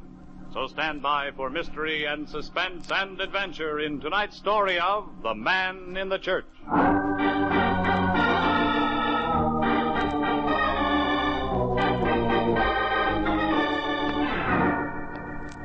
You'll find the Cosmopolitan Building on 7th Street near Olive. A pile of white granite holding up a brass clock that hasn't kept time since 1932. That's the year Anthony J. Lyon, the guy I work for, took out a 30-year lease on Suite 308. You can't miss it. Right after you get off the elevator, the International Detective Bureau. Good bargain counter if you want to buy your trouble wholesale. Right after the SC game last Saturday, I walked in. The Lion was at his desk. He had a sparkle in one eye and a jeweler's glass in the other. And even though he tried to cover up, I could tell he was looking at a $50 bill. Oh, you, Regan. I was just noticing the engraving on this bill. Intricate, fascinating, work of art, really. Grant took a good picture. Yeah, didn't he, though? Ulysses Simpson Grant was one of our greatest presidents, Regan. So you're starting a collection? I've already started one. This is my first showing. All right. Who's the new client? Client? Oh, I didn't get this from a client, really. Rather an old friend. Just a little errand. Yes, I called you in because I want you to do a favor for a friend. Last time we did a favor for a friend, he turned out to have a record as long as a rolled-up kite string. Oh, Pencole's not like that. Not at all. Pencole? Yes, Charles Pencole, my friend. He wants a bonded, licensed operator at his place at 6 o'clock tonight. Capitol Hotel on Aliso Street. And just what does Charles Pencole, Capitol Hotel, Aliso Street, want this bonded, licensed operator to do at 6 o'clock? Now, see here, Jeffrey, there's no need to take that attitude. All Pencole wants is someone to deliver a cash amount of $5,000. You took another job without asking any questions, didn't you? What do you mean, ask questions? When a man who lives in a two-bit hotel on Aliso Street needs a licensed operator to deliver $5,000, there's questions to be asked. Well, I ask questions. Well, then give me some answers. All right. So I lied to you a little about his being an old friend. He isn't that, really, but the man asked for help. I couldn't turn him down. He touched me in some way, Jeffrey. Here. There was a look about him. Gentle. Soft. A $50 look. I tell you, Mr. Pencole was a distressed soul when he came in to see me. If you could have seen him so disturbed, so helpless. It was our opportunity to help a brother in distress. Charles Pencole is our brother, Regan. Come on, answers. Start talking. All right. I'll tell you what I can. Pencole has a problem, but it's in strictest confidence. I told him I'd give him our best operator, you, Jeffrey, but I had to swear I wouldn't divulge details even to you. But I promise it's nothing illegal, just a simple little job. My word, Jeffrey. If you're lying to me again. I'm not. Go see this man, Jeffrey. Take one look at him. You'll see I'm telling the truth. Now, I told him you'd be there. The reputation of the agency's at stake. You took his $50. Yes, I took his $50. And we're on the hook. Yes, we're on the hook. Okay, Fatso, I'll see him. Just see him. But you stay right here. Stay here? Why? Because if this ball has a curve on it, I'm coming back here to ram that $50 right down your throat.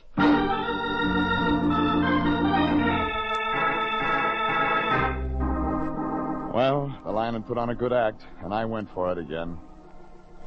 Maybe it was because I figured he lied so much he'd accidentally have to tell the truth once in a while. Or maybe it was because he looked different when he was describing Charlie Pencole. Anyhow, it was dark on Aliso Street, and it was trying to rain when I found a white blister over the sidewalk that blinked out Capitol Hotel, rooms $1 and up. I walked through a lobby that smelled like last year's laundry. Nobody was behind the desk, but I spun the register around and picked up a Charles A. Pencole in room H. It was upstairs, in between a broom closet and a fire escape. But I didn't have to knock. A tall, big-boned man with a lot of gray hair had the shorter one by the lapels. This ain't right. You shouldn't do things this way. You've been out of touch. Yeah, Johnny, I've been out of touch, but I know how to handle a punk like you. Now listen to me.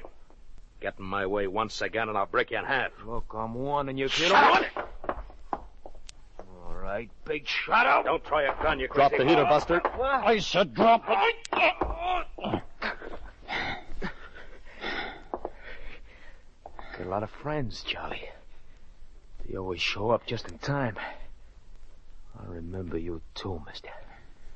I remember you Get too. out of here. Go on, get out. I remember this. I remember all of this. You're a pretty good soldier. What's your name? Regan. Oh, yes, some thanks. Thanks, Regan. I'd have used that thing, you know. We try to keep our clients alive until we've earned our fees. Clients? I'm from International. Oh. And if you're Charlie Pencold, you're a client until $50 is used up. Oh, yeah, sure. Come on in, Regan. Here, make yourself at home. It isn't much.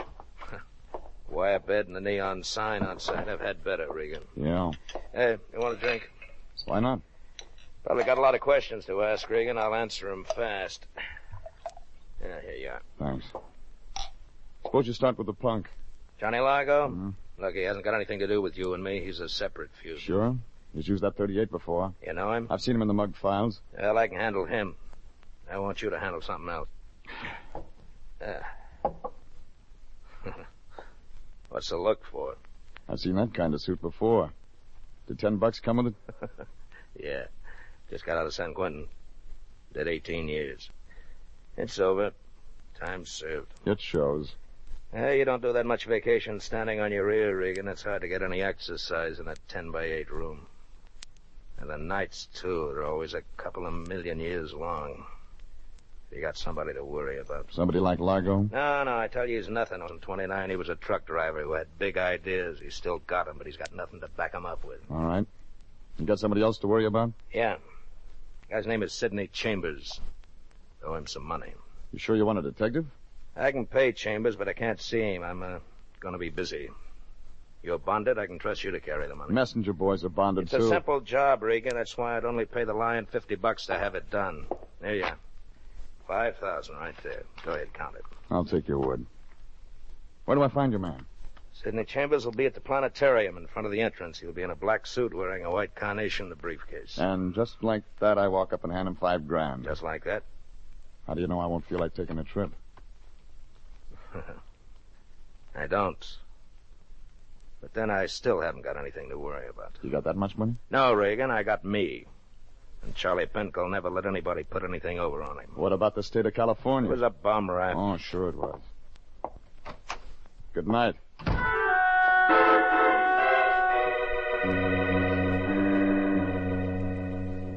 I left him sitting there. He looked as happy as a Ubangi with a fever blister. Maybe the lion was telling the truth. So I put the $5,000 in my pocket, but it felt hot, like a dynamite stick with a short fuse. It was 10 minutes to 8 when I parked in front of the planetarium. A little guy in a black suit was standing at the entrance looking at his watch. I was afraid he was going to get trampled, but the briefcase and white carnation saved him. Doors will be closed at 8 o'clock. All those wishing to listen to tonight's lecture Going to the lecture? It's all about a trip to the moon tonight. Oh, is it? Well, I don't think I'll go in. I'm expecting a friend. Friend named Charlie Penco? What? Penco. You going to meet him here? Yes, but you can't be Penco. You're much too young. That's right, I'm not Penco. I don't understand, Mr. Regan. Oh. Mr. Penco promised me faithfully he'd meet me here tonight. You had parents, didn't you? Name? No. I'm Sidney Chambers, but You got the briefcase to collect some money in? Did you bring it? Did you really bring it? How much expecting? Why, $5,000 and not a penny less. All right. There you are. Well, say now. It's all there. It certainly is. It certainly is. It most certainly is. Yes, indeed. Thank you, Mr. Regan. If I hadn't seen him pat his bulged pocket, I'd have gone on home and played canasta with my landlady. But when I saw him drive away, I began to get a slow feeling. Like all my troubles were already started. So I crawled in my car and followed him. I was still following when he pulled up in Palos Verdes and parked in front of a little house stuck up on a hill all by itself. I had that same feeling when I cut my engine, coasted to a stop, and sat there thinking about nothing. I watched a light go on somewhere in the back of the house. I was just putting my cigarette out when the place lit up like a cop. I pulled my gun and started for the door. But I wasn't fast enough to stop that black coupe that was in the alley.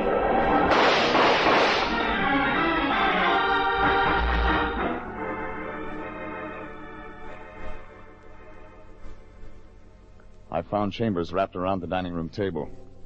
He was holding on to that briefcase, and the $5,000 was still there. But he'd never get a chance to spend it. He was all used up.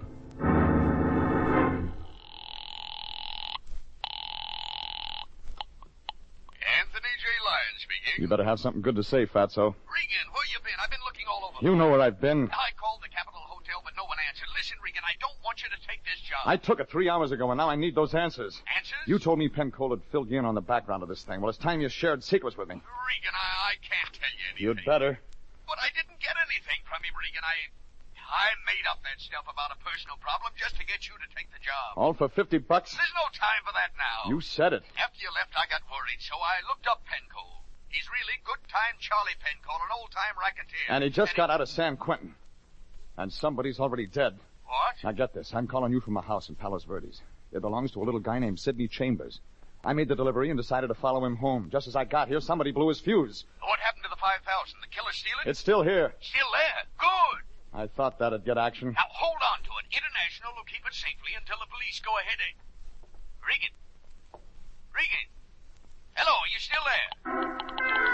I was still there, but I wasn't listening to the lion. I was looking at the traffic cop standing in the doorway. He was looking at what was left of Chambers, at the money spread all around, and then at me. I began to feel helpless, like a fiddler without a chin. I'll take your gun.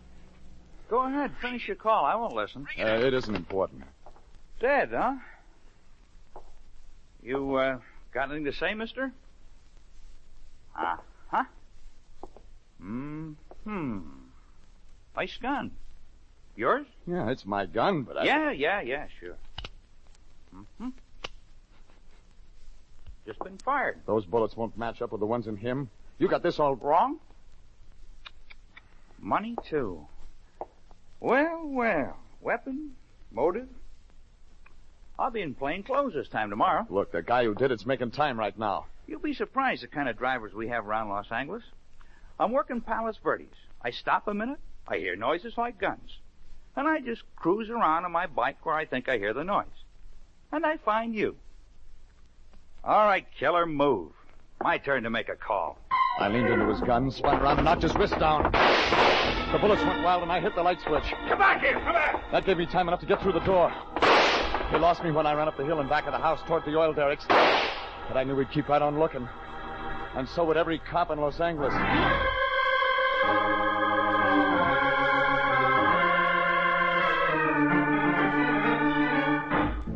I had as much chance as a snowball in a Turkish bath. None of it made sense. I delivered Penco's $5,000 to a little guy named Sidney Chambers. And before I knew it, a question mark in a black coupe blew out Chambers' life. But he left that $5,000 scattered all over the place. And an eager cop who likes double-breasted suits tagged me for the job. When I broke away from that cop, I knew I'd have to get some answers. I made my way back downtown and dropped into the Capitol Hotel. Any key fitted room H. It was as clean as a bookie's stall when a long shot comes in. No Charlie Pencold, nothing. The newspaper clipping on the dresser with an ad on how to handle your muscles on one side and part of a society column on the other meant nothing. But the knock on the door had possibilities. Charles, are you in there? Are you asleep? Charles, She was a tall, gray-haired woman in a fur coat.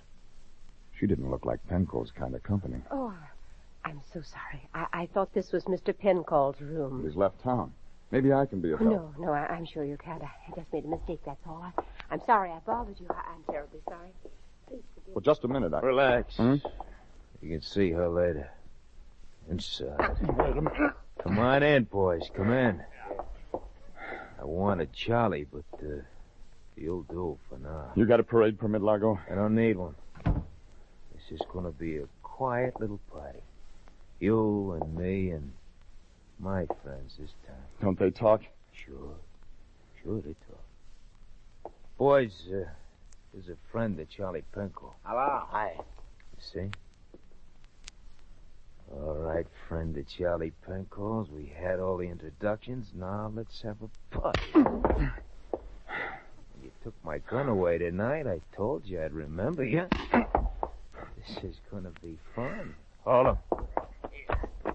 Now, here we go with feeling. Boy,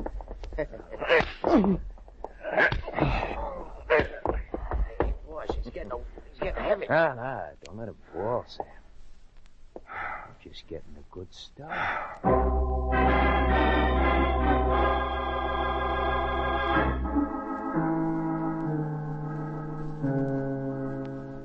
Well, it was almost morning when I started to come around. I was still in room H.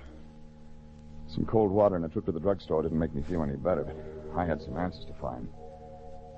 The morning papers were full of the brutal murder of city employee Sidney Chambers. They'd run on to tell how he worked in the Hall of Records. My name was in the article. They'd matched the bullets, and my gun didn't figure. But Homicide had wanted some answers, and I didn't have any to give them. I started with that clipping I'd found in Pencole's room.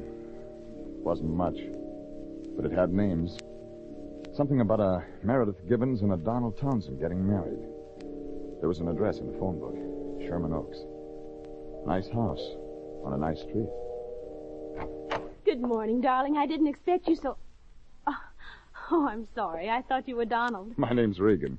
I'd like to see Meredith Gibbons. Why, I'm Meredith Gibbons. Oh, please come in, Mr. Regan. Thanks. I'll have to apologize for the appearance of the house. I'm packing and all.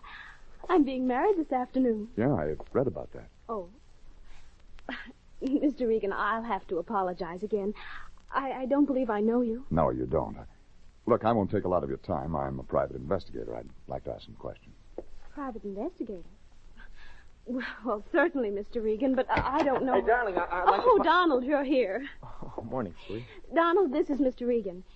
He's a private detective. He wants to ask me some questions. Oh? Well, glad to meet you, Regan. What's this all about? Probably nothing. Just a lead. Look, do you people know a man named Pencole? Pencole? Oh, no. I think it's important. His name's Charles Pencole. No, Mr. Regan, I don't. Oh, I'm sorry. Neither do I. All right. Does the name Sidney Chambers mean anything to you? No. Sorry again, Regan. Nothing again. I can't think so well. I'm marrying her today. Oh, Donald. No, Mr. Regan, I've never heard that name before. You're looking for these men? One of them's dead. Oh? Which one? Chambers. He was shot last night.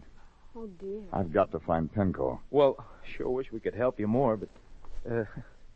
tell me, Regan, why did you come here? I found this clipping about your marriage in Pencole's room. That's funny. Truly, Mr. Regan, I never heard the name before. Donald, you have so many things to do today. Oh, Mother, I want you to meet Mr. Regan. He's a detective. This is my mother. How do you do, Mr. Regan? It was the same gray-haired woman I'd met the night before in Charlie's room. Had to hand it to her. She didn't raise an eyelash. She looked right through me like she was meeting me for the first time. I didn't give her away. There was something in her eyes that said, don't. Mr. Regan, I know you'll excuse us. We have so many things to do. Well, perhaps Mother can help you. Sure. Bye, Regan. I hope you find your man, Mr. Regan. They look like a real nice pair, Mrs. Gibbons. They're wonderful children, Mr. Regan. Wonderful. You know what I have to ask you. Yes, I know. Man's been killed. Sit down, Mr. Regan, please. Thanks. That lovely girl who just walked out of the door is Charles Pencole's daughter. Oh. Yes. Charles married my younger sister in 1929. She never knew what Charles did for a living. She was in the hospital, Mr. Regan, dying while Charles was in court. And when his sentence was pronounced, his daughter was born at a hospital in Glendale. That'd be Meredith. Yes. Go on. Before Charles began his life sentence, he took what money he had left and established an irrevocable trust fund for her and for me. It was his plan. I adopted her legally. He promised that he'd never write or bother in any way, and he hasn't. Oh, after so much heartache for her real mother, he was trying to do one decent thing. It worked out? Oh, yes. Yes, he kept his word. He was paroled last week. I read it in the papers. And you went to see him at his hotel. I met you there. Yes. Yes, I went to see him last night. The parole officer gave me his address. A little man had been here last week on some pretext or another, and I was worried. I thought he was a friend of Charles who might want to make trouble. Nobody else knows about this adoption? No one, Mr. Regan. No one at all. Just Charles and I. My sister, well, she had the baby under my name. I see. I read the morning papers. The little man, the one who called on me last week and acted strangely, was murdered last night. His name was Chambers. I read about it in the paper. Yeah, that's right. And the police are looking for you, Mr. Regan. Mm-hmm. Oh, please, I can't ask you to continue being a fugitive. I know you didn't kill him, but if there's any way at all, Mr. Regan... Oh, listen to me. Meredith can't become involved in something like this. If there's any way to keep her out of it, Mrs. Gibbons, I'll do it. Oh, thank you, Mr. Regan. Thank you.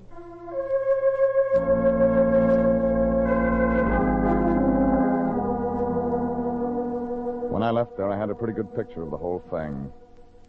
A check with the Civil Service Commission did the rest as far as Chambers' part fitted in. Besides working at the Hall of Records from 1932 on, he'd worked at the city morgue before. And before that, the county hospital as an orderly. And before that, a private hospital in Glendale. But that still left Johnny Largo on stage. The Lion had part of it when I found him at the office. Regan. Who'd you expect? Never mind. Anybody see you? You're hot, boy. You know how I got that way. I know, but those things will happen. Where's that $5,000? A cop on the Palos Verdes division is looking at it. Huh? Don't you read the papers? They're looking for me. They want to talk to me about a murder. Oh, and I wanted to see how that much money looked all at once. What have you been telling Homicide? That I don't know anything about it. Well, maybe I better make a call. Now, look, Jeffrey. We've got to find out who tagged Chambers. It's the only way we can square ourselves with Homicide. You afraid of that jailhouse coffee? Oh, please. I had another one of my attacks today. Knowing you were out there somewhere in this vast city, hunted, because of my indiscreetness. Jeffrey, I've done you wrong. You're going to drown in those tears. Oh, now, please, find out who killed that poor man Chambers. Square yourself with the police. Make a clean breast of everything. Well, then you start giving me more answers. I'll help you in every way I can, Jeffrey. All right, where does Johnny Largo tie in with Charlie Penco? Largo? No, it's an old-time feud. I went through the 1929 morgue files. Largo tried to kill Pencoe over some money or something. He claimed Pencoe held out on him. Nothing else? Nothing else. Why? You got a lead? What does Largo do now? He runs a joint in Gardena that fronts for a roulette wheel. Hey, where you going? To try my luck. By the way, what happened to your face? It got stepped on. Somebody had big feet. Yeah, 6 of them. Bye. I knew I was coming into the home stretch. I made Largo's place about 3 o'clock that afternoon, but I was too late. 3 squad cars were piled up in front, and the morgue wagon was there. I checked with the driver, looked inside, and saw that their customer was Largo. He was extremely dead. It was easy to see Penco was making the rounds. First, Chambers. Second, Largo. He figured to have one more stop, and I found it. That black coupe was in front of St. Anne's Church in Sherman Oaks. Inside, Meredith Gibbons and Townsend were kneeling at the altar. There were a lot of people watching. But the one I was interested in was the guy in the dark suit. He was standing in the back. Hello, Regan. I came to get you, Charlie. Yeah, I figured you would. They don't like murder in this state, no matter what it's for. And the state doesn't know Chambers was trying to buy that kid up there out of her life. So to keep your daughter from knowing who her old man was, you hired me. So you could get a line on Chambers, follow him, kill him. He was just a name on a phone to me. You had to tag him for me. It's the only way to treat him. Somehow he knew she was my kid. He had all the facts for blackmail. He waited 18 years to trap me. Largo was just a sideline. He was until he found out I'd killed Chambers. You see, he was following me that night in Palos Verdes. So you traded one blackmail for another. Yeah. And no way out. We'd better go, Penco. No. No, just a minute, Regan. I want to see her walk.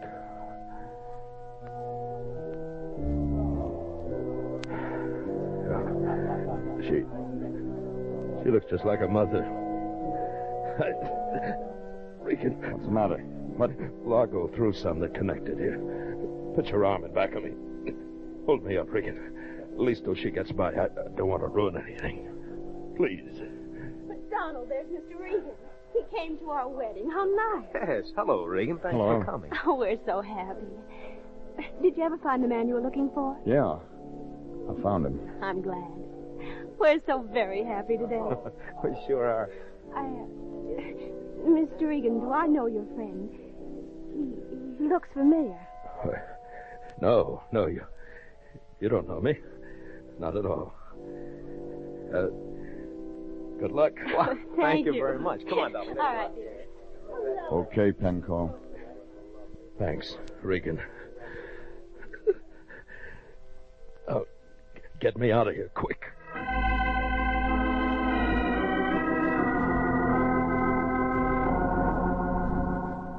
There were 4 of Largo's slugs in him.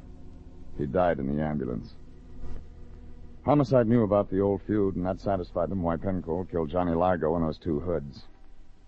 But they were bending their eyebrows trying to figure out why Penco killed Chambers. I didn't figure it was up to me to explain it.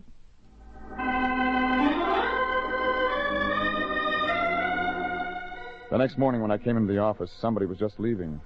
The Lion had one arm around her shoulder. No, just part of our service. Glad to be of help. Oh, Regan. Oh, Mr. Regan. Hello, Mrs. Gibbons. Oh, I just came by to thank you. To thank you for everything. I didn't know that people could be so understanding. I didn't know. Thank you. Thank you so much. Fine figure of a woman, Regan. Fine figure of a woman. And what else does she want? Well, she just came to thank us, that's all. Yeah. Regan, you don't think that after all that's happened... Yes, I do. Well, that certainly doesn't show a very good opinion of me. How'd she get the address? Well, I gave her a call. Give me. Now, you don't really think... I said give me. It's just a small check. A gesture of her appreciation. Oh. Regan, that's dough. You got paid for this once? Yes, but this was a bonus for the rest of it. After all, International has expenses. This is a legitimate... Oh, well, maybe this time you're right.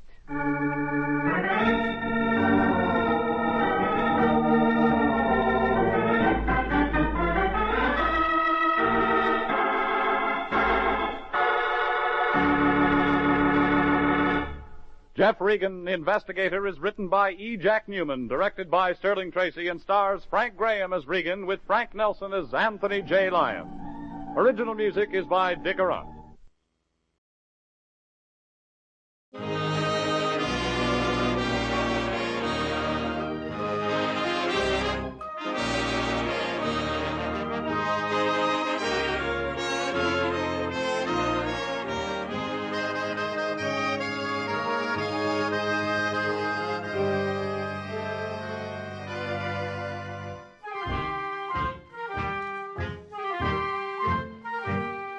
Tonight, we again present the famous Mr. Chameleon of Central Police Headquarters in his famous cases of crime and murder.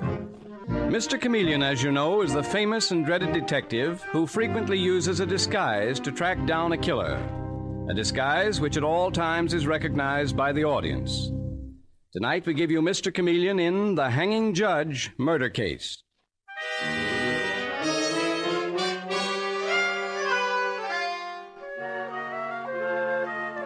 The story opens as the famous Judge Hatch, known far and wide as the Hanging Judge, is seen striding rapidly and impatiently along one of the corridors of the Cyrus Blackstone Museum in a quiet residential section of New York.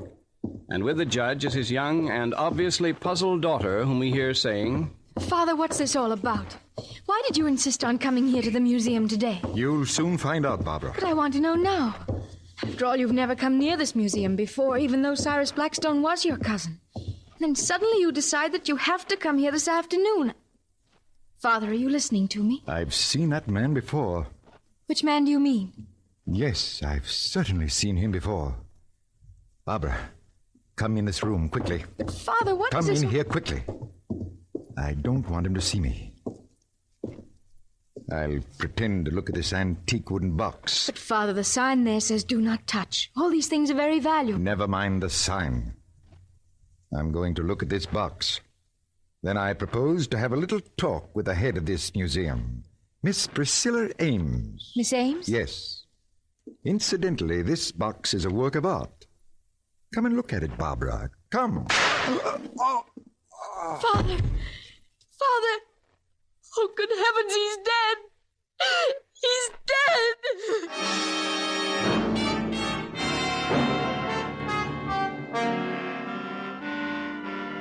And a little later, we find Mr. Chameleon, the astute and dreaded detective, entering the still room where Judge Hatch lies lifeless.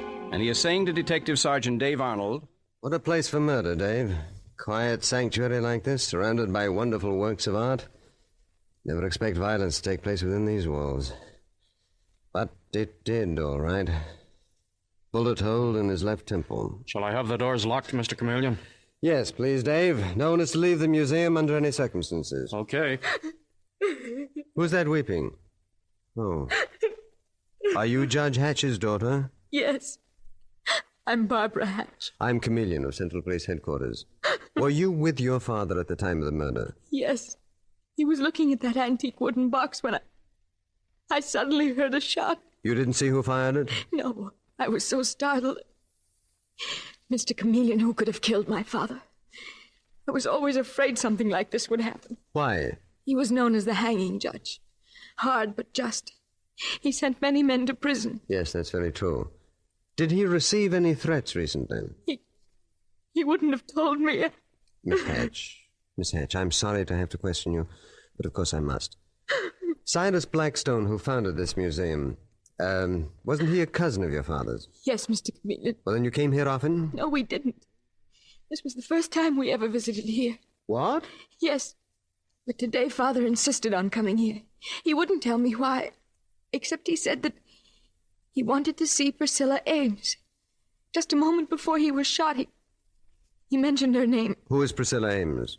She's in charge of the museum. Father's whole behavior lately was very strange, Mr. Chameleon.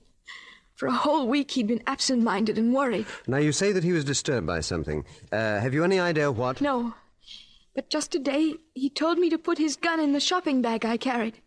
That bag there on the chair. Oh, let me see the gun, please. Father had never taken the gun out of the house before. He kept one there because it's a big, lonely house. But it was evident that your father expected trouble in this museum today. Here at the museum? Mm-hmm. But why, Mr. Chameleon and...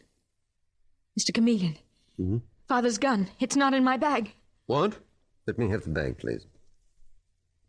Miss Hatch, think hard. Where was this bag at the time that your father was shot? Why, I'd laid it down on the chair. The chair is right by the door, and the bag is a loose one. Someone could have slipped the gun out. Who? It must have been someone in the museum. All I know is Father said something about Priscilla Ames just before he was killed. And you think this Priscilla Ames could have taken the gun? Well, Why would I take your gun, you malicious girl? Are you trying to make trouble for me the way your father did? Oh, so you are Priscilla Ames. I'm Chameleon of Central Police Headquarters. Miss Ames, suppose you tell me how Judge Hatch made trouble for you, and why yours was the last name he mentioned before he was murdered. So Barbara Hatch told you that, did she? I said Father mentioned your name, Miss Ames, and he did. Just before he was shot, Miss Ames. You said Judge Hatch had made trouble for you. What sort of trouble? I asked you what sort of trouble. I don't understand why I should be subjected to this inquisition, Mr. Chameleon. Everybody knows that Judge Hatch was called the hanging judge, and I'm certain that there wasn't a man in New York more criminals wanted to murder than him. It seems quite obvious that one of them killed him. Miss Ames, I am still interested in what was the trouble between you and this murdered man. Mr. Chameleon, to you this place is just a museum. But I knew it when it was a magnificent private house. And I should have been the mistress of that house, Mr. Chameleon, instead of working here on salary. You're a very beautiful woman, Miss Ames, and I presume you mean that the founder of this museum, Cyrus Blackstone, thought so too. Cyrus Blackstone loved me. We were engaged to be married, and Judge Hatch broke it up. Father? Really? How? Miss Hatch, do you know anything about this? Don't ask her. I'll tell you, Mr. Chameleon. I didn't tell Cyrus about my brother. He was a confidence man who spent time in prison. His name was Archie Craig. Archie Craig? I knew him well, Miss Ames. So did Judge Hatch. Exactly. Judge Hatch told Cyrus Blackstone I was mixed up with my brother Archie's schemes. I was innocent. I didn't know my brother was doing anything dishonest. But Cyrus believed Judge Hatch. He broke our engagement. So, in your mind, Miss Ames, Judge Hatch cheated you out of Cyrus Blackstone's fortune? In my mind. It's true. On his deathbed, Cyrus relented and saw to it that I had a permanent job here at the museum. But that was not good enough for you. You hated Judge Hatch with a hatred that grew and grew until... Until what? If you mean I murdered Judge Hatch, I didn't. If I'd wanted to kill him, I'd have done it long ago. Besides, what about his daughter? Miss Ames, please. Barbara didn't tell you, I suppose, that her father tried to wreck her life. He stopped her marriage just as he stopped mine. Mr. Chameleon, don't listen to her. You're a wicked woman, Miss Ames. You mean your father was a wicked man, Barbara? He couldn't bear to see anyone happy. He wanted to keep you to himself. He didn't want you to have a husband. Is that true, Miss Hatch? Or did your father have another reason for preventing your marriage? Mr. Chameleon, he said there was something wrong with John Clark. But there wasn't. There wasn't. You still love this boy, I take it. And your father stood in your way, and you had a gun in your bag. Mr. Chameleon, what do you say? I wouldn't kill my father. Whatever he did, I loved him. You also loved that boy, John Clark, and that is the strongest love of all. You were faced with empty years in a lonely house with only your father, and it was too much for you. No, that isn't true. And why would I pick this museum as the place to kill him? On the other hand, Miss Hatch, you carried a gun with you, and that gun has mysteriously disappeared. You had plenty of time before the police arrived to hide it somewhere. I told you someone took the gun, Mr. Chameleon. I remember now. There was a man. When we first came in, my father seemed upset because of some man we saw here in the museum. Upset in what way? Father said, I've seen that man before. That's why he suggested we step into this room. That's why he pretended he was looking at that antique box. Why didn't you mention this before, Miss Hatch? It slipped my mind. Could you identify this man? He must still be here. I gave orders that no one was to leave the museum. Why, I'm not sure, but I can try. Miss Hatch, you and Miss Ames wait here, please. I'm going to find Detective Sergeant Arnold. Dave. Yes, Mr. Chameleon. I was just coming in to see you. Mr. Crosley and I have been looking for the murder weapon. Who are you, Mr. Crosley? Philip Crosley at your service, Mr. Chameleon. I'm Priscilla Ames' assistant. I help her run the museum. So you've been looking for the murder weapon. Any luck? Not yet. Tell me, how many people were here at the museum at the time of the shooting, Mr. Crosley? Oh, quite a few. School teachers, tourists. They're all in a room upstairs, as you instructed. Any men? Judge Hatch mentioned seeing a man who looked familiar to him just before he was murdered. Oh, of course. There was one very distinguished-looking man. Looked like, a Hollywood conception of a foreign diplomat, Mr. Chameleon. Gold-headed cane, Homburg hat, striped trousers. Foreign diplomat? Wait a minute, Mr. Crosley. Does he also sport a monocle? Why, yes, he does. Mr. Chameleon, you don't think... Indeed I do, Dave. Go and tell the distinguished gentleman that I want to see him. Oh, Dave, after that, call the police commissioner. Send someone to Judge Hatch's house. Go over his effects and see if he'd received any threatening letters. Yes, sir. Mr. Chameleon, this will probably be one of the easiest cases you've had to solve. Why?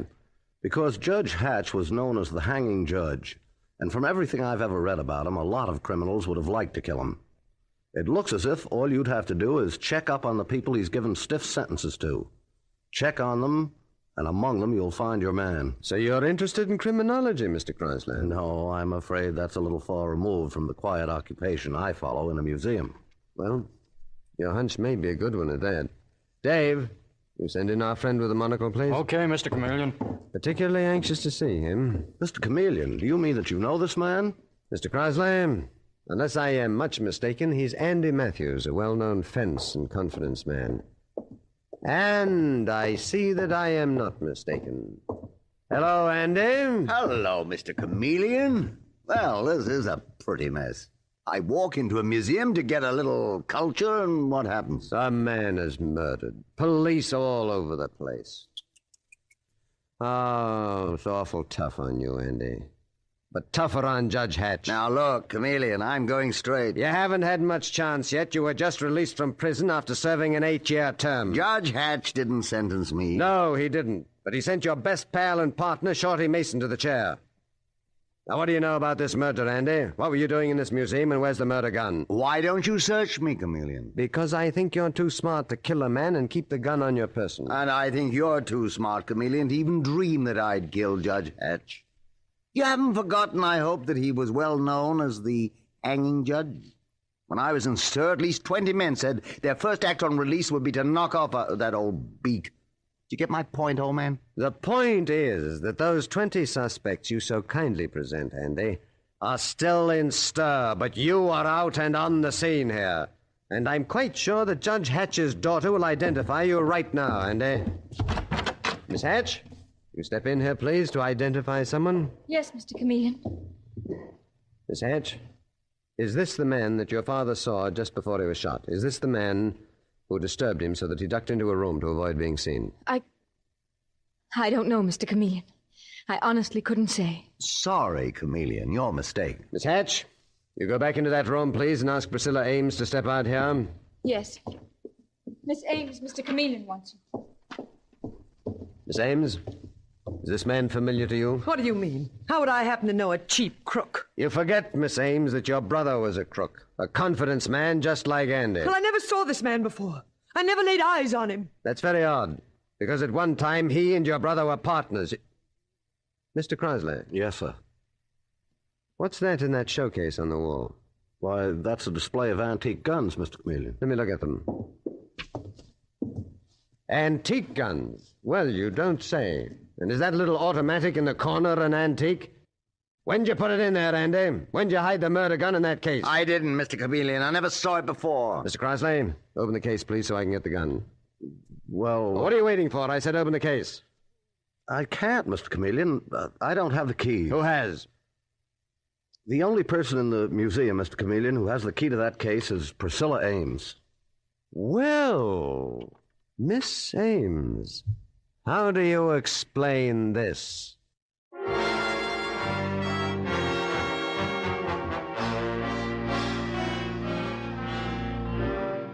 Mr. Chameleon and the hanging judge murder case continues in just a moment.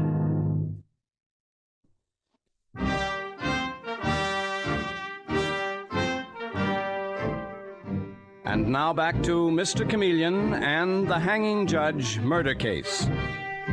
It is a few seconds later in the Blackstone Museum where Judge Hatch was mysteriously shot to death.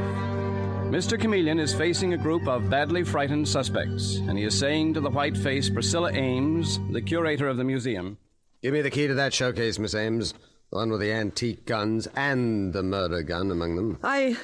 I haven't got the key with me, Mr. Chameleon. Mr. Crosley, your assistant says you are the only one who has a key. But I must have left it somewhere. I haven't got it with me. I don't intend to wait while you look for it, Miss Ames. I'll have to smash the glass case. And here is the disappearing gun. The gun that killed Judge Hatch. Miss Ames, you're the only person who had the key to this case. Someone could have stolen my keys, couldn't they? I left them in my desk. You just told me that you didn't know where they were. Don't try confusing me, Mr. Chameleon. Barbara Hatch could have taken them and hidden the gun after she'd killed her father. And so could Andy Matthews here. Look here, Chameleon, what is this? Suppose you tell me, Andy. Mr. Chameleon, I'm certain Andy Matthews had as little to do with this murder as I did. Well, awfully nice to meet two such completely innocent people. Andy, get out of this room and wait for me upstairs. That suits me, Chameleon. Get going, Andy. Okay. Mr. Chameleon, why do you dismiss a person like Andy Matthews and hold me here? Mr. Chameleon, look what I dragged up from the basement. Yes, Dave? Let go of me, you big bully! Let go of me! Not till Mr. Chameleon has had a little chat with you. Who is he, Dave? Mr. John Clark, the former fiancé of Barbara Hatch. Just why were you hiding in the basement, young man? I was trying to keep out of sight while Judge Hatch was here. If you knew what a so-and-so he was, you wouldn't blame me. Judge Hatch has been murdered by an unknown killer.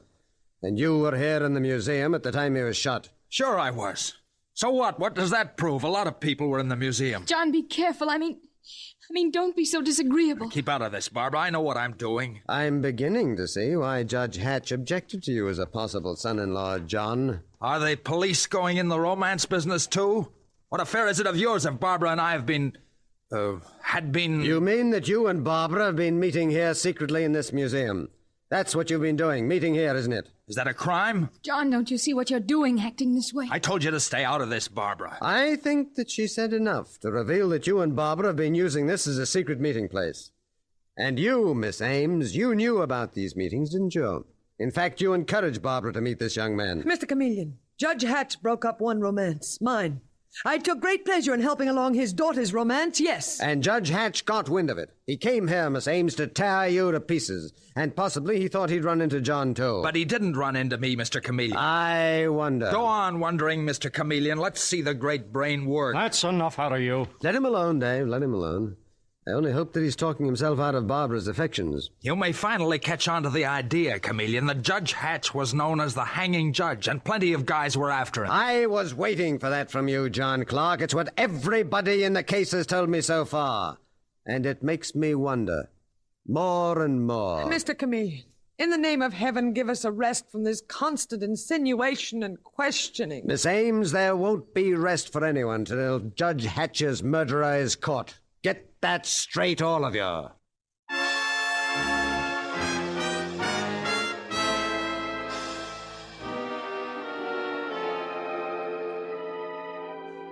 It is now the next day, and we find Mr. Chameleon at Central Police Headquarters in the office of the Commissioner of Police. He is saying, "Good morning, Commissioner. Tell me, have the boys picked up anything for me?" Well, the newspapers have certainly picked up plenty, Chameleon. The idea of the hanging judge being murdered seems to be most intriguing to them. Putting you and me in the same sack as a couple of nitwits. Don't take it so much to heart, Commissioner. Well, anyway, here's what the boys picked up, Chameleon. First, this partly burned letter taken from Judge Hatch's room. Oh, thanks.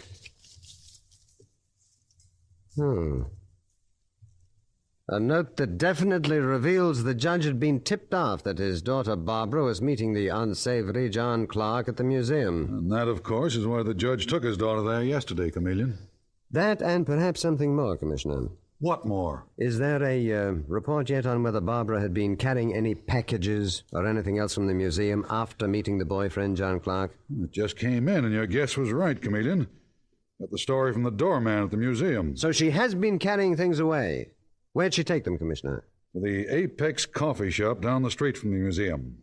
A hangout for Andy Matthews and a number of other crooks, including a couple of fences. The Apex coffee shop, Well, well. Chameleon, you don't think Judge Hatch's daughter killed her own father, do you? Incredible. Ghastly. It's happened before, Commissioner. Love-crazed girl, domineering, arrogant father. Anyway, it gives me an idea. Commissioner, order that museum reopened to the public right away. Open to the public? Why take that chance? Because it'll draw a big crowd of morbid curiosity seekers and give me the chance to go in there disguised as one of them. I want to draw the Apex coffee shop and that museum closer together.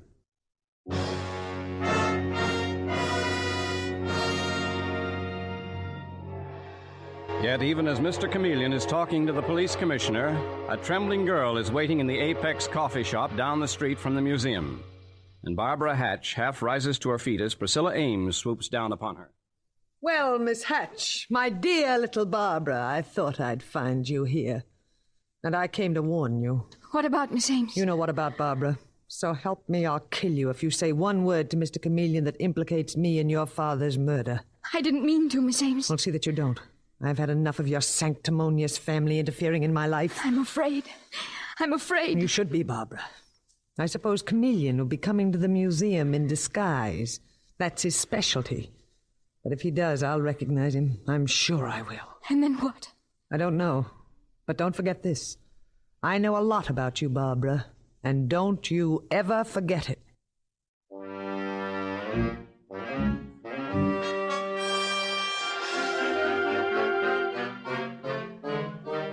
Now we find Mr. Chameleon in his disguise as a senile old man, Mr. Wheeler. And he is entering the museum, saying to Detective Sergeant Dave Arnold, who is with him, "All right, Dave, the coast is clear. I don't think anyone's seen me with you. Or if they have, I'm just an old man who's been asking a few questions. So keep out of sight. Have your gun in readiness." Don't worry, Mr. Chameleon. I'll be... Uh-oh. Here comes Priscilla Ames. Just the one I want to see. Beat it, Dave. Okay. Just in time, Dave ducks out of sight behind a curtain, and Mr. Chameleon shuffles forward to intercept Miss Ames, and he speaks in the quavering voice of his disguise. Good morning, ma'am. Is this the room where Judge Hatch was killed? Oh, good heavens, I'm sick and tired of answering that question. People come here now out of morbid curiosity, instead of wanting to see these beautiful works of art. Can't blame him much, can you? Human nature being what it is. Was this the room where Judge Hatch was murdered? Yes, it is. My. Think of that. My name is Wheeler. What's yours? Miss Ames. I'm the curator of the museum. And now, if you'll excuse me. Oh, well, that's a pretty box. What? I say that antique box is mighty pretty. Mind if I look at it? Well, certainly I mind. I run this museum. Nothing is to be touched. Be careful.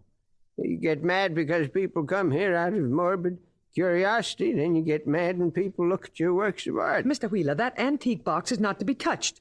Don't you see the sign, do not touch? I'm not hurting it, Miss Ames. Put it down. You've got no call to speak to me like that. All I want to do is look inside the box, and I'm going to. Got him, Dave? Yes, I've got him, Mr. Chameleon. Your shot nicked him in the arm. And bring him out. Mr. Chameleon. You are Mr. Chameleon? Yes, Miss Ames, and here is John Clark, the murderer of Judge Hatch. Barbara Hatch's fiancé. No. Your accomplice. Priscilla, help me. Help me. She won't help you, John. Instead, she'll tell me everything. She wants to save herself from a murder rap. It was she who gave me my first clue when she lied about not knowing where her keys were. Mr. Chameleon. Judge Hatch had picked up this antique box. He was raising the lid, just as I did now. And hidden inside this box was a fortune in stolen jewels, like these. He was murdered because, quite by accident, he found those jewels. Are you saying that I handled stolen jewels? That's exactly what I'm saying, John Clark, and I'm also saying that you killed Judge Hatch. But the gun was Barbara's gun. The gun you sneaked from Barbara's shopping bag, you mean? No, I... John Clark, you and Priscilla Ames were working together, passing stolen jewelry. And this is how it was done. Barbara Hatch used to come in here to meet you, John. And if you weren't here, she took a small package from that antique box and turned it over to a messenger at the Apex coffee shop, who in turn gave her a love letter from you. To Barbara was a romantic game. She'd no idea that she, your judge's daughter, was being used by criminals to pass stolen loot. I'm saying nothing, Chameleon. Oh, well, I am. We found a half-burned note in the judge's room. A note for Barbara from you, John Clark, which thanked her for following instructions. Well, the judge found it, too. He suspected what was happening. He followed his daughter and saw her meet a known criminal at the coffee shop. And you, Miss Ames, were in on the whole scheme. I didn't murder Judge Hatch. It was John Clark. Why, you... Hold him, Dave. Enough Take your hands off. All right, that's all. Thank you, Miss Ames. I can use your testimony. And I'm not a jewel thief, either. I was just afraid to interfere. Afraid? You're enjoying it. It was sweet revenge, a bitter joke. A bitter joke to both of you that the daughter of the judge you so hated should have been tricked into helping a ring of criminals. What you didn't know was that it would lead to murder and your own arrest. You, John Clark, as the actual killer. You, Priscilla Ames, as a possible accomplice. No, I had nothing to do with it. You had full knowledge that crime was being committed, and your failure to report it is in itself a crime.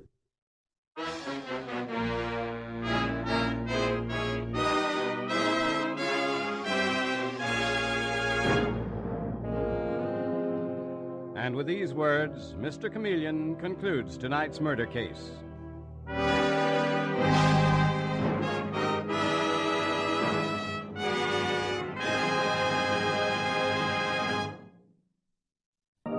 Listen next Wednesday night at this same time for Mr. Chameleon, the Man of Many Faces. The part of Mr. Chameleon is played by Carl Swenson, with dialogue by Marie Baumer and Frank Hummert from the original story by Frank and Ann Hummert. Music directed by Victor Arden. Your announcer is Howard Claney.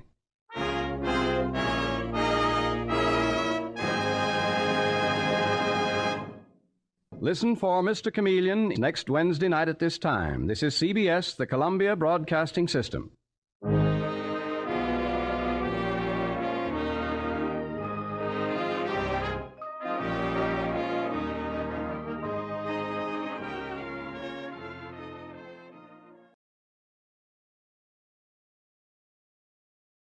Tired of the everyday grind? Ever dream of a life of romantic adventure? Want to get away from it all? we offer you Escape.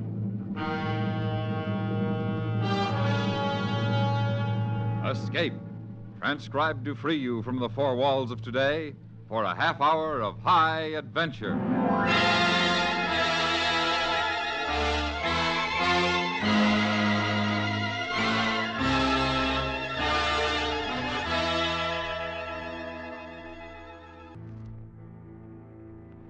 You are traveling east on a cross-country bus. While among your fellow passengers, seemingly innocent and friendly, are a man and a woman who plan to destroy you and 150 million of your countrymen. Listen now as Escape brings you Anthony Ellis's exciting story, Classified Secret.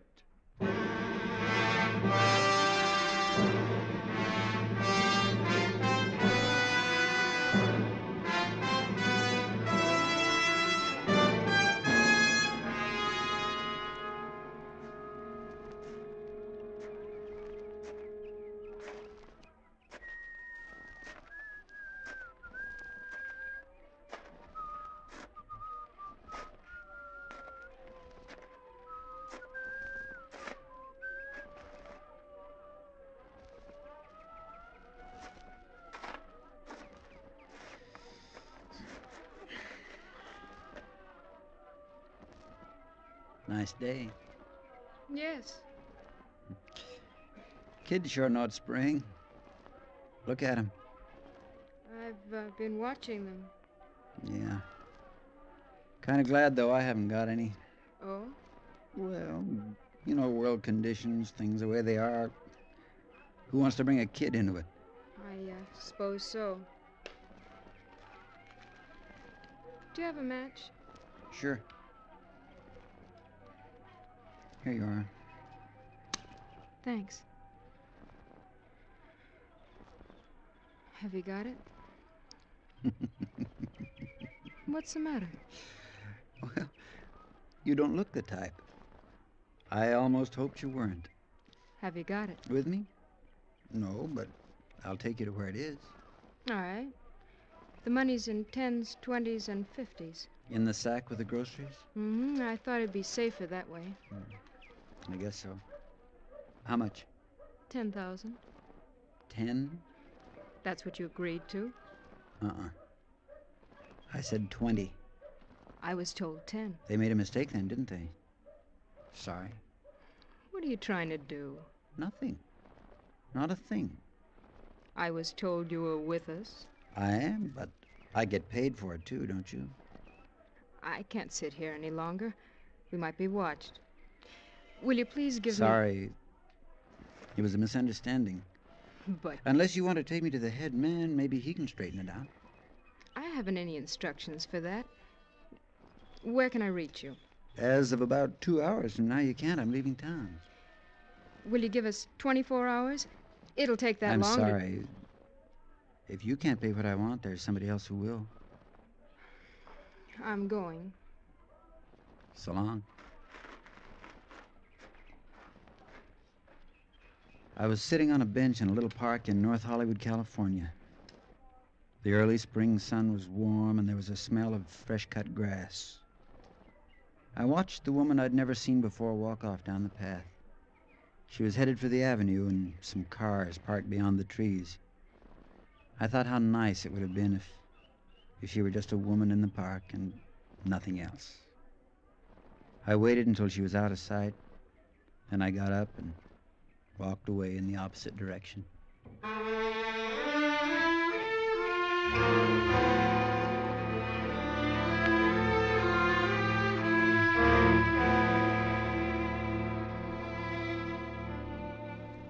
I got the bus at the Hollywood station. I had a train ticket in my pocket, but with the new development, it looked safer to ride the bus. Just before we pulled out, a girl climbed aboard and came down the aisle looking for a seat. Excuse me, is this number... 18. Oh, thank you. Oh, here, let me put your case up. Well, thank you.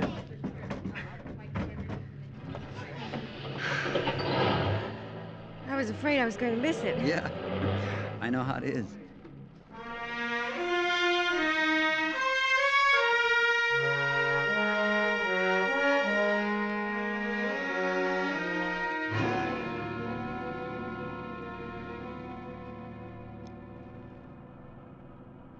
I settled back and watched the city drift away into desert country. As the buses go, it was pretty quiet. There was a 4 or 5 year old kid with his mother a couple of seats forward, but he dozed off almost as soon as we got running.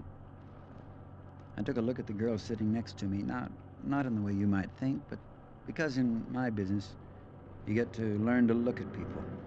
You never know who it might be. She must have felt me watching. She lowered the magazine she was reading.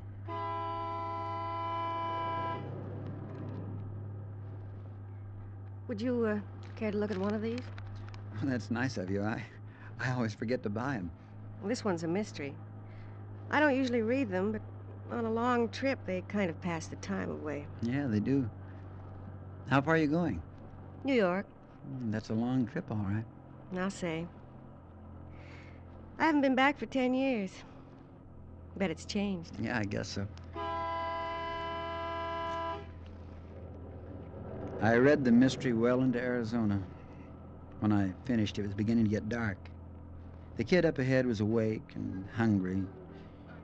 There was a feeling of expectation on the bus as we drove into the first night of travel. Did you enjoy it? Oh, yes, it was fine. Thanks a lot. What was it about? Spies. Real exciting. I like spy movies sometimes. I think they do so many of them. You read about it in the papers all the time. I don't know. I think people would get sick of it. Yeah, I guess you're right. They're exciting, like you say. I bet it isn't really like that. I doubt it. Say, my name's Charlie. Charlie Rader. Oh, how do you do? I'm Julie Spaulding. Hi. That kid sounds as hungry as I am. Yeah, we ought to be stopping soon. I hope so.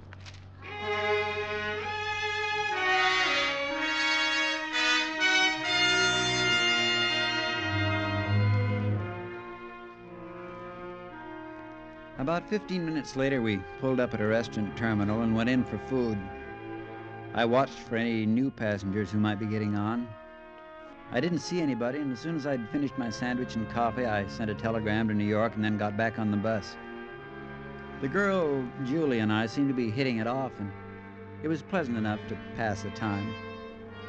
After we got rolling, the kid up ahead decided to sing himself to sleep. It was like a crooning over and over again, the same song, the same few notes. I guess it put everybody else to sleep except him.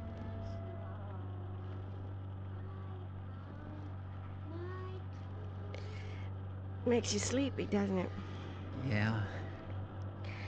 Reminds me of when I was a kid. I used to do that. Kids are funny. How? Well, I don't know. I'm going back to New York for my sister's wedding. She's getting married next week. She says she wants lots of kids. I don't know. Yeah, I know what you mean.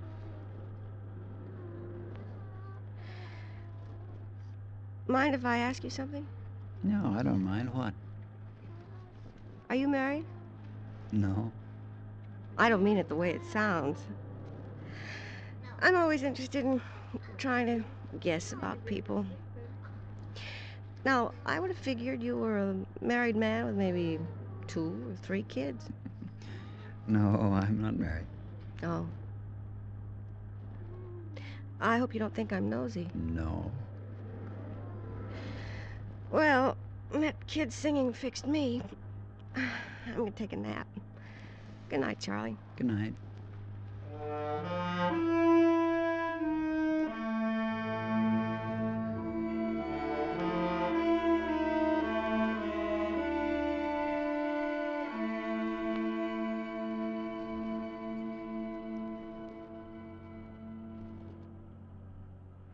I must have dropped off, too. When I woke up, she had her head on my shoulder. A lock of her hair was falling over her closed eyes. And then I knew something was different on the bus. Somebody on the other side of the aisle, watching. Excuse me, mister. If you got a match, I'm clean out. Sure. Just a minute. Here you are. Thanks. No, keep them. Oh, fine. Thanks a lot. Say, have you got any idea where we are? I'm not sure. I got on at Flagstaff an hour or so back. Oh, boy, I envy her. I wish I could sleep like that. Your wife? No. Oh, say, that's rude. Taking your matches and not offering you a cigarette. Oh, that's okay. No, I don't want one now, thanks. Say, I want to tell you something. There's a lady in the seat behind you. I think you've met her before in the park. Right?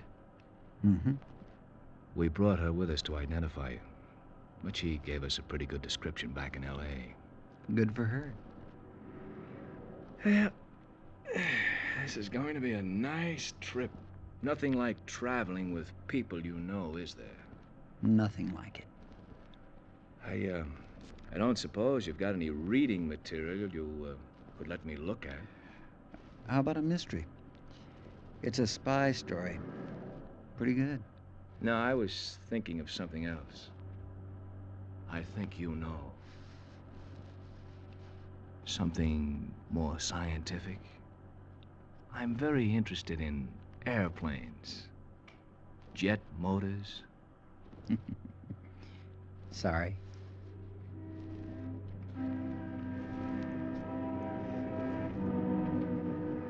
He looked across at me, smiling, pleasant. And to anybody watching, it was nothing more than the casual conversation of two strangers brought together by the night and sympathy of loneliness.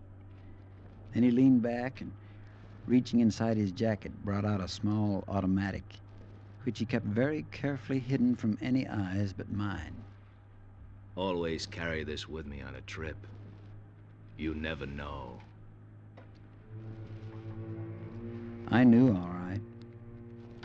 If they couldn't buy what they wanted, there were other ways. That's what he was telling me.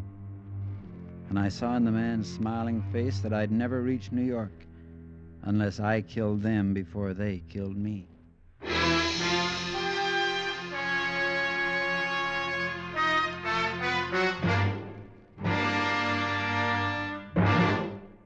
We will return to Escape in just a moment, but first, the program that follows tonight's story of Escape is a special repeat broadcast of CBS Radio's hard-hitting drama, Bomb Target USA.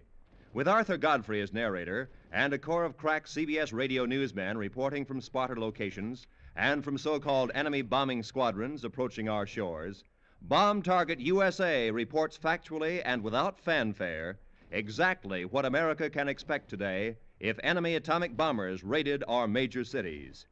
Immediately following Escape tonight, on most of these same CBS radio stations, keep tuned for Bomb Target USA. And now, back to Escape.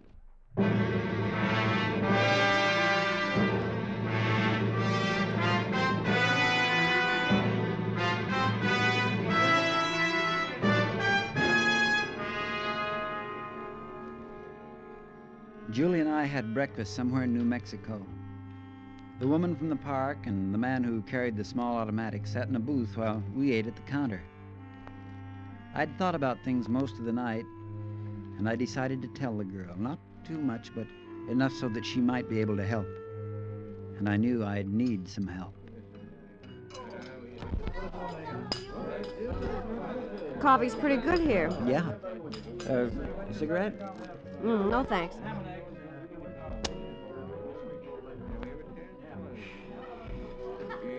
Julie? Yes? I want to tell you something. Oh? I don't want you to turn around and look. Just pretend we're talking about the weather, coffee, or anything, but listen. Well, sure, Charlie. There's a couple sitting in the booth behind us. They're spies. Hmm? Oh, you... I'm not kidding. I can't tell you much, but as you love your life, you'll believe me. You're kidding. Spy? Don't turn around. Smile. Just listen. But They're trying to get hold of the plans for a new jet motor. It's faster than anything anybody else has got. You are kidding. No, I'm not. How do you know? How do you know about it? I'm working for the government. FBI? In a way. Now, I need you to help me. Me? They think I've got the blueprints, the plans, and they're going to try and get them from me. But can't we get the police? No, Well, why? because we're trying to get the head man. And if those two are arrested, we'll have to start all over again. They think I'm working with them. But I got tough about the money they offered, so now they're going to try and get rid of me and get the secret for nothing. Did they follow you from Los Angeles? Yes, they got on during the night in Flagstaff. All right, folks. I don't see. Well, Just stick with me. I'll explain at the next stop. We can't talk about it on the bus because she's sitting right behind and he's across the aisle. Listen, are you pulling my... No. No, you're not, are you? I'm not.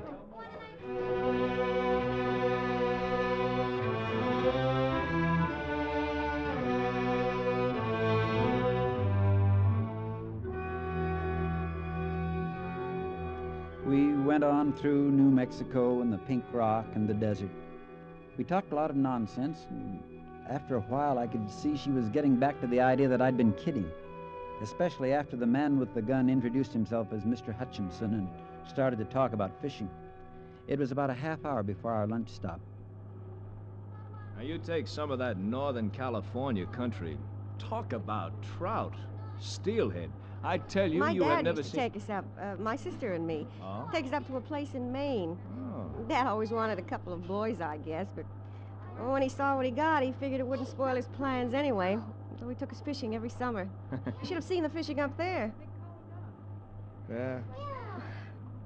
I'd like to. Someday. I'd like that. How about you, Mr. Rader? Do you like fishing? No, not much. Did you ever try it? A little when I was a kid. You ought to take it up again. If you have time. Yes, I might do that. If a man had a little money put away, he could do a lot of fishing. That's the way to live. Have about $10,000, go all over the country fishing, no work, no worries. How does that sound, Miss Spaulding? Oh, what a life. It'd take more than 10,000. Oh, I don't know. 10's better than nothing. $10,000? Why, you could... They went on talking, and I did some thinking. He was smarter than I'd thought. Looked like a nice, average guy and behaved like one. That's one thing I'd learned. The more ordinary you can be, the less you're going to be suspected, and these people had it down to a science. It wasn't going to be easy because I was going to have to convince Julie all over again. I could see that.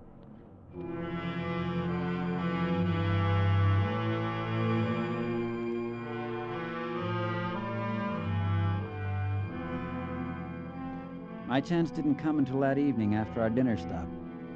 By that time, the woman in the park, who went by the name of Lisa Nyland, Hutchinson, the girl, and myself, all four of us were buddies. We'd pulled up over the Colorado border. There was some kind of trouble up ahead, a slide or a wreck. The driver told us we'd have a half hour or so before we went on. You want to take a walk for a while? There's a cafe a couple of 100 yards back. I'll give you a call when we're ready to move on. Kind of nice to have an extra leg stretch. How about some coffee? That'd be nice. Charlie? Oh, I don't know. I'd like to have a look at the valley down there. We might walk up the dirt road away, get a pretty good view.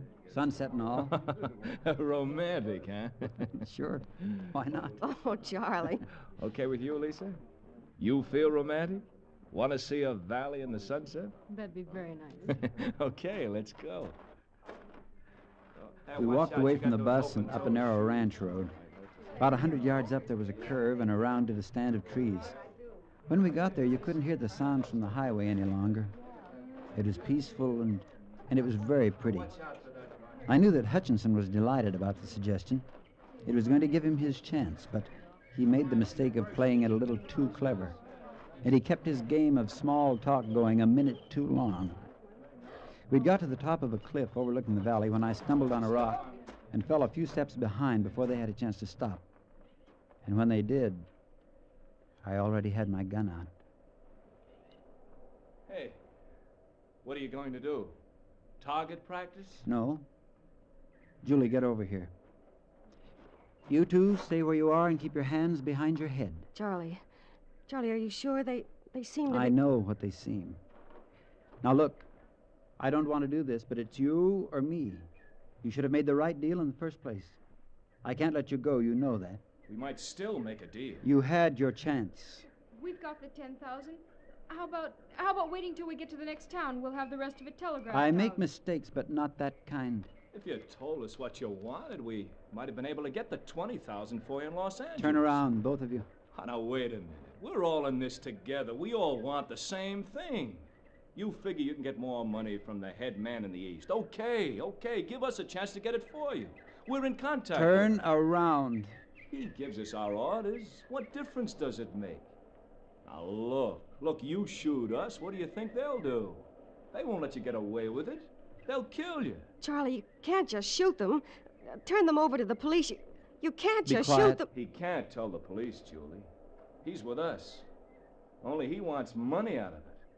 And he thinks he'll get more from the head man in the East. Turn around. I'm not going to say it again. Charlie, don't. I know you've got a duty, but you can arrest them. Please, you could still... I told you to be quiet. Arrest?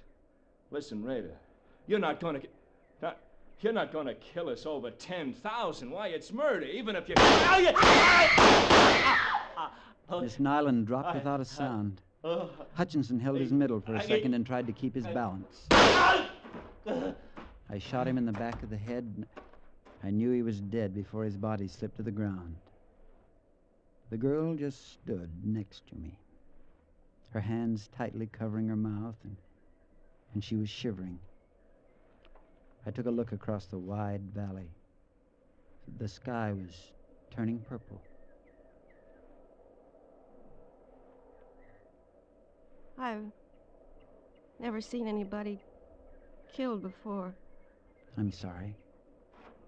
Couldn't you have arrested them or something? Couldn't you? Did you have to? I had to. They wouldn't have stopped at killing both of us if they'd had the chance. What are you going to do? What are you going to do now? I've got to get the money for evidence. What are you going to tell the driver? He'll ask where they are. Charlie?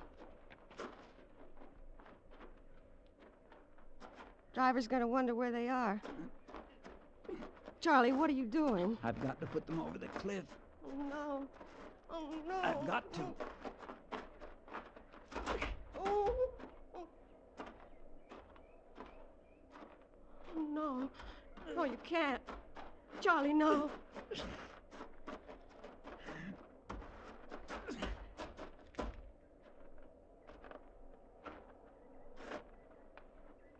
All right. Come on.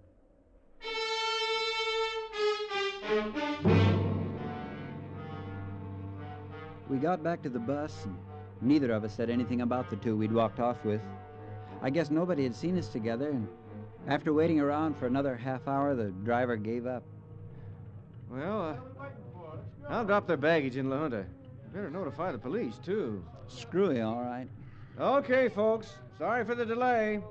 You better go back to your seat, mister. Sure.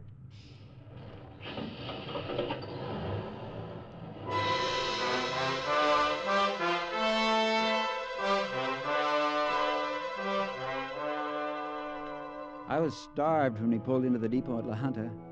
I'd already made up my mind to lay over and take a detour on another bus. The girl wasn't going to be able to keep quiet much longer, and I had to get rid of her.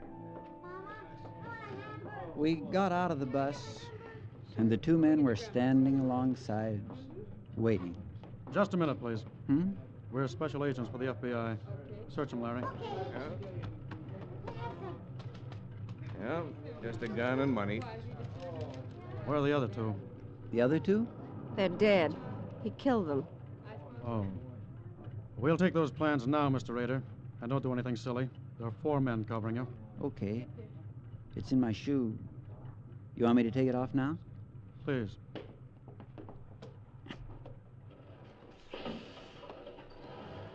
Here. Thank you, Mr. Rader. This isn't worth anything, really, you know. We planted it in the factory in L.A. for someone to steal. What we wanted was to be led to the top man in New York. And when you sent that wire to him back in Arizona, we got him. Oh.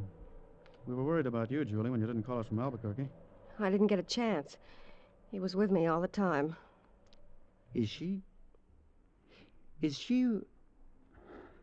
Are you playing spy, too, Julie? I'm working for the government, Mr. Rader. She's been following you since you stole the plans. Well, you fooled me. I bet you fooled Hutchinson and Nyland, too. It won't matter to them, though, will it?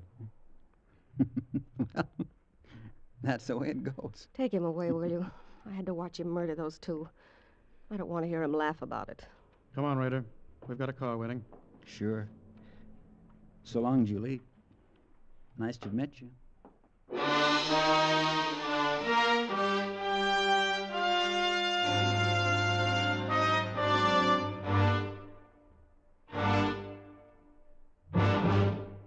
Escape has brought you Classified Secret, written and directed by Anthony Ellis, starring Parley Bear. Featured in the cast were Charlotte Lawrence, Peter Leeds, Miriam Crucian, Tim Graham, Leroy Leonard, and Georgia Ellis. The special music for Escape is composed and conducted by Leith Stevens. Next week.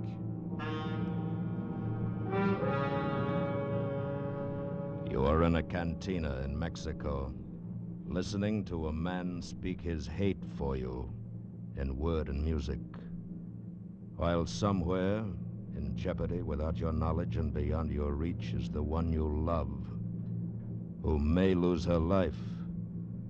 For the man who sits across the table hating you is the only one who can save her. So listen next week when Escape brings you E. Jack Newman's exciting story, El Guitarrero.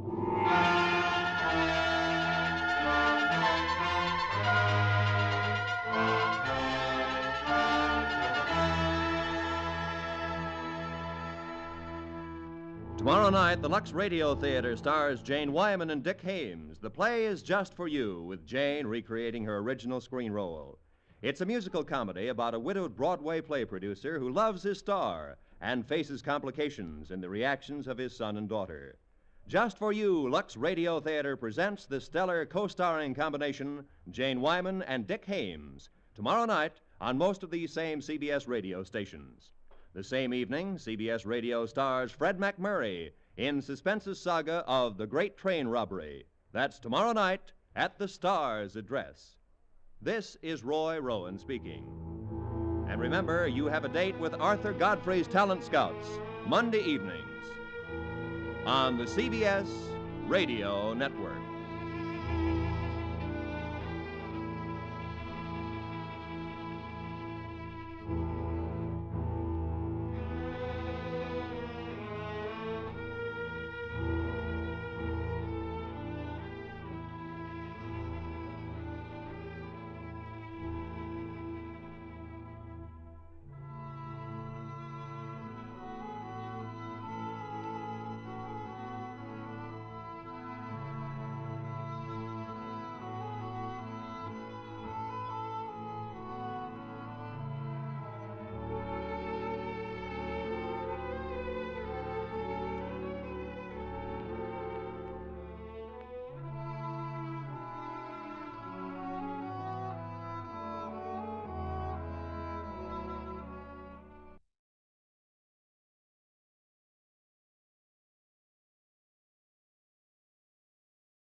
Broadway's My Beats, with Anthony Ross as Detective Danny Clover.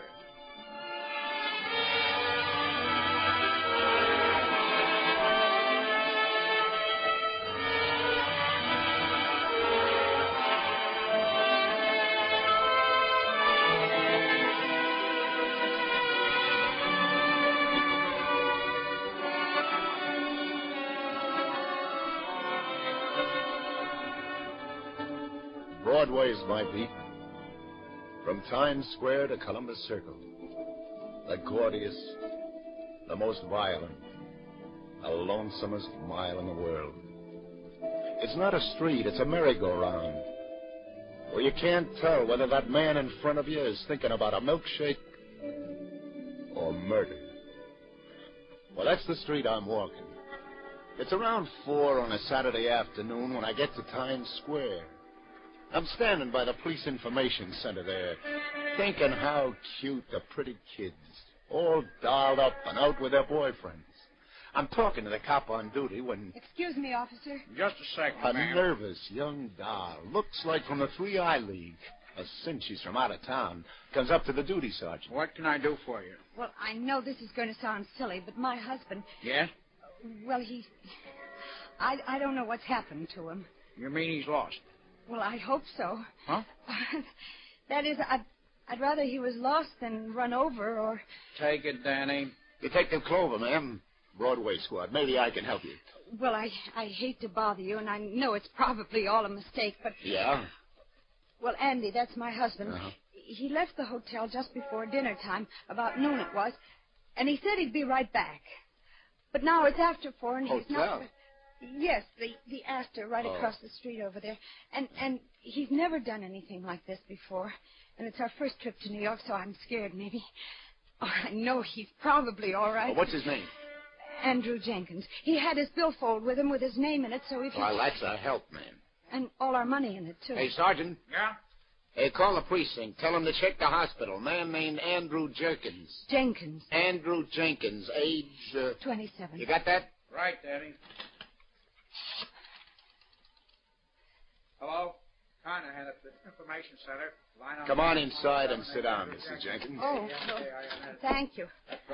I'm really embarrassed to come here with this story, but I Oh, don't... that's perfectly okay. It happens all the time. And they always show up after, don't they? Sure. Say, where was your husband going when he left you around noon? Well, I don't know exactly. That's the trouble. Well, didn't he say anything that would give Well, you an he idea? just said he was going out on a mysterious errand. Huh? But that was just to tease me. You see, today is our wedding anniversary, and but I'm sure he was just going out to get me a surprise present. Yeah, sure. Any word, Jed? They're checking. How long you been in town, Mr. Jenkins? Oh, we got here yesterday afternoon. Yeah, any friends, relatives in town? No. There ain't no place you can think of where he might have gone. No. Okay, thanks. Yeah, you do that. Nobody by that name has been received at 3 o'clock, Danny. Oh, can't you help me? Look, lady, the best thing for you to do is to go back to your... No, please, don't tell me to go back to my hotel room. I've been sitting there all alone for more than 4 hours. Yeah. Hey, Sergeant, call the Astor. Any messages for Mrs. Jenkins, you pick 'em up. I'm going to take her walking. Walking? Yeah, sure. Come on.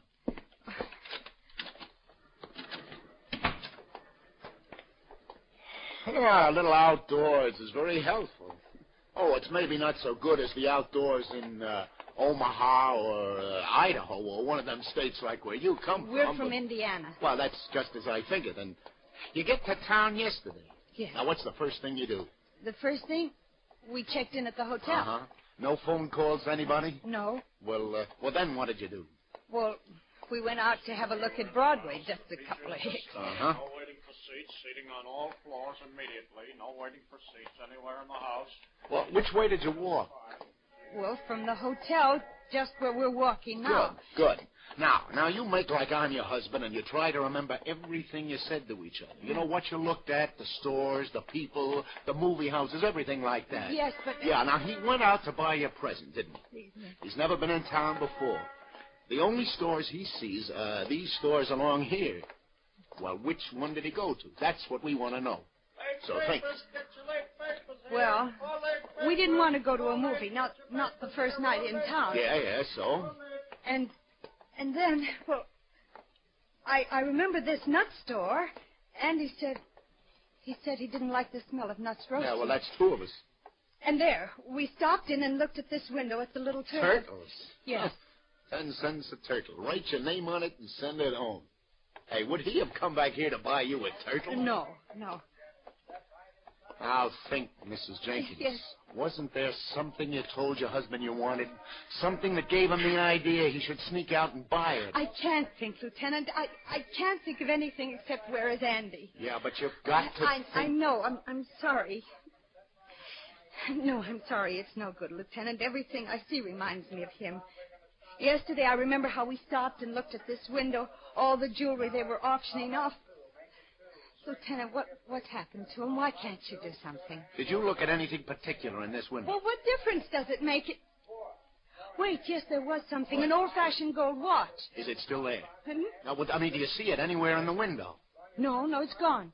Come on. Let's go in. All right, $6.50 once. We'll make it $6.75. Another 2 bits for this elegant pen and pencil set. Do I hear $6.75? Going twice at $6.50. This is 18-karat gold watch, ladies and gentlemen. Guaranteed a lifetime of distinguished use. Do I hear? Sold for $6.50. Hi, Eddie. How's it, Lieutenant? Hey, could I speak to you a minute? Be right down. Now, don't worry, miss. We'll find out if he's been in here. I hope so. Anything itching? Well, it could be. Hey, tell your boy to take over a minute, will you? I want to talk to you. Anything for you, sweetheart. Arnie, take it. Okay, Danny, follow me.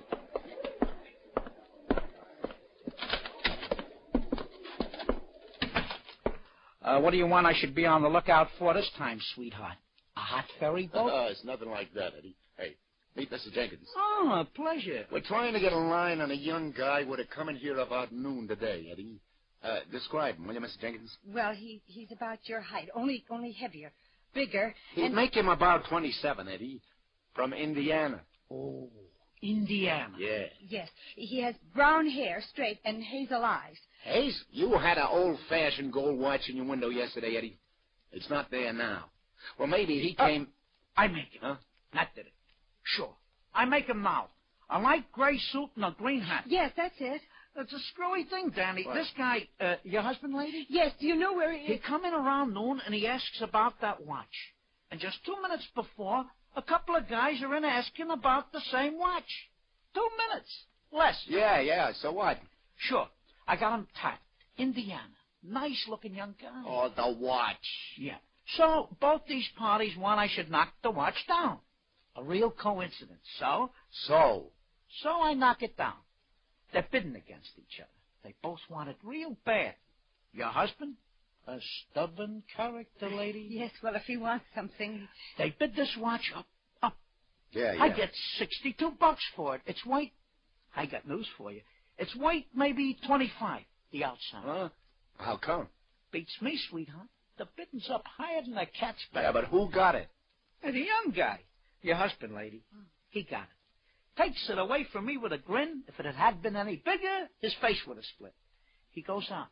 The other two guys, the guys who's bidding against him, they go out too. Looking pretty sore at each other. They didn't have any more ready cash with them. Then where did he go? Which way did he go? Which way? Yeah. Who looks? I seen the three of them standing out on the sidewalk for a few seconds. All the time I'm trying to figure what's with this watch. They should get so grabby for it. Then all three of them head up Broadway together. Together? The young guy, your husband, lady, in the middle. But I don't understand. Why should he... Is all this around noon, Eddie? Give or take 20 minutes. But I know he doesn't know anybody in New York. The watch, Eddie. Where'd it come from? Routine, sweetheart. In a consignment from one of the upstate pawnbrokers. You want I should look it up, maybe? You tell me. Was there nothing special? You mean, was it hot? I give you my word, But Andy. why should Andy go with these men? Those men, maybe they killed him or kidnapped him. Oh, wait a minute. Hold on. Now count to 10. But you don't do anything. Where is he? Oh, look, I'll tell you how it was. He came in here to buy you this watch for your anniversary, right? Yes, he's feeling good because he got it, right? Now, like Eddie said, he's grinning. He goes out on the street. Probably he says to these other two, come on, he says to them, I'll stand your drink. I'd celebrate. It's his anniversary, too, remember? A very reasonable story. Yes. Yeah, but 6-2 and even, he's standing in a saloon right now having a friendly dram with his two new friends. But then why didn't he at least call me? Well, that's a question to ask him when he shows up. But don't let it louse up your holiday to New York. Sure, and don't stay sore at him, lady. Remember, he bought it for you. Come on. I'll walk you back to your hotel. I just hope that you're right. But I'm scared. I'm all alone. I'm frightened.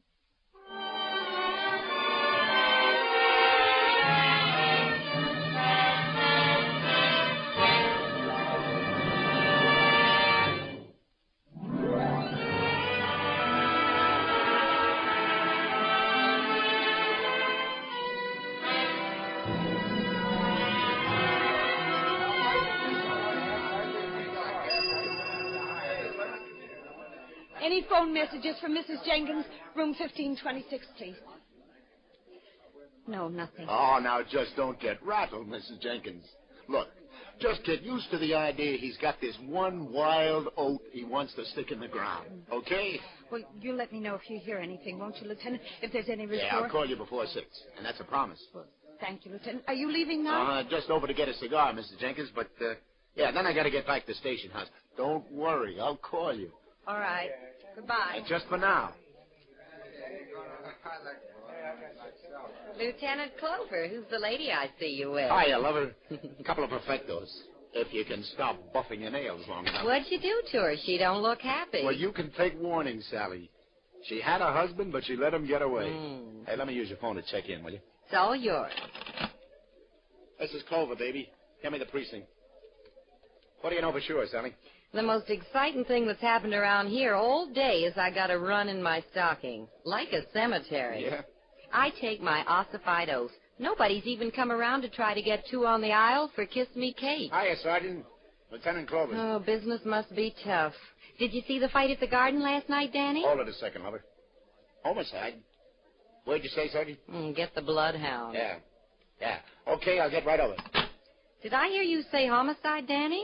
Some guy got the business in a hotel basement on 45th Street. Anybody we know? Well, if we don't, it's too late for an introduction.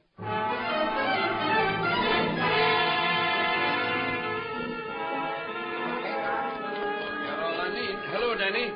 You got here quick enough. Hi, Doc. Hi, Tom. Good to see you, Danny. Hey, you guys got all the pictures you need. I want to lug this body out of here. Don't bust your buttons, Junior. Hey, is this the fellow? Yeah, stab, Danny. Very sharp knife, a stiletto probably. At least 8 inches long. Very neat, professional job. There's not much blood. Oh, very little, eh? You just left him here, leaning back against the wall. Who found him, Tom? Porter? Yeah, that's right. How long ago was he stabbed, Doc? An hour at the outside, Danny. Yeah. Yeah, he's still a little warm. Hey, Doc. What is it? I know this guy. Yeah? Yeah, you remember about 10, 11 years ago, the bank messenger who was robbed right here in the district? Right here on 46th Street it was, remember? Yeah, sure. And we got the 2 guys who did it but never found the money. This is one of them. Wait a minute. Schultz or Schwartz or something. Chance was his name. Clout Chance. That's it, Chance. How about that? He gets it right back here on 45th. Hey, what was with his sidekick, the other guy? Druckman, wasn't it? You remember. It took you fellows a week to pick them both up. They were sent up the river, and Druckman died in the pen a couple of years ago. That's right. And this baby must have just gotten out, paroled. Am I right? You're right. All adds up, Danny. What do you got on him so far, Tom? Well, the clerk said that he and 2 other men checked in here earlier today, room 503. I've been waiting for you. Well, what are we waiting for? Let's go.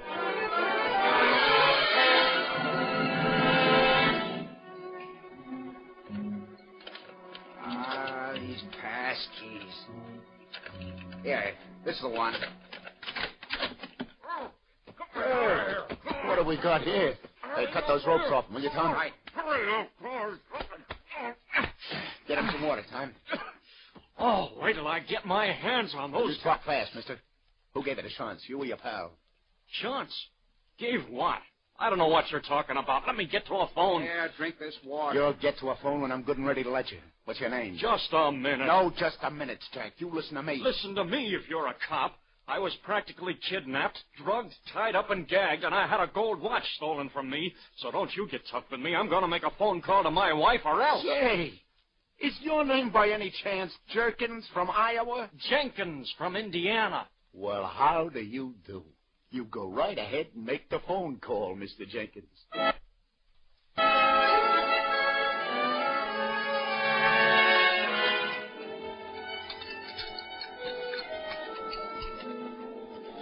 Coffee make you feel any better, Jenkins? Well, this is more like it. That's good.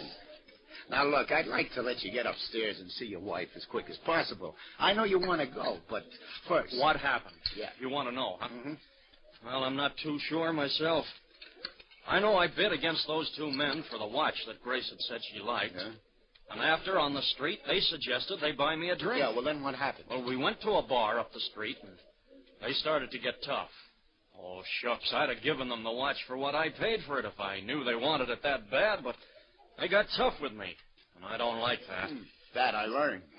So when I said no, I guess then's when they doped one of my drinks. Next thing I know, I'm in that hotel room all tied up like you saw me. Now think. Did you hear them talk at all? Talk? Yeah. Yes, they talked. The younger one, he was laughing at something the older man said. Uh-huh. Something about how it had been right under their noses all along. The younger one? Yes, and I remember his name, too. The older man called him, Druckman. Druckman? What? Never mind. Go on. What else did they say? Well, then there was something about some gold or something. I think they were figuring on getting some money or some gold or something that had been hidden. It had something to do with the watch. Words. Remember their words. This gold they were looking for, somebody had scratched where the hiding place was on the inside cover of the watch. Well, now, once they knew where that was, why didn't they take off right away? Well, they said they couldn't right away. They said they had to wait for some reason. Yeah, but what they said, the words, what was the reason? I just remember the young guy laughing and saying something about gold and golden. It was ironical, he said, about the gold and the golden. What was ironical? I don't know, Lieutenant. I was still pretty dopey, I guess. Hey, what was this gold, do you know? Yeah, it was the haul on a robbery. $40,000 worth of gold certificates. It was hidden somewhere. Somewhere near here, I'm sure. If only... Anyway, they left me my money. Yeah, I got the checks. Give it. Oh, well, okay, thanks. The thing that gets me sore, though, is today's my wedding anniversary, and Grace wanted that watch. Well, I got to get along. Hey, you better get upstairs to your wife. Here, let's cut through the lobby. I'll walk you to the elevators. Yeah, I guess I better. I phoned her I was all right, but I didn't mention all this. She worries. If only... Yeah? Well, it's just that I want that watch back. If all I had to worry about was a watch. Grace said she liked it. Yeah. Hey, your elevators are over there. I know. I want to get some cigarettes first. Oh. So, Lieutenant? Yes. 2 packs, please. I hear it was the guy who pulled that robbery back in 38. That's right, Sally. Thanks. You're welcome. Who killed him, Danny? Well, there were these 2 guys, lover, and looks like one of them didn't want to go splits on the loot. Greedy man. Yeah. Who was he? From what Jenkins here says, it sounds like it must have been Druckman's son. Druckman? Who's he? Oh, Chance's original partner on the stick-up. Oh, by the way, meet Andrew Jenkins. This is Sally. How do you do? How do you do? Excuse me. Hotel Astor Smoke Shop. Good evening. For tonight? 2 tickets? Well, I'll see. For which... A cigarette, Lieutenant? No, I never use them, thanks. Oh, yes, indeed. Yes, sir. Well, if you'll just stop by on your way out, I'm sure I'll be able to arrange it for you. You sure gave him the brush. Big spenders. He wanted free tickets to the New Yorker Theater tonight. Free? Mm-hmm. A New Yorker? Hey, there's no New Yorker Theater anymore, is there? Oh, I know. It's one of those radio theaters now. I can't start trying to remember the new names they give those theaters. To me, the New Yorker is still the New Yorker. The Hammerstein is still the Hammerstein, and the Golden will always be the Golden, and the... Sally. What? The Golden. That's on 45th Street. So was that stick-up. So what? You remember, kid? Yeah, the Golden. Gold in the Golden. No wonder they couldn't go right away. No wonder they had to wait. Today's a matinee day. The theater was full. Oh, what time is it? Not quite 5:30. Hey, what's with you 2 guys anyway? The matinee crowd will just about be out. Now, you wait in your room, Jenkins, and I'll say... Hey, where do you think you're going? With you, Lieutenant. I'm going to get my watch. But I told you... Let's go. We haven't got all day.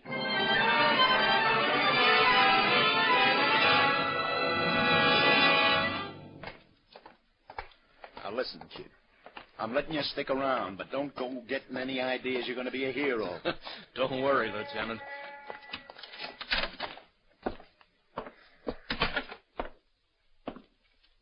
Hey, you!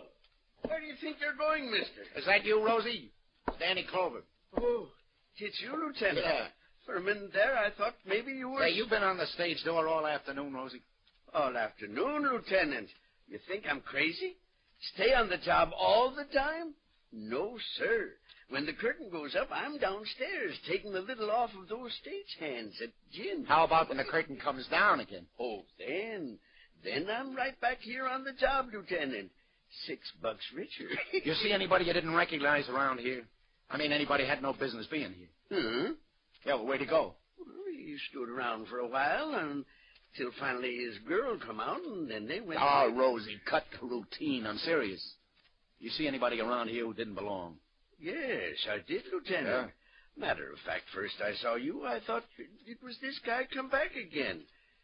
There was a young fella by here maybe 15 minutes ago, just when the house was letting out. Tried to slip by me on the stairs down to the cellar. Cellar? Sure. There's a basement here in the Golden. Runs right under the whole orchestra. Lieutenant, he must be... This guy had slipped by in the last 15 minutes. No. Wait a minute. I had to answer the phone in the office a couple of minutes ago. He could have sneaked down. Why, he must still be down there. How many ways to get in the cellar, Rosie? Well, one door back here under the stage. Another door up front in the downstairs lounge, but it's locked. But why should anyone want to get down there? There's nothing but steam pipes, furnace, and all things like that. Show me where the door is under the stage, Rosie. And quick.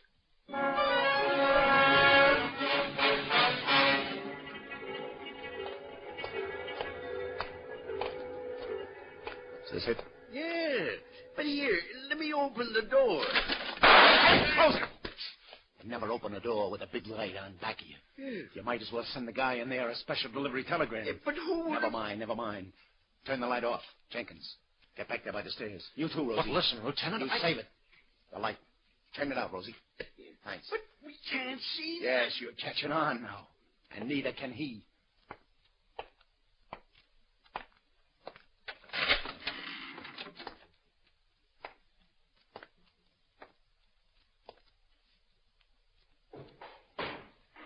Getting nervous in the dark, Buster? That's 4. How many you got left? That makes 6. No, you don't. All right, come back.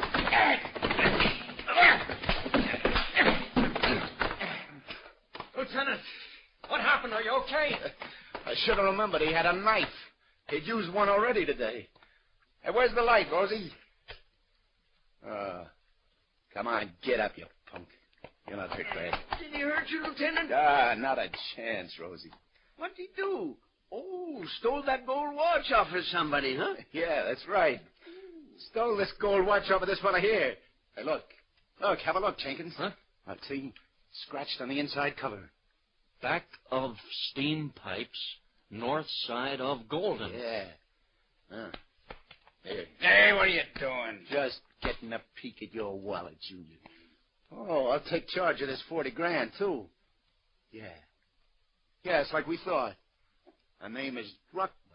So what? It was your old man that died in stir. It's no secret. I get it now.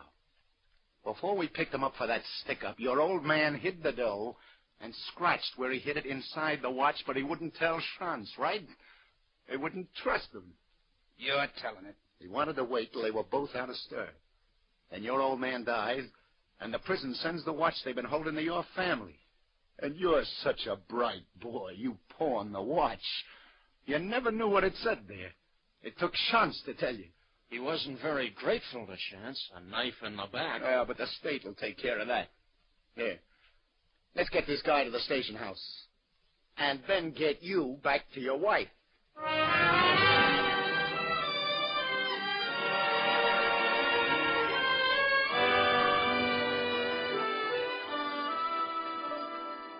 I got a surprise for you, Mrs. Jenkins. Andy, darling, where have you been? Happy anniversary, Grace. Here's the watch you said you liked. Andy, but where have you been? I knew you were all right. I had a little more trouble getting the watch than I thought I would. Lieutenant, where did you find him? Oh, I walked into a room, and He happened to be there. And the man said you paid $62 for the watch, Andy. He said it wasn't worth any more than $25. I know, honey, but You're going to find out that watch is worth a lot more than $62, Mrs. Jenkins. I mean, when the insurance company cuts your husband in on the reward. Reward? What reward? For what? Andy, where have you been? You know, it beats me, Jenkins. What does? Here's the whole police force, and especially the Broadway squad, has been trying to run those 40 G's down for the last 11 years. Yes? 40 G's? And you should excuse the expression. An apple knocker hits town from Iowa for the first time in his life, and in 24 hours he's done the job. Listen, Lieutenant, we're from... Oh, never mind.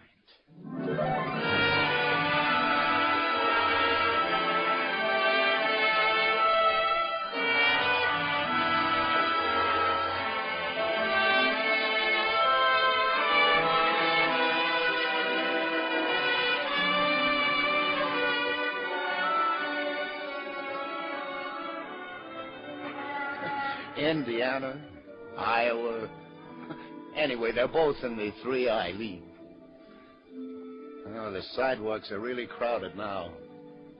It's 6 o'clock. For me, the day is just beginning. The bright lights reflect green and white and red on the faces of the people. The people laughing, talking, hurrying by, on their way to what, I don't know. But chances are I'll have to make it my business when it happens. On the Gordies, the most violent, the lonesomest mile in the world. Broadway, my beat.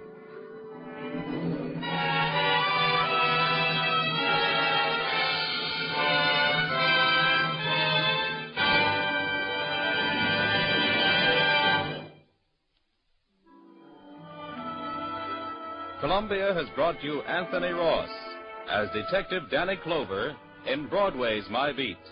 With him were Charlotte Holland as Grace, Jean Carson as Sally, Frank Butler as Andy, and John Forsythe as Tom.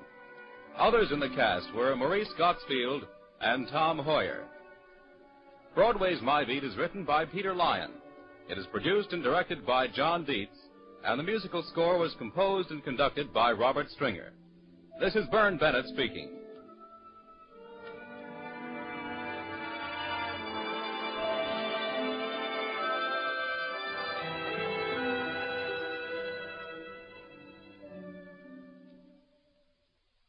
Now stay tuned for the Family Hour of Stars, starring Gregory Peck, which follows immediately over most of these same stations. This is CBS, Jack Benny's radio address, the Columbia Broadcasting System.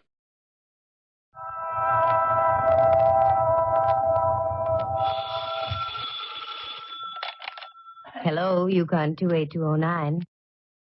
Yes, this is Candy Matson.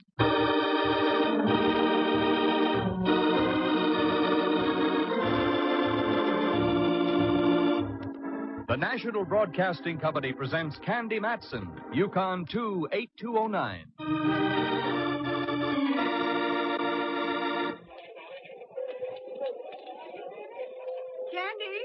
Candy, over here. What? Why, Myra Fisher. What are you doing here in a department store with your work clothes on? I work here, dear. I'm a wage slave. Well, I must say on you it looks good. What do you slave at? I'm head of advertising and promotion. Well, quite a spot, hey, girl? Well, it was until this morning. Oh? Now my neck is in the fire. What'd you do? Forget to proofread one of your ads? Nothing so trivial, dear, believe me.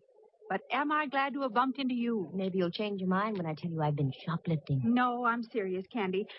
Could you spare a moment and come on up to my office? Why, sure. And wipe that frown from off your brow. It's wrinkling your makeup. Well, yours would wrinkle, too, if you had a missing Santa Claus helper on your hands. Well, now, there's a situation. And it almost broke Candy Matson's heart when someone told her there was no Santa Claus's helper, one Jack Frost. Listen, here she is now to tell you about it. That's right, what the man said. I ran into a deal where we had a missing Santa Claus helper, Jack Frost. The gent with the icicles was supposed to talk to the tiny tots at the Brownstone, one of San Francisco's larger and classier department stores. I'd gone down there that afternoon shopping. I wanted a bow tie for my old pal, Inspector Ray Mallard of the San Francisco Police Department. A bow tie that lit up and spelled Cossack when you pressed the button on the battery. That was when I bumped into this gal, Myra Fisher. We went up to her office on the 6th floor, and she sat me down. Cigaretted me, too. You think I'm fooling about this Jack Frost thing, don't you, Candy? Well, now, look, dear, we all have our little peccadillos. Yours just merely happens to be a missing Jack Frost. You'll get over it. I refrain from hurling this ashtray at you, Candy, only because of our long acquaintance. Good. Now listen to me. We've had a Santa Claus helper here for almost a month, and a darn good one. The kids were crazy about him. This morning, he didn't show. You don't suppose Jackie boy got in the mood and caught the Christmas spirit, do you? The kind that comes in pints? No, he wasn't that sort of Joe. Well, your answer's simple. Hire a new one. They're hired through an agency. I called the one we do business with, and they're fresh out of Jack Frost. And I've got to get one, Candy. Otherwise, I come down 10 notches in the opinion of the brass. I don't want you to think I'm unsympathetic, Myra, but what can I do? Would you get around? You know people. Find me somebody. Anybody who'll take over the job of being Jack Frost. Well, okay. I'll do the best I can, Myra. Candy, you're a dear. Yeah, one of Santa's dears.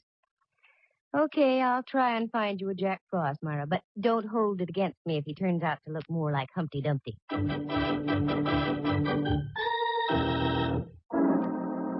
I went home and looked up the Webster definition of soft. It said soft, easily yielding to pressure. That was me, Candy Matson, girl dope. Here I had all my Christmas shopping to do, and I agreed to find a substitute for Jack Frost. I had no idea where to start. So I changed into something red and green for a stop and go, also for Christmas, and went over to see my friendly advisor, Rembrandt Watson. Rembrandt is a photographer, and excellent, too, now that he doesn't have the sherry shivers or the pork palsies. He lives on California Street, just kitten rompers from Old St. Mary's, with a statue of Sun Yat-sen for company in a park next door. Candy doll, how delightful. Do come in, won't you? Thanks, Rembrandt. Oh, Pat, you're acquainted with my friend Diogenes Murphy, aren't you? Oh, yes. Hello again, Mr. Murphy. Well, good afternoon, lad. You look prettier than you did the last time I saw you. Uh-oh, here comes the blarney. Young lady, Diogenes Murphy, the honest Irishman, never says a word he doesn't mean. Now, how do you think I managed to sell so many used cars at me place out on Van Ness Avenue? Because you're an honest Irishman. Oh, you're so right, lad. Incidentally, if you need a good car, I can get you one at a very reasonable... Diogenes? Oh, sorry, I got carried away. I didn't mean to barge in on you like this, Rembrandt. Don't be ridiculous, dear. No, don't be. Think nothing of it, lad. I'm on my way now. Rembrandt and I were only discussing the situation of the world. And to what conclusion did you come? It stinks. The bottom of the afternoon to the both of you. Oh, he's quite a boy. Yes, I'm very fond of Diogenes. What brings you around this way, dear? Jack Frost. Yes. Now, getting on with our conversation, what brings you around this way, dear? Jack Frost. Maybe the needle's bad. Shall we try again? I know how you feel. I reacted the same way myself. I'll give you the pocket-sized edition. The Brownstone department store is without a Santa Claus helper, Jack Frost. He didn't show up for work this morning. I said I'd find him a new one. That's very sweet of you, Dove. Very dumb of me, Dove. I know of only one character who even remotely looks like Jack Frost. I met him up in Alaska when I was traveling with the USO. Won't do you much good down here, will it? No, that's why I came to see you, Rembrandt. Don't you keep a cross file on models you've used in photography? As a matter of fact, I do. Here in this little book. Let's see. Men, thin, extremely. I have just one, Pietro Tarantello. Would you care for a Sicilian Jack Frost? In Sicily, yes. Hey, what's that? Where? On that chair next to you. Oh, that's the afternoon paper, dear. Diogenes left it, I imagine. Yes, but on the front page. Here's the whole story about the missing Jack Frost on the front page. Ooh, what he got in his Christmas stocking. A slug through the head. That's no way to treat Jack Frost. And here's a picture of the guy without his false icicles. What the ham? Looks like he stepped right out of an 1890 Shakespearean play. I hate to say this, Rembrandt, but he resembles you. I take back what I said. Rembrandt. Divorce yourself from that tone of voice, Candy. I don't like it. Rembrandt, I've got an idea. You usually do. You like little children. Can't stand them. You like to talk to people. I abhor conversation. You like to be charming. Lost me charm. Gay. Lost me gay.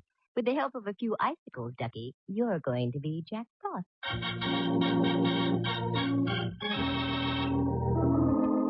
Rembrandt fought, he argued, he paced the floor, he had the vapors, he fainted. I brought him to. I won the argument. I got my friend Myra Fisher on the phone and informed her that one R. Watson would assume the role of Jolly Jack Frost on the morrow. She was delighted. I couldn't say the same for Rembrandt. Then I went home. I was greeted by a sound very much like that of a phone ringing. Using my keen instincts, I figured it was the phone. It was. Hello, Candy Matson. How do you do, Miss Matson? Allow me to introduce myself. Allowed. My name is Berg, Prentice Berg. I'm the first assistant vice president of the Brownstone. Brownstone. Oh, yes, that's a store of some kind, isn't it? Yes. Now, the reason for my call. There has been, shall I say, a rather unfortunate occurrence in our store today. So I read. I need the help of a professional sleuth. You were highly recommended by the head of our advertising department, Miss Myra Fisher. Aha, the thick plotting. I beg your pardon. Oh, no need to. You didn't do anything. Okay, care to talk to me now, Mr. Burke? I'd much rather have you come down to my office, Miss Matson. This matter is of an extremely confidential nature. I'm your girl, then, figuratively speaking. How long will you be there? As long as necessary. That's up to you. Very well, I'll be there in half an hour if I can find a place to park. I only had time for a fast change, so I made it from Andescray to Taboo. I sniffed at it and felt I was on the right scent. Then I climbed in my car, drove down Kearney Street, waved a crisp single under the nose of a hotel doorman, and had my car taken care of. Then into the brownstone and up to Mr. Prentice Burke's office. I flipped a hip past the girl's secretary and walked on in. Burke was waiting for me. That was obvious. I could tell by the expression on his face. It was worried look number 12B. How do you do, Mr. Burke? I'm Candy Matson. Sit down, won't you? Thank you. Now, our subject is what? A man named Jordan. That's on another network. I beg your pardon? Oh, that's all right. Now about this Jordan. Yes, Ralph Jordan, to be exact. Well, that's a relief. For a moment, I thought you wanted to talk about Jack Frost. That's just it. He was Jack Frost. Oh, me and my big mouth. He was working here up until yesterday afternoon. Maybe you read about it. He was found shot today. Yes, I read about it. That's the reason I've called you. Why didn't you have your own store detectives take over, Mr. Burke? No. That would never do. I want no one in the store to know what's going on. Ah, intrigue. Quite possibly. I have reason to suspect that Jordan was killed by someone in our employ. I want to find out who that someone was before the police do and get it splashed all over the front pages. Publicity, can't you say? Business has been off all year, and any bad breaks in the press would hurt us that much more. Maybe you've got a point there. I don't know. I know I have. Okay, I'll take the job. You say you have a suspicion. What is it? Well, nothing tangible. It's just a feeling I have. Oh, that's a big help.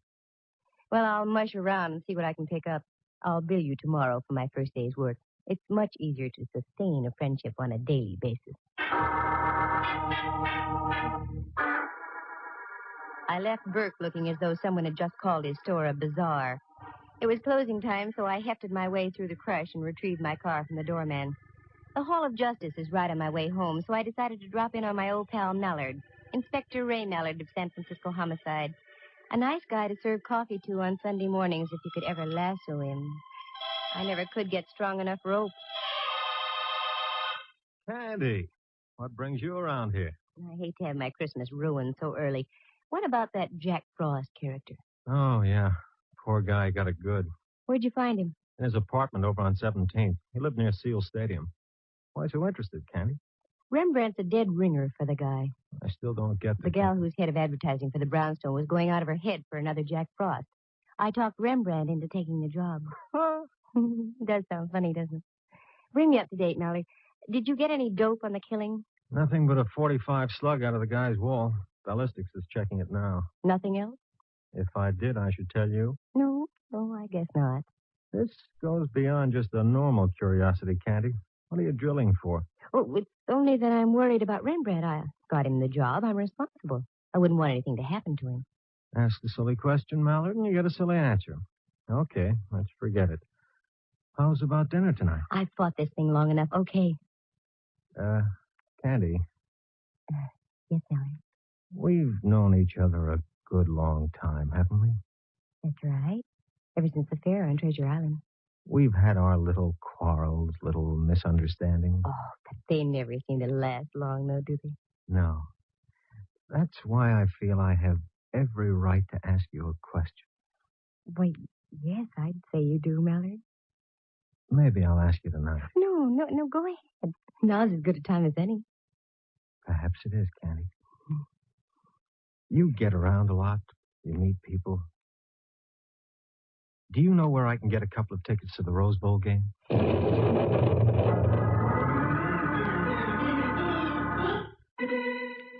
My brain lit up like a Roman candle. I stormed for the door, turned back, stood there, my jaw waggling helplessly. Then I stuck my tongue out at Mallard and left. It was the only thing I could think of doing. Oh, he can make me so mad. But inside half an hour after I got home, I started to laugh. Felt much better. Just as I was puttering around getting ready, the apartment buzzer buzzed. That Mallard, much too early. But I was wrong. It wasn't Mallard. Well, Myra, what a surprise.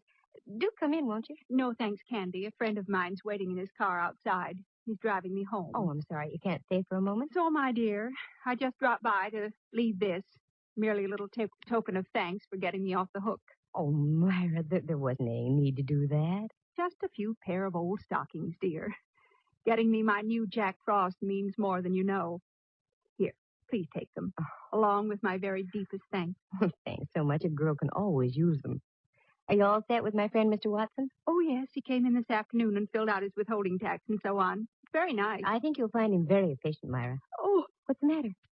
Pardon me. I didn't mean to frighten you. Oh, Mallard.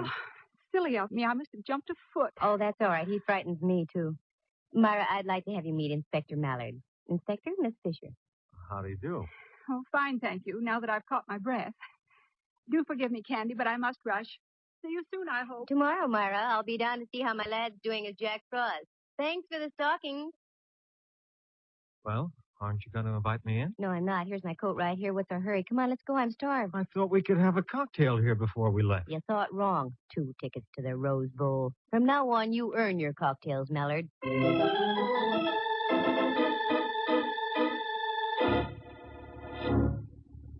We went downstairs, and as I locked the front door, a car was just driving off. It was Myra, and she waved. And driving, if these tired old eyes hadn't deceived me, was Mr. Prentice Burke, vice president of the Brownstone. Well. Oh, well. Mallard and I climbed into our car and drove out to the Cliff House. It was that kind of an evening. We had dinner, and after, I suggested we walk a bit.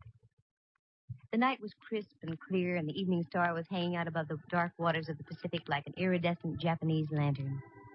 We cut across a little road above Sutro Baths, where an old car barn had once stood, and worked our way over the cliffs and stood high above Land's End.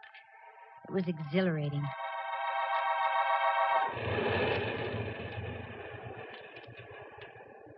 Penny for your thoughts, Candy. Inflation is still here. All right, take it 2 pennies. Well, I was just thinking, Mallard, dear, when you see a star in the sky, soft water below, feel Christmas in the air, how can there be violence in the world? An age-old question, pal. One I can't answer. I'm too small. Hey, you're cold. I'd better put my arm around you. Mallard, no. What's the matter? The headlights from that automobile are shining right down on us, and we... Mallard. Candy, what's wrong? Got your flashlight with you? Sure. Also my gun and my handcuffs. Anything else we need? A mortar, maybe? The lights from that car. They shone on something. Down there, under that tree. Oh, Candy, just for once, can't you stop digging up a mystery? Be human? I am being human. Come on, Mallard. I want to see what's under that tree.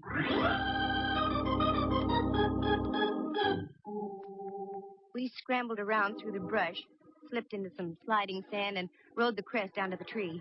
It wasn't easy to get around some of those brambles, but get there I fully intended doing because what I saw was red, bright red.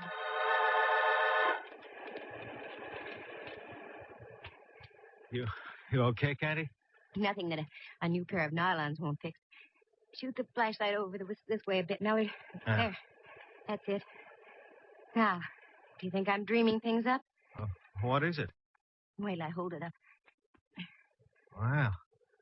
Looks like some kind of a costume. Right.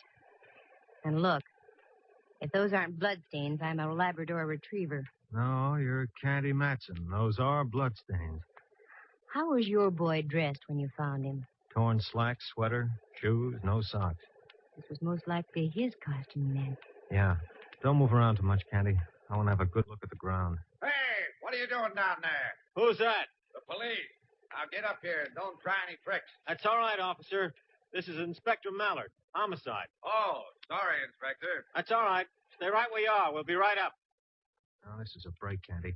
I want you to drive me to a phone. I'll leave the officer here to guard the place. You can go home. I've got work to do here, okay? Yeah, sure. For once, we had dinner before you had a chance to break the date.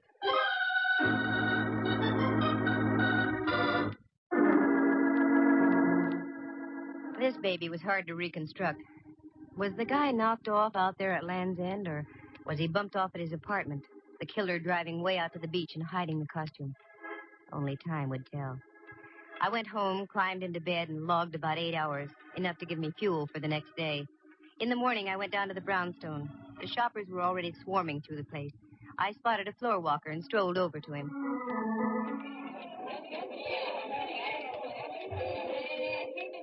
Pardon me, sir.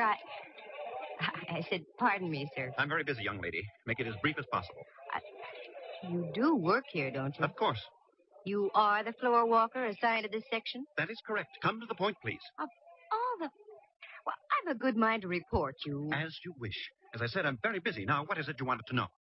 The words are like gall in my mouth now, but where do I find Jack Frost? Right over there, in the back, 2 aisles over. Thank you. Not at all. Very much.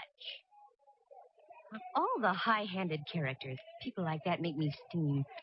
I was getting up a full head of dander, but it simmered out before I had a chance to boil over. Because as I rounded a corner, I saw Frosty Boy, or Rembrandt, if you choose, up on his platform with the cutest little blonde kid sitting in his lap. Well, well, well. Look who we have here.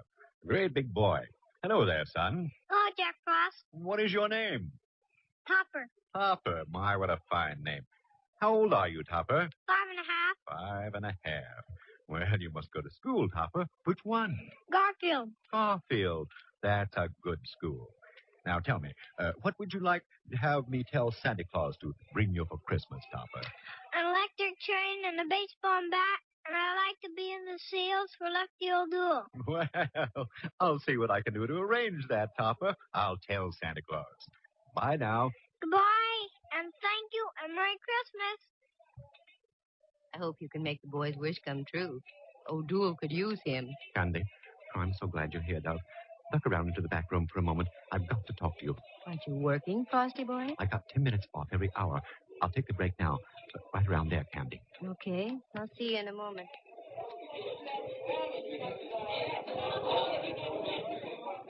What's the matter, Rembrandt?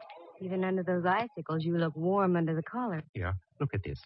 Every now and then, one of these moppets toddles up to me with a Christmas letter in its hand. A little red-headed girl handed me this about half an hour ago. I've been shaking ever since. Let me see. Dear Jack Frost, a word to the wise is sufficient. When you take your lunch hour, keep on going. Don't come back.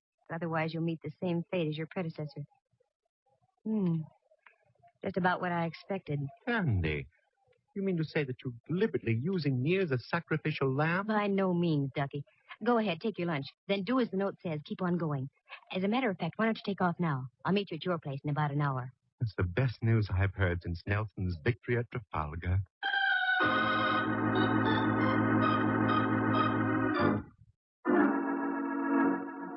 I whipped upstairs, reported to Prentice Burke, got my first day's check, and on my way out told his secretary she'd better get Burke some smelling salt. Then I went back down on the floor again. Sure enough, there was my boy, the floor walker. I wanted to have a few more words with him. Oh, you again. If you don't mind. I was just up to see Miss Myra Fisher. She wasn't in. Have you seen her down here? No, and what's more, I won't see her all day. She phoned saying she was feeling ill. Most inconsiderate, I must say, during the holiday rush. Yes, I must say. Could you give me her address? She's a friend of mine. I've got to see her. Her address? Why, yes. Write it down here on one of my cards for you. Myra Fisher, 227F, Union Street. There. Thank you. You're so kind.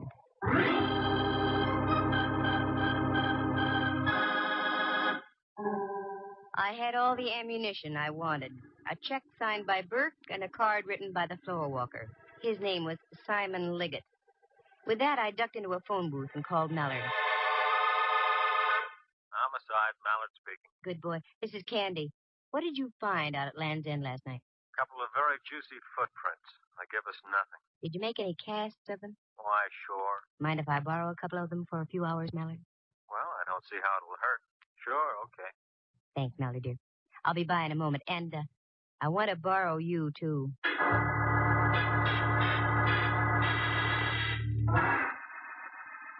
I stopped by the Hall of Justice, got the cast of the footprints, shoved Mallard into the car, and then picked up Rembrandt.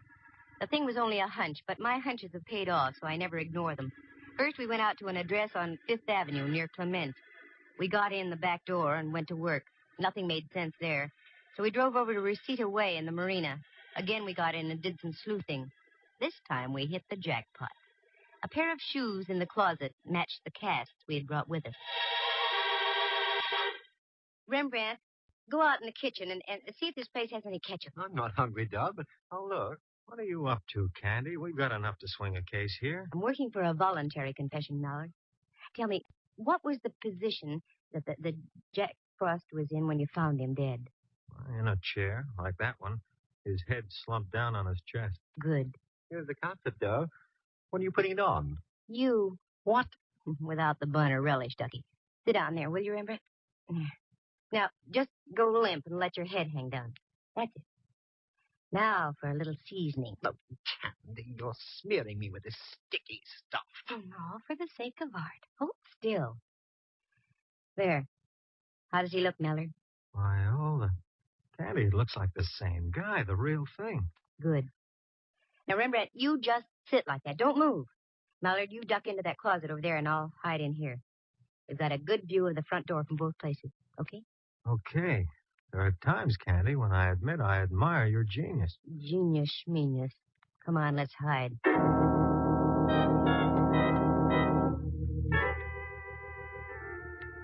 The golden shafts of sun splashing in through the window from the ocean slowly turned pink, then purple, and into twilight. The minutes ticked on. Once... Bless you, but quiet, though, Rembrandt. You'll muss up your ketchup. 5 minutes, 10. Then we heard muffled footsteps coming down the hall and a key inserted in the lock of the apartment door.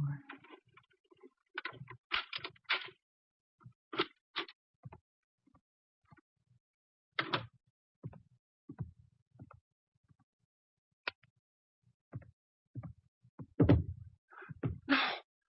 Oh, no. It can't be. The old fool I killed. No. Okay, buddy, that'll be about enough. Oh, no. You... Get him, Mallard. He's ducking. I'll get him.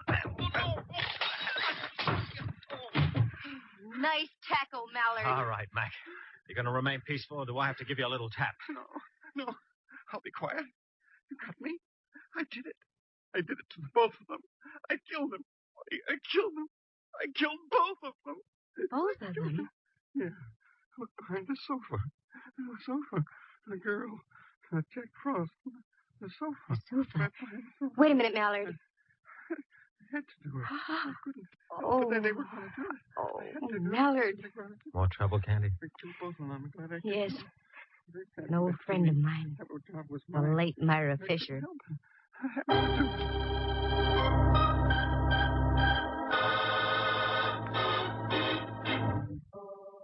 The whole thing was jealousy. Not the jealousy of a man for a woman, but the jealousy of a man for a job.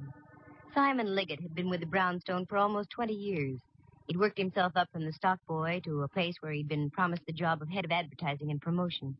He almost got it, except at the last moment, Prentice Burt gave the position to Myra Fisher. That had only been 2 weeks before. He knew that Myra was on a probationary term, so he did everything he could to undermine her. Little things like changing ad copy, sending out false stories to newspapers. He figured that if he could keep the store without a Santa Claus helper, he'd break Myra's back and get the job by the first of the year. He paid a visit to the first Jack Frost and tried to bribe him into quitting, but the guy would have none of it. There was a struggle. Liggett lost his head and whipped out a gun and shot him. He was still in his costume, so Liggett stripped him, put some old clothes on him, drove out to Land's End, and ditched his costume. Then he felt sure there would be no Jack Frost the next day. But that's when Myra met me, and I talked Rembrandt into taking over. By this time, Liggett was in a frenzy and would stop at nothing. He trailed Myra and Burke to Myra's home, killed her, took her body over to his place, and ditched it behind the sofa.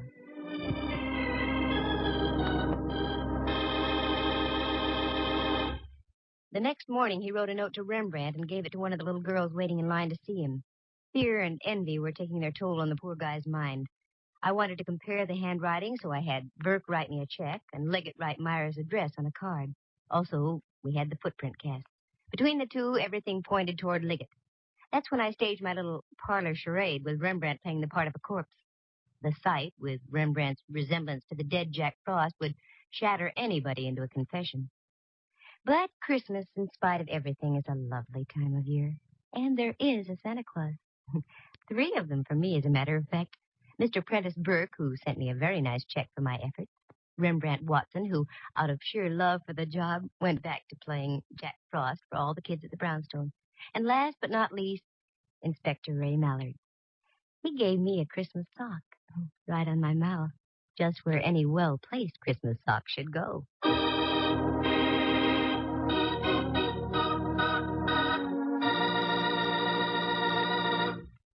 Listen again next week at this same time. For excitement and adventure, just dial Candy Matson, and a Merry Christmas to you all. Yukon 28209.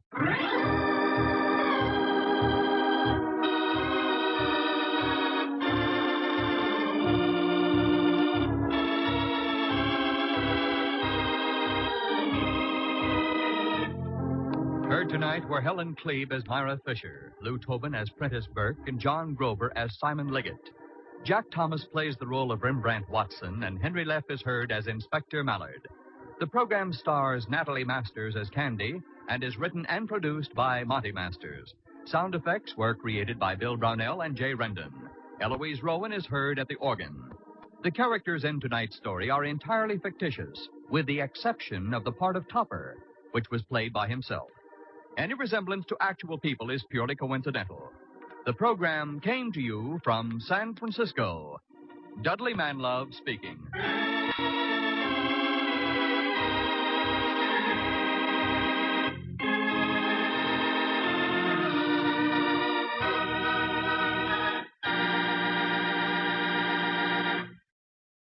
You are tuned for the stars on NBC.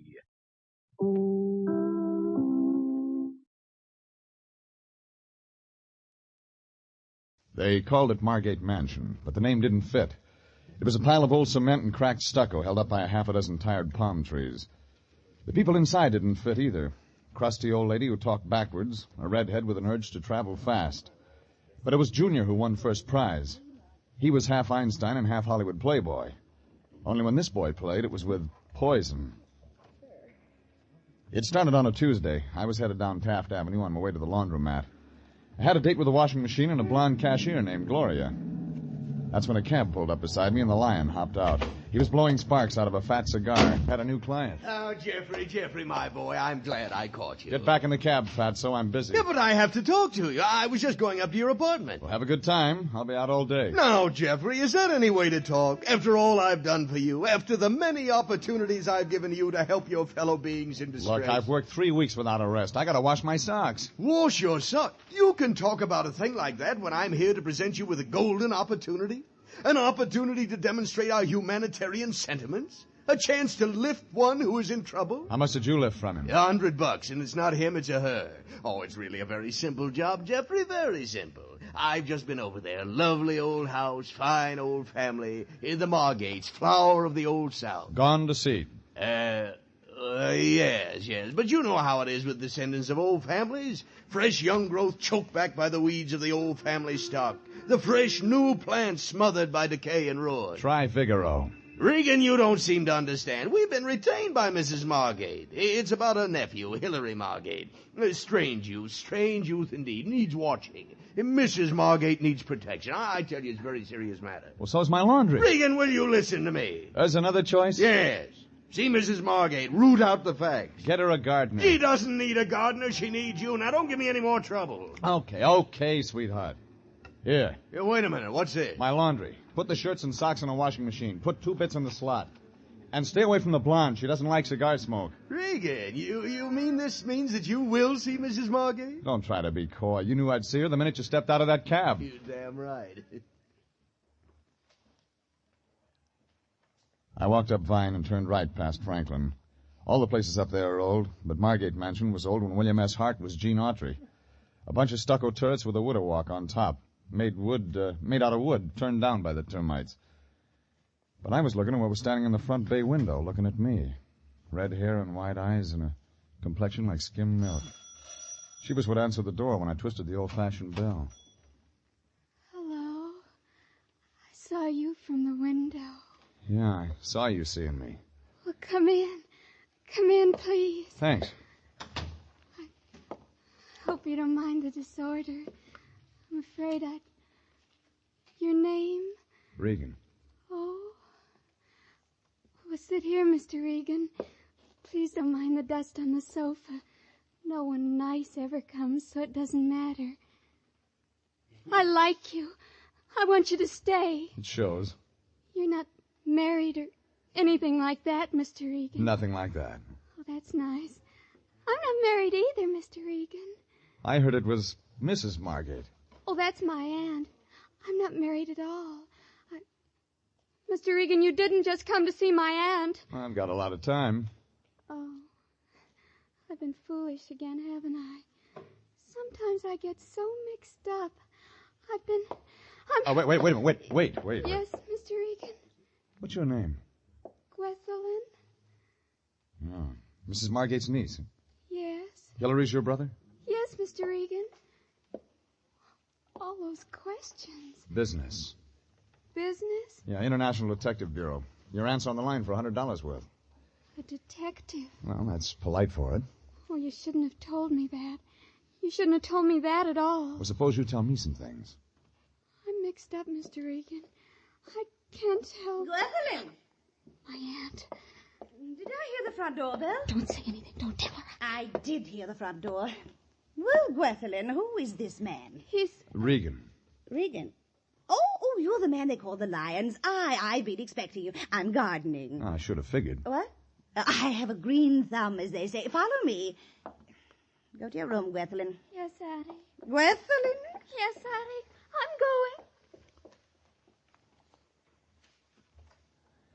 She went all right, like a rabbit at a greyhound race. Only I wasn't sure this rabbit could stay ahead of the dogs. Right then I had another problem, keeping up with Mrs. Margate. It wasn't the way she walked. It was her talk that winded me. We'll go to the garden. My niece and nephew are problems that weigh heavily on my heart, Mr. Regan. This way. Family collapsing and falling to ruin. Just 3 Margates left, myself and the 2 children, Gwethelyn and Hillary. Only 52 years old with such responsibilities. Hillary? No, myself, of course. 52, but Hillary's the real problem. You follow me? Right behind you. What? Oh, yes. Out this door. The garden. There. You see that pool? By the date palm? Uh-huh. Fish. Carp, Mr. Regan. He concocts things. Hillary brews things. He fed something he had brewed to Hilary F. Margate Sr., the carp, and he turned bright green. Hillary? The carp. Oh. We found him next morning floating belly up, stark bright green.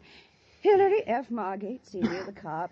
We name our fish after the dear departed members of our family. Nice custom. Oh, yes. Nice. Hillary poisoned the carp when he was only 146 years old. The carp? Yes. No, Hillary. Come along. Dear Hillary was only a boy at the time. Such a problem, Mr. Regan. Oh, here, in my vegetable garden.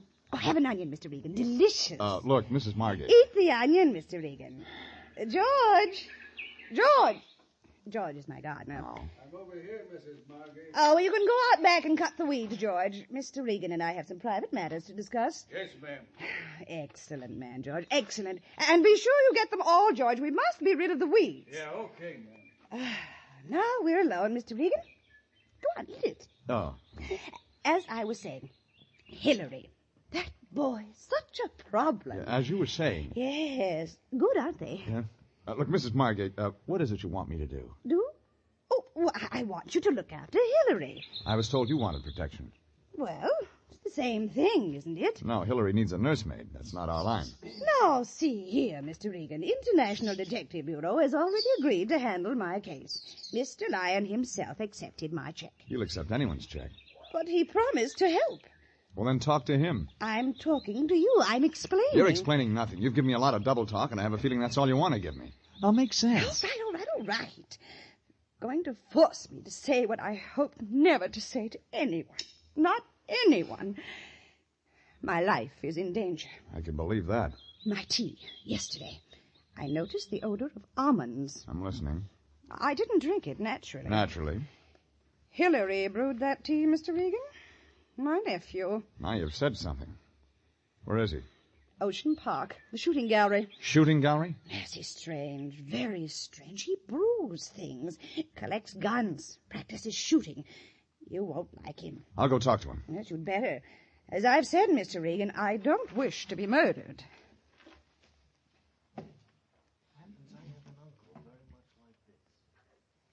I headed the car down La Brea to Olympic and then out to the Ocean Park Pier. It was afternoon business, popcorn and sailor style.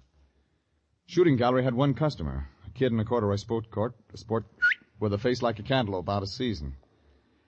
You didn't need the family album to figure him for Hillary Margate. I walked over, but he didn't take the gun from his shoulder. Leeks. Come again? Leeks. Scallions. My name's Regan. Allium ascalonica, Mr. Regan. Onions. You've been eating them. So? This suggests you're the private detective hired by my aunt. Bullseye? You read palms, too? I fancy myself an amateur detective, Mr. Regan. I seldom miss. I notice. As a matter of fact, Mr. Regan, I am interested in hiring you myself. Well, that's a switch. I think there's going to be a murder. Anybody I know? Yes. My aunt. Who plays the heavy? The heavy? Who's going to kill her? I am. Are you practicing? What's with this? I don't need practice, Mr. Regan. Even experts get the chair. All right, Junior, let's start making sense. Very well, Mr. Regan. My aunt is a domineering autocrat. Actually, I should hate to kill her. But I feel I must, to protect myself, you understand. From what?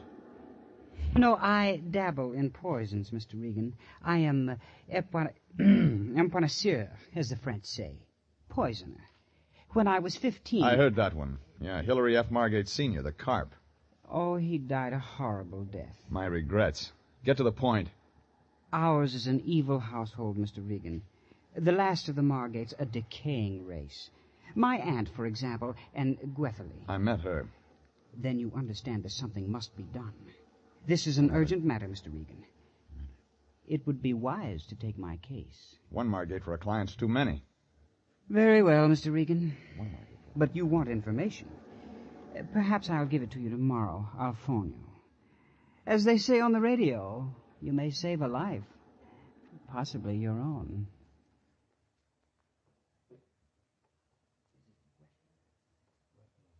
Made a real funny joke the way he said it, only I wasn't laughing. And neither was he. I got in my car and started for town to tell the lion he'd been underpaid. All the way in, I kept getting a picture of a mechanical rabbit going around a track. I tried putting Gwetherlin's face on it, and Mrs. Margate's, then Hillary's. The others didn't fit. Gwetherlin's did.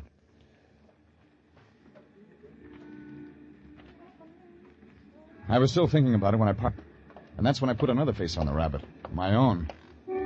The guy who fell in behind me and started following was no greyhound, but he had squeaky shoes that slowed down when I slowed down. We stayed together for a block, and when I turned left toward the office, he turned left. I wondered if he was an amateur. I found out when I sidestepped into an alley and pulled him in after me. All right, Buster, this is where you get off. Hey, say, what to go? Come on, who hired you? Let me go. Let me go. Give me some answers. I talk. Will you? You want muscles, huh? Muscles? All right. I got it. He had him all right, and he knew where to use him. He had a bald head, and he used that, too, right in the middle of my stomach. I shouldn't have bent double, but I did. It was a setup. The next blow sent me around against the... I went to my knees. When I came up, it was too late. The bald head was gone. But someone else was there. Mr. Regan. It was Gwetherlyn Margate. Mr. Regan, you should be careful. You all right? He was following me. No, Mr. Regan. No, he wasn't. I was going to your office. He was following me. She was ready to talk, but the fog in my head wouldn't let me listen. I got her around the corner into a bar. She waited until the waiter brought the drinks. 2 bourbon straight, Mr. Egan. And if I may say so, this is a lovely tomato you are escorting into my humble palace. You said so. And may I say so, Mr. Egan, that I am also partial to redheads on account of my first love was a redhead? She played second flute in our orchestra. Sure, keep the change. That was when I was with Stokowski. The Hollywood Bowl. How well I remember. Me and my fiddle. We made together beautiful music. Me and the fiddle, you understand, not the redhead. She gave me nothing but the cold shoulder on account she was hot for a guy that played bass. Come on, you told me that story yesterday. What, you don't wish to hear the story of my life, Mr. Egan? Well, it was the same way with Mr. Stokowski. The artist is lost in the world of today. Oh, no. All right, now we can talk. I don't know, Mr. Regan. Who was following you? It doesn't matter. I'm used to it, Mr. Regan. Who was the mug? It doesn't matter, Mr. Regan. It's too late anymore. I thought... You thought what? I thought you'd help me, Mr. Regan. I was on my way to your office. Why? There's going to be trouble, Mr. Regan. Serious trouble. What says so? Everything. Hillary, my aunt, they're all acting so strangely. And those people who come to the house. People? Who? I don't know. The man who was following me's one of them. Something strange is going on, Mr. Regan. Something terrible. You still haven't told me anything. Don't you see? It isn't anything I can tell you. It's a feeling. A terrible feeling. Everything's wrong. I've got to have facts, lady. I don't... Wait, there's one thing. Yeah? The gardener, Mr. Hendricks. George? Yes. My aunt knows him, Mr. Regan. Better than just a gardener. And something else. What? George has been in prison. I know he's been in prison. I heard him say something once on the telephone. To who? I don't know. There's so much I don't know. Well, that makes 2 of us. You don't believe me. You've got to believe me. Something terrible's going to happen. Sure. Hillary's going to kill your aunt. What? Hillary? Oh, no. No, that's not it at all. It's me they're going to kill. Don't you see? They're going to kill me. After that, I couldn't get anything out of her that made sense. I loaded her into a cab and then walked over to Pershing Square to feed the pigeons. Maybe something would come to me. Nothing did, except pigeons. After a while, I went over to the Examiner morgue to look up George Hendricks. There was nothing, not a word. But the Lion has ways of finding those things out, so I went back to the office.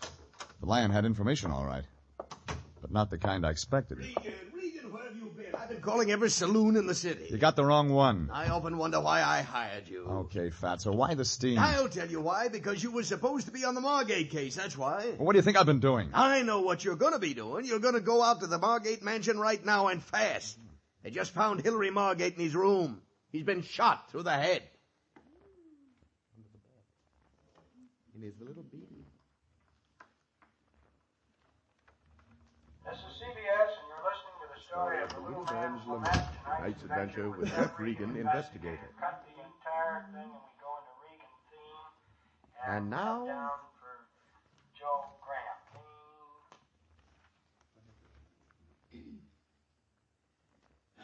Nothing made sense. There were 3 Margates, the old lady, her nephew Hillary, and his sister Gwethelyn. And all 3 of them wanted to hire me to stop a murder. Then the Lion tells me Hillary Margate has just been shot. Well, one thing was sure. With 3 people to work for, one of them was bound to turn up dead. I put the Lion to work looking up the gardener, George Hendricks. Then I hopped in the car and headed out to the Margate place off Franklin Avenue. By the time I got there, it was turning dark. Out front, black and white Chevy said police in big letters.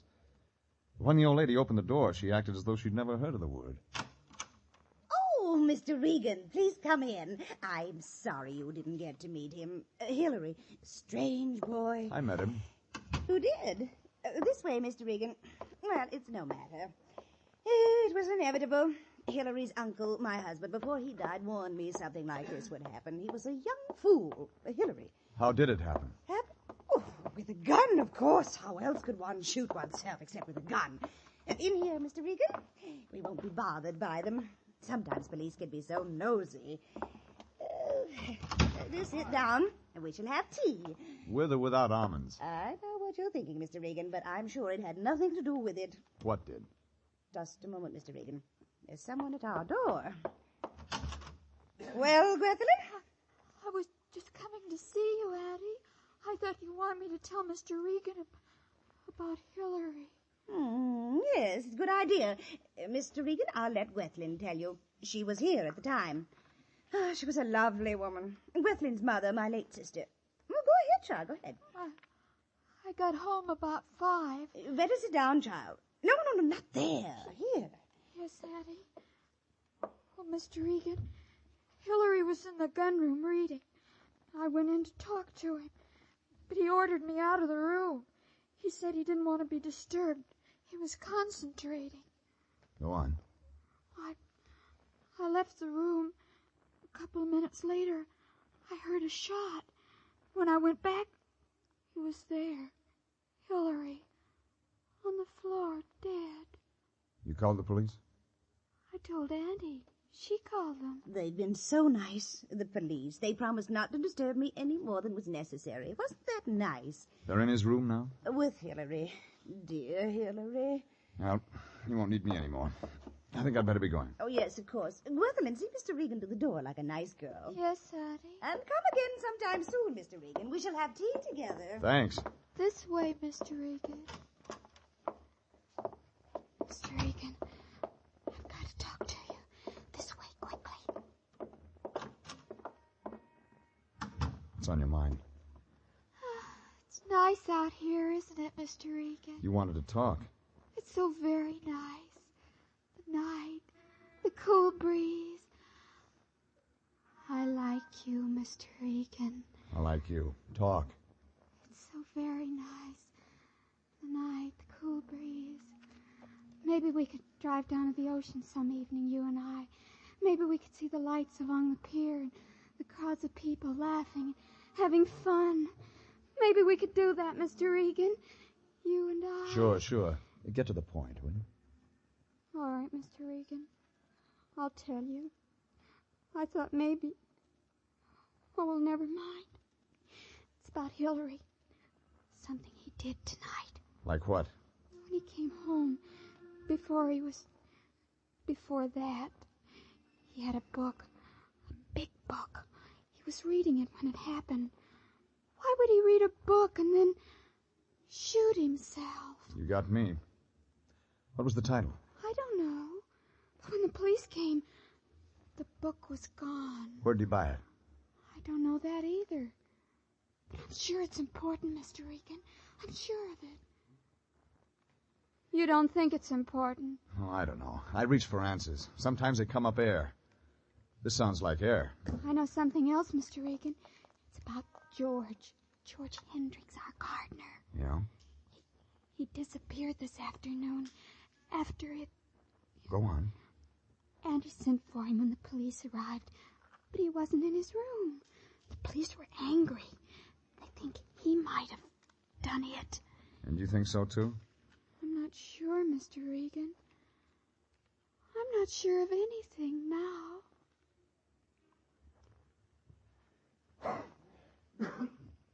She turned and ran into the house and left me with a lot of night air and cool breeze. If Hendricks had taken a powder, the police would check that angle. That left me with a book, a very big book. I walked down Franklin toward my car. Up ahead, I saw a small man in a black suit locking a shop door. Over his head, a sign said Franklin Avenue Bookshop. That did it. I caught him before he closed up. I beg your pardon. Do you know a Hillary Margate lives up the street? Yes, I know him. Why? Was he in today? He's a regular customer. Was he in, yes or no? Yes. Did he buy a book? No. You sure? Positive. He asked for a volume we didn't have. What volume? I don't remember the title because we didn't have it in stock. It was a textbook. Textbook? Yes, on horticulture. Plants. Plants? Plants? Does that mean something to you? Yeah. It could explain why the Margate family has gone to seed.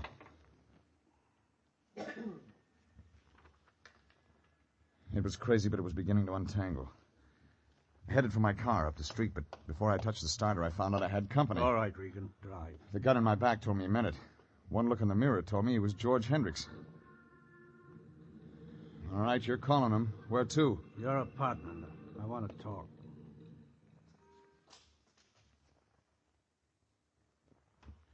Have a chair, Regan. It's your house. Thanks. I talk. You sit and listen. I can stand. I said sit down. It's your party, Hendricks. There's been an accident at the Margate house. I heard. Hillary shot himself. That right? You think different? Changed my mind. I didn't kill him, Regan. Who said you did? I never could get used to confinement. San Quentin? Sandstone, Minnesota. Tell me more. Listen, Regan, the police don't like guys with a record. What was your rap, Hendricks? Checks, something like that. Forgery. So why tell me? You're moving in my direction, Regan. I don't like it. Is that why you ran? There's something else. Yeah? The name. It isn't Hendricks. It's Margate. What's that? Freehold Quincy Margate. No wonder you changed it. There were several reasons. Yeah, old South family. Listen, Regan, you gotta believe me. I didn't kill Hillary. I didn't have anything to do with it. You know a big guy, bald head with a stupid face? Morley? He works at the Margate place part-time. What's his job? Flunky. He works in the garden with me. When he isn't tailing the girl. Leave me out of that part of it. Well, do I answer it? Yes, but watch what you say. Regan. Regan, I expected to hear from you sooner. What happened to you? Regan, are you there? Yeah, just got here. What's the matter? Someone with you? You're a genius. Yeah, well, I just found out about Hendricks. You guessed it. You mean he's there? Go on. Hey, listen, that's not his real name, Regan. It's Margate. He's Margate. Freehold Quincy Margate, age 46, height 5'11", weight 180. Get to the point. Well, about that prison record, quite correct. It was 8 years ago. Charge? Narcotics violation. Regan, be careful. He'll hear you. No, he won't. He just went out the door. Fast. Do I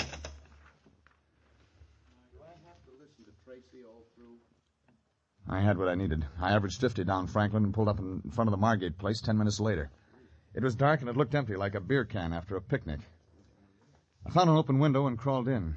It was the gun room, and that meant I didn't have to go much farther. But somebody changed my mind for me when the door suddenly opened and a hunk of orange lightning stabbed in my direction. I ducked and the other chair next to me toppled over. I couldn't wait for the next one. Let me go. Dropped it. You're hurting. Oh, it's better. Now some lights. Mr. Regan, I thought you were one of them. I'm not. That book Hillary was reading. I'm in a hurry, baby. You already know, don't you, Mr. Regan? All right. I didn't see it closely. It had pictures of plants. Like the ones in your backyard? Yes. I didn't know what it meant Until Hillary got it. Then you were too scared to talk. Why? Mr. Regan, Hillary didn't poison my aunt's tea. They only said he did so they could kill me and then blame him for it. That way they'd be rid of both of us. Yeah, but Hillary caught on too quick. That's why they killed him, Mr. Regan. Oh, don't let them know I know. It won't matter now, baby. I circled around the house in a hurry. Empty. Then I tried the garden. That's when I saw it, 50 yards behind the house. A strange light at first, then something red that began to grow. Then smoke and more smoke. I ran for the back of the garden in the flames. She saw me coming. Stand back, Mr. Regan. Maybe tomorrow, Mrs. Margate. I warn you, Regan, stand back. You hired me, remember? Take one more step, Mr. Regan, and Morley will kill you. You figured he'd be around. Put the gun down, Morley. That smoke's getting in your eyes. No. Shoot him, Morley. Shoot him. You're late for that. I dove across the column of smoke and caught his arm as he tried to find me with that gun. I got to him first. I owed him something for what he'd given me in the alley, and I paid him back with interest. The old lady just stood there and glared at me, the fire reflecting in her eyes. It took me 10 minutes in my best sport coat to stop the blaze. Oh, that's a change right there. But the price was cheap, because where the fire had been was a nice pile of Exhibit A. It looked just like an ordinary plant, but the police call it marijuana.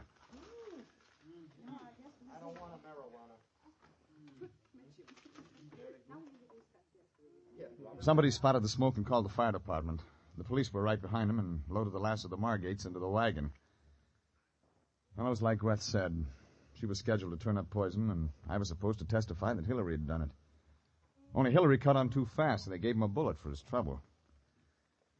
After I finished up at headquarters, I went to the office and filled the lion in. He was disappointed.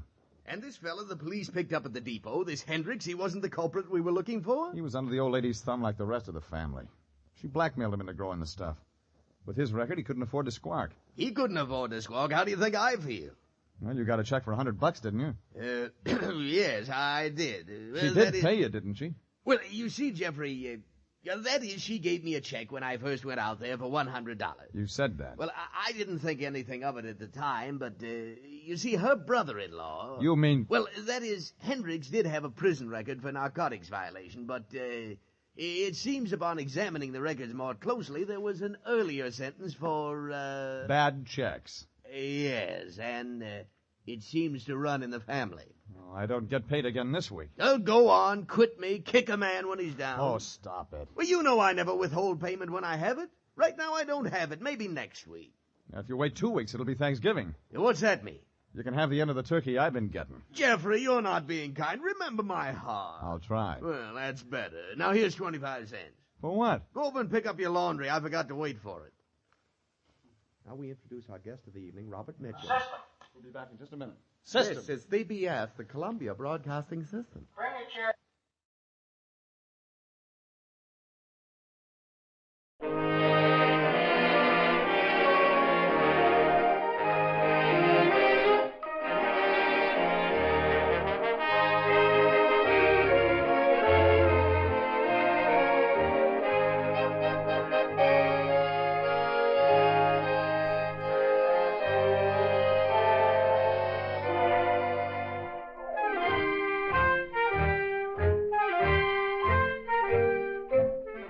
Tonight, we again present the famous Mr. Chameleon of Central Police Headquarters in his famous cases of crime and murder. Mr. Chameleon, as you know, is the famous and dreaded detective who frequently uses a disguise to track down a killer. A disguise which at all times is recognized by the audience. Tonight, we give you Mr. Chameleon in The Titled Husband Murder Case.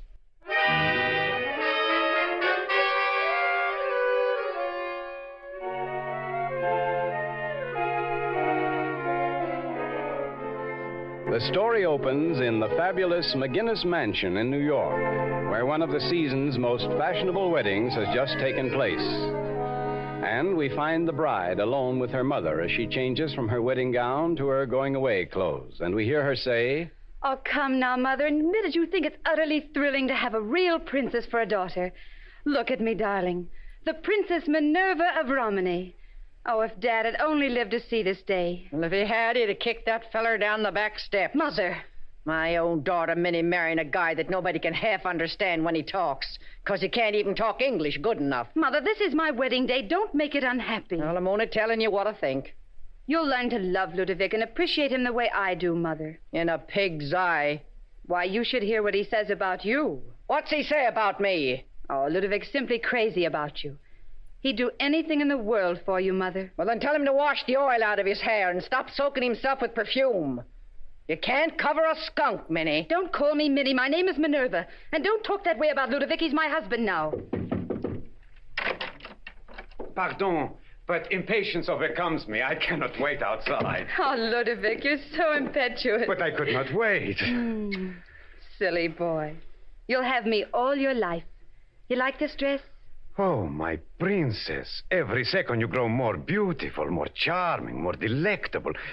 The Princess Minerva of Romany, the most fascinating woman in all Europe. Plain Minnie McGinnis here in the United States. Oh, madame, my princess need not fear the embarrassment of her humble ancestry being remembered. Its memory will fade away as quietly as twilight ends the day. Isn't he wonderful, Mother? Minnie and me was talking about you when you busted in here, Prince Ludovic. Then I know why my ears, they burn. I hadn't reached the spot where I was going to tell her that if you ever harmed her, harmed one hair of her head, I'd kill you quick as a rat in a cellar. Mother! You married her because her old man left her $5 million round American dollars. My Minerva, what you call a great heiress? But believe me, it is completely a surprise. I believed that I, the Prince of Romany, was making the marriage with a poor and humble girl. Where'd you think the money to run this 20-room house come from? think the fair is we're bringing it? Your mother, Princess, she will have her little joke. Delicious. Getting a bullet poked into you wouldn't be something to laugh about. Don't ever forget what I told you. Come in. Oh, it's you, Gladys. What's cooking? Begging your pardon, madam. Forget the madam stuff, Gladys. What's on your chest? Oh, begging your pardon, madam. His Highness, the Earl of Pension, presents his compliments and wishes a word with His Royal Highness, the Prince of Romney, in the library. He's worried, Your Royal Highness, about his boat back to England. It's clearing the docks in half an hour. You will tell the Earl that I shall see him presently. Very good, Your Royal Highness. This kind of monkey shines in my house. Run along and see the Earl, Ludovic. After all, he was your best man at our wedding. Your wish, my princess, is my command. But these Englishmen, they are born with ice water running through their veins. Absent from their hearts is romance. They put the sailing of a ship before a husband's first moments alone with his bride. But I shall see him a few brief moments, my princess. Isn't he a darling, Mother? There's something up between them two men, Minnie. Something vicious, something sneaky. What do you mean, Mother? Come downstairs with me. Maybe we can hear what they're talking about. I think he married you to murder you and get your money. You've lost your mind. Come with me, Minnie, come.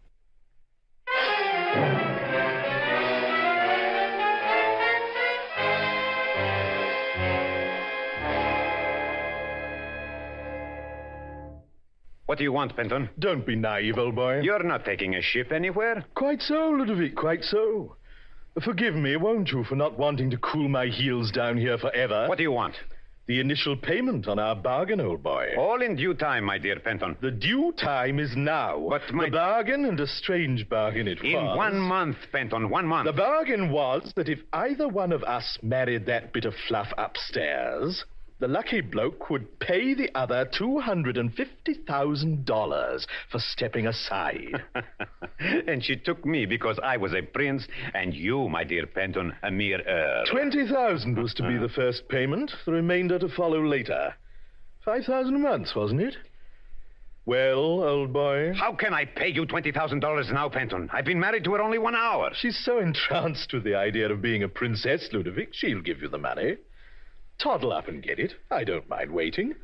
A few minutes. Her swine of a mother. She's already suspicious of me. Jolly good reason, too, Ludovic. The old trout and I see eye to eye on that one. I'll not endanger 5 millions by making a false step now.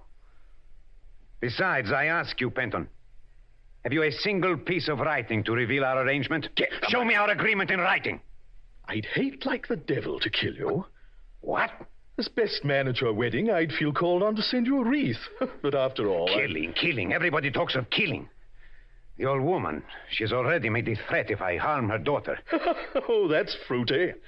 You think she means it? Murder. It blazed from her eyes, Penton. That presents a highly practical idea, Ludovic. Idea? Yes, quite. If you tried a double cross on me, I could kill you and put it on the old woman. When it came out that you had a few other wives...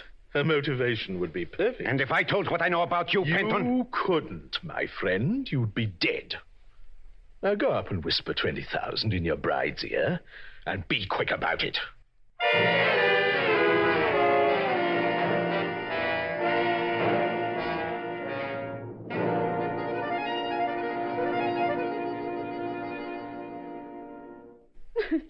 Well, did you hear that, Minnie? What did I tell you? I'll have him arrested. I'll expose him, Mother. I'll get rid of him.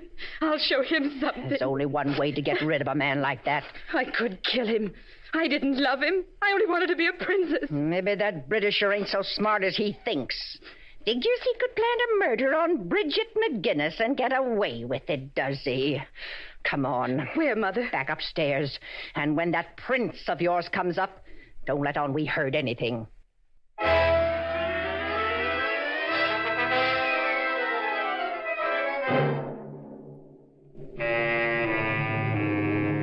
And half an hour later, as the astute and dreaded detective, Mr. Chameleon, is riding up Fifth Avenue with Detective Dave Arnold, we hear... Calling Mr. Chameleon. Commissioner of Police calling Mr. Chameleon. Oh, I'll take it, Dave. Hello, Commissioner. Chameleon speaking. Oh, hello, Chameleon. Now, proceed at once to the McGinnis mansion. I've got just your kind of murder waiting there. Who killed whom, Commissioner? Well, how should I know, Chameleon? All the information I have is that the Prince of Romney, who married the McGinnis girl today, was murdered. Report came from the bride's mother. Old Bridget McGinnis, eh? Okay, I'll get over there. Bye. Step on it, Dave.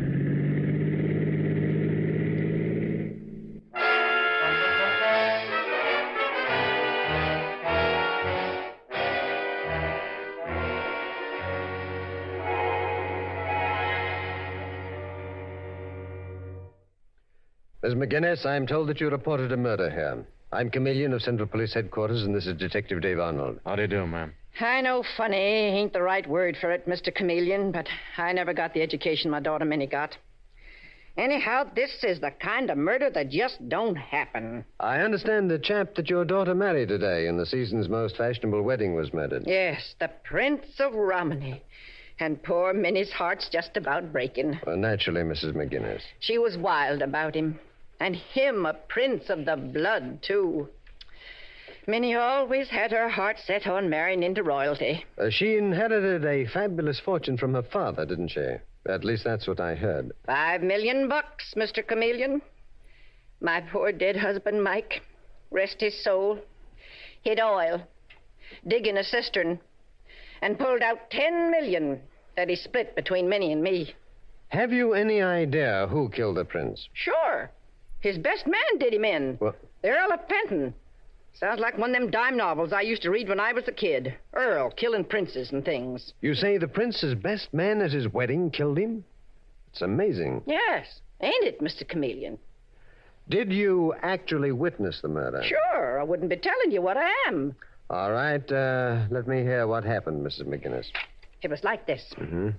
My daughter and the prince was just starting off on their honeymoon. And sudden like, that Earl Penton come running in. Yes? The Earl said something about the prince owing him $250,000. The prince got real hot and said he was only $20,000. Both big sums of money. Then they really got to brawling. So to settle things down, my daughter Minnie stepped in and gave the Earl her check for $20,000. The prince didn't have a banking account big enough in this country, you see. Oh, I didn't think you would. Go on, please. The Earl takes the check and then pulls out a jackknife and sticks it nice as you please into the poor prince's heart. A jackknife? It's a strange thing for an earl to be carrying. It was the gift the prince gave him in honor of being his best man. He called it a hunting knife. It looked like something from a bargain basement to me. Hey there, Minnie, you been listening? Not Minnie, Mother dear, but Minerva. Mother insists on calling me Minnie, Mr. Chameleon, but my baptismal name is Minerva. Well, Minerva, have you anything to add to your mother's evidence? Oh, not a word, Mr. Chameleon. Mother didn't forget a single thing. She has a perfectly marvelous memory. Detective Arnold. Yes, Mr. Chameleon? Send out a general alarm for this Earl of Penton. Save yourself the trouble, Mr. Chameleon. What? My maid, Gladys's husband, is a chauffeur here. And he's got Earl Penton cornered in the library at the point of a gun, waiting for you to arrest him, Mr. Chameleon. I think I'll talk to him first. Come along, Dave. And take off your hat. You're about to meet the nobility. Thank you for your information, ladies. See you later. For a newly bereaved bride, there's a strange lack of tears, Dave. Yeah, and if you're asking me, Mr. Chameleon, both those dames are plenty on top of the ball. Pinch them and you've got the killers. Well, here's the library, Dave. We'll speak to the Earl of Penton first. Wonder why the deuce he calls himself the Earl of Penton. What? After we've finished with him, we'll have a look at the international who's who. Find out if an Earl of Penton or a Prince of Romney ever existed. All right, open the door, Dave.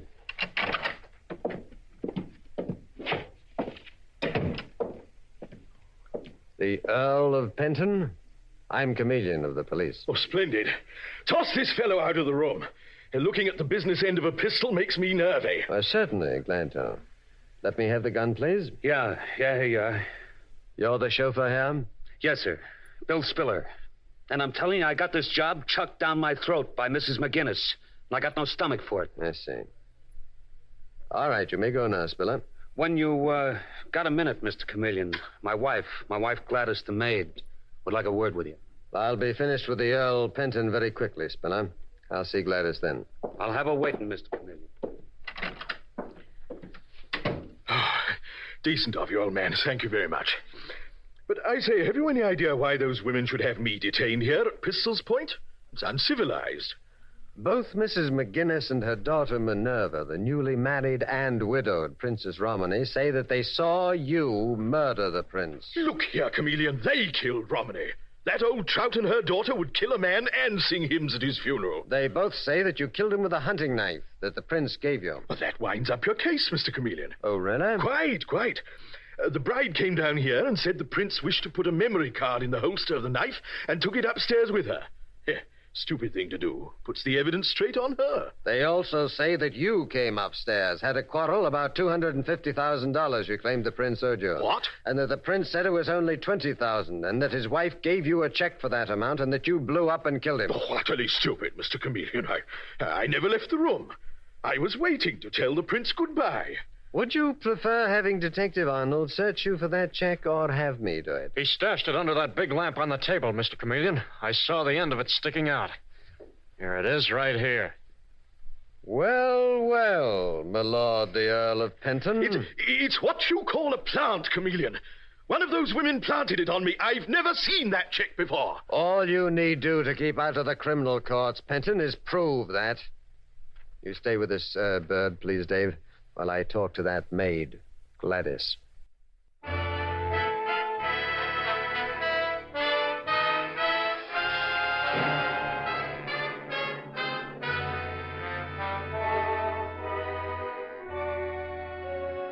Mr. Chameleon and the titled husband murder case continues in just a moment.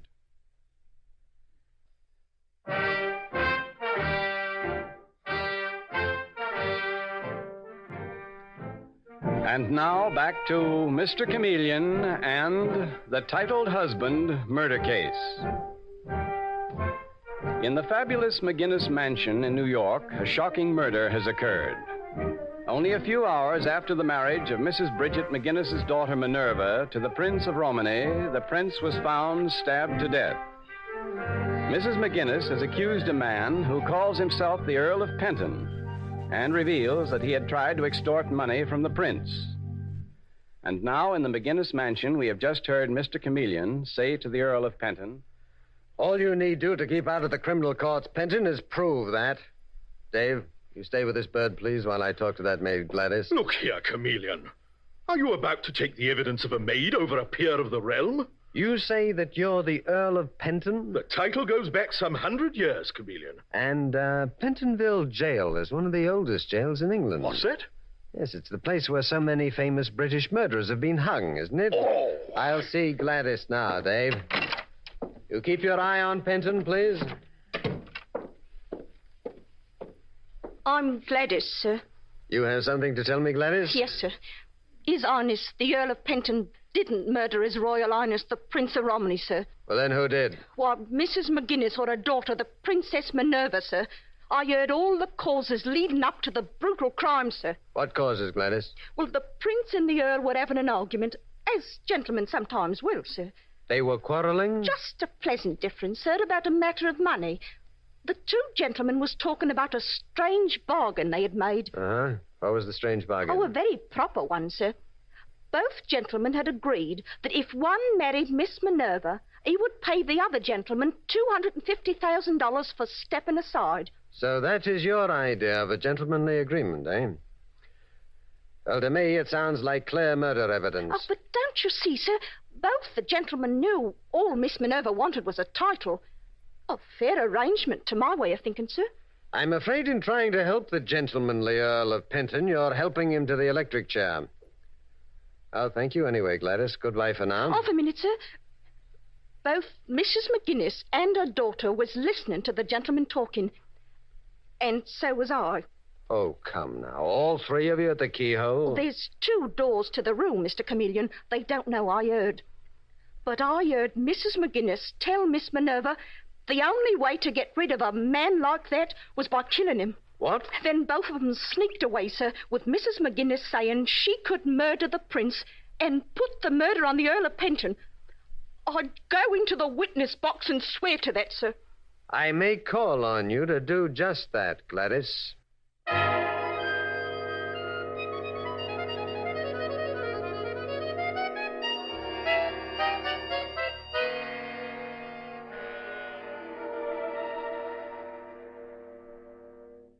Mrs. McGinnis, before I leave, Haven't you arrested that Earl of Penton for the murder yet, Mr. Chameleon? Detective Arnold is holding him downstairs. I stepped in to ask you something first. What, Mr. Chameleon? Was your daughter's marriage to the Prince of Romany a love match or a marriage to get a title so that she could be called princess? Oh, Minerva wanted the title all right, but the marriage was love on both sides, Mr. Chameleon. Uh-huh. And what was your feeling about it? I wanted Minerva to have what she wanted, Mr. Chameleon. And take it from me, the prince was one swell guy. He wasn't a money hunter like some of them foreigners. Thank you, Mrs. McGinnis. Goodbye. What a liar you are.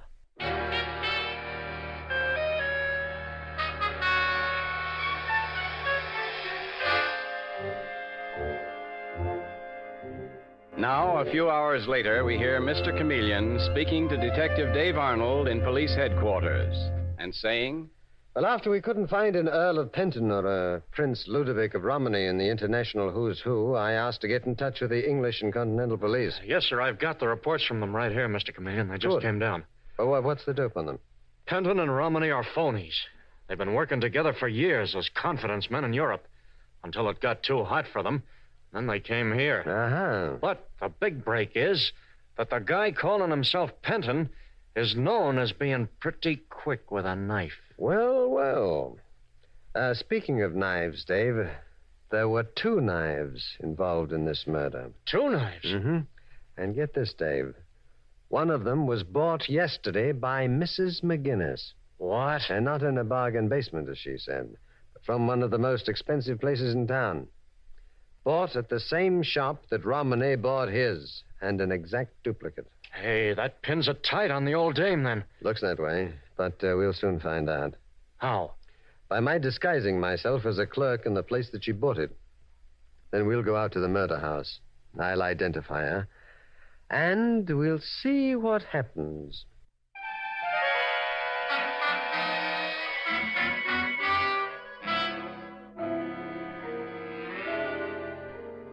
And now, inside the palatial living room of the McGinnis mansion, we see Mr. Chameleon in one of his clever disguises, this time as Peter Gates, a mild-mannered clerk at one of New York's most expensive cutlery shops.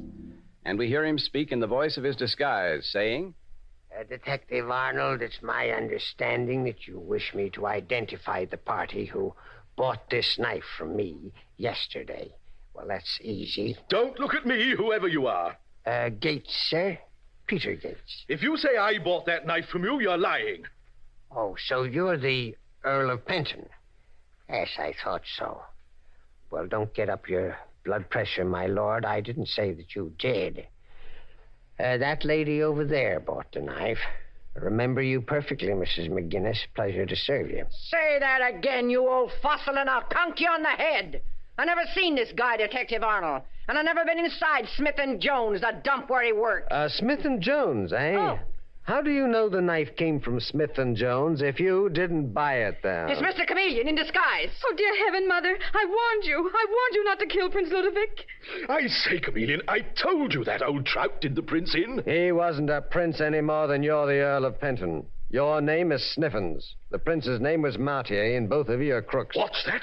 Both with long police records in Europe. And you phony, are quick with a knife. We've got your record. Save your breath. Then Mother didn't kill the prince. Oh, forgive me, Mother. Please, Mother. Turn off your tears, Minerva. You killed your phony prince yourself. I killed him. Tell me why, Mr. Chameleon. I was mad about him. You killed him because you overheard the strange bargain that he made with this man here, this bogus Earl of Penton. You're the murderer, Minerva McGinnis. I killed him when I heard the low-down bargain he made. I married him because Because you thought even with him dead, you'd go through life as the Princess of Romany. Only you won't. You're still Minerva McGinnis, any way you slice it. It's a darn sight better name, Mr. Chameleon, than the Princess Romany. I'm with you there, Mrs. McGinnis, to the limit. My mother planned the murder, Mr. Chameleon. She planned it all. She got me to execute it. That's why I'm arresting her, too, Minerva, as your accomplice. You can't arrest me, Chameleon. Just try it. You're a tough old baby, Bridget McGinnis, but you'll find out. Dave, handcuff them both. Take them in. It's a brutal shame that a time-honored name like old Mike McGinnis, boy, should be dragged in the dust by his wife and daughter. But murder is murder.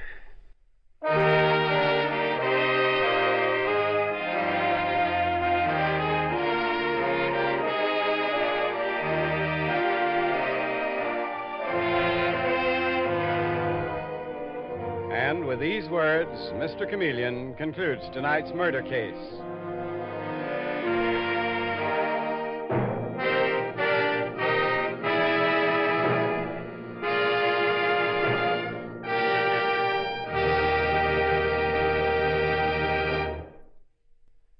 Listen next Wednesday night at this same time for Mr. Chameleon, the Man of Many Faces. The part of Mr. Chameleon is played by Carl Swenson, with dialogue by Frank Hummert, from the original story by Frank and Ann Hummert. It is directed by Richard Leonard, with music by Victor Arden. Your announcer is Howard Claney.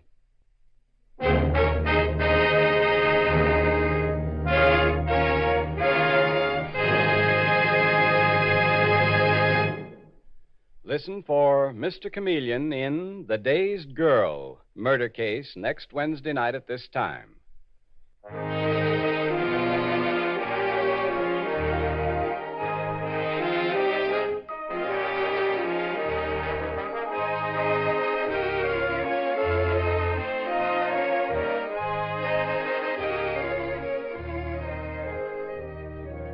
This is CBS, the Columbia Broadcasting System.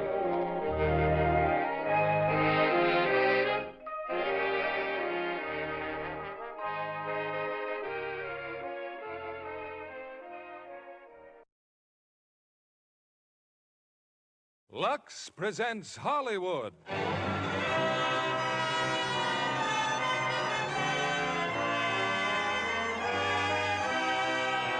Lever Brothers Company, the makers of Lux Toilet Soap, bring you the Lux Radio Theater, starring Ray Milland, Ruth Roman, and Frank Lovejoy in Strangers on a Train. Ladies and gentlemen, your producer, Mr. William Keighley. Greetings from Hollywood, ladies and gentlemen. Travel by train, ship, or plane usually puts us in the mood to be kind to strangers. A question which would ordinarily receive a courteous but unencouraging answer is almost welcomed when we find ourselves in strange surroundings without the security of friendly conversation. It's a commendable custom, but at times may lead to unexpected and terrifying complications, as our stars tonight are about to portray. Ray Milland and Frank Lovejoy, who are the strangers on a train, and Ruth Roman, who recreates her starring role. Not only was this Warner Brothers picture directed by that noted master of suspense, Alfred Hitchcock, but one of the major roles was played by his daughter, Patricia Hitchcock, and we're happy that Patricia could appear tonight in her original part in Strangers on a Train. I'm sure there are no strangers in our audience to the improving qualities of Lux Toilet Soap as a beauty care, because Lux facials are the daily companions of lovely ladies who know they can depend on Lux Soap for the complexion care that leaves their skin lovelier. Here's Strangers on a Train, starring Ray Milland as Guy Haynes, Ruth Roman as Ann Morton, and Frank Lovejoy as Bruno Anthony, with Patricia Hitchcock as Barbara.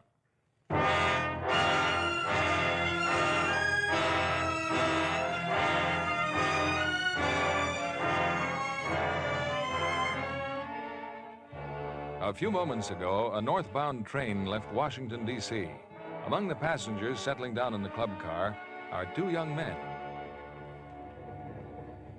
I beg your pardon. Oh. I hate to interrupt your reading, but aren't you Guy Haynes? That's right.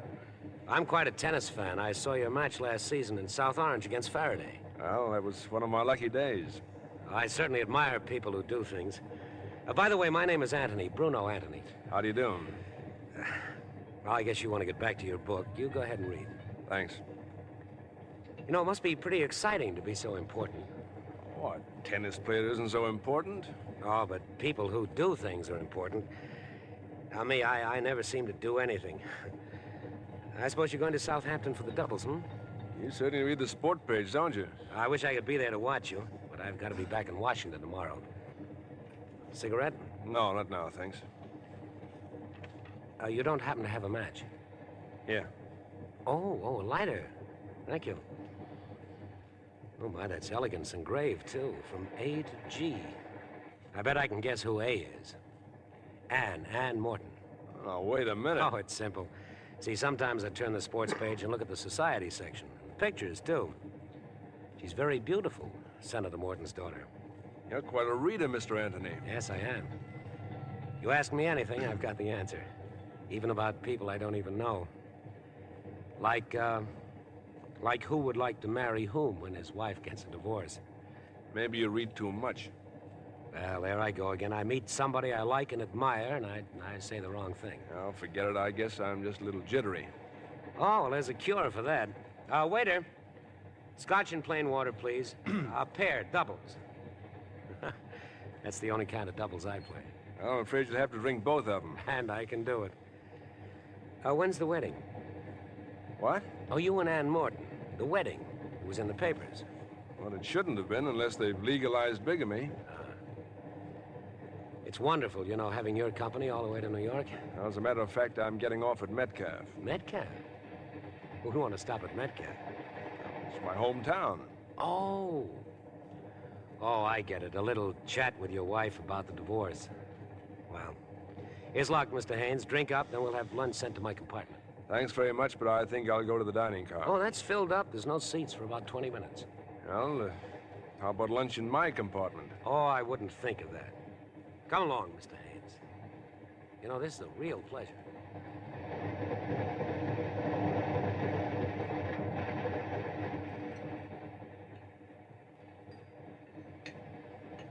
And all told, I went to 3 different colleges. I got kicked out each time. Drinking and gambling, not like you, huh, Guy? All right, so I'm a bum. Who said you were? Well, my father. He hates me. With all the money he's got, he thinks I ought to punch a time clock somewhere and work my way up selling paint or something. Well, I think possibly he's... I hate him, too.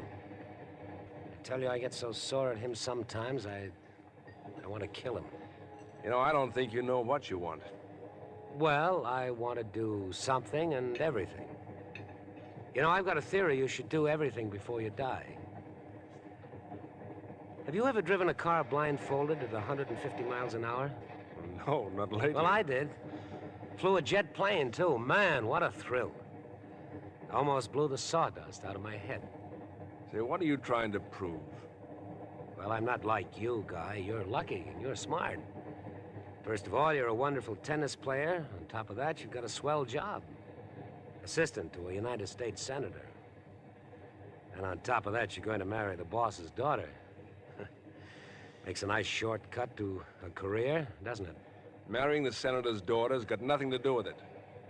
Oh, now take it easy, Guy. I'm your friend. Remember, I like you. I'd do anything for you. Look, we'll be stopping soon, and I've got to change trains. Oh, yes, that's right, Metcalf. What did you say her name was? Your wife's? Miriam. Miriam. I suppose she played around a lot, huh? Skip it, Bruno. Okay. Say, want to hear one of my ideas for a perfect murder? Murder? Look, I may be old-fashioned, but I thought it was still against the law. Well, what's a life or two? You know, some people are better off dead. Someone like your wife and my father, for instance. Now, let's say that you'd like to get rid of your wife. You know, you've got quite a sense of humor, Bruno. No, seriously. Let's say that you had a very good reason to want her dead. But you'd be afraid to kill her, and you know why? You'd be caught. What would trip you up? The motive. Now, here's my idea. I'm afraid I don't have time to listen. Oh, it's so simple, too. 2 fellows meet accidentally, like you and me here on the train. No connection between them at all. They never even saw each other before. But now each one has somebody that he'd like to get rid of. So they swap murders. Swap murders? Each fellow does the other fellow's murder. There's nothing to connect them. Each one has murdered a total stranger, like you do my murder and I do yours. You're coming into my station. For example, your wife and my father. Crisscross. What?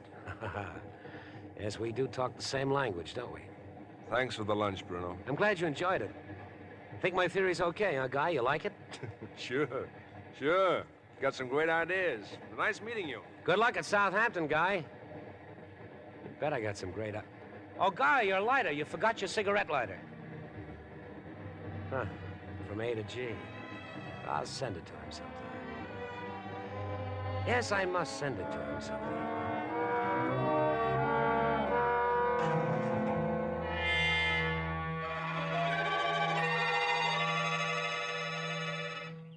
I hope you don't mind meeting you in the park, Guy. No, Miriam. No, this is fine. I couldn't very well meet you in the store, could I? I arranged to take my lunch hour later. You looking well, Miriam? So are you. You got a nice tan playing tennis with all your rich friends. When can we see your lawyer? What's your hurry, Guy? You know, I think you're handsomer than ever. You know, I think it's pretty late to start flirting with a discarded husband.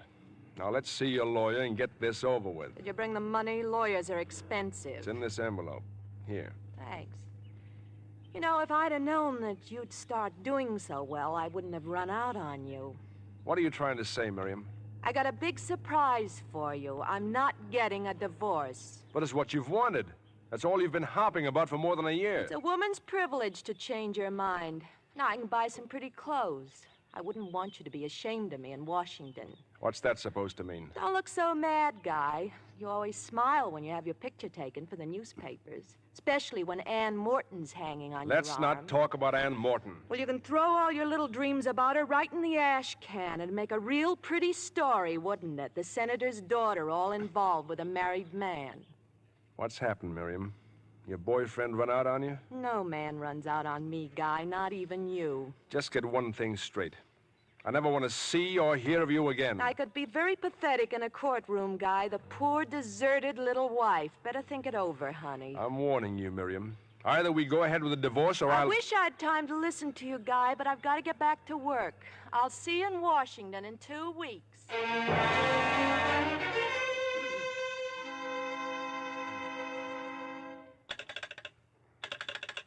Hello? Hello, operator. I have your party now, sir. Go ahead, please. Hello? Guy, is that you? Ann? Hello, darling. Where are you? I'm in Metcalf. Oh, then you've seen Miriam. Guy, did everything go all right? No, everything went all wrong. She doesn't want the divorce. Guy, it's unbelievable. I mean, after all these months, but what did she say? Does it make any difference what she said? Oh, I'm sorry, Ann. It's just that I feel darling, so... I know how you feel. But you sound so savage, Guy. I'd like to break her neck. I'd like to break her foul, useless little neck. Oh, there's no use talking like that, dear. I know. I suppose I'd try to see her again, but I've got to get to Southampton. My train will be here in a moment. Then write me. Please write me. Sure, I'll write on the train. And don't worry, darling. We've waited this long. We can wait a little longer. I don't know what I'd do without you. I love you, Guy. Well, I've got to rush, dear. My train's coming. I'll see you on Thursday. Yeah, sure. Good luck, darling.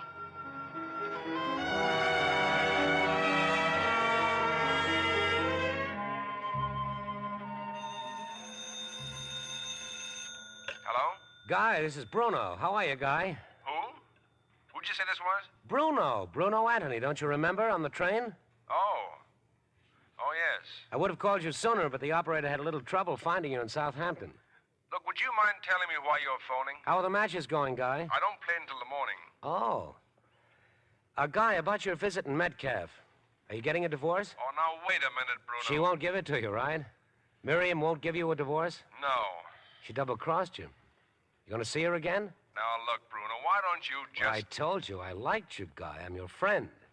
Should never forget that. You just leave Miriam to me. What are you talking about? You'll find out, Guy. Just be patient, that's all. You just be patient. I don't care what Bruno's doing. I said I wanted to talk to him. Well, if you're talking about me, Father, I had to call a friend of mine long distance. Really, Charles? Must you always take this tone with Bruno? Oh, it's all right, Mother. I'm used to his tone by now. You can wipe that injured look off your face right now. You were out last night, weren't you? Well, I'm a big boy, Father. I go out at night all the time. You had another accident. You hit another car. Charles, really? Now it's hit-and-run driving, and you knew about it all the time. But, dear, it was a parked car. No one was in it. Why don't you tell that to the police? Well, They won't do anything to Bruno. This was the last time, Eunice. So help me, I'll never lift a finger for him again. It's all right, Mother. No, dear. You know I can't stand to see you crying. There anything else you want to say to me, Father? Yes. Get out of my sight. Get out of my sight before I... I'll be back tomorrow, Mother. Bruno, where are you going? Oh, just a little trip, Mother. It's something for a friend of mine. Oh, you just don't understand him, Charles. You just don't understand him. What's he going to do next? Tell me, what's he going to do next? Well, nothing. Nothing at all. He's not normal. If it's the last thing I do, I'm going to have that boy taken care of. If necessary, put under restraint. I'll never permit it. Never. Never. It can't go on, Eunice. Things like this just can't go on.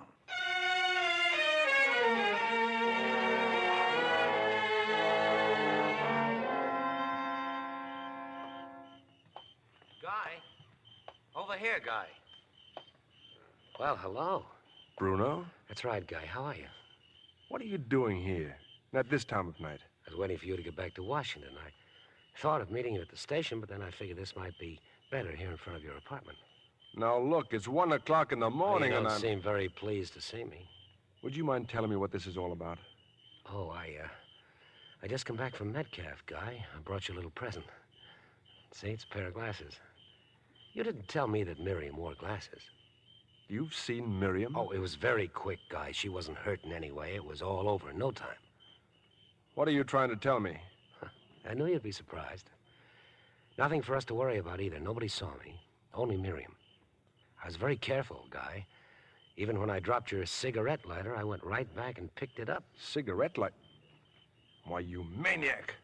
Well, Guy, we planned it on the train together. You wanted it, you remember? Where are you going? Where do you think I'm going? I don't believe you, but I'm going to call the police just the same. Oh, you can't, Guy. We'd both be arrested for murder. You're just as much in it as I am. We planned it together, crisscross. Why, you crazy fool. Do you think you can get away with that? Oh, come now, Guy. Why should I go to Metcalf to kill a total stranger unless it was part of the plan and you were in on it? You're the one who benefits, Guy. I didn't even know the girl. But if you go to the police now, you'll just be turning yourself in as an accessory, you see. You had the motive. You crazy fool. You must be tired. I know I am. I've had a strenuous evening. I got to talk to you about my father. I've done my part. Now you'll do yours. Shut up. We have to arrange things. Get away from me before I... Oh, Guy, you're not yourself. Now, when you think things over, you'll see that I'm right. Tomorrow we can... I don't know you. I never saw you before, and I never want to see you again. Your lighter, Guy. The one that Anne gave you. You left it on the train. Don't you even miss it? Give it to me, Bruno. Give me that lighter. I don't have it, Guy. That is, I don't have it with me. Well, as I said, we can arrange everything tomorrow.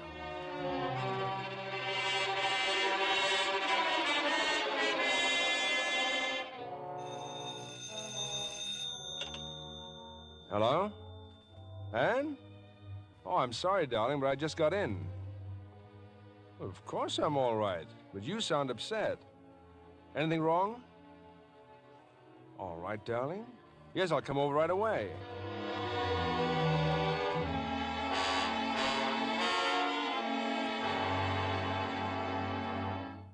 Thanks for coming over, darling. Anne, what is it? You're trembling. I wonder if you know how much I love you. Come along, Guy. Father and Barbara, they're waiting in the library. Thought we might be alone, Guy, but Anne insisted, and so did Barbara. Now, really, Daddy, if I'm going to be Guy's sister-in-law, the least I can do is stay. Sit down and keep quiet. Guy, we wouldn't have called you at this hour if it weren't important. It's about your wife. Miriam? What about her, sir? I'm sorry to be the one to tell you. She's been killed, Guy. Murdered. The police have been trying to locate you everywhere. You're to call headquarters in Metcalf. Miriam. Murdered. Tonight about 9 o'clock, she was strangled.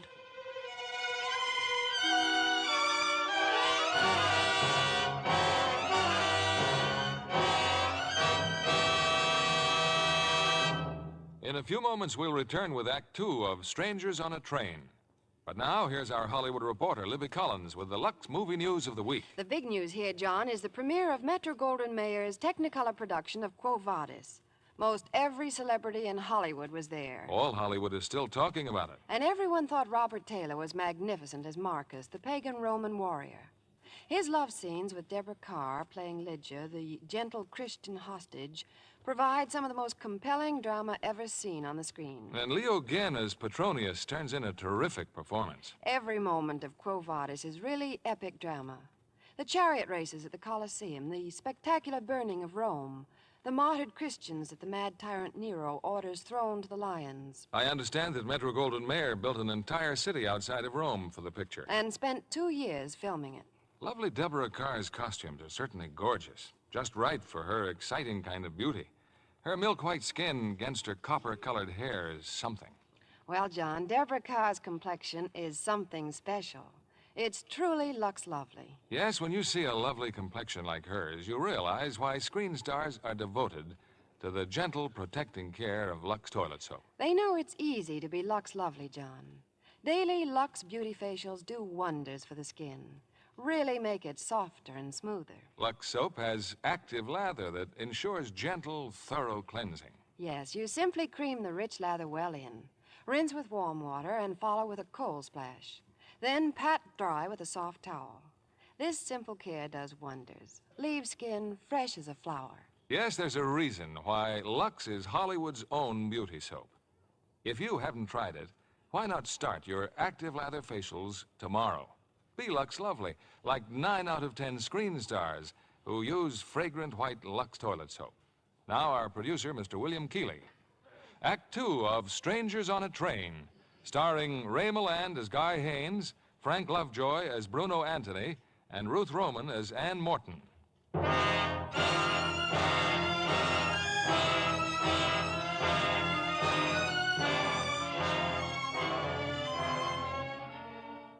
20 minutes ago, on a street corner, Guy Haynes listened to Bruno Anthony tell an incredible story of how he had murdered Guy's wife.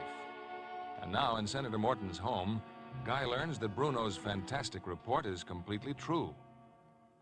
It happened in an amusement park, Guy. Some sort of lover's lane, I believe. Terrible. Apparently, she'd gone there with some other people.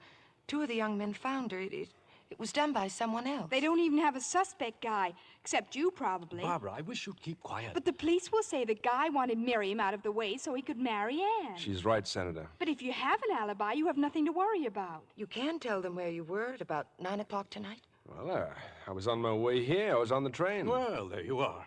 Who saw you? Did you speak to anyone? You need a witness. Yes. Yes, I did speak to someone. He was the only other passenger in the club car. Someone you know? No. No, he said his name was Collier or Collins or something. Said he was a professor at Delaware Tech. He'd been drinking. Drinking? Yeah, had been to some meeting, had a couple of drinks. But he was on the train. He saw you. Then everything's all right. He'll still have to answer some questions. It's a dreadful business. Dreadful. Poor, unfortunate girl. Miriam was rotten. She was a human being. Father, it's getting late and Guy looks so tired. Of course. Well, you two, now you can be married right away. Think of it. You're free. You won't forget to phone the Metcalf police, Guy. Captain Turley. Yes, sir. Good night, Senator.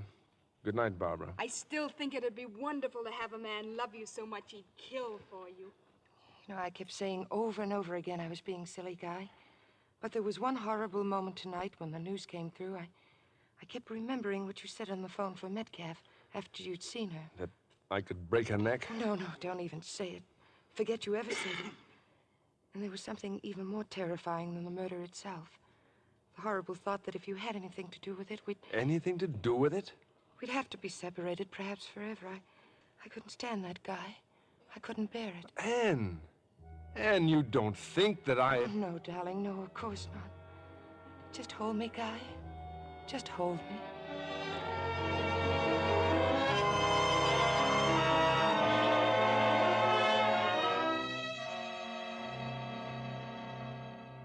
Captain Turley, Mr. Haynes, it's good of you to come down here so quickly. I'm just as anxious as you are, Captain. Well, we've managed to locate the gentleman you spoke with on the train. Well, Professor, this is Mr. Haynes. Well, I can't tell you how foolish I feel, Captain. I really don't remember meeting this gentleman. You don't remember? But you... Just a moment, Mr. Haynes. Unfortunately, I remember very little of my trip. You see, we had a little celebration. I'm not a drinking man, and... well, just 1 or 2 drinks. But we were sitting opposite each other. You were going over some speech you made about calculus, mathematics or something. I'm very sorry, Mr. Haynes. I certainly must have been celebrating. If you'll wait outside, Professor. Yes, of course. Is it so important whether he remembers me or not? Surely the important thing is that I've been able to name a man who was on the train with me. Now, you've been able to find him. Isn't that proof of where I was last night? Yes, I'd say you were in the clear, but there is a little more checking I'd like to do. But if I'm in the clear... Take it easy, Mr. Haynes. You're free to go back to Washington right now. Thank you, Captain.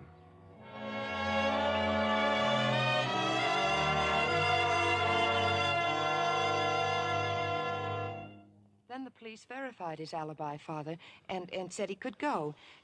Isn't that about it, dear? Except that when an alibi is full of scotch, it casts a little doubt. Then the professor was Boyle. He didn't remember me. But he knew you were on the train. Wasn't that enough to prove that that's where you were? I wish I knew. For sure, I mean. Oh, everything's all right, Anne. The police are just being thorough. What's your next move, Guy? Well, whatever it is, the police will know about it. Take a look out the window. My guardian angel. Why, Guy, you're being tailed. That's Detective Leslie Hennessy. He works 16 hours a day. Someone named Hammond takes over for the next 8. As a matter of fact, Hennessy seems like a pretty nice fellow. For your own peace of mind, Guy, perhaps if you worked here at the house for the next few days, well, it would be less embarrassing for you. It would be less embarrassing for you, sir, if I resigned as your assistant. That's ridiculous. Of course it is. Besides, don't you have to play in the tennis tournament? I'm withdrawing. But wouldn't it look awkward if you suddenly canceled all your plans? Father's right, Guy. You've got to go on as though nothing had happened. Escorted by Mr. Hennessy. I beg your pardon? What is it, Bessie? A telephone from Mr. Haynes, miss. They say it's urgent. Oh, you can take it right there, Guy. Huh? Oh, yeah. Hello? Hello, Guy. This is Bruno. I was hoping you'd call me before I had... What's the matter?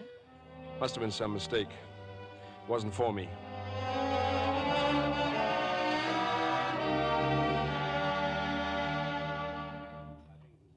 I'm learning more and more things about you, Guy. I never dreamed you were so interested in painting. Well, I feel a very warm attachment for this art gallery. For the first time all week, we've actually been alone for an hour. By the way, where's Hennessy? Waiting out front. Hadn't we better be leaving? I suppose so. I wonder if we'll ever... Guy! Have a minute, Guy? Come on, we'll find Hennessy and get a cab. But that man, he's calling you, Guy. Oh, excuse me, dear. I'll see what he wants. Sorry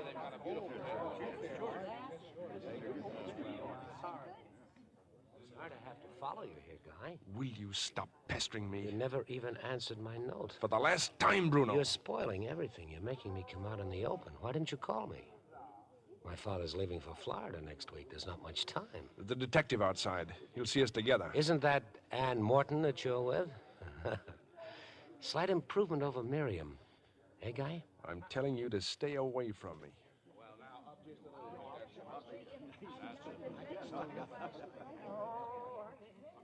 Who is he, Guy?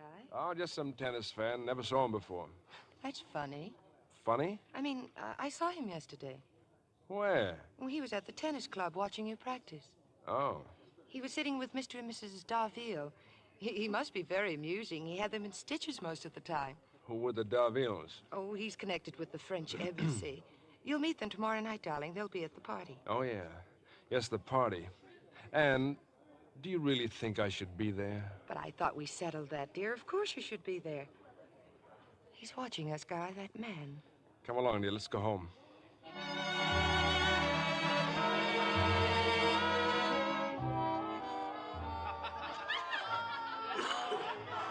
Who is he, Barbara? That young Frenchman with the Davey? Oh, he's not French, Daddy. They just introduced me to him. His name's Anthony, Bruno Anthony. Doesn't he look interesting? Why is he looking at you? Daddy, not so loud. He's coming over here. Oh, this is my father, Mr. Anthony. Well, I'm delighted to meet you, Senator. How do you do? Oh, it's a wonderful party, sir. You know, sometime I'd like to talk to you about my idea for harnessing the life force. It'll make atomic power look like the horse and buggy. Well, I'm sure I'm already developing my faculty for seeing millions of miles. Senator, can you imagine being able to smell a flower on the planet Mars? I'd like to have lunch with you someday soon, sir, and tell you more about it. I'll see you later, won't I? That'll be fine. Later, yes. I still don't remember inviting that young man. I told you, Daddy. The Darvilles just brought him along. Just a minute, Barbara. Where are your glasses? My glasses? You're supposed to wear glasses, Barbara. Oh, but Daddy, even at parties? Not another word. Get your glasses and put them on. What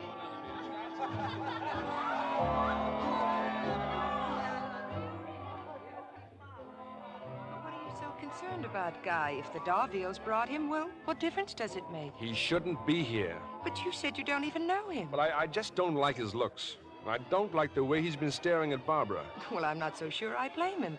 Barbara's very cute, especially when she wears glasses. Besides, he seems to be talking to Judge Donahue right now. Judge Donahue? Oh, now, come on, let's go to dinner.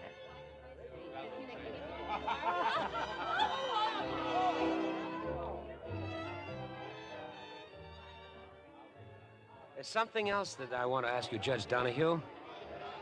After you've sentenced a man to the chair, isn't it difficult to go out and eat your dinner after that? Really, young man? Well, when a murderer has been convicted, he must be sentenced. When he's sentenced to death, he must be executed. Oh, quite impersonal, isn't it? Besides, it doesn't happen every day. Yeah, so few murderers are caught. If you don't mind, I believe I'm being paged. Well, Mr. Anthony, you seem very interested in the subject of murder. Well, no more than anyone else, madam. No more than you, for instance. Me? Mm-hmm. Oh, no, I'm not interested in murder. Oh, come now. Everyone's interested. Surely you're not going to tell me there hasn't been a time that you didn't want to dispose of someone. Good heavens, no. You mean to tell me there wasn't a tiny moment when you were made very angry? What did you say? Well, there you are, you see? There you are. Now you've decided to commit a murder. How would you plan to do it? I didn't get your name. Mrs. Cunningham. Well, Mrs. Cunningham, how will you do it? Well, I suppose I'd have to get a gun from somewhere. Oh, no, Mrs. Cunningham. Bang, bang, bang all over the place and blood everywhere? Well, what's your idea, Mr. Anthony? Well, I have the best way and the best tools. Yes? My two hands. It's simple, silent, and it's quick. Why, of course. Oh, you must be very strong, Mr. Anthony. Well, let me show you what I mean. Uh-huh. You don't mind if I borrow your neck for a moment, do you? But that's so silly. Very well. Go ahead. Now, you, now watch what I'm doing. Uh-huh. And when I nod my head, you just try to cry out. Yes. I'll bet you won't be able to make a sound. I'm ready. All right, now. Just wait till I nod my head.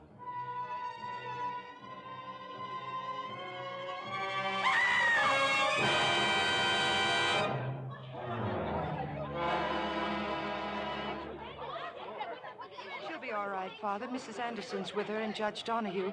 They're up in the bedroom. But, Mrs. Cunningham, what happened? How could he have choked? Well, I don't know for sure. Mrs. Anderson thinks they were playing some sort of game, and then when Bessie screamed, he fainted. Where is he, Anne? Where's Aunt? Guy took him into the study. Then tell Guy to get him out of here as soon as he can. This is a nice item for the gossips. Well, I better get back to the guests.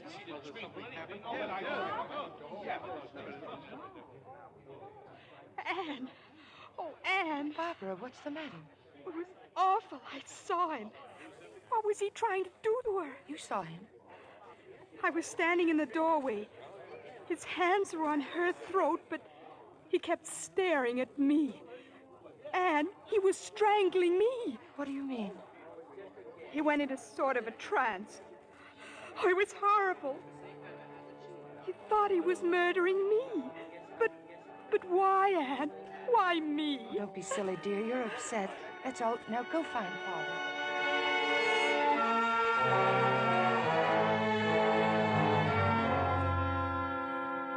What happened, Guy?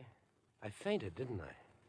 I started getting so dizzy. You mad, crazy maniac. You ought to be locked up. Will you get out of here now and let me alone? But, Guy, I like you. Now we've got to talk about my father. You promised to... You shouldn't have done that, Guy. You shouldn't have hit me. Maybe that'll knock a little sense into you. You have a car here? Yes, it's outside. It's down the block. Come on, we'll go out the back way. Guy, did he leave? Anne? I didn't mean to startle you, dear. He has left. Yes. Anne, why'd you come out here? I had to talk to you. Yesterday at the art gallery, that wasn't the first time you met Bruno, was it? What makes you say that? I don't know. Guy, what did Miriam look like? But I've told you. I want you to tell me again. Well, she was dark, not too tall, sort of pretty. What else? What else is there? She wore glasses, didn't she? Yes? Barbara wears glasses, too. And Barbara looks something like Miriam, doesn't she? Doesn't she? No. No, not at all. How did you get him to do it, Guy? Get him to do it? He killed Miriam, didn't he? Tell me, didn't he? Yes. Yes, he's a maniac. I met him on the train going to Metcalf. He had some crazy scheme about exchanging murders. If I do his murder, he'd do mine. What do you mean, your murder? Well, he'd read about me in the papers. He knew about Miriam, about you. You must have known he was talking nonsense. But he wasn't. And now a lunatic wants me to kill his father. Too fantastic. You've known about Miriam all this time. Yes. Why don't you call the police? And have them say what you did? How did you get him to do it? If we could only talk to Father or someone about it. It's no good, Anne. I can't drag anyone else into this. Guy, what are we going to do? I don't know. I don't know.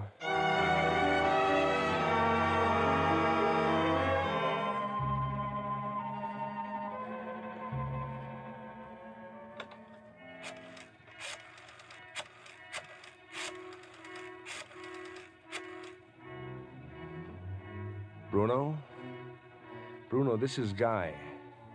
I've decided to do what you want about your father. Yes, I want to get it over with. Detective? Oh, don't worry about Hennessy. There's a way out across the roof here to the next apartment. Does anyone know you've come home? Then you'd better go out again and stay out until after daylight. I'll be there in 40 minutes.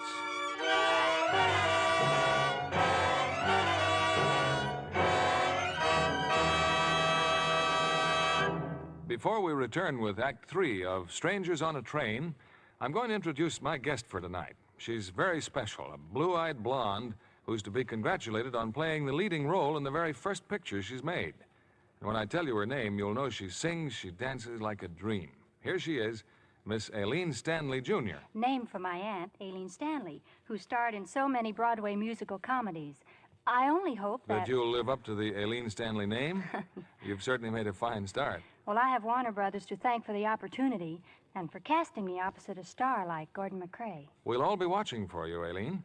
Aren't you sorry you won't be in New York on Thursday for the world premiere of Warner Brothers' new musical? Oh, you mean, I'll see you in my dreams? That's it. That song is the title of their new picture, portraying the story of the famous songwriter Gus Kahn. The cast has Danny Thomas playing Kahn, Frank Lovejoy as his collaborator, Walter Donaldson, and Doris Day as his wife, Grace Kahn, sings his wonderful songs, Making Whoopee, Pretty Baby, Nobody's Sweetheart. And there's something more to make I'll See You in My Dreams a picture to watch for. That's Patrice Wymore's dancing. Patrice is lovely as the dancing star of a Ziegfeld musical that features Kahn songs. Patrice Wymore is always someone to see. She has that fresh, Lux-lovely look. Yes, she's a Lux girl, all right. In fact, Patrice tells me that after a day of strenuous dancing rehearsals, she really appreciates her Lux beauty bath. And I certainly agree. It's the most refreshing pickup I know. Yes, a daily Lux beauty bath is Hollywood's way to all-over loveliness. Lux Active Lather makes your daily bath a real beauty bath. It leaves skin so soft and smooth. The delicate Lux fragrance really clings, makes you sure of skin that's sweet. Thank you, Aileen Stanley, Jr., for coming here tonight. Now, here's a suggestion for lovely women everywhere. Tomorrow, get this generous satin-smooth bath cake. You'll delight in the creamy, rich lather, abundant even in hardest water. It leaves your skin really fresh. Lux lovely all over. 9 out of 10 screen stars use fragrant white Lux toilet soap. We pause now for station identification. This is the CBS Radio Network.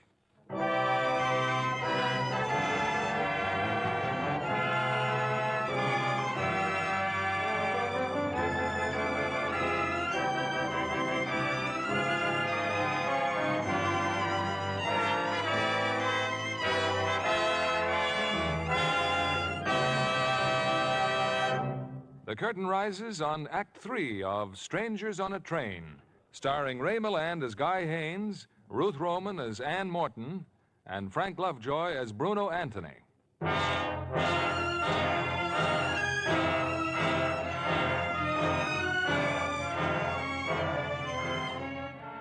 To Guy Haynes, there is only one way out. Now, in the quiet of the night, Guy has entered the Anthony home. With the key and the map of the house that Bruno sent him, Guy has no trouble finding Mr. Anthony's bedroom.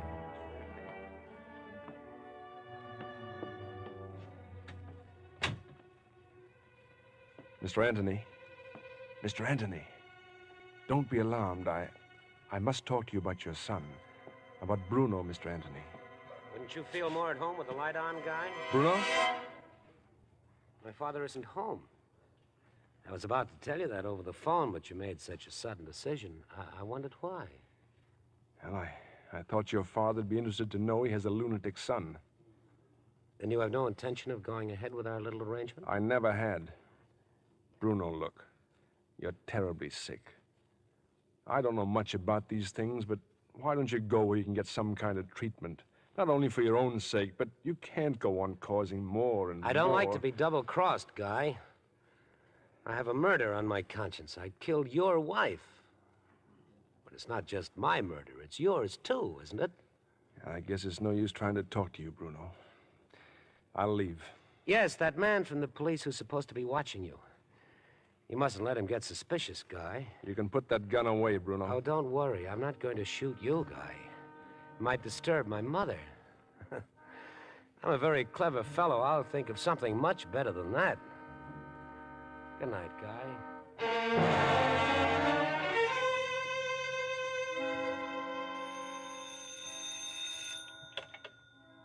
Hello?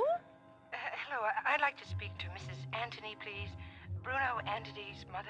This is Bruno's mother. I'm Ann Morton, Mrs. Anthony, Senator Morton's daughter. Oh, Miss Morton, good morning. How nice of you to call. I'd like to see you, Mrs. Anthony, just as quickly as possible. Why, that would be lovely. Do come over, do. Thank you. I'll leave right away.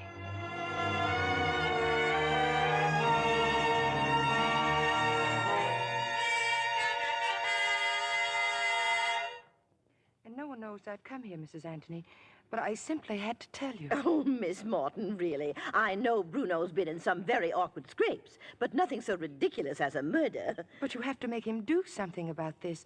Don't you see that just one word from him would get Guy out of a dreadful situation? Well, but how can you take this seriously? It's just some practical joke, dear. Bruno's so terribly irresponsible. Oh, he gets into all sorts of escapades. But you don't seem to understand. Your son's responsible for a woman's death. Did Bruno tell you this? Well, no, of course not. Well, there you are. Well, now, it was very nice of you to call, Miss Morton. Do come and see us again sometime, won't you? I'm afraid Mother wasn't very much help, was she? If you don't mind, I think I better leave. Mother hasn't been too well for some time. She's a little, well, how shall I say it? She's confused. You know, I'm very upset with Guy. He shouldn't have sent you. Guy doesn't know I'm here, Mr. Anthony. He's at the tennis club, isn't he? He will be. Yes, he's playing Reynolds this afternoon. It's a very important match. He must be very desperate to try to involve me. Try to involve you? Well, I've been protecting Guy ever since he told me how much he hated his wife. Do you know, Miss Morton, that Guy tried to get me to go back to that amusement park some night after dark and look for his cigarette lighter? What's a cigarette lighter got to do with it? Why, he dropped it there right after he... Well, after that night. You see, all the police are waiting for is one piece of evidence to convict Guy for the murder. I can't tell you how worried I am. Please stop. Miss Morton, I do sympathize with you, but I just couldn't do what he asks. Why, that would make me an accessory.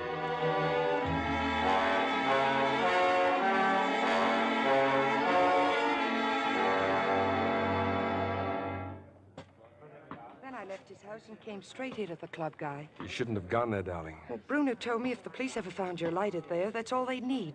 Something to prove you were there when she was murdered. Bruno has my lighter. I know, you told me. That lie about my wanting him to get it back. That means he's going back to Metcalf, back to the amusement park. He's going to drop it there, somewhere where they'll find it. Oh, Guy, I wanted so to help, but I'm afraid all I did is make things worse. He said last night he'd think of something. Well, give him credit, he certainly has. Well, you've got to get to Metcalf before he does. You haven't time to play. You better tell them now. No. If I try to avoid this match, Hennessy's bound to get suspicious. I have him out of his sight all day. Then I'll go. There's a train and an You all. stay right here. I'll try to give Hennessy the slip right after the match. But, darling, that'll be too late. Didn't Bruno say I wanted him to go there some night after dark? Yes. Well, he won't expose himself in daylight. If I can finish off this match, I'll still have time. All ready, Guy. You go on in a few minutes. I'll be right out there. Now, look, Ann. Here's what you better do. Get hold of Barbara. And just as soon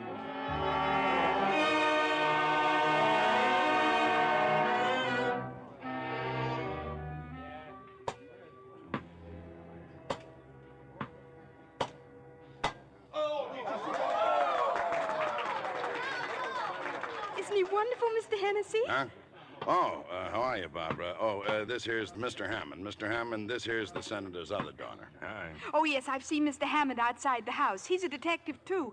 You and he take turns, don't you? Yeah, something like that. But if he's your relief man, why would the two of you be here together? Look, you're a nice kid, Barbara. Now, watch him hit the little ball and don't ask so many questions.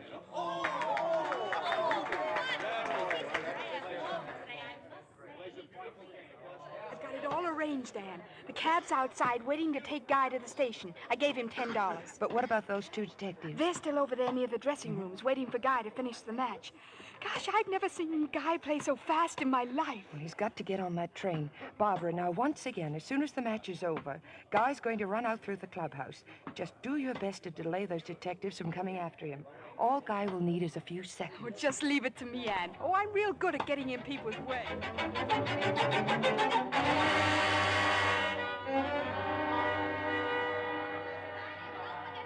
Looks like we're out of luck, Hammond. Haynes beat us to it by about 2 minutes.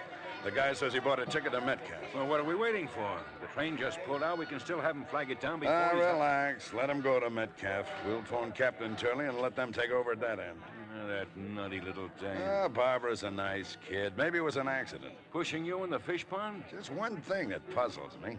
What's Haynes' big rush to get to Metcalf? What's he going back for? Come on, Hennessy. Let's phone Turley.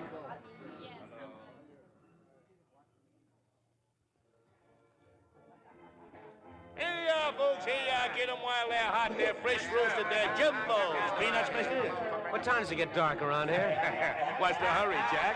Here you are, folks, those fresh roasted peanuts. What time does it get dark, I said? Well, hang around, bud. Hang around. You'll find out. Get them right here, folks. They're all roasted peanuts. How about that? They're sure doing business down at this end of the park.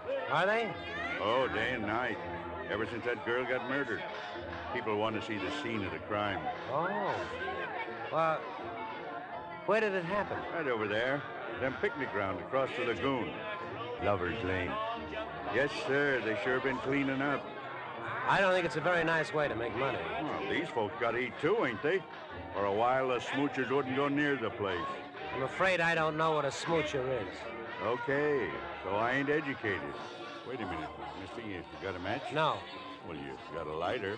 Keep fooling with that lighter in your hand. Oh, it's just a... Here, buy yourself a box of matches. Characters. Place is full of characters.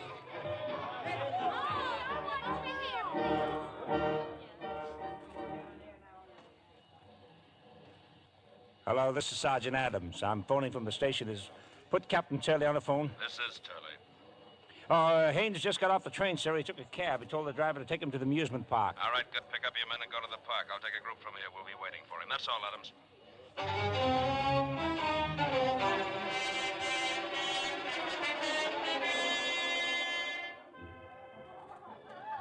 Hello, Bruno. I've been looking all over for you. You shouldn't have come here, Guy. This could be very dangerous for you. It'd be more dangerous if I left you here alone, wouldn't it, Bruno? But this is where it happened, Guy. This is really where it happened. They try to make people believe it happened near the concessions. They figure it'll make more money that way. I came after my cigarette lighter. I want that lighter, Bruno. Don't be foolish, Guy. You're just proving a theory for them. Murderer returning to the scene of his... Give it to me. Give it to me before I... Stand where you are, Haynes. Stand where you are. I've got the man you want right here. He's... Stop him. Stop him. He'll get away. Don't make a move, Haynes, or we'll shoot. He's getting away. I can't let him get away.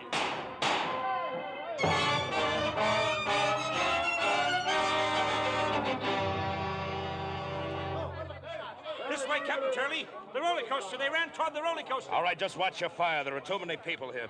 Keep those people back. Captain Turley. All right, this man, he says Haynes is the one we want. It's the other one, the one who ran. What do you mean it isn't Haynes? I remembered him. I seen him here that night when the girl was killed. 2 young fellas was with her. And this one, he kept following. He kept looking at her. I remember real plain. You realize what you're saying? I was talking to him before. I asked him for a match. It's the same one. All right, you men, surround the area. Over here, Captain, the roller coaster.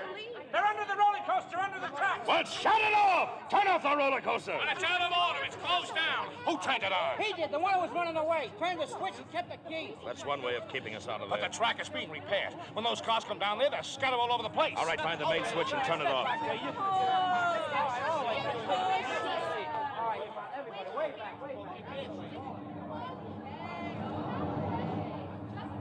Stay where you are, Guy. Don't come any closer. Well, you run to now, Bruno. They're all around here. The police, Bruno. They won't get me, not alive. I've got a gun. That's not for you, Bruno. You're much too clever to use a gun. I'll kill you, and then I'll kill myself. I'll kill you first, and then I'll...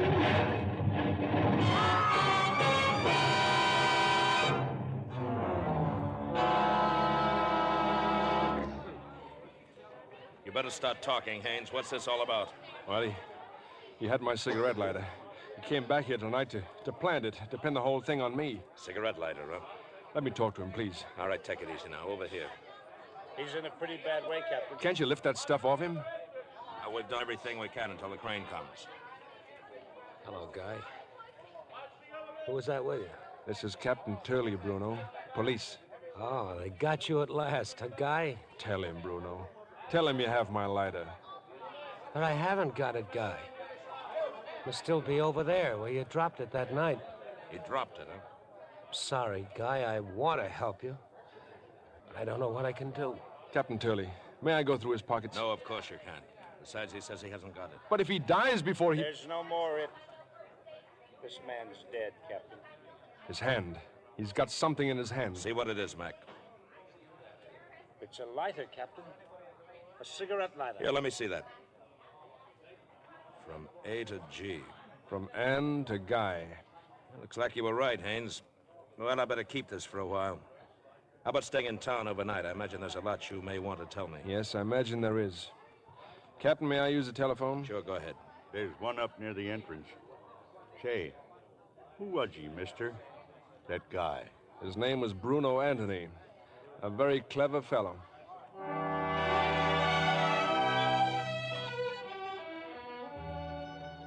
Oh, yes, Guy. Yes, darling. Well, of course I'll be there. I'll leave right away. Father, Barbara, it was Guy. He's safe and he's free.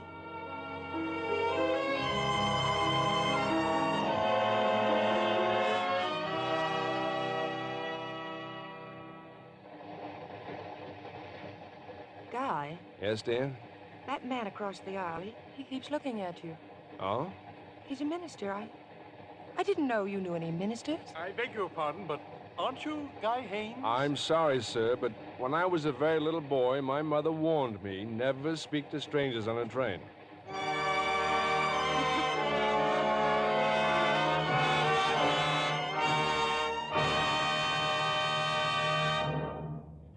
We want you to meet our stars in person, and Mr. Keeley will tell you about next week's show.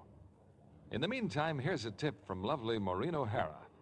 With her shining dark hair and flawless white skin, Maureen is a real Irish beauty. She says, yes, indeed, I'm a Lux girl. I've found regular Lux Care does wonders for my complexion. Makes it softer, smoother, really lovelier. Why don't you take Maureen O'Hara's advice? Here's all you do. Simply work Lux Soap's rich, active lather well in. The lather's so creamy it agrees with delicate skin. Then rinse with warm water, splash of cold. Right away, your skin looks fresher, prettier. So try Hollywood's own beauty soap tomorrow. You'll find it's easy to be Lux lovely. 9 out of 10 screen stars are Lux girls. Now here's Mr. Keeley with our stars. And we call them back for another bow. Ray Milland, Frank Lovejoy, and Ruth Roman.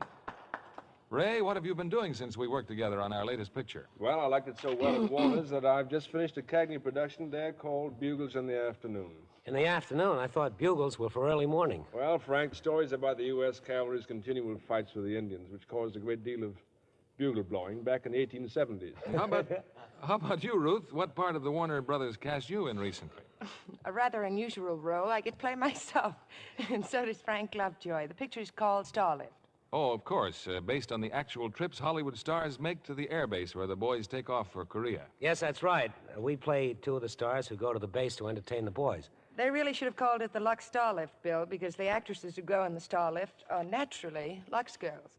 Including yourself, of course, says Ray. Certainly, I'm a Lux girl. It's my favorite beauty care. You know, by a happy coincidence, Ray is just about to leave on a starlift of his own, all the way to Alaska to entertain our troops for the holiday. Well, it's a privilege to do so, Bill. The only trouble is, what if they're expecting a Lux girl? Won't be a bit of a disappointment? Well, you would be to me, Ray. But remember, the boys are starved for entertainment. They'll really appreciate you. And speaking of entertainment, how about next week's show? Oh, it'll be great entertainment, Ruth. Starring on one of our most popular comedians, a fellow who also spends a great deal of his time entertaining the armed forces, Bob Hope, and as his co-star, glamorous Marilyn Maxwell. We will present them in the Paramount picture Laugh Riot, The Lemon Drop Kid. I hate to miss that one, Bill. Good night. Good night. Good night, and don't talk to any strangers. How would you like double the wear from every pair of stockings you own? Then take this tip from the people who make them. Always wash nylons in Lux. Yes, over 90% of the makers of stockings recommend Lux. Why? Because the Lux way makes stockings last twice as long. Strain tests prove it. No other soap, no suds of any kind, can make stockings last longer. And what's more, new Lux enriched with color freshener keeps colors clearer, makes stockings look sheerer than ever. It's the stocking care famous Hollywood screen stars insist on for their own glamorous nylons. Get a big box of new Lux with color freshener tomorrow. Give your stockings, all your lovely washables, that bright as new Lux look.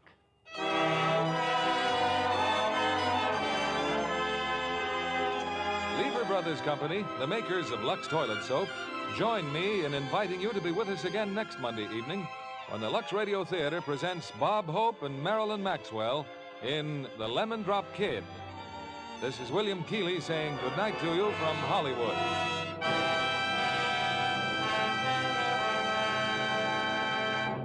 Frank Lovejoy can soon be seen in the Milton Sperling production for Warner Brothers entitled Retreat Hell. Heard in our cast tonight were Patricia Hitchcock as Barbara, Ed Begley as father, Martha Wentworth as mother, and Gene Bates, Herb Butterfield, Norma Varden, Bill Conrad, Norman Field, Ted DeCorsia, Wally Mayer, Bill Johnstone, Olin Soule, Ralph Moody, Eddie Marr, Margie List, Brad Brown, and Alan Wood. Our play was adapted by S.H. Barnett, and our music was directed by Rudy Schrager. This is your announcer, John Milton Kennedy, reminding you to join us again next Monday night to hear The Lemon Drop Kid, starring Bob Hope and Marilyn Maxwell. This is the CBS Radio Network.